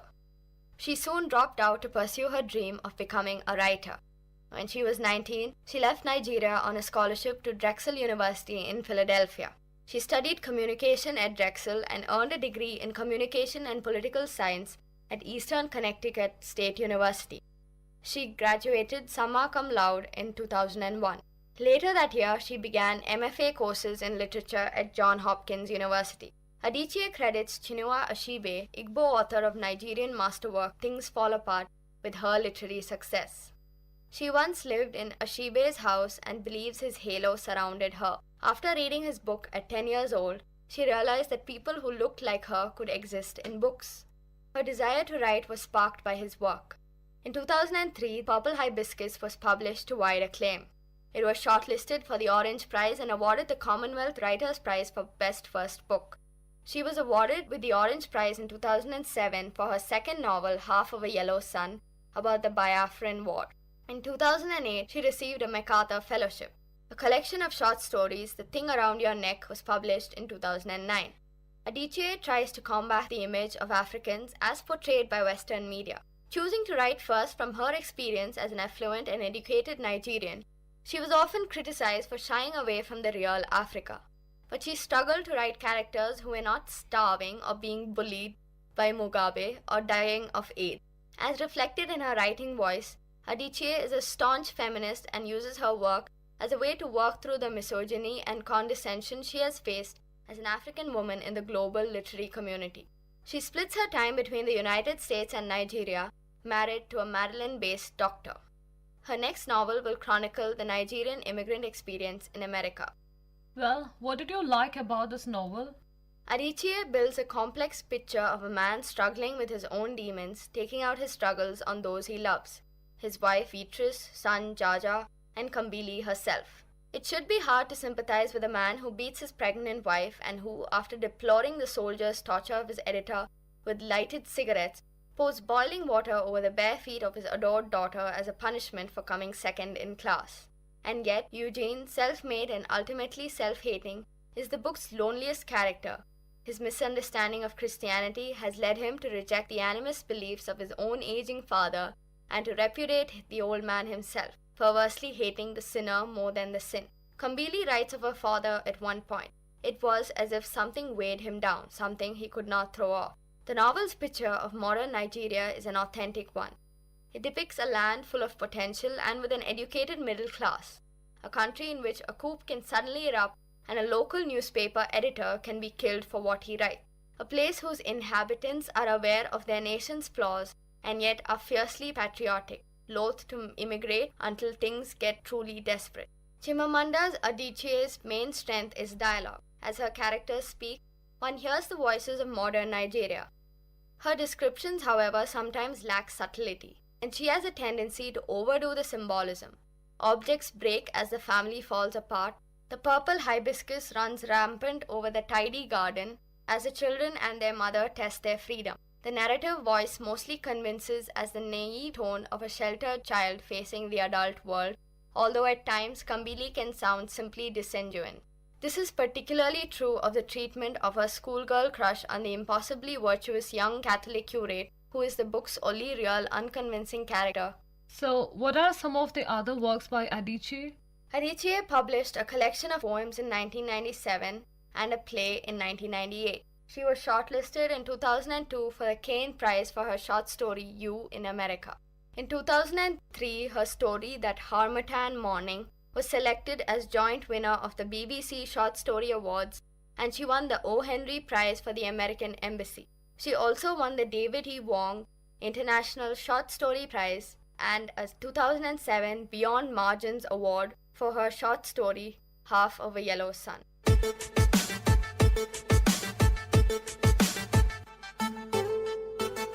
So, I guess this is enough for today's episode. Next week again, we'll catch up with another two interesting, lovely books picked up from my bookshop. Meet you guys next week. Till then, bye and take care. From Vit Community Radio 90.8.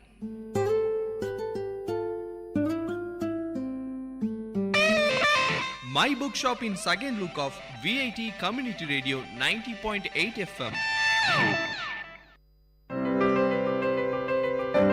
இப்பாடலை வழங்குபவர் இளையகானம் C Ilaiyaraaja.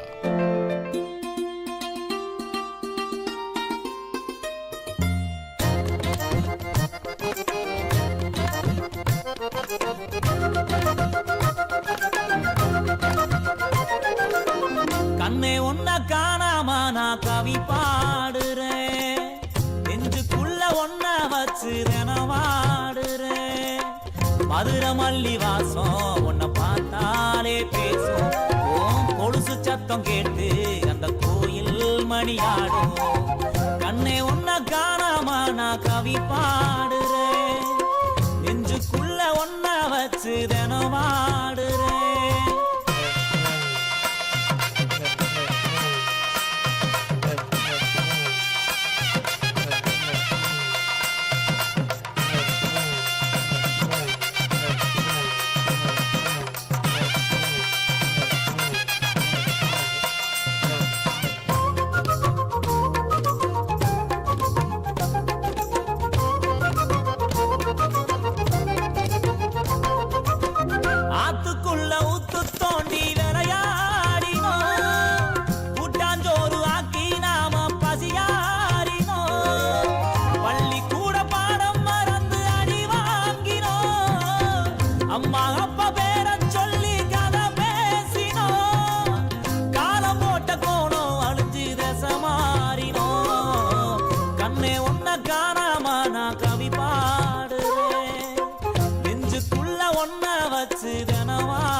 உன்னை காணாம நான் கவி பாடுறேன், நெஞ்சுக்குள்ள ஒன்ன வச்சு வாடுறேன்.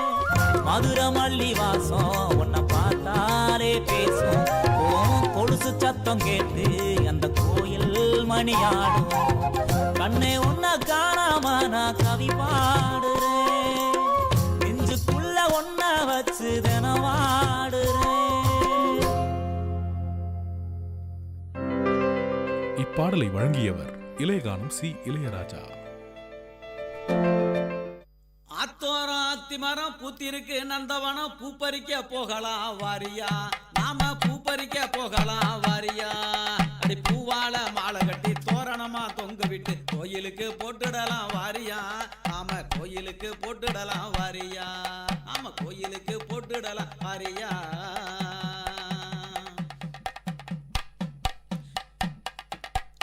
ஒத்த கல்லு மூக்குத்தி என் கண்ணுக்குள்ள நிக்குது, கொஞ்ச நேரம் பார்க்கலன்னா என் மனசு நோகுது. ஒத்த கல்லு மூக்குத்தி என் கண்ணுக்குள்ள நிக்குது, கொஞ்ச நேரம் பார்க்கலன்னா என் மனசு நோகுது. நித்தம் வந்து உன் நினப்பு என் உசுர வாட்டுது, நித்தம் வந்து உன் உசுறு என் உசுர வாட்டுது. ஊருக்குள்ள ரொம்ப நாளா நம்ம பேச்சு நடக்குது, ஊருக்குள்ள ரொம்ப நாளா நம்ம பேச்சு நடக்குது. ஆத்தோரம் அடி ஆத்தோரம், அடி ஆத்தோரம் அத்தி மரம் பூத்திருக்கு நந்தவனம், பூ பறிக்க போகலாம் வாரியா, நாம பூ பறிக்க போகலாம் வாரியா. அடி பூவால மாலை கட்டி தோரணமா தொங்க விட்டு கோயிலுக்கு போட்டுடலாம் வாரியா, நாம கோயிலுக்கு போட்டுடலாம் வாரியா.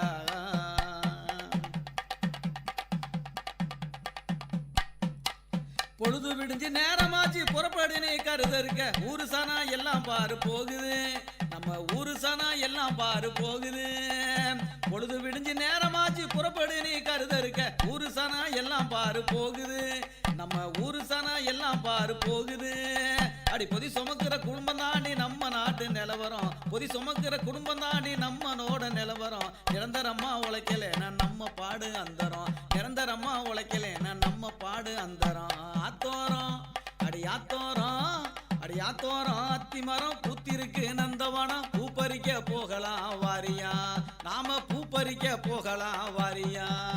அடி பூவால மாலை கட்டி தோரணமா தொங்க விட்டு கோயிலுக்கு போட்டுடலாம் வாரியா, நாம கோயிலுக்கு போட்டுடலாம் வாரியா, நாம கோயிலுக்கு போட்டுடலாம் வாரியா, நாம கோயிலுக்கு போட்டுடலாம் வாரியா.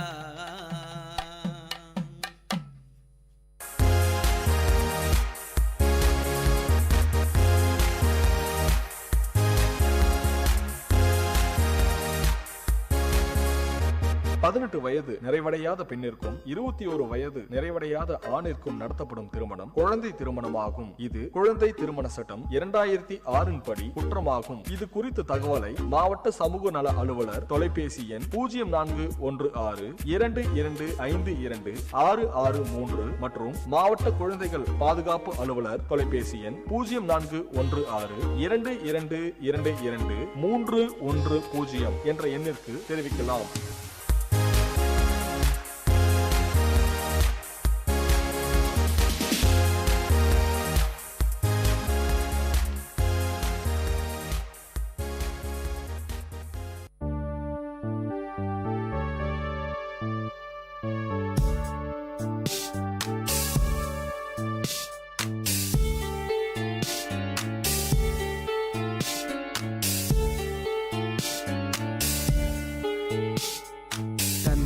எனும் மந்திர சொல் தாலாட்டுமே என்னை என்றும், தந்தை போல தோழன் இல்லை,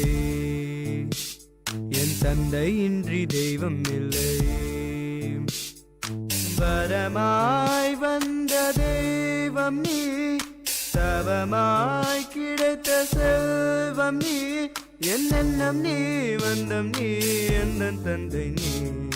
தந்தை எனும் மந்திர சொல் தாலாட்டுமே என்னை என்றும்.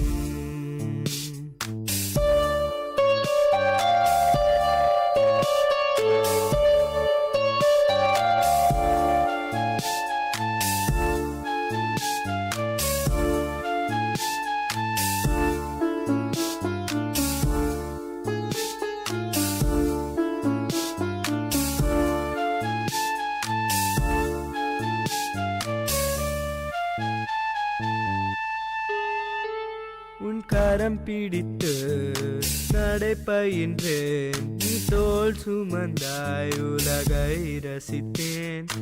உனை உருக்கி என்னை வளர்த்தாய், நீ ஒளி கொடுத்தாய், நல் வழி நடந்தேன். தவம் என்ன செய்தேனோ நான் உந்தன் மகனாய் பிறக்கவே. என் எண்ணம் நீ வண்ணம் நீ எந்தன் தந்தை நீ, தந்தை எனும் மந்திர சொல் தாலாட்டுமே என்னை என்றும். தந்தை போல தோழன் இல்லை, என் தந்தை இன்றி தெய்வம் இல்லை.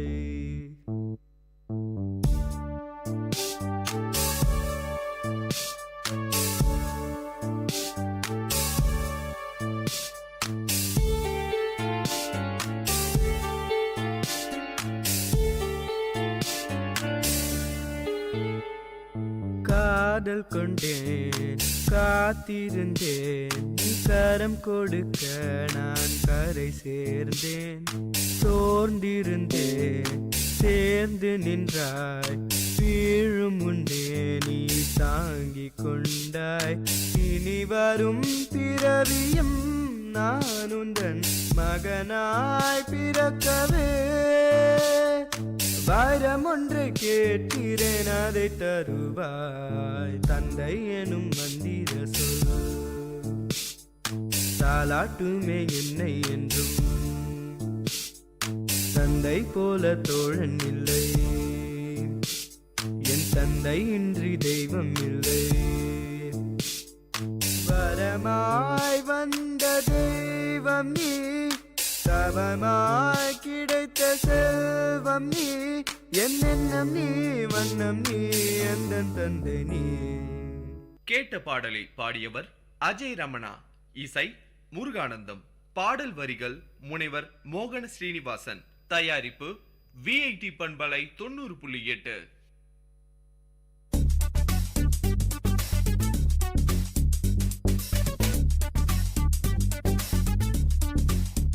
And you're listening to the show Travel Bonanza with, of course, your host Ashika. This show will allow you to explore and travel around the globe and, of course, through the radio. But guys, this is your guide. Where to go, what to do, how to go, what to eat, and where to stay.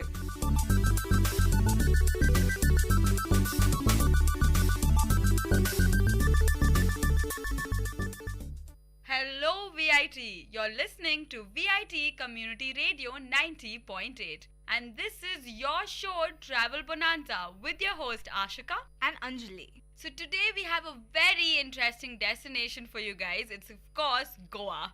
I know the first thing you think about when you say Goa are beaches, but of course Anjali has something else in mind. Well, Ashika, did you know that Goa is actually considered to be the middle class honeymoon destination spot for a lot of people? Okay, wow, that is well said. I did not know about that. But today we're going to talk about a very interesting aspect of Goa. Goa has a very rich cultural diversity that has been an outcome of very rich history. So before we begin, I thought I'd give a glimpse of why Goa is so exotic. We won't jump into ancient history, don't worry. So Goa, being a port, was invaded or rather conquered by various empires, including the Ottoman Empire, the Muslim Empire. This was of course overtaken by, you guys must be knowing, by the Portuguese in the late 15th century, when Vasco da Gama, as we know, discovered the route to India through Calicut. The Portuguese also took shelter in Goa, so they conquered and spread Christianity. Thus commenced the Christian world with the influence of Portuguese language, culture, and of course wealth due to the spice trade. Goa thus became home to more than 300 churches. It became the vice imperial seat for the Portuguese Empire of the East. Now, interestingly, something really interesting that I'd like to share with all of you is that even post-independence, the Portuguese were unwilling to just leave India. till India, under the command of then Prime Minister Jawaharlal Nehru, with the help of the militants, invaded and liberated Goa in the 17th of December 1961. So that is way past the actual independence of India. And this was a solid 450 years ruling of the Portuguese. So you could imagine that why Goa still remains a multicultural hotspot for tourists all over the world. Goa is a well-connected state and it's got an international airport. And honestly speaking, it does require an international airport considering all the tourists that keep visiting Goa all the time. That explains the millions of foreigners in Goa that you see all the time. And of course, you have other connections to Goa. And for probably in a lower budget, you could probably take a train or probably take a long drive from the various destinations. And of course, for the honeymoon couples, you have, I'm not sure if it would be very apt for you guys, but probably in the future, you could probably take a cruise from Bombay. There are cruises which go every other week from Bombay to Goa. So you don't have to worry about how to get to Goa because believe me, you are very well connected and it's the hotspots of India. So you will get there and you will have a brilliant time. So let's move on to the next segment, which is tourism and what to do in Goa, basically. So we're going to tell you what to actually do or where to go in Goa. So Ashika was speaking about history. Now I'm going to just turn over to the tourism because as we all know, Goa is one of the most sought after tourist destinations in India. Now, over 450 years of Portuguese rule and influence of Portuguese culture presents to visitors to Goa a different environment than anywhere else in India. Goa, as Ashika said, is famous mainly for its beaches, churches and cruises and food, obviously. Now, Goa has two World Heritage Sites. The Basilica of Bom Jesus is a 3-story church with a fusion of architectural styles with marble floors inlaid with precious stones. The relics of Saint Francis Xavier, a Catholic missionary, are kept in a silver casket, adjourned in a crystal urn. Saint Francis Xavier was regarded by many Catholics as the patron saint of Goa. But it sounds incredible, doesn't it? So when you actually go to Goa, you just have to visit this church, considering it's one of the World Heritage Sites in India. Also famous is the Church of St. Francis of Assisi in Old Goa and the Chapel of St. Catherine, which is dating from 1510, which is also incidentally in Old Goa. A couple of other churches that you have to visit are the St. Kajitoa Church and St. Augustine Church. Goa also has the sanctuary of St. Joseph Vaz, the Pilar Monastery, and a number of other beautiful structures. Also famous is the statue of the Bleeding Jesus on the crucifix at the Santa Monica Convent in Velha, Goa. In many parts of Goa, mansions that had been constructed in the Indo-Portuguese style are still standing strong. Have you heard of these old Latin quarters that are present in Goa, Ashika? Okay, I heard that there's some township type of... Yeah, so there's this old Latin quarter called the Fontanhas in Panji that has been declared as a cultural quarter, in fact. It showcases the life, the architecture and the culture of Goa. Now, if you take a stroll through this neighborhood, you will definitely feel like you're not in India, with narrow streets and colorful villas. And with a number of statues of famous Christian historical figures, you would just be overwhelmed by the beauty of this place. Some influences from the Portuguese era are also visible in Goa's temples as well. Shanta Durga Temple, the Mangweshi Temple and the Mahalasa Temple. Yeah, I think the most beautiful thing about Goa is that there's so many cultures all mixed together. Like whether you take the Portuguese culture, so you have the churches, and then you have the forts, which you'd probably be talking about, and then you have the temples, which is the influence of the Indian culture. So it's all mixed together, and this cocktail is just amazing. It makes Goa truly beautiful. So you guys know by now that it's a destination definitely you guys shouldn't visit. So yeah, back to you. Exactly. It's like all in one. It has everything that anyone can possibly want to. As Ashika just mentioned, equally famous are the forts in Goa. A couple of them like Fort Aguada, Ponda Fort, Cabo de Rama, Colvale Fort, etc. Fort Aguada and its lighthouse is a well-preserved 17th century Portuguese fort on Singuim Beach overlooking the Arabian Sea. Interesting fact, The fort got its name Aguada, which means water, owing to the freshwater spring within the fort that provided water supply to the ships that used to stop by. Did you know about this? So wait, this is where the river meets the sea. Yes, exactly. It must be definitely some destination to see. And also famous is the Ponda fort, which is located in Ponda and was initially built by the Muslim forces of Adil Shah and then destroyed by the Portuguese. Now currently it has a statue in honor of Shivaji inside it. So you're trying to tell me that the churches are mostly built by the Portuguese, the temples by the Indian influence, and the forts by the Muslims. More like a combination of everyone, especially the Ponda fort. It was initially built by the Muslim forces and then destroyed by the Portuguese and then taken over by the Shivaji Empire. Wow, that is quite diverse. Yes. Also, Goa has a few museums, two important ones being the Goa State Museum and the Naval Aviation Museum. In fact, the National Institute of Oceanography is also located at Dona Paula in Goa. Yes, so I think that's with the history, right? Yes, that concludes our churches and forts and all the historical sites in Goa. Now, probably the highlight of Goa. So let's get to the beaches. And when I'm talking about beaches, there are hundreds of beaches in Goa. Basically, it's more like an island, though it's actually not an island. But there are beaches you can name from A to Z, there are beaches. So let's talk about the famous beaches, of course. We'll talk about the first beach, which is the postcard perfect beach. It's called the Palolem Beach. This is basically a calm bay and the palm fringe sands, etc. It's just a beautiful, beautiful view for you guys. Now, so we were talking about the history. Now let's get to the highlight of Goa, the beaches, of course. And when you're talking about beaches in Goa, they're beaches from A to Z. But I'm going to just talk about a few of the famous beaches in Goa, of course. So the first beach I'd like to talk about is known as it's probably the best beach in Goa. It's postcard perfect. It's a calm bay and it's known to have palm fringe sands, which means that you have palm trees surrounding the entire beach. That is definitely vibrant, right? And what makes it even more amazing, there are plenty of things to do in that beach. It is the highlight of Goa, so it's the top tourist destination in Goa. It has thatched restaurants and it's the safest place for swimming. So if you're up for a swim, this is the place that you have to be. And of course, since it's the top tourist destination out there, you have a lot of souvenir shops and this is a place where you can actually shop.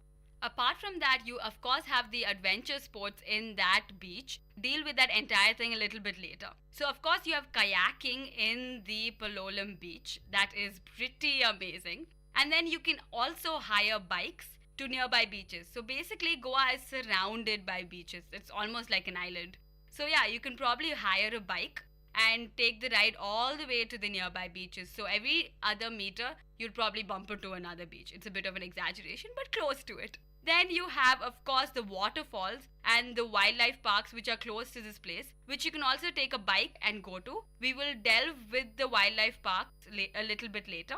Now, the Palolem Beach is pretty famous because this is a place which is very vibrant. So people will be awake and there on the beach 24/7. So you can chill at night listening to live music which they'll be playing there. It's beautiful.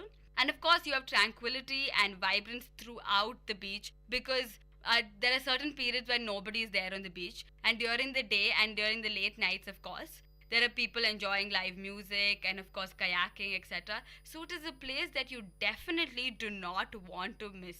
And as I said earlier, it is postcard perfect. Now the next beach that I'll be talking about is the Patnam Beach. Now the Palolem Beach, as I said, is one of the top tourist destinations in Goa. Now you could imagine it would be pretty crowded, right? Because it would be filled with tourists. If you want a less crowded beach, more of tranquility, and probably you want to spend time with yourself or like family or relatives or your friends, etc., you could go to probably the Patnam Beach. It is quiet and definitely friendly. It has relaxed beach shacks, and of course you can surf there and swim. So it is perfect for you. And the only commercialization is the souvenir shacks along the main beach road, not even along the beach sands, but then along the beach road. So if you want a less crowded, more calm and tranquil beach, then you have to go to the Patnam Beach. So after the Palolem Beach, if you want to escape from all that buzz, you can always go to the Patnam beach. Then you have the Agonda beach. And as Anjali mentioned, she talked about the forts. This is a beach which is along the fort, and this is known as the romantic beach for a lazy day. So it's best for like sunset walks if you're going as a couple or with your friends or family. So this is the place to be. The sea is rough, of course, so no swimming is permitted. It's probably an unlikely option. And of course, it's picture perfect. And the most interesting thing about the Agonda beach is the Turtle Center.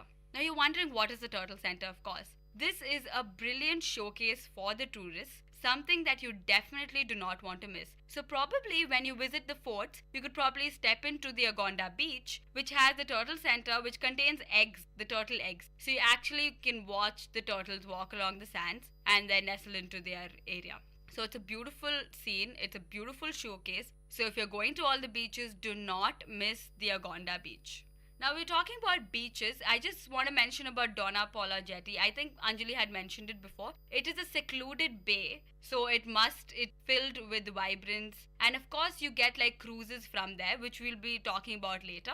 And then you have the Marmugao Harbor. I hope that is the way you pronounce it. Now this place is really special because we have two rivers, the Mandovi River and the Zuari River meet the Arabian Sea. So this is something that you really don't want to miss. So there are two rivers meeting the Arabian Sea. So the estuary has particular endangered species which are present in that area. So it is a place also for like wildlife growth. So this endemic species is also something that you don't want to miss when you go to Marmugao Harbor. It is not exactly a tourist destination and not many people know about it. So it will be a good place to go. Like, I hope you get the information through this. Now, so we talked about the beaches. Now directly after the beaches, let's go to the adventures. So we're talking about the adventure sports. I know it's something that all of you have been waiting for. So we'll talk like for going towards the area where the adventure sports actually take place, you have to probably take a cruise. And the cruise will start from Fort Aguada, like I stated, the Sinkoram or the Panjim Jetty. So the Fort Aguada, as I mentioned, was a former Portuguese military fort and a prison, which already Anjali had mentioned. So basically in this place, as you take the cruise, you can of course, before taking the cruise in the shore, you can swim along the shore. But once you go into the cruise, the boat will actually halt in the middle of the sea. And in the middle of the sea, you can dip in the blue-green waters. You can probably even swim along with dolphins. Yes, dolphins is what I'm talking about. In Goa, dolphins is what I'm talking about. You heard it right. Of course, this cruise is famous for what we call the dolphin watching. So probably you can see the dolphins dancing around the waters. Probably you get lucky, you can swim along with the dolphins. And of course, you can witness the famous kingfisher of Goa. So you'll be swimming along with like probably kingfishers on one side and dolphins on one side while they'll be dancing over the water. So it's something that you definitely do not want to miss. So we talked about dolphin spotting. Dolphin spotting is also possible in the Grand Island. Yes, definitely. And the word definitely goes up to what it is. Thing that is famous about Grand Island is the snorkeling. Snorkeling, I'm sure all of you have heard about. This where it's somewhat like scuba diving. So probably you go underwater and then you get to witness the colorful fauna and flora of the deep marine. And not to mention, so obviously you're not going to miss the snorkeling if you go to Grand Island. And after the snorkeling, you'd probably get on a boat for a cruise, and that will allow you to fish if they halt in a particular destination. So all this often comes in a package in Goa. As a tourist, you'll be offered packages to go through dolphin watching or dolphin spotting and snorkeling all together, and fishing all as a package. So they'll come in packages, probably reduce the cost based on that. So you could choose the package and you don't have to worry about how to get the access through it because you have guides all around Goa and they'll just be hunting around you all the time and forcing you to come up with join any package as such. So if you talk about adventure sports, you definitely do not miss dolphin spotting, snorkeling and fishing. Fishing is not so adventurous, but I guess it's pretty exciting. Now, another thing that I wanted to talk about was the wildlife. But then before I get into the wildlife, Anjali will tell you about the cruises, which I've been continuously mentioning on and off. Yes, so as Ashika just mentioned, Goa is very well known for its cruises. Goa offers river cruises as well as sea cruises. Now, a couple of the cruises take you up to Mandovi River into the Zuari Bay or to Aldona. It's a trip full of fun and entertainment, while different varieties of Goan cuisine is provided. Professional troupes perform the Dekni temple dance, the Fugdi dance, and the Karnadinho dance. I honestly hope I've been pronouncing them properly. So if you go to Goa, make sure you get on a cruise as well and watch the beautiful view along with a dash of traditional Goa dancing and a dollop of their amazing cuisine. We'll talk about the cuisine, of course, in the next segment. I know you guys are waiting for that. So as I mentioned, I had informed you earlier that we'll talk about the wildlife of Goa. I'm sure you guys must have not come across this because, Goa means beaches or maximum the historical architecture. But the wildlife is pretty exotic in Goa. Goa is home to a number of wildlife sanctuaries. You have the Kotigao Wildlife Sanctuary, the Bonla Wildlife Sanctuary, Bhagwan Mahavi Wildlife Sanctuary. So these three sanctuaries are very, very famous in Goa. And as I mentioned before about the packages, so probably you would be offered a package when you go through these wildlife sanctuaries. Before I go into the other interesting wildlife tourist destinations, one thing that you need to know is Goa is home to the Western Ghats, of course. So you have the endemic species of the estuaries and the seas, of course, and the rivers and the estuary areas. And of course, you have the Western Ghats. So it's again, not only is the history all mixed, it is also the wildlife of Goa, which is pretty diverse. So when I was talking about wildlife, so let's move into something really interesting. There's something called the Kumbarjua ferry. This is a ferry ride which will take you to an interesting package. So this package contains the crocodile spotting. I know, sounds amazing. And then you have the spice plantations. And then you have the elephant rides and the elephant bathing. I know it sounds really super, super interesting. So we'll talk about the crocodile spotting. So as you go along the ferry, you can actually see children swimming along with the crocodiles. And when I'm talking about children, I mean the native children, of course. I'm not sure how far they'll let you jump into the water and swim along with the crocodiles, but that is something that you definitely witness as you go along the ferry. So crocodile spotting is something that is definitely going to blow your mind. And as you go past, they will stop at a place where there are incredible fauna. You have the spice plantations. So the diversity of Goa would be seen there. And Goa, as we know, was famous for its spices. The spice trade of Goa is world renowned. So that is something that you will witness if you take the Kumbarjua ferry. I hope I'm pronouncing it right again. And as you go across the spice plantation, adjacent to it, you have the elephants right out there. And the interesting part, of course, you have elephant rides everywhere, but here you get to actually bathe an elephant. So you, of course, it's for a prize, and then you get to bathe the elephant. So it's something that you do not want to miss. So if you get an opportunity for this package where you can witness the crocodiles or the spice plantations or the elephants, do not miss it. So the wildlife of Goa is something probably you haven't heard about, but now you know. So after the beaches, probably you can head for these packages. So the sanctuaries and the ferry ride with all these packages is something that you have to delve into. Now we're talking about all this. Now the main segment is what to eat in Goa. So Anjali. Well, as we all know, Goa is located in an area with a tropical climate. So the Goan cuisine mainly consists of intensely spiced and flavored food items. It's basically similar to Malwani or the Konkani cuisine. The cuisine is mostly seafood based, most of them being pomfret, shark, tuna, crabs, lobsters, etc. Also, interesting fact, the Portuguese brought potatoes, tomatoes, pineapples, guavas and cashews from Brazil to Goa. Did you know that? Okay, I definitely did not know that. I thought that India grows its own tomatoes and potatoes. But of course, Portuguese with this huge influence from various countries exported that. That is very interesting. I know. And it was apparently Hindu civilization did not know anything about tomatoes and potatoes till before Portuguese actually brought them. Wow, I'm glad we told that to the listeners. I definitely did not know that. Now, the most popular alcoholic beverage in Goa is fenny. It's made out of cashews as well as coconuts. What a combination. I know. So that was about the food and the drinks, but let me name a few cuisines of Goa. You have the prawn balcho, which I'm guessing is a prawn dish. And then you have the fish ricciado. These are all Portuguese dishes, by the way. And then you have something called the sorpotel. This is very interesting. Listen carefully. This is like a mix of pork, liver, heart, and kidney. So it's thick and super spicy, and hopefully it is yummy. I definitely did not try that. I don't know about Anjali. Did you try that? I don't think I tried that either. Then you have like the choricos sausages, which is again pork. And then you have the chicken sakuti.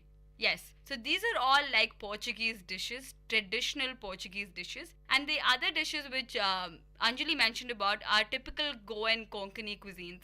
If you're going to Goa, you might as well try all these cuisines. And after the cuisines, do not forget to try the sweets. There's something called the babinka and the dadal. Do you have any idea about them, Anjali? Yeah, I've heard ki bebinka is a form of halwa. It's made up of a lot of ghee. I honestly, in my opinion, I didn't really like it much. It was really oily and it wasn't really very tasty either. Okay, that is probably her opinion, but for all those people with a sweet tooth, I think bebinka would be a good choice, right? True, that's true. So yeah, guys, do try the cuisine of Goa. Do not stick to your staple food. Just go on with the prawn balchao or your bebinka sweets. So you will definitely have a good time when it comes to food also. So with this, we come like to the end of the program. So we've covered the history. We've covered the churches, we've covered the forts, we've covered the mansions, we've covered the heritage sites, the beaches, and the wildlife events, and of course the cuisine of Goa. So this exotic blend makes Goa one of the top destinations of India. And as Anjali mentioned, the middle class honeymoon destination. So if you guys are planning to go either with your friends or family or in the future for your honeymoon, Goa is definitely the best destination for you guys. So do not miss all that we said, and hopefully you guys would have an amazing time in Goa. And of course, go during the season, because when I had visited, it was during January and this was right after New Year's. So when I went, all the restaurants were closed, all the shacks were shut. So basically, I did not enjoy Goa the way it was supposed to be. So go in the right season and of course, witness all the exotic vibrance of this beautiful destination.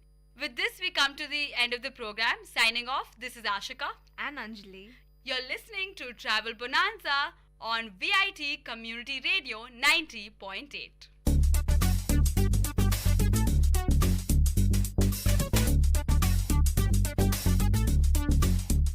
This was Travel Bonanza with your host Ashika. So stay tuned to VIT Community Radio 90.8.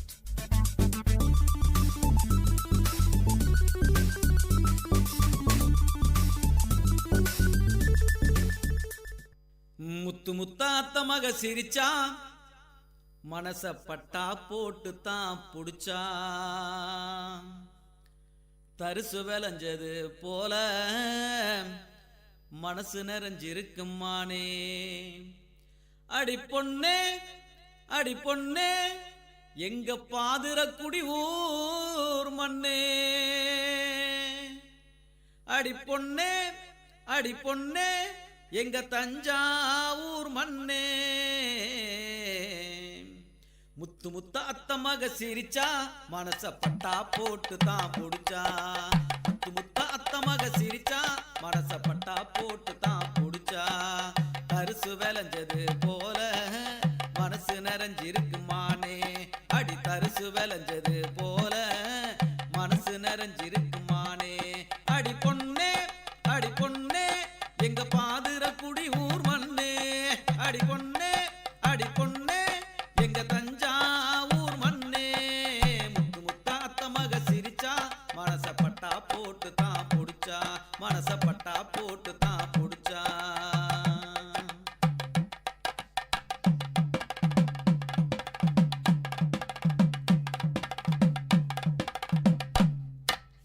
வேப்பங்கா தடிக்க அடி வெள்ளரி பூ வெடிக்க ஆத்து மணலில் பேர அடி எழுதி பாப்பவாவா வேப்பங்கா தடிக்க அடி வெள்ளரி பூ வெடிக்க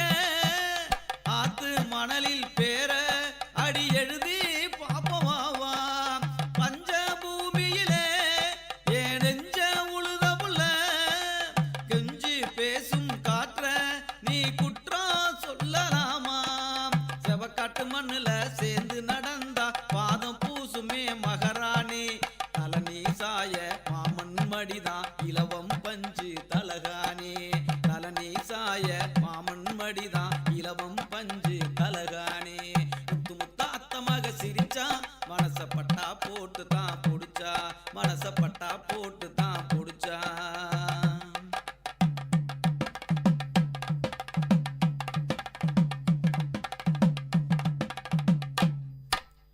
கலப்ப கவி எழுதும் சிந்தும் வியர்வை உயிர் தழுவும் விதைச்சது முளைச்சது போல நீ நினைச்சது நடக்கும் வாடி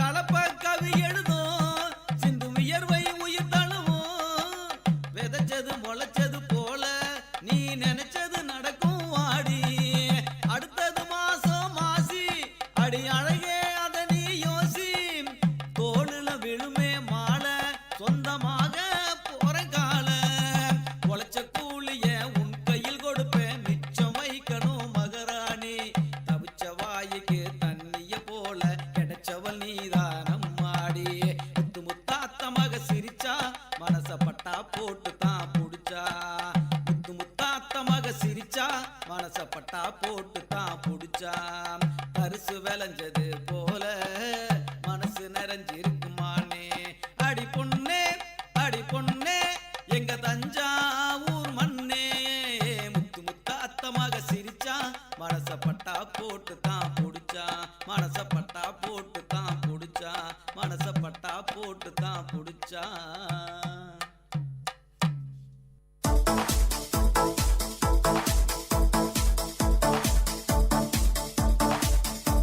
Welcome to the Noble Lectures, an audio lecture series of VIT Community Radio 90.8 FM. Interesting innovations, technological inventions, technical presentations, inspiring impressions, philosophical thoughts, lingual leaps, artistic amusements, and lecture formats delivered by eminent professors, researchers, and innovators from various fields. Let the talks touch your thoughts with our noble notions.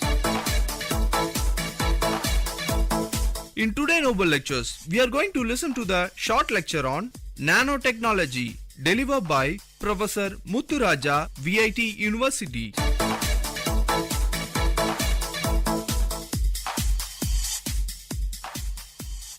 I am Professor S. Muthuraja, School of Electronics Engineering, VIT University. Today I am going to share some of my ideas and the review of nanotechnology. Truly, revolutionary nanotechnology products, materials and applications such as nanorobotics are years in the future. What qualifies as nanotechnology today is basic research and development that is happening in laboratories all over the world. Nanotechnology products that are on the market today are mostly gradually improved products where some form of nanotechnology enabled material or nanotechnology process is used in the manufacturing process. In their ongoing quest to improve existing products by creating smaller components or better performance materials, all at a lower cost, the number of companies that will manufacture nanoproducts, it will grow fast and soon make up the majority of all companies across many industries. Evolutionary nanotechnology should therefore be viewed as a process that gradually will affect most companies and industries. So what exactly is nanotechnology? One of the problems facing nanotechnology is the confusion about its definition.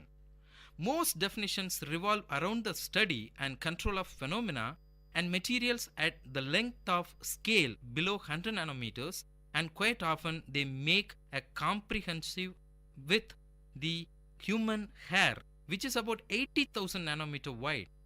Some definitions include a reference to molecular systems and devices, and nanotechnology purists argue that any definition of nanotechnology needs to include a reference to functional systems. The inaugural issue of natural nanotechnology asked 13 researchers from different areas what nanotechnology means to them, and the responses from enthusiastic to skeptical reflect a variety of perspectives. It seems that a size limitation of nanotechnology to the 1 to 100 nanometers range, the area where size-dependent quantum effects come to bear, would exclude numerous materials and devices, especially in the pharmaceutical area and some experts caution against a rigid definition based on sub 100 nanometer size. Another important criteria for the definition is the requirement that the nanostructure is man-made. Otherwise, you would have to include every naturally formed biomolecule and material particle, in effect redefining much of chemistry and molecular biology as nanotechnology. The most important requirement for the nanotechnology definition is that the nanostructure has special properties that are exclusively due to its nanoscale proportions. We found a good definition that is practical and unconstrained by any arbitrary size limitations. So what is nanostructure? A nanostructure is a structure of intermediate size between microscopic and molecular structures. Nanostructural detail is microstructure at nanoscale. In describing nanostructures, it is necessary to differentiate between the number of dimensions on the nanoscale. Nanostructure surfaces have one dimension on the nanoscale, that is only the thickness of the surface of an object is between 0.1 and 100 nanometers. Nanotubes have two-dimensional structure on the nanoscale, that is the diameter of the tube is between 0.1 and 100 nanometers. Its length could be much greater. Finally, the spherical nanoparticles have three dimensions on the nanoscale, that is the particle is between 0.1 and 100 nanometers in each spatial dimension. The terms nanoparticles and ultra-fine nanoparticles often are used synonymously, although the ultra-fine particles can reach into the micrometer range. The term nanostructure is often used when referring to magnetic technology. Nanoscale structure in biology is often called ultrastructure. Then we can look into the nanoparticle. In nanotechnology, a particle is defined as a small object that behaves as a whole unit with respect to its transport and properties. Particles are further classified according to the diameter. Coarse particles cover a range between 2500 and 10,000 nanometers. Fine particles are sized between 100 and 2500 nanometers. Ultra-fine particles or nanoparticles are between 1 and 100 nanometers in size. So in this particular range of the particle sizes we are interested on. The reason for this double name of the same object is that during 1970 and 80s, when the first thorough fundamental studies with nanoparticles were underway in the United States of America and Japan, they were called ultra-fine particles. However, during the 1990s, before the National Nanotechnology Initiative was launched in the United States of America, the new name nanoparticle had become fashionable, and then nanoparticles may or may not exhibit size-related properties that differ significantly from those observed in fine particles or bulk materials. Although the size of most molecules would fit into the above outline, individual molecules are usually not referred to as nanoparticles. Nanoclusters have at least one dimension between 1 and 10 nanometers and a narrow size distribution. Nanopowders are agglomerates of ultra-fine particles. Nanoparticles are nanoclusters. Nanometer-sized single crystal or single domain ultra-fine particles are often referred to as nanocrystals. Nanoparticle research is currently an area of intense scientific interest due to a wide variety of potential applications in biomedical industries, optical and electronic fields, even in many more areas. Although in general, nanoparticles are considered a discovery of modern science, they actually have a very long history. Nanoparticles were used by artisans as far back as the 19th century for generating a glittering effect on the surface of pots. Today, the application of nanotechnology is not restricted to a particular specific area. Nanomaterials describe in principle materials of which a single unit is sized in at least one dimension between 1 and 1000 nanometers. but is usually 1 to 100 nanometers. Nanomaterials research takes a material science based approach to nanotechnology, leveraging advantages in materials, metrology, and synthesis which have been developed in support of microfabrication research. Materials with a structure at the nanoscale often have unique optical, electronic, or mechanical properties. The field of nanomaterial is closely organized like the traditional field of chemistry into organic or carbon-based materials and nanomaterials such as tolerances and inorganic nanomaterial based on the other elements such as silicon. Today's manufacturing methods are very crude at the molecular level. Casting, grinding, milling, and even lithography move atoms in great, thundering statistical heads. It's like trying to make things out of LEGO blocks with the boxing gloves on your heads. Yes, you can push the LEGO blocks into great heaps and pile them up, but you can't really snap them together the way you had liked. In the future, nanotechnology, that is molecular nanotechnology, will let us take off the boxing gloves. We will be able to snap together the fundamental building blocks of nature easily, inexpensively, and in most of the ways permitted by the laws of nature. This will let us continue the revolution in computer hardware to its ultimate limits. Molecular computers made from molecular logic gates connected by molecular wires. This new pollution-free manufacturing technology will also let us inexpensively fabricate cornucopia of new products that are remarkably light, strong, smart, and durable. Nanotechnology has become something of a buzzword and is applied to many products and technologies that are often largely unrelated to molecular nanotechnology. While these broader usages encompass many valuable evaluationary improvements of existing technology, molecular nanotechnology will open up qualitatively new and exponentially expanding opportunities on a history predominant scale. We will use the word nanotechnology to mean molecular nanotechnology soon. Nanotechnology will let us achieve the ultimate in precision, almost every atom in exactly the right place. Nanotechnology will let us make complex and molecularity intricate structures as easily and inexpensively as simple materials. Nanotechnology will let us reduce the manufacturing cost to little more than the cost of the required raw materials and energy. While technologies that lack one or more of these characteristics can be quite valuable, by definition they are not molecular nanotechnology. Molecular nanotechnology will let us build new and entirely novel molecular machines like the planetary gear illustrated already in the literature survey. Molecular nanotechnology will be the physical foundation for the singularity. There are most and many more areas of the applications are included in the nanotechnology domain.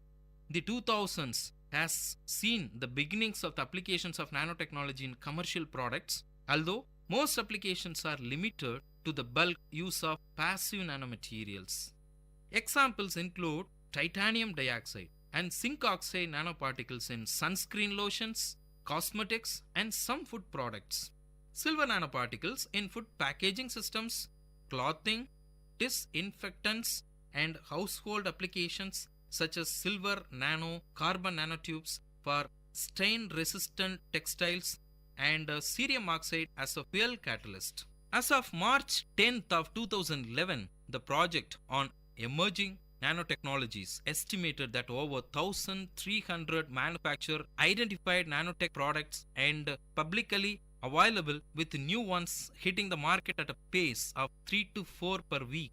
Nanotechnology is being used in developing countries to help treat disease and prevent health issues also. The umbrella term for this kind of nanotechnology is called nanomedicine. Nanotechnology has all sorts of different usages, including the purification of substances and the desalination of the water, industrial applications of nanotechnology. The applications of nano machining are tremendously increasing in making nanowires, nanorods, few layers of graphene. Nanomedicine is a medical application of nanotechnology. Nanomedicine ranges from the medical application of nanomaterials to nanoelectronic biosensors and even possible future applications of molecular nanobiotechnology. Current problems for nanomedicine. It involves understanding the issues related to the toxicity and environmental impact of nanoscale materials. Nanobiotechnology and nanobiology are terms that refer to the intersection of nanotechnology and biology. Given that the subject is one that has only emerged very recently, bio-nanotechnology and nanobiotechnology serve as blanket terms for various related technologies. This discipline helps us to indicate the merger of biological research with various fields of nanotechnology. The concepts that are enhanced through the nanobiology include the nanodevices, nanoparticles, and nanoscale phenomena that occurs within the discipline of nanotechnology. This technical approach to biology allows the scientists to imagine and create systems that can be used for biological research. Biologically inspired nanotechnology uses the biological systems as the inspirations for technologies not yet created. However, as with nanotechnology and biotechnology, bio-nanotechnology does have many potential ethical issues associated with it. Green nanotechnology refers to the use of nanotechnology to enhance the environmental sustainability of processes producing negative externalities. It also refers to the use of products of nanotechnology to enhance sustainability. It includes making green nanoproducts and using nanoproducts in support of sustainability. Green nanotechnology has been described as the development of clean technologies to minimize the potential environmental and human health risks associated with the manufacture and use of the nanotechnology products, and use to encourage the replacement of the existing products with new nano products that are more environmentally friendly throughout the life cycle. Nanotechnology is impacting the field of consumer goods, providing products with novel functions ranging from easy to clean to scratch resistant. Modern textiles are wrinkle resistant and stain repellent. In the mid-term, cloths will become smart through embedded wearable electronics. Several products that incorporate nanomaterials are already in use. Nanomaterials are in a variety of items, many of which people do not even realize contain nanoparticles. For example, car bumpers are made lighter, clothing is more stain repellent, sunscreen is more radiant, lighter weight, glass packaging for drinks leads to longer shelf life, and balls for various sports are made more durable. Such novel products have a promising potential, especially in the field of cosmetics and many more areas of multiple domains. Nanotechnology also has numerous potential applications in heavy industry. Nanotechnology is predicted to be a main driver of technology and business in this century and holds the promise of higher performance materials, intelligent systems, and new production methods with significant impact for all aspects of society. You are listening to the Noble Lectures, an audio lecture series of VIT Community Radio, innovative talks from intellectuals.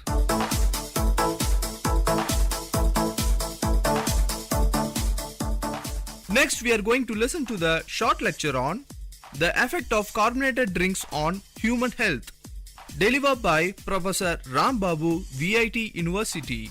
This is Professor Ram Babu from Chemical Division of SMBS, VIT University, and today I am going to talk about one of the most important topic of recent time, that is the effects of carbonated drinks on human health. Several years back, there were just a few of the carbonated drinks in the market. Today, there are a plethora of brands, each having a number of varieties of the carbonated beverages which are drunk, usually chilled. These varieties of carbonated drinks, like the sodas, energy drinks, and juices made of artificial flavors and essences, have become a grace among us, especially the youth of today. As these beverages are chilled before consumption, they no doubt give us a feeling of instant cooling, but on the other side, they are highly harmful to the body in a long-term usage. These soft drinks do not contain nutrients. Instead, they provide empty calories. Many types of the artificial colors, essences, and sugars have been added to make the soft drink more attractive and palatable. These chemical additives gives rise to numerous disorders for human health when used over a long period of time. Before knowing about the side effects of the carbonated drinks in detail, we will first understand what is a carbonated drink. A carbonated drink is a drink that bubbles and fizzes with carbon dioxide gas.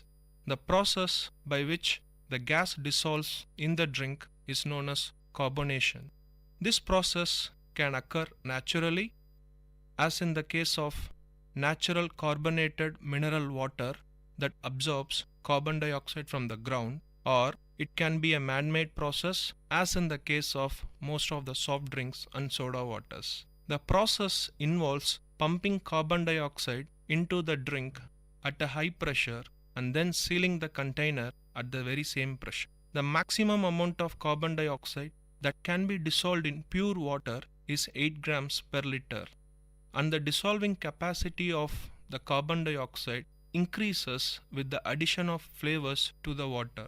Hence, carbonated drinks have a solubility limit greater than 8 grams per liter due to various flavors and ingredients added to the drink. The process of artificial carbonation was invented by Dr. Joseph Priestley in England in 1767, and the first commercialization was made by Mr. Jacob Sweeps when a carbonated beverage of mineral water was prepared in Switzerland for the first time in 1783. Since then, carbonated drinks had a rising popularity and became very familiar throughout the world around 20th century. In many soft drinks, the carbonation process is used as a super added taste to the flavor. Interestingly, the fizzy sensation of the drinks is caused by the presence of dilute carbonic acid created during the carbonation process.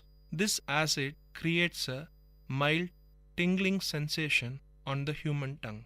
The carbonated drinks are considered dangerous to humans as they cause a number of health problems in humans. Some of them are as given. Carbonated drinks are known to weaken bones due to leaching out of the calcium by the carbon dioxide gas present in the carbonated drinks. Apparently, they seem to give a relief from gas, but in reality, they cause hyperacidity. Carbonated beverages also causes belching and heartburn. These drinks contain dissolved carbon dioxide, which becomes a gas when it warms up to the body temperature in our stomach. Frequent consumption of the carbonated soft drink may cause repeated belching as our stomach stretches out due to the accumulation of carbon dioxide gas. Food and stomach acid may come up our digestive tract and reach our food pipe as we belch, causing heartburn and sore taste in our mouth. Carbonated drinks are one of the primary reasons for the increased risk of obesity in humans. Consuming sugar-sweetened carbonated drinks adds up a huge calories to our diet. Consuming sugar-sweetened carbonated drinks adds up a huge calories to our regular diet, which may increase the risk of overweight and obesity. In a health article published in 2007 by the Indian Medical Association, it has been clearly mentioned that the risk of overweight and obesity associated with the consumption of sugar-sweetened carbonated beverages is greater for women than men, and also for adults compared to the children and adolescents.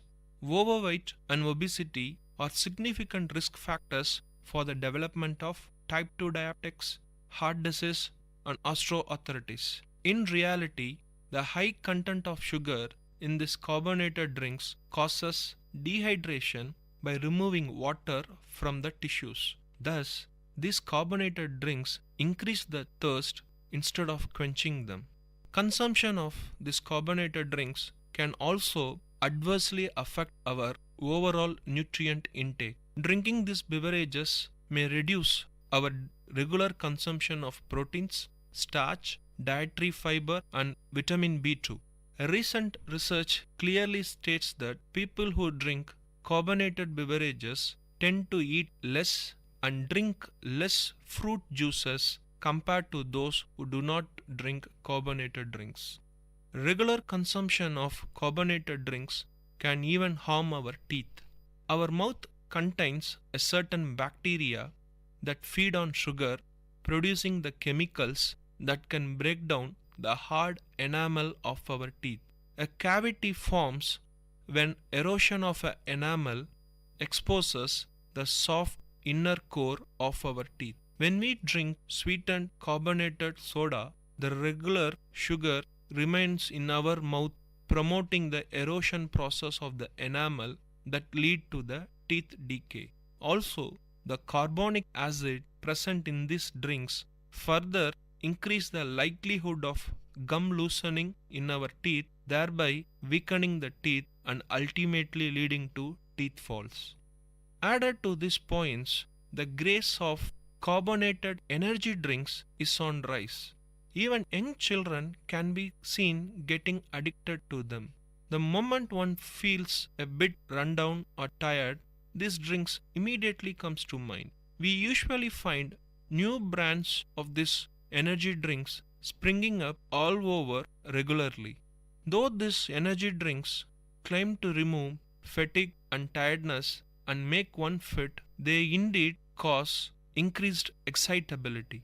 In fact, no amount of chemical additives can make one fit from tiredness. Though these drinks do make us to be alert, refreshed, and indeed reduce sleeplessness, their usage has resulted in more harm than good. Carbonated energy drinks are usually a mix of caffeine, vitamin B complex, sugars, and some herbs like guarana, ginseng seeds, etc. The main ingredient and the one that causes the boost of energy in this carbonated energy drinks is caffeine. Though up to 200 mg of caffeine is considered as safe to be consumed daily, these drinks can contain more than this amount of caffeine in just one serving. Not only this, certain herbs like guarana and herba that are actually included in this carbonated energy drinks also contain caffeine themselves. As is known,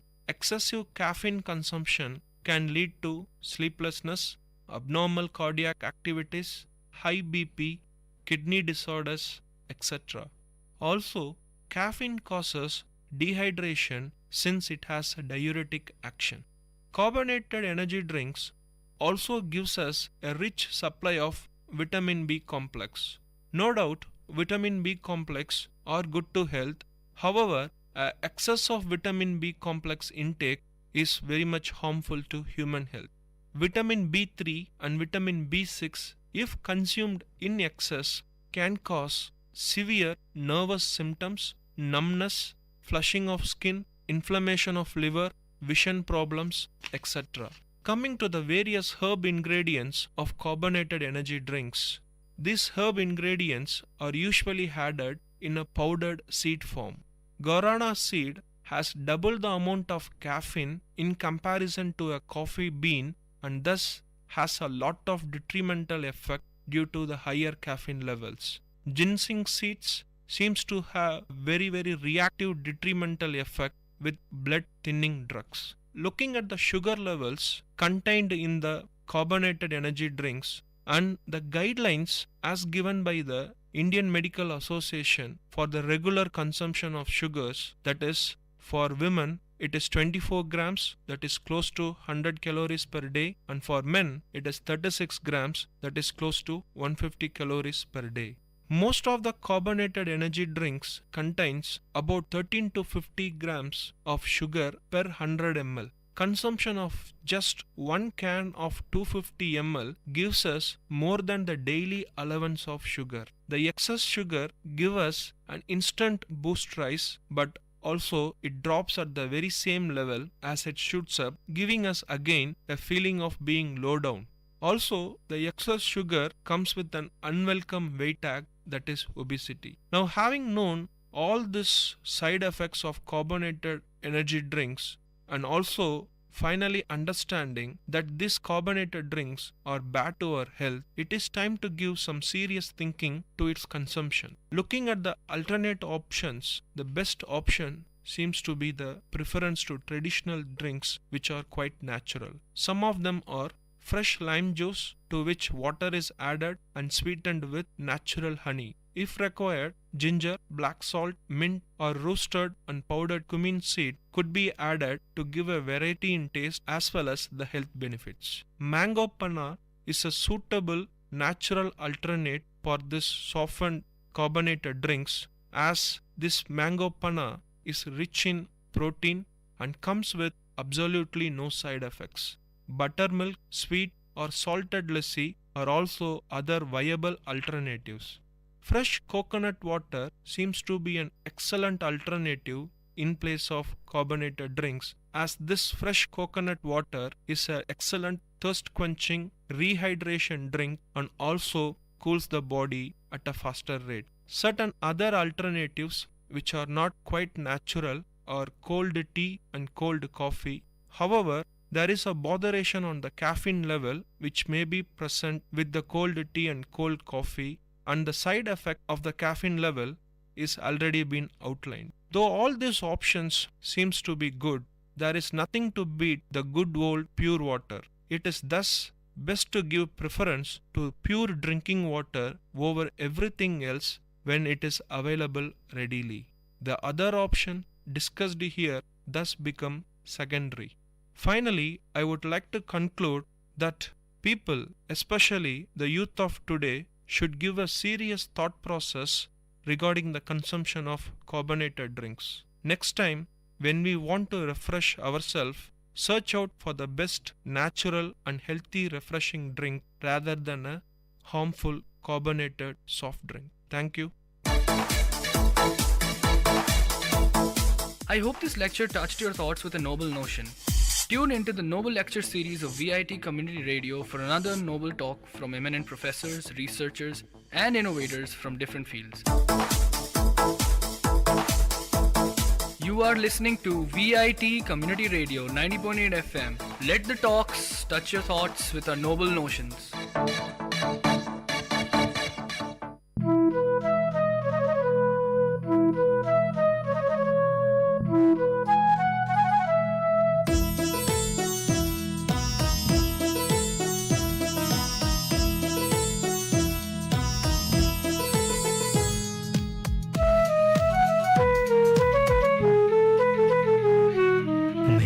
மேகம் என்மேல் நீயும் பூவை பொழிந்தாய், அதிலே என்னை கொஞ்சம் நனைய விட்டு மோகம் கொண்டாய்.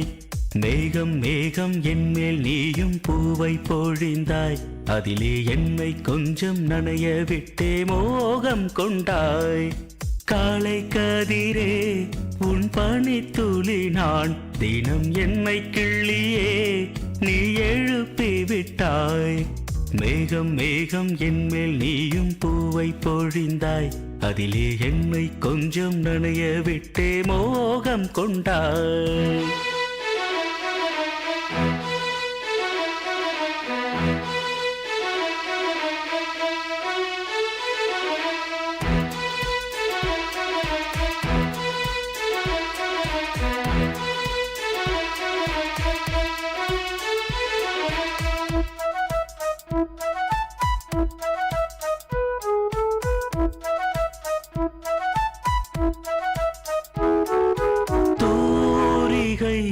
கொண்டு தீண்டியே தூக்கங்கள் குறைத்தாய்.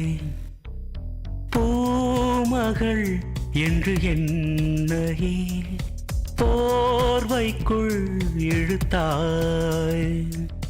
நிலவோடும் நிலம் மீதும் என்னை ஏந்தியே நீலவானிலே நெஞ்சோடு சாய்ந்தாடும் தென்றலே நம்மை கண்டு நட்சத்திரம் வெட்கப்பட்டு கண்மறைக்கு. மேகம் மேகம் என்மேல் நீயும் பூவை பொழிந்தாய், அதிலே என்னை கொஞ்சம் நனைய விட்டு மோகம் கொண்டாய்.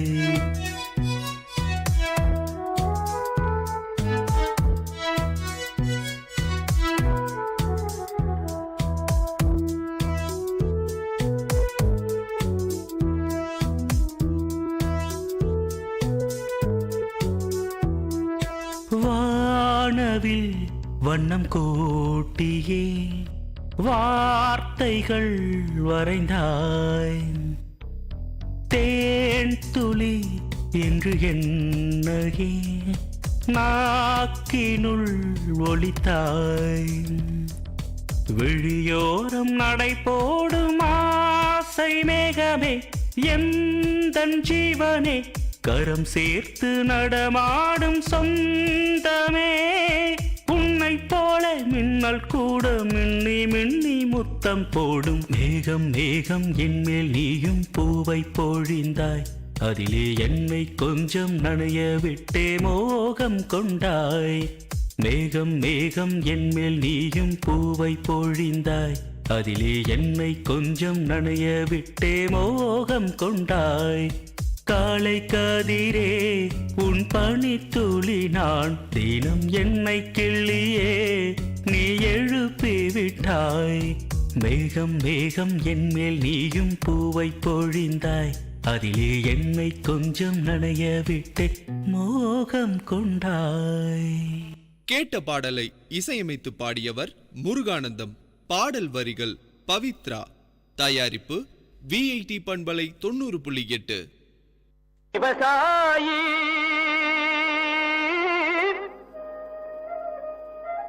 விவசாயி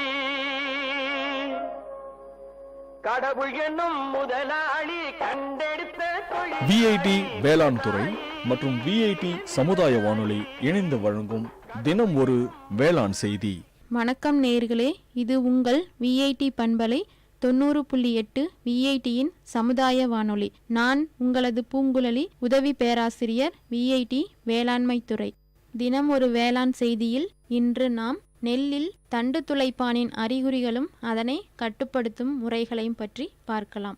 அறிகுறிகள் பார்த்தீங்கன்னா, தலைப்பருவத்தில் புழுக்கள் தண்டினுள் நுழைந்து வளரும். தண்டுகளை உட்கொள்வதால் அதன் நடுப்பகுதி காய்ந்து விடுகிறது. இதுவே குருத்து காய்தல் எனப்படுகிறது. நன்கு வளர்ச்சியடைந்த பயிரில் முழு தானிய கதிர்களும் காய்ந்துவிடும். மிஞ்சியிருக்கும் தட்டையான தானியங்களே வெண்கதிர் எனப்படுகிறது. இதனை கட்டுப்படுத்தும் முறைகள்: பொருளாதார சேத நிலை அளவு அறிந்து, அதாவது 25% குருத்து காய்தல் அல்லது ஒரு மீட்டருக்கு 2 முட்டை குவியல். இதனை அறிந்து பூச்சிக்கொல்லி மருந்தான 1 ஹெக்டேருக்கு 0.03% அசாடிராக்டின் 100 மில்லி என்ற அளவில் தெளிக்கலாம். அல்லது 1 ஹெக்டேருக்கு கார்டாப் ஹைட்ரோகுளோரைட் 10 கிலோகிராம் என்ற அளவில் தெளிக்கலாம். அல்லது குளோரோன் ட்ரேனிபுரில் 150 மில்லி என்ற அளவில் 1 ஹெக்டேருக்கு தெளிக்கலாம். மேலே குறிப்பிட்ட ஏதேனும் அறிகுறிகள் நெற்பயிரில் தென்பட்டால் இந்த முறைகளை பயன்படுத்தி பயன்பெறுங்கள். நன்றி. உங்கள் பூங்குழலி, உதவி பேராசிரியர் VIT மேலாண்மை துறை. மீண்டும் ஒரு தினம் ஒரு வேளாண் செய்தியில் நாளை சந்திப்போம். இது உங்கள் VIT பண்பலை 90.8 VITயின் சமுதாய வானொலி. விவசாயி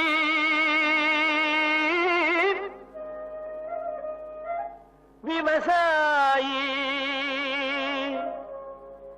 கடவுள் என்னும் முதலாளி கண்டெடுத்த VIT வேளாண் துறை மற்றும் VIT சமுதாய வானொலி இணைந்து வழங்கும் தினம் ஒரு வேளாண் செய்தி.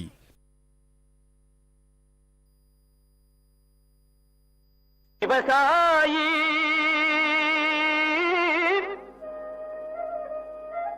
விவசாயி கடவுள் என்னும் முதலாளி கண்டெடுத்த VIT வேளாண் துறை மற்றும் VIT சமுதாய வானொலி இணைந்து வழங்கும் தினம் ஒரு வேளாண் செய்தி. வணக்கம் நேயர்களே, இது உங்கள் VIT பண்பலை 90.8 VITயின் சமுதாய வானொலி. நான் உங்களது பூங்குழலி, உதவி பேராசிரியர் VIT வேளாண்மை துறை. தினம் ஒரு வேளாண் செய்தியில் இன்று நாம் நெல்லில் செம்புள்ளி நோயின் அறிகுறிகளும் அதனை கட்டுப்படுத்தும் முறைகளும் பார்க்கலாம். இதன் அறிகுறிகள் என்னவென்றால், நாற்றாங்காலில் நாற்று பருவத்திலிருந்து நடவு வயலில் நெல் அறுவடை வரை இப்பூஞ்சானம் பயிரை தாக்கும். முதலில் இந்நோய் மிகச்சிறிய பழுப்பு புள்ளிகளாக தோன்றும். பின் எள்விதை வடிவிலான கரும்புள்ளிகளாக மாறிவிடும். அதிக அளவிலான புள்ளிகள் இலைகளில் தோன்றுவதால் இலைகள் காய்ந்துவிடும். இப்புள்ளிகள் நெல்மணிகளிலும் தோன்றி நெல்மணிகளின் தரத்தை குறைக்கும் தன்மையுடையது. இதனை கட்டுப்படுத்தும் முறைகள்: 1 கிலோ விதைக்கு 4 கிராம் திரம் அல்லது கேப்டான் என்ற அளவில் விதை நேர்த்தி செய்ய வேண்டும். இதனை தொடர்ந்து மான்கோசெப் 0.2 சத கரைசலை நோயின் அறிகுறி தென்பட்டவுடன் தெளிக்க வேண்டும். மேலே குறிப்பிட்ட ஏதேனும் அறிகுறிகள் நெற்பயிரில் தென்பட்டால் இந்த முறைகளை பயன்படுத்தி பயன்பெறுங்கள். நன்றி. உங்கள் பூங்குழலி, உதவி பேராசிரியர், VIT வேளாண்மை துறை. மீண்டும் தினம் ஒரு வேளாண்மை செய்தியில் நாளை சந்திப்போம். இது உங்கள் VIT பண்பலை 90.8 VITயின் சமுதாய வானொலி. விவசாயி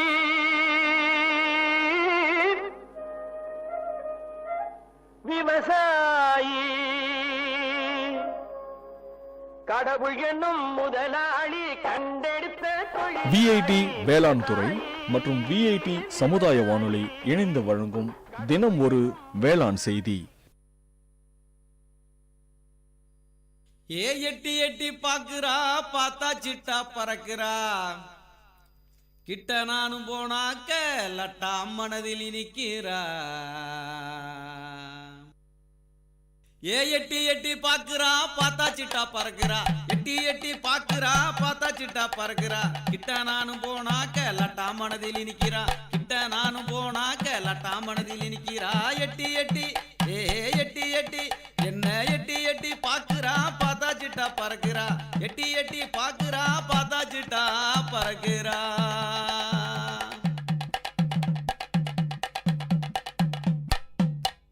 கட்டான உடல் அழக வளமாக எனக்கு காட்டுறா.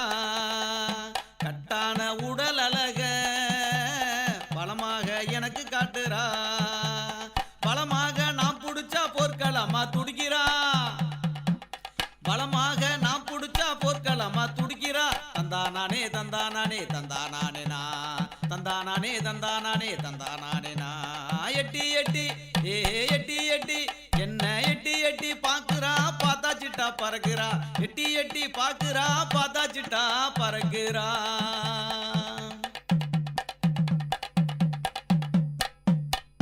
கண்ணையும் தான் சிமிட்டி உருட்டுறா, என்னையும் தான் விரும்பி தவிக்கிறா. கண்ணையும் தான் சிமிட்டி உருட்டுறா, அவ என்னையும் தான் விரும்பி தவிக்கிறா. மண்ணை பார்த்த நிலையிலே மனசில் கோலம் போடுறா. மண்ணை பார்த்த நிலையிலே மனசில் கோலம் போடுறா. தந்தானானே தந்தானானே தந்தானானே நா. தந்தானானே தந்தானானே தந்தானானே நா. எட்டி எட்டி எட்டி எட்டி என்ன எட்டி எட்டி பாக்குறா, பார்த்தா சிட்டா பறக்குறா. எட்டி எட்டி பாக்குறா, பார்த்தா சிட்டா பறக்குறா. காதல் தானே நெஞ்சில் இருக்குது, அதை சொல்லதானே மனசு துடிக்குது. காதல் தானே நெஞ்சில் இருக்குது, சொல்லதானே மனசு தவிக்குது. இதையெல்லாம் நான் அறிவேன், விரைவில் மனம் முடிக்கிறேன். இதையெல்லாம் நான் அறிவேன், விரைவில் மனம் முடிக்கிறேன். தந்தானானே தந்தானானே தந்தானானே நா. தந்தானானே தந்தானானே தந்தானானே நா. எட்டி எட்டி எட்டி எட்டி என்ன எட்டி எட்டி பாக்குறா, பார்த்தா சிட்டா பறக்குறா. எட்டி எட்டி பாக்குறா, பார்த்தா சிட்டா பறக்குறா. கிட்ட நானும் வந்தாக்க லட்டா மனதில் நிக்கிறா. கிட்ட நானும் போனாக்க லட்டா மனதில் நிக்கிறா. எட்டி எட்டி எட்டி எட்டி பாக்குறா, பார்த்தா சிட்டா பறக்குறா. கிட்ட நானும் போனாக்க லட்டா மனதில் நிக்கிறா.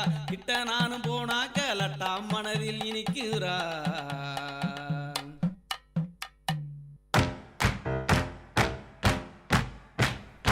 ஒன்றாய் நாமே புது விதை விதைப்போம், ஒன்றாய் இன்றே நொடி கொடுப்போம். மாசு போடலை நான் குரல் கொடுப்போம், கொரோனாவை தடுத்திடுவோம். மாசு போடலை நான் குரல் கொடுப்போம், கொரோனாவை தடுத்திடுவோம். நீராய்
நேயர்களின் இனிய காலை வணக்கம்.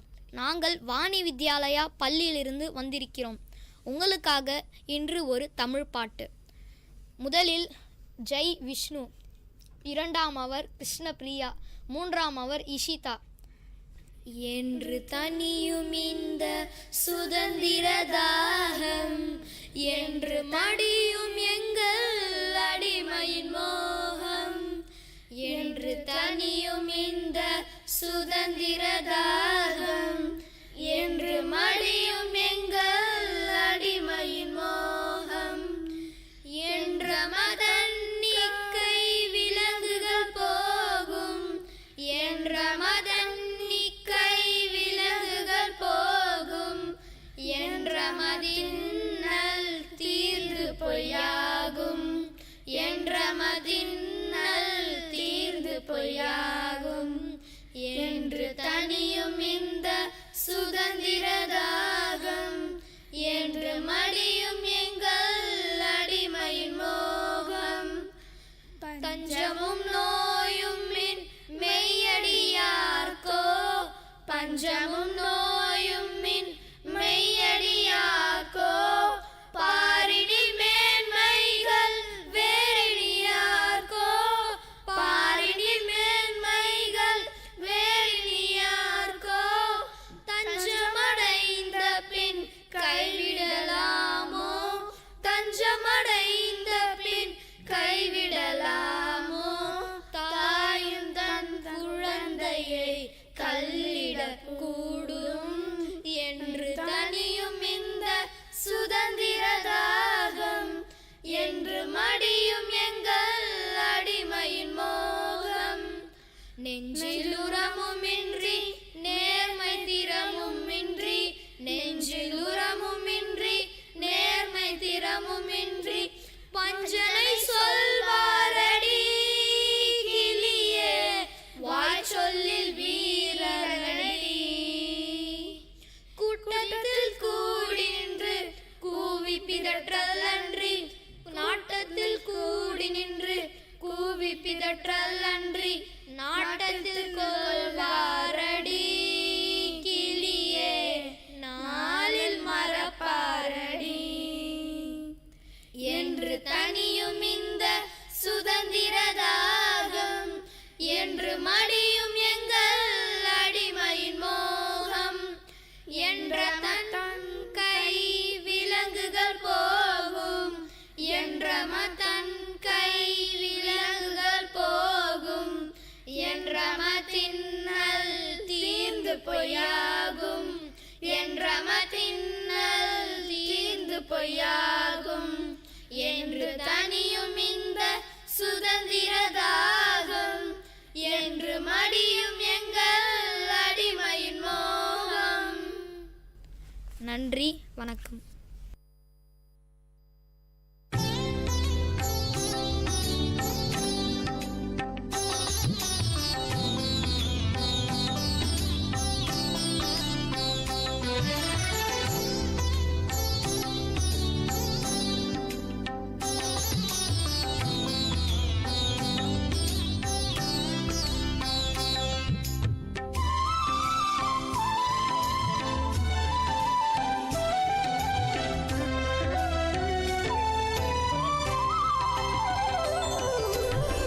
பாரத தேசத்தின் விடுதலை என்றும் பெருமை கொள்வோம் நினைவினிலே, பாரத தேசத்தின் விடுதலை என்றும் பெருமை கொள்வோம் நினைவினிலே.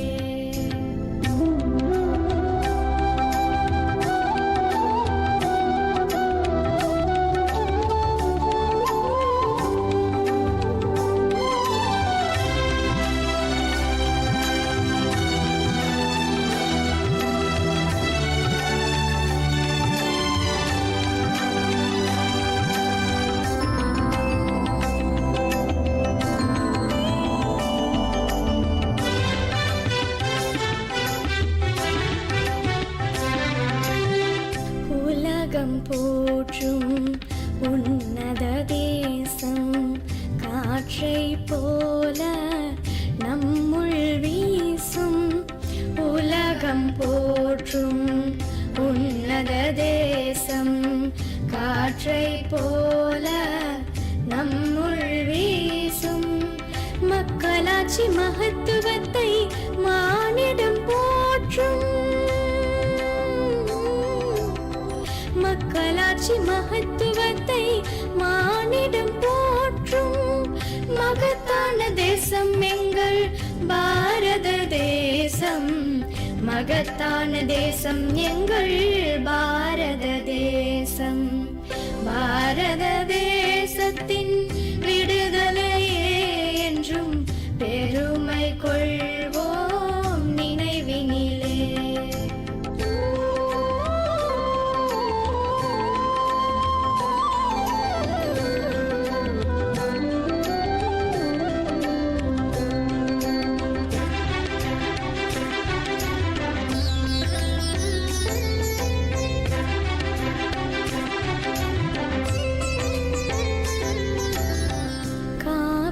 கங்கை புனித தாய் எங்கள் தாகம் தீர்க்கும் ஜீவநதி பெற்ற சுதந்திரத்தை பேணி காப்போம் பெற்ற சுதந்திரத்தை பேணி காப்போம் பெருமை கொண்டே அதை எந்நாளும் காப்போம் பெருமை கொண்டே அதை எந்நாளும் காப்போம் பாரத தேசத்தின் விடுதலையே என்றும் பெருமை கொள்வோம் நினைவினிலே.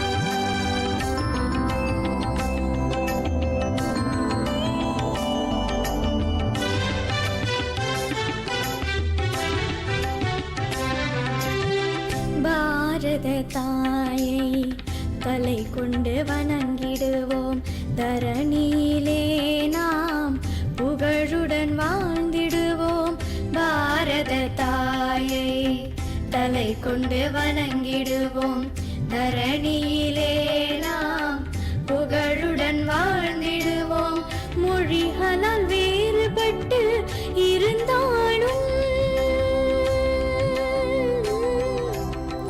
மொழிகளால் வேறுபட்டு இருந்தாலும் ஒற்றுமை என்னும் வேர் கொண்டு வாழ்ந்திடுவோம் ஒற்றுமை என்னும் வேர் கொண்டு வாழ்ந்திடுவோம் பாரத தேசத்தின் விடுதலையே என்றும் பெருமை கொள்வோம் நினைவினிலே. பாரத தேசத்தின் விடுதலையே என்றும் பெருமை கொள்வோம் நினைவினிலே.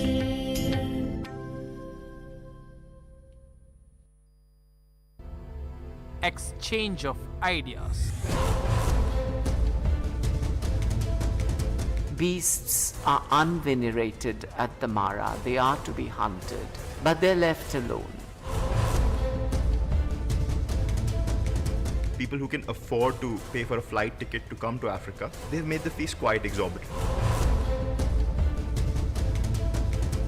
Tigers are not excluded from the society. In fact, they have a ritual in a fair once every year.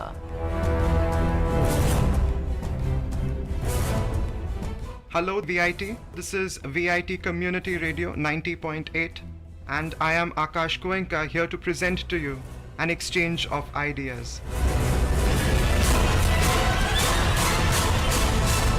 It is my distinct pleasure to welcome you this morning to a discourse on the World Earth Day. I have with me in the studio Professor Sat Ghosh and Akshat Sharma, also from the School of Mechanical and Building Sciences. The World Earth Day is an annual event celebrated on April 22nd, on which day events worldwide are held to demonstrate support for environmental protection.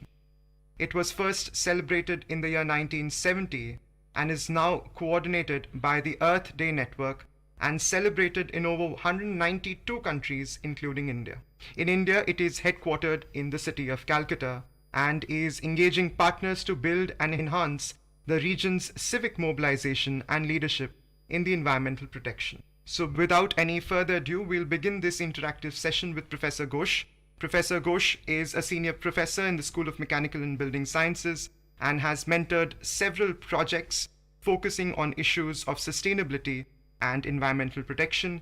He was recently in the Masai Mara in Africa, and I will begin by asking him about his experiences in the Mara, the importance of preserving game reserves, and its relevance to the World Earth Day. Thank you, Akash, for that wonderful introduction. At the outset, I'd like to thank Dr. Binod Sharma from the United Nations to have invited me and my very dear student Akshat for organizing this life-changing trip at the Masai Mara. My first impression upon entering the game reserve, as I approached the game reserve, I was fascinated by the changing landscapes.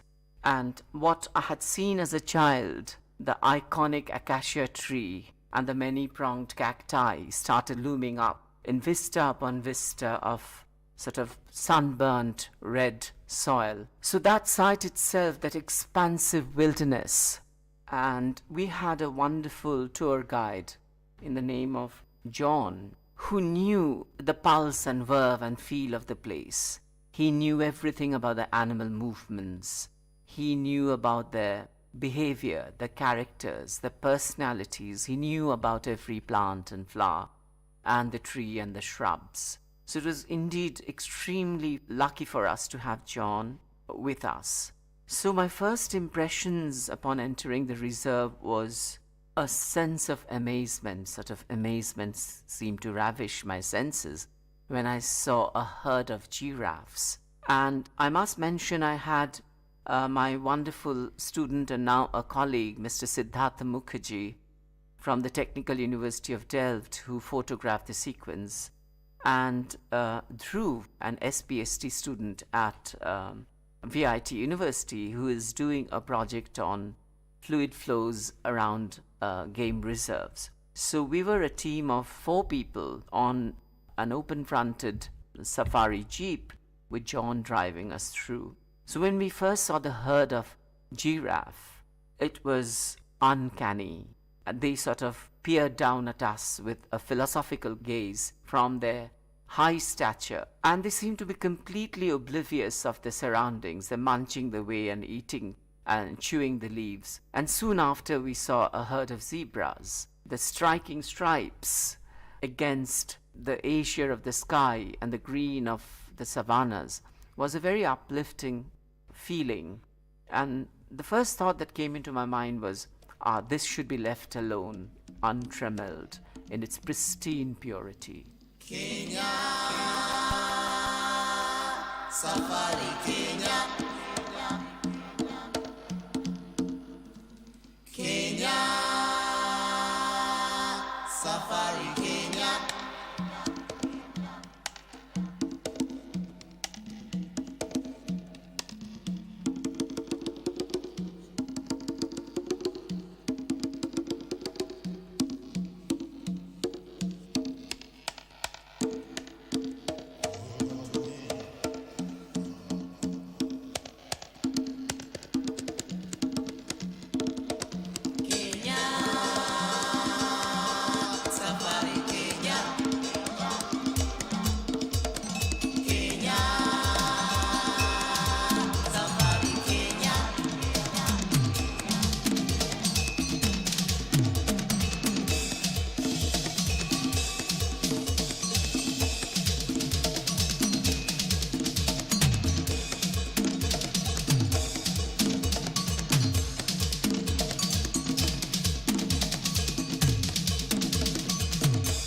So can you tell us something about the music that you heard over there, the culture? I'll soon talk about our experiences at the Sundarbans and also at the Mudumala in Tamil Nadu, much closer home. So the interlinking of the kind of a close, cohesive relationship between the beasts. I hate to call them beasts. After being at the Mara, they seem to have a personality. That how they relate to us humans, it's extremely important, and how human behavior has changed animal movement. So I'll first start about idioms of folk culture that is there in our tradition. And I would like, Akash, you as a youngster brought up in the best of educational institutions, I would like to return the question back to you and ask, how do you think India's literature has fostered an interaction between the man and the beast? Thank you so much for your question, sir. Animals at large have formed a very important part of popular literature which has appealed to youngsters all over India. And it starts right from the beginning of our lives when we start reading the Panchatantra and about animal stories. And every character, that is every animal in the story, is ascribed certain characteristics, certain attributes which are unique to them.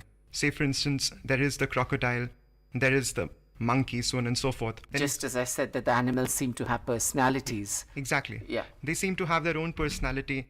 And as we are growing up, then we start, of course, reading. I mean, nobody is aloof from Ruskin Bond. We're talking about Ruskin Bond, wherein in his stories and in his writings, the forests, that is the foothills of the Himalayas, the beasts inside those forests, they are personified. They're given characters of their own. And we get to learn from them as well. And presently, of course, I'm a lot into Vikram Seth and his writings. You spoke to his mother recently. That was a wonderful experience. Yes, that was in the Literature Festival in Chennai back in January. That was indeed. Yeah. Since we're talking about love for animals, this is from the Beastly Tales, From Here and There by Vikram Seth. And of course, what he does quite amazingly is that he gives a poetic delicacy to simple stories. That this is the story of the crocodile and the monkey, which probably all of us have heard before.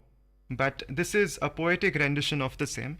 And I will read out the bit. Of course, it's a long poem, but I'll read out the bit where in the crocodile is tricking the monkey into coming with him so that his wife... that would be very interesting. Yes, please. Can eat the monkey's heart. So he says, this is the monkey to the crocodile. Eat, my friend, and take your wife nectar from the tree of life, mangoes ripe and mangoes rare, mangoes everywhere. Then Kurup, the crocodile, gazed up with gentle smile. Monkey, you are far too kind, but today, if you don't mind, dine with both of us and meet her whose life you've made so sweet. When you meet her, you will see why she means so much to me. When she takes you by paw, something at your heart will gnaw. When you gaze into her eyes, you will enter paradise. Let us show you gratitude, share our friendship and our food. Dear Kurup, dear crocodile, you can swim from isle to isle. I can leap from limb to limb, but my friend, I cannot swim. And your island's far away, if I get a boat someday. Nonsense, jump upon my back. You're no heavier than my sack, filled with mangoes to the crown. So the monkey clambered down, bearing mangoes and delighted, with such warmth to be invited. They were just halfway across, when the crocodile said, toss all the mangoes in the water. But these fruits are all I've brought her. You yourself are the gift enough. Said Kurup in accents gruff, ah, my friend, that's very gracious. Well, my wife's not so voracious, and I'm certain that today she won't eat fruit. By the way, tell me what your breast contains. Mango nectar fills your veins? Does it also fill your heart? Said the monkey with the start. What a very curious question. Well, she might get indigestion if it's too rich, I suspect. What, your heart? My heart, correct? Now, Kurup said with a frown, which would you prefer? To drown in the Ganga or to be gutted by my wife and me? I will let you choose your end. After all, you are my friend. Then he slowly started sinking. Wait, the monkey said, I'm thinking. Death by drowning, death by slaughter, death by land or death by water. at face either with smile, for your sake, O crocodile. Quintessentially Vikram said. Of course, here he talks about humor. Of course. And it's always laced with humor, and sort of animals are known not to laugh. Yes. But sort of Vikram says makes Yes. them laugh. Yes, of course. So he Yeah. can get poetry out of probably anything. Yes. And now we'll extend this conversation to our friend Akshat. He's in the studio. Of course, Akshat has spent a lot of time both in India and in Africa. So I will ask him to compare conservation methods followed in India and Africa, how they are different, and why he feels one is better than the other. I think that's a very pertinent question, Akash, because I think this is one area in which Africa can teach India some things. Since Sir already introduced us to Masai Mara, he gave such a beautiful rendition of the scene. I think I would like to start there. So let's start with the name Masai Mara, which basically means the land of the Masai. And this is not a symbolic gesture. It is actually the land of the Masai. It is officially belongs to the people of that area.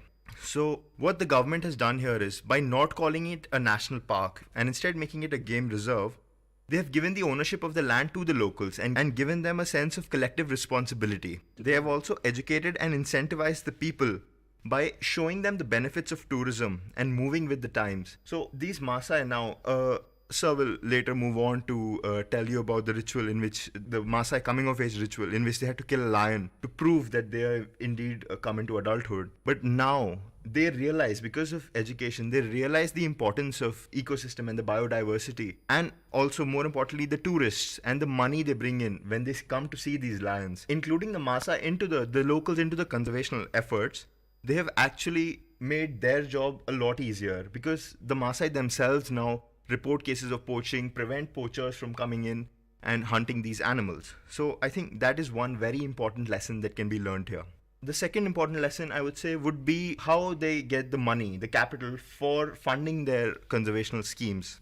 So in India, if anybody has ever visited a national park, you see that you only pay a token amount to get into the national park, which may be 200 or 300 rupees. But in Africa, even though for the locals that is the case, they have to pay a token amount. But for the tourists, the foreigners, people who can afford to pay for a flight ticket to come to Africa, they've made the fees quite exorbitant. So I remember we paid $500 to enter the area. Yes. By making this fee so exorbitant, firstly, they control the number of tourists that come in so that the park is not overwhelmed. And secondly, they generate not only enough funds to fund the conservational effort, but tourism of these parks forms an important chunk of their GDP as well. So these are the two major things that India should take away from Africa. Thank you, Akshat. We'll need to slip into a quick break. VIT, this is VIT Community Radio 90.8. We'll be back soon. Please don't go away.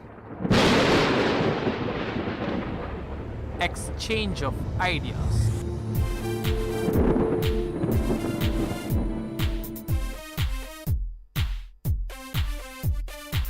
Chintu, don't you think the greenery which used to be around us is missing somewhere these days? Yeah? I feel you are not interested in this conversation. No? You know what many people these days are like? They close their ears and eyes and don't want to see what's happening around them. Okay, tell me what's the matter. I was saying let's bring some saplings and plant it around our home so that it looks more clean and green. Fine, let's do it. Go green.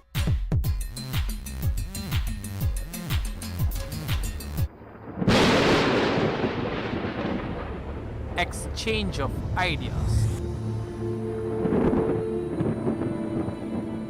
Welcome back, VIT. This is VIT Community Radio 90.8, and I'm Akash Goenka presenting to you an exchange of ideas. Before we slipped into the break, our friend Akshat from the School of Mechanical and Building Sciences spoke to us about the conservation methods followed in Africa and India. And again, to have a more global appeal to this entire conversation, I'll extend the conversation to Professor Sat Ghosh, who has spent over 20 years in England. Sir, could you talk about how the World Earth Day is perceived in England and about comment on contemporary awareness? I'm glad you asked this question.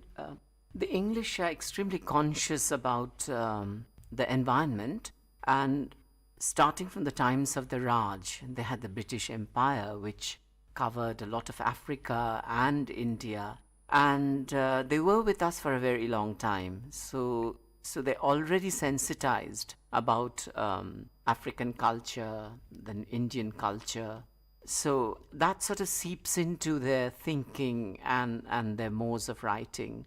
And typically in England and most British universities, World Earth Day is celebrated with a lecture series in almost every department. They sort of rope in the Royal Geographical Society and the World Wildlife Fund. I remember when I was in IIT Delhi, Prince Charles came in the early 80s to start the Project Tiger, and he gave a very nice speech. The British universities fund a lot of programs supporting activities for the World Earth Day. And interestingly, BBC's Radio 4, they have segments catering to this issue about linking popular everyday lives to environmental impact assessments, to anti-poaching activities, to providing a safer environment for the animals. But what's interesting is you have authors like Gerald Durrell, who wrote A Zoo in My Luggage, and even contemporary literature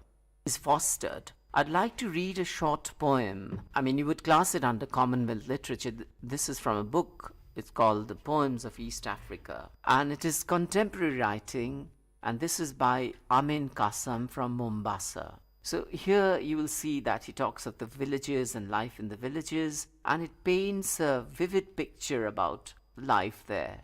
He talks about the fruit and the scenery. So here's the poem. Village grown large, I return to the womb, smell of fish and sweat of ages, stored in a bundle of palm leaves, where bark canoes used to dry, with salt on their spines, fishermen patching nets at the edge of sea.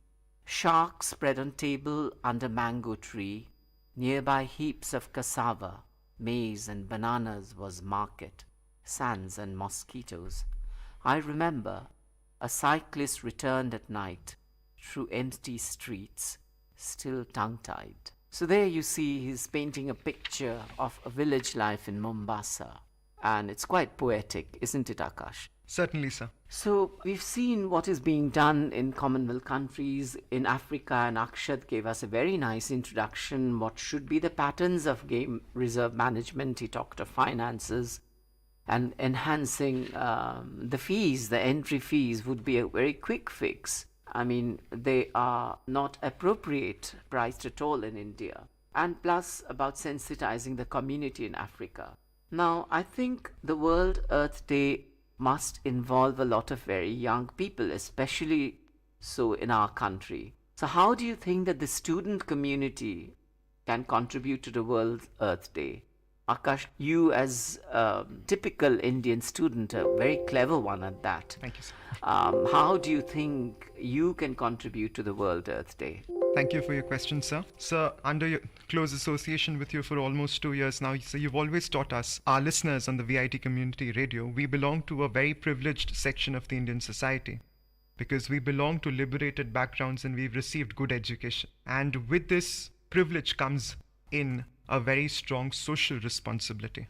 And as students now that graduating from a world-class university like VIT University, we need to take up this social responsibility and contribute to environmental protection, to uplifting the weaker sections of the society as well. And this can be done quite easily. It's not as difficult. I mean, we do not need to look too far.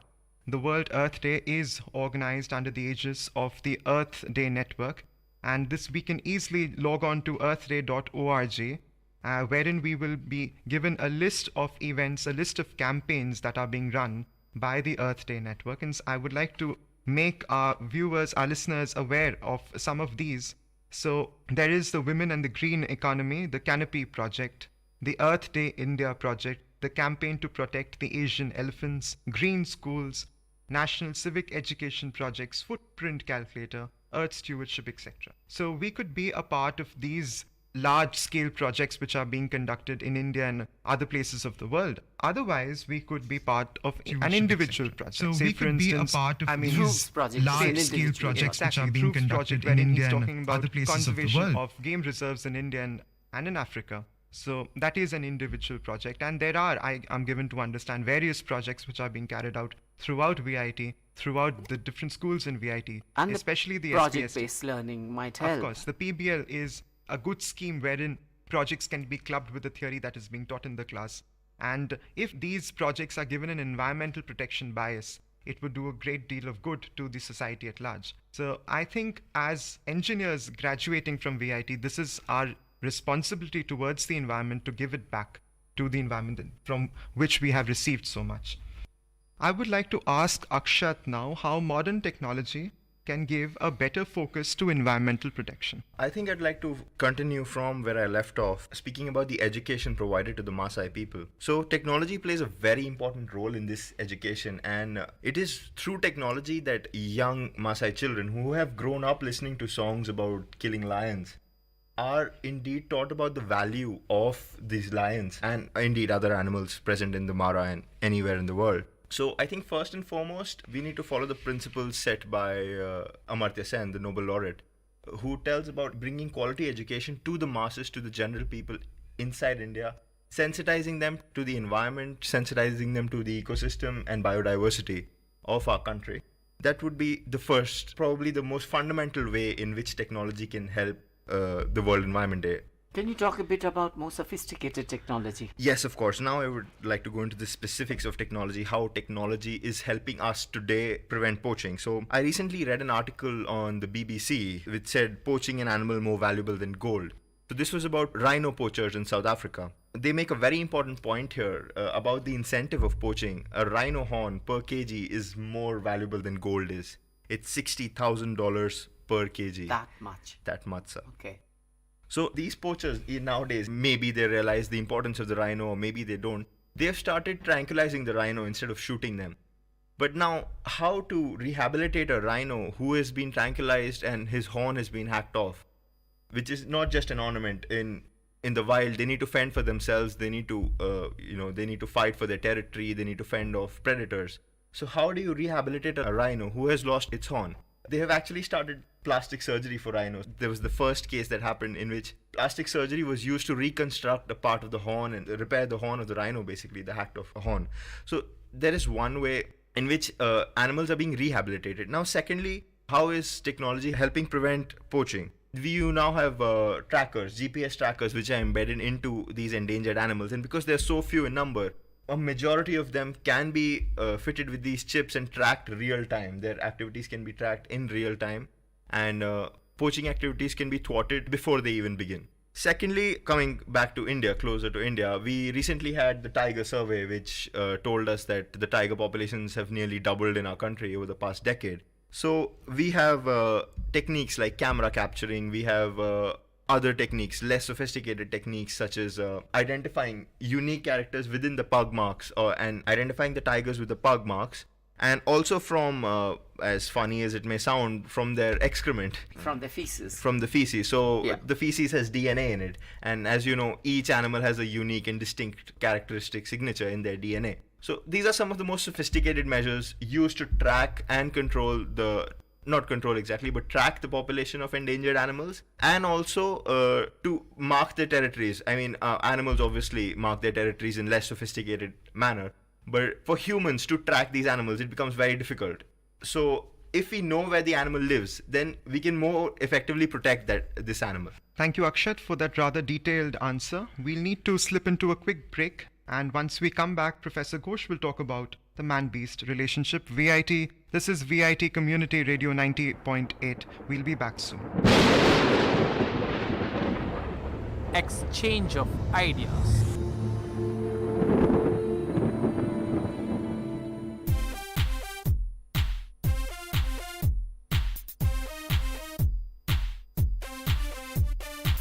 Mintu, I'm going to the market today. I have to get some vegetables. Are you coming? Wait, Chintu, I am coming. Hey, where is the carry bag? Carry bag? Huh? Why? Don't worry, we will get plastic bags there, no? Don't be so stupid. You know how much waste is generated every year by plastic bags. So please save your planet by carrying your own bags to the market. Alright, I got it. Let's go now.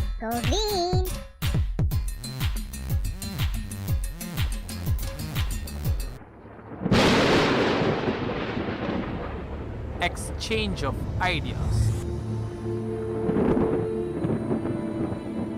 This is VIT Community Radio 90.8, and I am Akash presenting to you an exchange of ideas.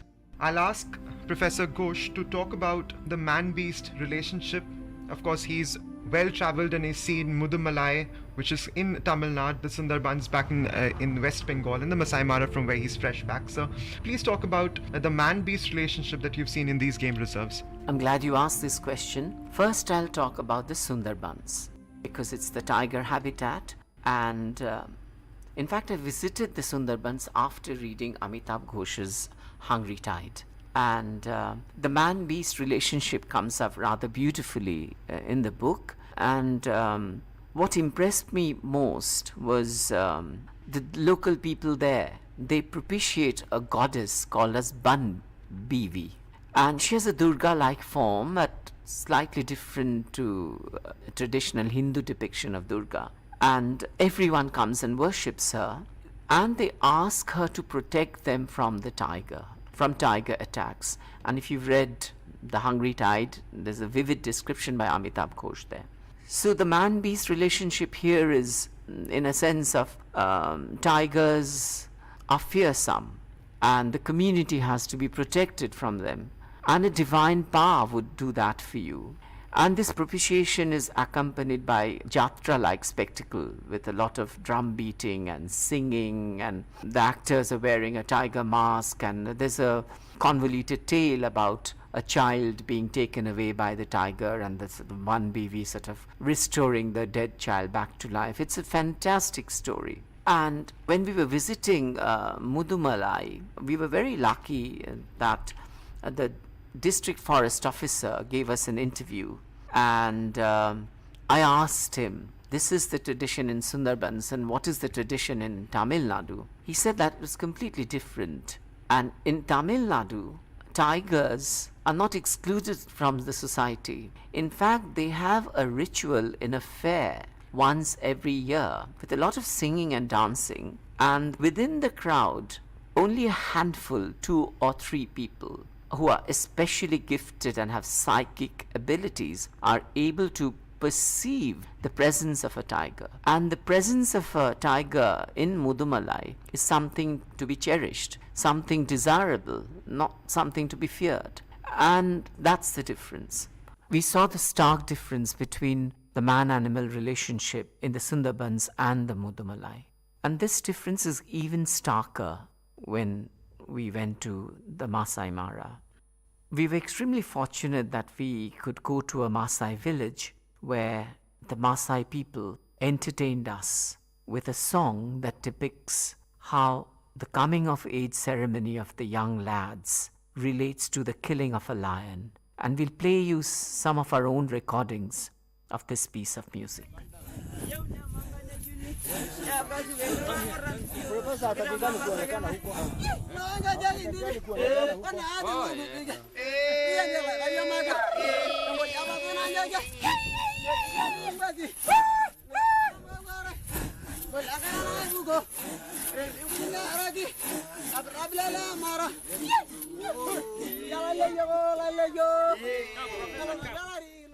So when their singing was translated to me, the man-beast relationship, of course here at the Mara it's the lion, whereas in Sundarbans and Mudumalai it's the tiger.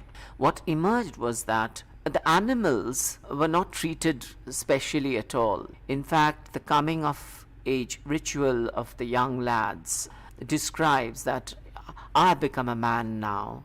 I know the art of hunting, and so today my coming of age requires that I hunt a lion.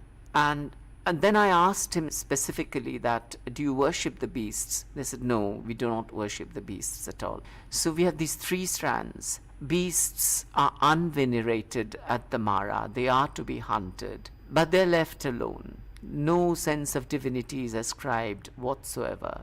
And then you have the other extreme in the Sundarbans, that a divine being is created to save the villagers from a tiger attack. That transcends religion. Hindus and Muslims alike worship the Banvivi. And in Tamil Nadu, in Mudumalai, the animals are completely included within the human society, and they think that special powers are required to sense the presence of an animal. I thought that very interesting. So I think that was a very succinct and a very accurate depiction of all the three places. Akash had recently touched upon how the student community can be more involved in the World Earth Day celebrations in conservational efforts.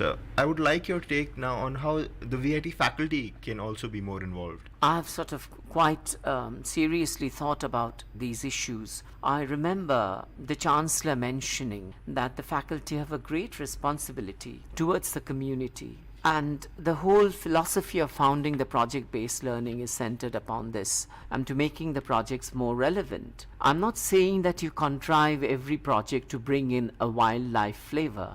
It is not possible. But there are many projects that would be completely uncontrived and yet relevant to the World Earth Day. So the World Earth Day does not require an animal bias, although animals form a very large part of this discourse, and today we have talked a lot about the animals because of my last trip to the Masai Mara. But the World Earth Day also talks about the soil, it talks about the flora, the fauna, the anthropogenic imprints. That's where a lot of technology can come in. I'll give examples. A lot of geoengineering comes in when you're talking of the type of soil and the type of vegetation it would foster, and the environmental impacts of creating roads and infrastructure, and what sort of detrimental or beneficial effects that such activity might induce. Then you have a whole set of electrical engineering applications. Akshat, you talked of the sort of biomarkers and GPS tagging and camera capture. That would require a whole lot of sophistication about solid state physics and electronics and in situ and remotely sensed objects. So, and also SBST, as Dhruv is involved Yes, and in SBST, of course, in the School of Biotechnology, I mean, DNA marking, analysis of excrement and detecting species from a rigorous biochemical analysis. Then also you have climate studies, basically afforestation issues, how that is impacting the local microclimate. And overall, also the School of Planning and Management and Architecture, what sort of architecture should blend in with a certain type of reserve. I mean, I was very impressed by looking at the way the Mara houses were built. I mean, they had layers of brushwood and cow dung and mud plaster, and the roofs were covered with leather hide. I mean, energy in the built environment is a taught course in VIT Mechanical Engineering Department. Faculty can choose real life examples, make the courses more relevant to the society that they're catering for. So this whole gamut of architectural engineering and energy in the built environment can be restructured for more real life applications. And lastly, an academic must love what one is doing, as the students must love what one is doing. So if you love something passionately, you would do it better. And I think our engagement for the World Earth Day 2015, I would end by saying that what we would do should be an expression of a deep enjoyment and appreciation of doing what we are doing. There's more to it than just the teaching and the learning process, and it's almost like the feeling of an exhilaration as an artist or a poet would feel when he would feel dew on the grass in the morning, and the environment is all about the shape and color and smell of the land and the companionship of friends, and that it is so engaging that one must have the feeling that time has ceased to matter. There's no hurry. Everything is at peace, joyous, bountiful and wholesome. So our community and the faculty must be quite encouraged now to bring a social impact, an environmental impact into their PBL courses. And I think after this discussion, we must end with a joyous song, and what will be played next is Jumbo, a song from Africa, used to welcome a guest. So here is Jumbo for you.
Thank you, Akshat. Thank you, Akash. Thank you, VIT. This was VIT Community Radio 90.8. We were talking about an exchange of ideas in the milieu of the World Earth Day.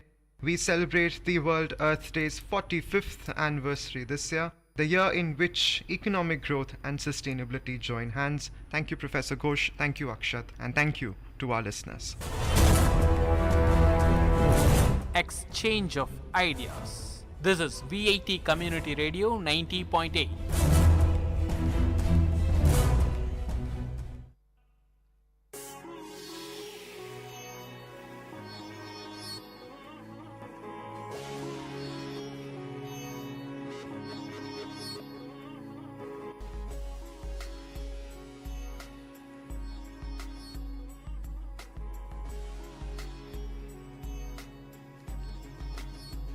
வணக்கம் நேர்களே, இது VIT பண்பலை 90.8. இந்த நிகழ்ச்சி அறிவோம் ஆயிரம்.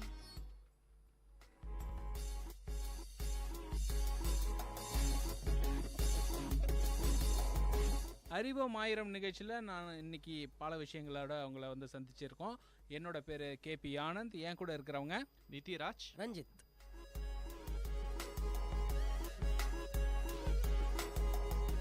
என்ன ரஞ்சித், என்ன தகவலோட வந்திருக்கீங்க இன்னைக்கு? இன்னைக்கு நம்ம நிகழ்ச்சியில் சைக்கிளை பற்றி பார்க்க போகிறோம். சைக்கிள், ஆமாம், மிதிவண்டி. சரி, இப்போ சைக்கிளை பற்றி என்னென்ன மாதிரியான விஷயங்கள்லாம் பார்க்க போகிறோம்? மிதிவண்டியை பற்றி நம்ம ஃபஸ்ட்டு வந்து ஒரு ஹிஸ்ட்ரியை பற்றி பார்த்துருவோமா? சரி, ஓகே. என்ன மாதிரி ஹிஸ்ட்ரி சொல்ல போகிறீங்க? சைக்கிள் எதுக்காக கண்டுபிடிச்சாங்க, யார் கண்டுபிடிச்சாங்க, எப்போ கண்டுபிடிச்சாங்க, இதெல்லாம் தானே சொல்ல போகிறீங்க? கண்டிப்பாக அதை பற்றி தான் சொல்ல போகிறோம். மக்கள் இது எல்லாத்தையும் தெரிஞ்சுக்கலாம். சொல்லுங்கள். சொல்லுவோம்.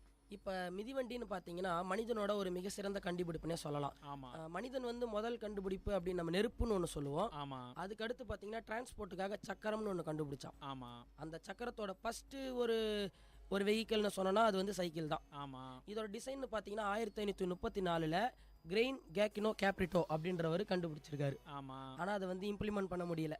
ஆமாம். ஆமாம், வேணாங்க. சரி, அப்படியா? 1817 அதுக்கப்புறம் இதை ப்ராக்டிக்கலாக வந்து ஃபஸ்ட்டு சக்ஸஸ்ஃபுல் ப்ராக்டிகபிள் சைக்கிள் அப்படின்னு ஒன்று இம்ப்ளிமெண்ட் பண்ணியிருக்காங்க. இதை வந்து கிராண்ட் டியூக் ஆஃப் பேடன் அப்படின்றவர் வந்து வடிவமைச்சிருக்காரு. அந்த டிசைனை பேஸ் பண்ணி தான் இவர் வந்து வடிவமைச்சார். இது வந்து சக்ஸஸ்ஃபுல்லாக ஓடின முதல் சைக்கிள் அப்படின்னு சொல்லலாம். இருந்தாலும் இந்த சைக்கிள் நாம் பொதுவாக சைக்கிள் கற்றுக்கும் போதே எத்தனை தடவை விழுந்து வருவோம் அப்படின்னும் போது அவங்க சைக்கிள் கண்டுபிடிச்சி ஓட்டினப்போ எவ்வளோ கஷ்டப்பட்டுருப்பாங்கன்னு நீங்களே பார்த்துக்கோங்க. இந்த ரஞ்சித் சொன்னோடனே எனக்கு வந்து ஒரு ஞாபகம் வருது. சின்ன வயசில் பார்த்தீங்கன்னா வந்து சைக்கிள் கற்றுக்கிறது ஒரு பெரிய விஷயம். இப்போ வந்து பைக் ஓட்டுறதோ இல்லை கார் ஓட்டுறதோ வந்து ஒரு பெரிய விஷயமா இருக்குது, கற்றுக்குறாங்க. ஆனால் சின்ன வயசில் பார்த்தீங்கன்னா சைக்கிள் கற்றுத்தர்றது, அந்த வண்டி சின்ன சின்ன வண்டி இருக்கும், வாடகைக்கு வண்டி கொடுப்பாங்க, அந்த மாதிரியான பழைய நினைவுகள்லாம் ஞாபகம் வருது. கண்டிப்பாக நினைக்கிறீங்க? சின்ன வயசில் எங்களுக்கும் அந்த மாதிரி தான், வாடகைக்கு தான் சைக்கிள் கொடுப்பாங்க. 3 ரூபாய்க்கு 1 மணி நேரத்துக்கு சைக்கிள் வாடகை கொடுப்பாங்க. நீங்கள் என்றைக்காவது அந்த மாதிரியான ஒரு சைக்கிள் வாடகை எடுத்து ஓட்டியிருக்கீங்களா? ஏன், நான் கூட சைக்கிள் கற்றுக்கிட்டே அவர் சைக்கிளில் தான் கற்றுக்கிட்டேன். ஆனால் இன்றைக்கி பல பேர் சைக்கிள் கற்றுக்கிறோம் அப்படின்னும் போது உடனே ஒரு சைக்கிளை புதுசாக வாங்கி அதுக்கப்புறமா கற்றுக்க ஆரம்பிக்கிறாங்க. ஆனால் இந்த ஒரு அனுபவம் வந்து ரொம்ப வித்தியாசமான அனுபவம். 4 பேர் 3 பேர் சேர்ந்து ஒரு 3 ரூபா கொடுத்துட்டு 1 மணி நேரத்துக்கு சைக்கிள் எடுத்துகிட்டு வருவோம். எடுத்துகிட்டு வந்து அந்த சைக்கிளை வச்சே நாங்கள் வந்து 1 மணி நேரத்துக்குள்ளாக 3 பேரும் பாதி பாதி அப்படி ஓட்டி கற்றுக்கிறது அப்படின்றதெல்லாம் இருந்துச்சு. ஒரு சிலர் நேரத்தில் நம்மள்ட்ட காசு இருக்காது, 3 பேர் ஆளுக்கு 1 ரூபா போட்டுலாம் சைக்கிள் எடுத்திருக்கோம். ரொம்ப பல விதமான அனுபவங்கள்லாம் இருக்குது. இதுக்கு பின்னாடி வரலாற்று ரீதியாக இன்னும் ஒரு சில தகவல்கள் இருக்குதுன்னு நினைக்கிறேன். கண்டிப்பாக 1817 இதோட ப்ராசஸ் ஆரம்பித்தாலும் 1819 வந்து இது நிறைவடைஞ்சதுன்னு சொல்லலாம். இதோட ஃபஸ்ட்டு சைக்கிளோட பேர் பார்த்தீங்கன்னா வெலாசிபிட் அப்படின்னு சொல்லுவாங்க. இதுதான் வந்து ஃபஸ்ட்டு வந்து BKM டென்னிஸ் ஃபின்சான் அப்படின்றவர் இதை வந்து ஓட்டியிருக்காரு. முதல்ல வந்து 13 கிலோமீட்டர் ஓட்டியிருக்காரு. இதான் வந்து ஃபஸ்ட்டு சைக்கிள் வந்து இவ்வளோ தூரம் போயிருக்கு அப்படின்ற கணக்குன்னு சொல்லலாம். இதை மேனுஃபேக்சர் பண்ணது வந்து யாருன்னு பார்த்தீங்கன்னா ஜெர்மனும் ஃப்ரான்ஸும் தான் சைக்கிளை வந்து அதிகப்படியாக வந்து மேனுஃபேக்சர் பண்ணியிருக்காங்க. நீங்கள் சொன்ன உடனே பார்த்தீங்கன்னா சைக்கிள் பயன்படுத்தக்கூடிய நாடுகள்னு வந்து ஒரு 10 நாடுகள் இருக்குது. ரொம்ப அதிகமாக இந்த இடத்துல சைக்கிள் பயன்படுத்திகிட்டு இருக்காங்க. அந்த நாடுகளை பற்றி நான் இப்போ சொல்லலான்னு இருக்கேன். முதலாவதாக பார்த்தீங்கன்னா நெதர்லாந்து, அடுத்ததாக வந்து டென்மார்க், மூணாவதாக பார்த்தீங்கன்னா ஜெர்மன், அப்புறம் ஸ்வீடன், அதுக்கப்புறம் நார்வே, ஃபின்லாண்ட், அப்புறம் ஜப்பான், அதுக்கப்புறமா பார்த்தீங்கன்னா சுவிட்சர்லாந்து, 9ஆக பார்த்தீங்கன்னா பெல்ஜியம், 10வது இடத்துல சைனா இருக்குது. இங்கெல்லாம் பார்த்தீங்கன்னா போக்குவரத்துக்காக வந்து சைக்கிள்கள் வந்து, அதாவது மிதிவண்டி சொல்லக்கூடியது, அது வந்து அதிகமாக பயன்படுத்திகிட்டு இருக்காங்க. இப்போ வந்து சைக்கிளை வந்து பயன்படுத்துகிறாங்க அப்படின்ற ஒரு விஷயத்தை தாண்டி சைக்கிள் வந்து எந்தெந்த விதங்களுக்காக பயன்படுது அப்படின்னு பார்த்தோம்னா நம்மளோட உடல் எடையை பருமனை குறைக்கணும் அப்படின்றதுக்காக நம்ம சைக்கிளை பயன்படுத்தலாம். ஏன்னா இப்போ எல்லாருமே மோட்டர் சைக்கிளில் எடுத்துகிட்டு போக ஆரம்பிச்சிடறாங்க. பெட்ரோலை யூஸ் பண்ணிவிட்டு அந்த மோட்டர் சைக்கிள் தானாக ஓடுது. ஆனால் நம்மளுடைய எடை பார்த்திங்கன்னா அதனாலேயே கூட இன்க்ரீஸ் ஆகுது. சில பேர் சொல்லுவாங்க நான் சைக்கிளை யூஸ் பண்ண ஆரம்பித்தேன் உடனே எனக்கு வெயிட் குறைய ஆரம்பிச்சிச்சு அப்படின்னு சொல்லுவாங்க. நீங்கள் சொன்னவொடனே ஆனந்த் இந்த 90ன்னு நினைக்கிறேன், இந்த 90 காலகட்டத்தில் தான் வந்து அதிகமாக வந்து இந்த பைக்குகள் அதிகமாக வந்து சைக்கிள் வந்து டாமினேட் பண்ண ஆரம்பிச்ச காலம். ஸோ அதை பற்றி கொஞ்சம் சொல்லுங்களேன், உங்களோட நினைவுகள் ஏதாவது? என்னோட நினைவுகள் நிறைய இருக்குது. ஏன்னா ஆரம்ப காலகட்டத்தில் நானே சைக்கிள் தான் பயன்படுத்திகிட்டு இருந்தேன். நான் எம்ஏ படிக்கிற வரைக்கும் சைக்கிள் தான் இருந்தது. அதுக்கப்புறமா பார்த்தீங்கன்னா நான் மோட்டர் பைக் எடுக்க ஆரம்பித்தேன். மோட்டர் பைக் எடுக்க ஆரம்பித்த பிறகு என்னுடைய எடையே கூட எக்கச்சக்கமாக ஏறிடுச்சுன்னு தான் சொல்லணும். இப்போ திரும்பவும் சைக்கிளுக்கு மாறணும் அப்படின்ற ஒரு எண்ணத்தில் இப்போ திரும்ப ஒரு மாத காலமாக சைக்கிள் ஓட்டிகிட்ருக்கேன். அதனால எனக்கு வந்து உடல் எடை குறையிறதை விட ஒரு புத்துணர்ச்சியாக இருக்குது அப்படின்னு சொல்லணும். இந்த சைக்கிளிங்கில் வந்து ஒரு பெஸ்ட்டு அவுட்புட் என்னென்னு பார்த்தீங்கன்னா நீங்கள் ரொம்ப எனர்ஜெட்டிக்காக ஆகிடுவீங்க. இதுக்கு ஈக்குவலண்ட்டாக பார்த்தீங்கன்னா எவ்வளோ கெலோரிஸ் உங்கள் உடம்புலேருந்து குறையுது அப்படின்றதெல்லாம் சொல்லுவாங்க. ஒரு சைக்கிளில் பார்த்தீங்கன்னா 12லேருந்து 14 கிலோமீட்டர் வேகத்தில் நீங்கள் வந்து ஓட்டுறீங்கன்னா அது மாட்ரேட் அப்படின்னு சொல்லுவாங்க. அப்படி இருக்கக்கூடிய அந்த ஒரு சுச்சுவேஷனில் நீங்கள் வந்து ஒரு 80 கிலோ எடையில் இருக்கீங்க அப்படின்னா 472 கலோரிஸ் வந்து குறையுது அப்படின்ற ஒரு கணக்கு சொல்கிறாங்க. அதுவே நீங்கள் கொஞ்சம் வேகமாக ஓட்டுறீங்க, 14லேருந்து 15 கிலோமீட்டர் வேகத்தில் ஓட்டுறீங்க அப்படின்னா 600 கலோரிஸ் குறையுது ஒரு மணி நேரத்துக்கு. அதே மாதிரி நீங்கள் இன்னும் கொஞ்சம் வேகமாக, அதாவது ஒரு 20 கிலோமீட்டர் வேகத்தில் 16லேருந்து 20 கிலோமீட்டர் வேகத்தில் போகிறீங்கன்னா ஒரு மணி நேரத்துக்கு 700 கலோரிகள் குறைக்கலாம். இது ரொம்ப கம்மி தான் ஓடுறது கம்பேர் பண்ணும்போது. இருந்தாலும் நீங்கள் உங்களோட டெய்லி ஆக்டிவிட்டீஸ்லேயே இதை இன்க்ளூட் பண்ணலாம். அப்படி ஒரு வித்தியாசமான ஒரு அங்கம் வந்து இந்த சைக்கிள் அப்படின்னு சொல்கிறதுல ரொம்ப சிறப்பான ஒரு விஷயம் தானே. கண்டிப்பாக. இப்போ நம்ம ஓட்டுற சைக்கிள்லாம் என்ன வெயிட் இருக்கும்னு நினைக்கிறீங்க? ஒரு 10 கிலோ இருக்கலாம். ஆனால் வந்து இந்த சைக்கிள் கண்டுபிடிச்சப்போ பார்த்தீங்கன்னா 22 கிலோ இருந்திருக்கு. அதாவது கிட்டத்தட்ட 48 பவுண்டு வந்து இந்த சைக்கிள் இருந்திருக்கு. சைக்கிளை வந்து 2 சக்கர சைக்கிளை நம்மலாம் யூஸ் பண்ணுறோம். ஆனால் நிறைய பேருக்கு வந்து அதோட பேலன்ஸ் வர்றதில்லை. ஊனமுற்றவர்கள் சில பேர் வந்து 3 சக்கர சைக்கிள்லாம் யூஸ் பண்ணி பார்த்துருக்கோம். ஆனால் அது இல்லாமல் நார்மல் யூசேஜுக்காகவே வந்து 3 சக்கர சைக்கிளும் 4 சக்கர சைக்கிளும் 1820களில் வந்து கண்டுபிடிச்சிருக்காங்க. அதை கண்டுபிடிச்சி பயன்படுத்தியும் இருக்காங்க. 2 சக்கரத்தை விட இந்த 3 சக்கர சைக்கிள்ஸ் தான் வந்து நிறைய வந்து அந்த ஸ்டேஜில் வந்து விற்பனை ஆகிருக்கு. இதை வந்து ரொம்பவே வந்து நிறைய வந்து விற்பனை ஆச்சு அப்படின்னு சொல்லிட்டு ஃப்ரான்ஸில் சொல்லியிருக்காங்க. 1860ல் போன் ஷேக்கர் அப்படின்னு ஒரு மாடலை இன்ட்ரடியூஸ் பண்ணியிருக்காங்க. இந்த போன் ஷேக்கர் அப்படின்ற பேரை கேட்டால் உங்களுக்கு என்ன தோணுது? எலும்புகளெல்லாம் முறிக்கிறது அப்படின்னு. முறிக்கிறதுன்னு சொல்ல வேணாம், அசைக்கிறதுன்னு சொல்லலாம் இல்லையா? ஸோ கேபி சார் சொன்னார் உடலுக்கு வந்து எவ்வளோ நல்ல விஷயம் சைக்கிள் ஓட்டுறது அப்படின்னு சொல்லிட்டு. அந்த மாதிரி 1860ல் போன் ஷேக்கர்ன்ற அந்த மாடல் எதற்காக பயன்படுத்துதுன்னா அந்த சைக்கிளில் வந்து எல்லாமே வந்து கிட்டத்தட்ட இரும்பு தான் இல்லைங்களா? ஸோ வந்து அது ரொம்ப ஸ்டிஃபாக ரெடி பண்ணியிருந்தாங்க. அதனால் நம்ம ரோட்டில் ஓட்டும் போதே வந்து நம்ம உடலுக்கு வந்து ஒரு விதமான ஒரு வைப்ரேஷன்ஸ் வந்ததுனாலே அந்த சைக்கிளுக்கு வந்து போன் ஷேக்கர் அப்படின்னு ஒரு பேர் வச்சாங்க. அதுக்கப்புறமேட்டு இந்த குயின் விக்டோரியா நீங்கள்லாம் கேள்விப்பட்டிருப்பீங்க. இப்போ நம்ம ப்ரெஸ்டீஜை வெளிப்படுத்துறதுக்காக நம்ம கார் வாங்குகிறோம், எக்ஸ்பென்சிவான கார்லாம் வாங்குகிறோம். அது உங்களுக்கே தெரியும் இல்லைங்களா? அந்த மாதிரி வந்து அப்போ வந்து சைக்கிள் வாங்கியிருக்காங்க குயின் விக்டோரியா அவர்கள். அதுக்கு பேர் பார்த்தீங்கன்னா ராயல் ஸ்லேவோ அப்படின்னு சொல்லுவாங்க. அந்த ராயல் சால்வோன்ற சைக்கிள் வந்து அவ்வளோ விலை உயர்ந்தது. அதை வந்து குயின் விக்டோரியா மட்டும்தான் வந்து வாங்கியிருக்காங்க. இப்போ இவ்வளோ விஷயம் சொன்னார் ஆனந்த். பார்த்தீங்கன்னா உடல் நலம் பற்றி சொன்னார், நீங்கள் வந்து அதனுடைய ஹிஸ்ட்ரி பற்றி சொல்லிட்டுருக்கீங்க. சைக்கிளால் பார்த்தீங்கன்னா சுற்றுச்சூழல் எந்த அளவு வந்து முக்கியமான விஷயம் பாதுகாக்குதுன்னு பார்த்தீங்கன்னா சைக்கிள்களால் வந்து ஃபஸ்ட்டு வந்து டிராஃபிக் கண்ட்ரோலாக இருக்குது. டிராஃபிக்னால் அதாவது இட நெருக்கடி வந்து ஓரளவு கம்மியாக இருக்குது.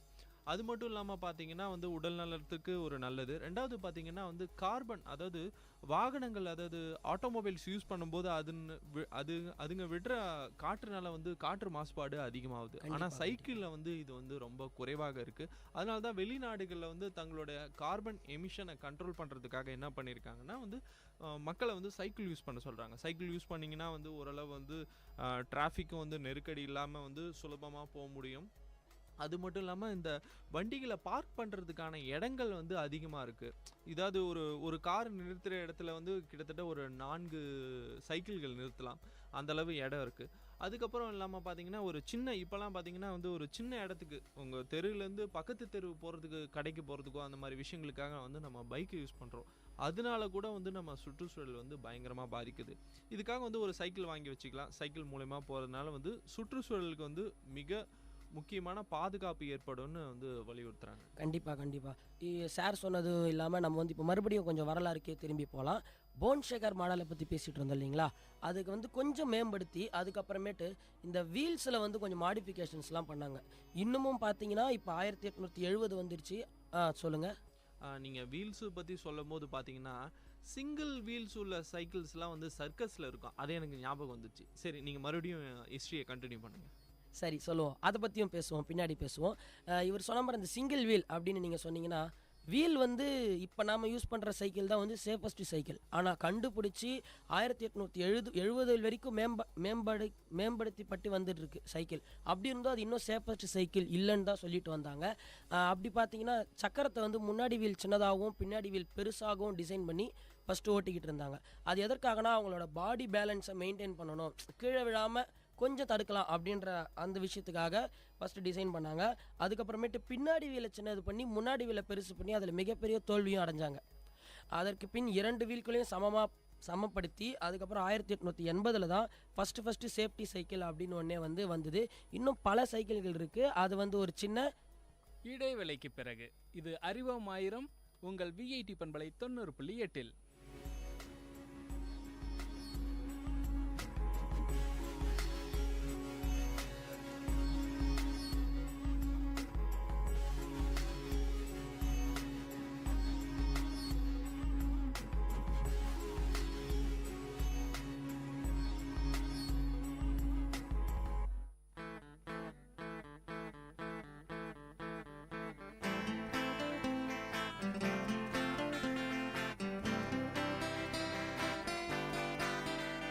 உங்கள் இல்லம் நுழைந்திடும், உங்கள் செவிகளை தீண்டிடும், உங்கள் மனதினை வருடவே பண்பலையாய் மலருதே.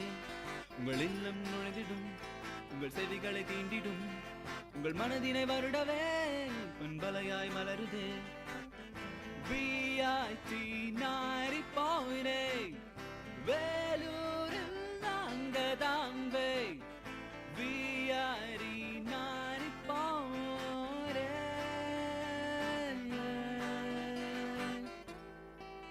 நீங்கள் கேட்டுக்கொண்டிருப்பது விஐடி பண்பலை 90.8 விஐடி பல்கலைக்கழகத்தின் சமுதாய வானொலி.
கேட்ட பாடலின் இசை முருகானந்தம். பாடலை பாடியவர் உமா மகேஸ்வரி.